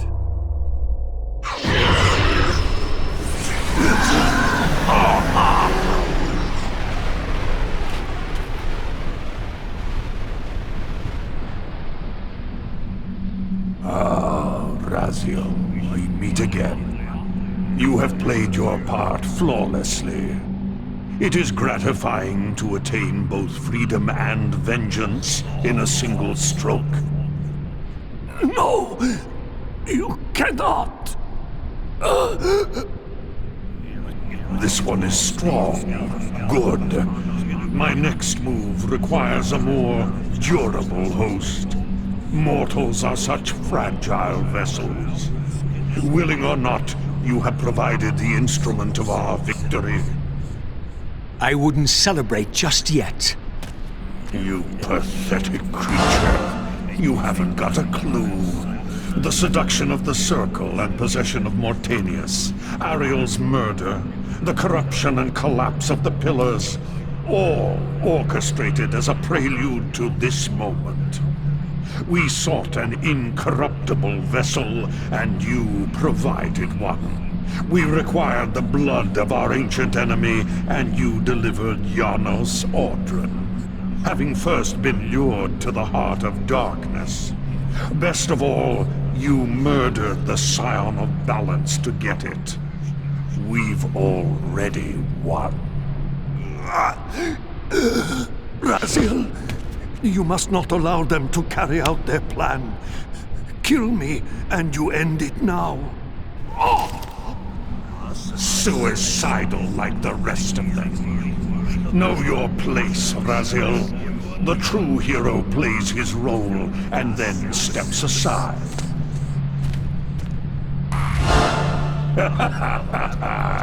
You deluded ghoul. Do you so wish to die a martyr for the vampire's lost cause? You're not leaving this chamber. I will destroy Janos if I have to. Very well then. I'll indulge you.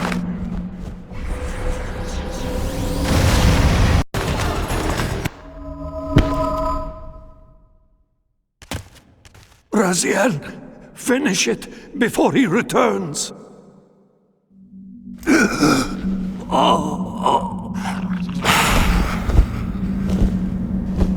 You should have listened to me.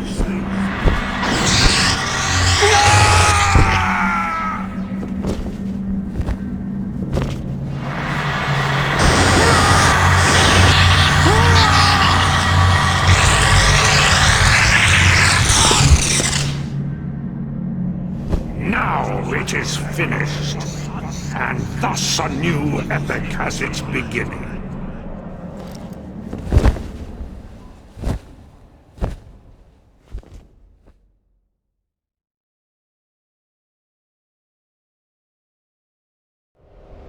Do you see? However far you stray, you will always return to me. Surrender, Raziel. Never! Your efforts are wasted, Raziel. That weapon you bear, however endowed, remains only a wraith blade. It cannot touch me. I will not be your prisoner. You have no choice. Your task is fulfilled. Kain has been cleared from the board, and this chamber made ready for my more malleable servants. There is nothing more for you to do. I refuse to bend my will. It has always been my will you satisfy, never your own. You parasitic fraud.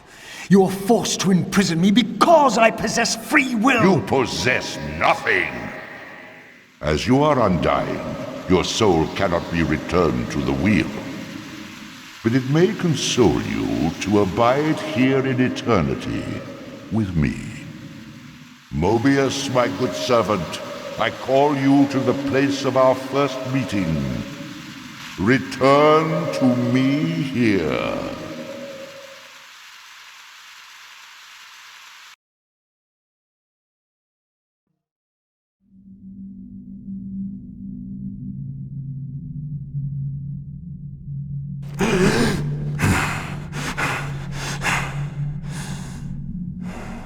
I awoke to find myself in a shadowy realm. A disquieting stillness lay where my heart had been, the heart that had belonged to Janos Ordran all along. How was it possible that I still lived? You are still very full, Vampire. That will go first. This realm will render you hideous. You will go mad, and will not know it. What is this place?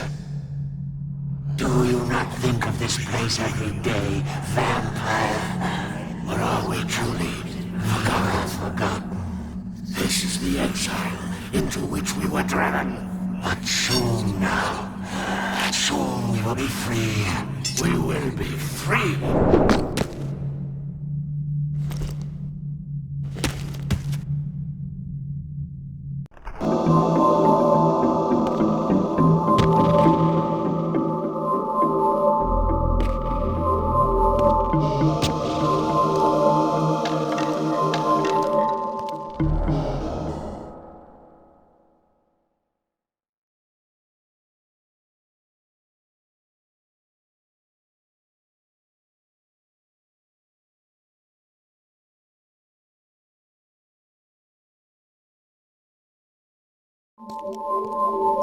I felt strongly drawn, compelled even, not to linger here, but to go to the vampire citadel at once.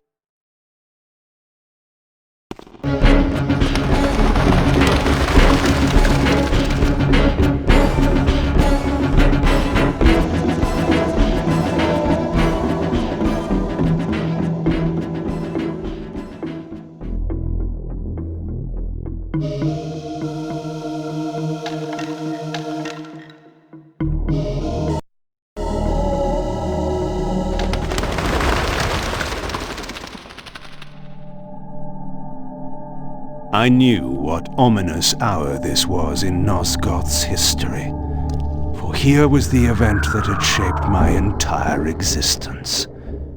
I had cast my fate, refusing the sacrifice, damning the pillars, and founding my doomed empire upon their ruins. I would raise the Sarafan priests to be my closest lieutenants, and would one day cast the strongest of them, my servant Raziel, into the abyss, dealing one last hand to play against fate. But in the end, had it made any difference? Had I misread the signs as Mobius told me? In my arrogance, had I missed my cast at destiny?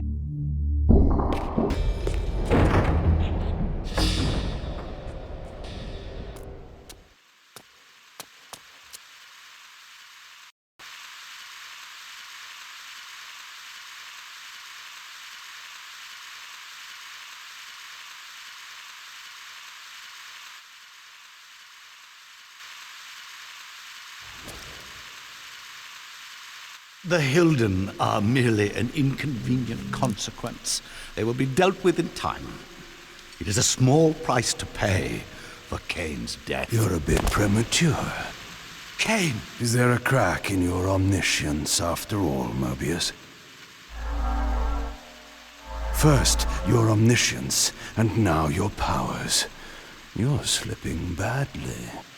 This is not possible. The part of me that staff affected is no longer in its place. But you already knew that, didn't you? I always was considered heartless. And now, Mobius, it is time. To kill me? Again? Your only solution for every problem. Kill! This is not a debate. You see, this time, you have nothing that I want. You think this will matter? I serve one who has power over life and death. Then go to him. I am his obedient, his devoted servant. Soon, all pain will fade, and my master will bring me life once more.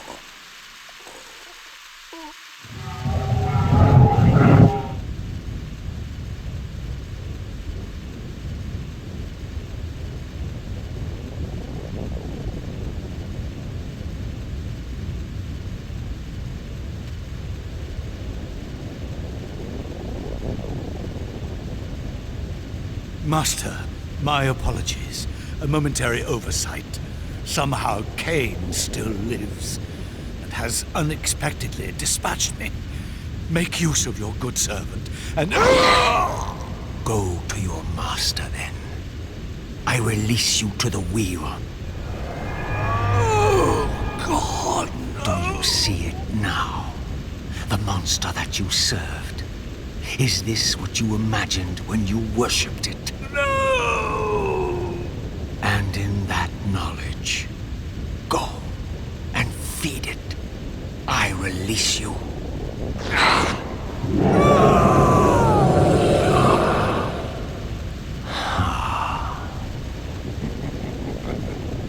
Your petty actions are irrelevant, Raziel. Mobius was a good servant, but he was of no further use. His long life had run its course. You see, even when you rebel, you are doing my will. Perhaps. But something has changed, hasn't it? You didn't foresee Kain's return. You have both traced your paths along the wheel. This is where the journey ends. You haven't the means to kill either one of us. Ah, but you can be stopped. And you will come to understand how oblivion can be a mercy. You and Kain will spend eternity buried here together, praying for the merciful release of a death that will never come. But I was armed with newfound knowledge, and it burned within me. Redeemer and Destroyer. Mobius had never seen his master until the Soul Reaver purified his sight. Even the ancient vampires had no idea what it was they so righteously worshipped. You must unite what has been set asunder. All the conflict and strife throughout history, all the fear and hatred, served but one purpose: to keep my master's wheel turning. All souls were prisoners, trapped in the pointless round of existence, leading distracted, blunted lives until death returned them, always in ignorance, to the wheel. The coin is still turning. But what hope had there been? One cannot fight the unseen. Only then will the Scion of Balance be armed for his true endeavor. Despair, Raziel. There is no escape. It was then I knew what I had to do. I alone could end this.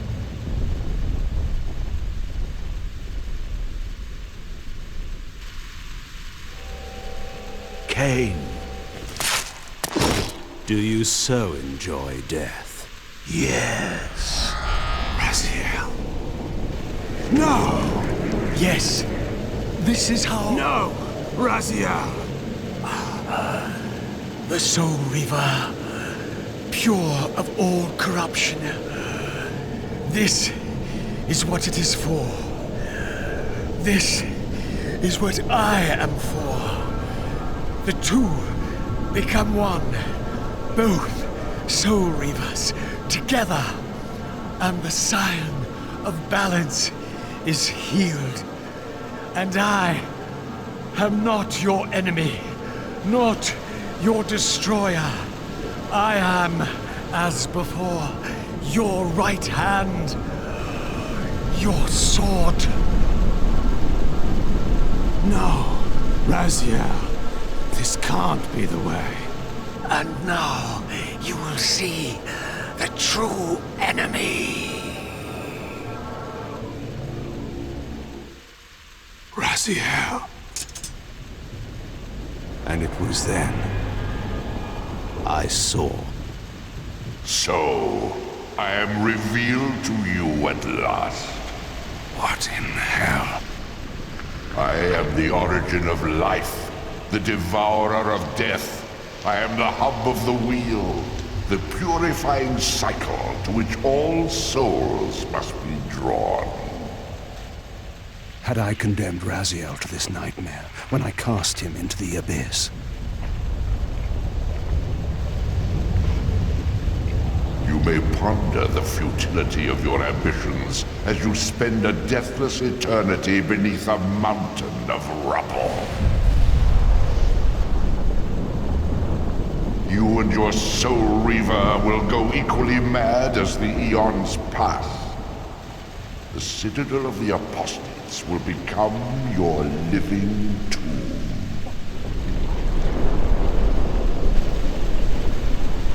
Your words are heartening. For you would not fear us unless we could truly do you harm. No! You are nothing! False god! This is the end. The final turn of your wheel. Surrender, Kain. Surrender, Kain.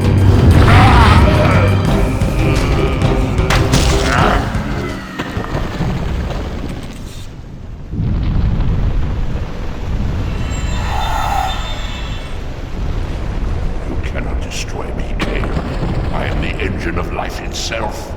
The wheel will turn, the plague of your kind will be purged from this world, and on that inevitable day, your wretched, stagnant soul will finally be mine. In the meantime, you'd best burrow deep.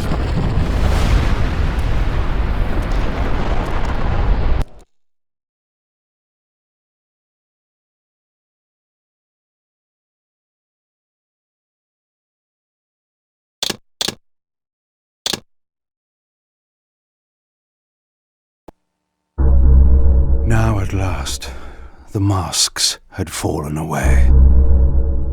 The strings of the puppets had become visible, and the hands of the Prime Mover exposed. Most ironic of all was the last gift that Raziel had given me. More powerful than the sword that now held his soul, more acute even than the vision his sacrifice had accorded me. The first bitter taste of that terrible illusion. Hope.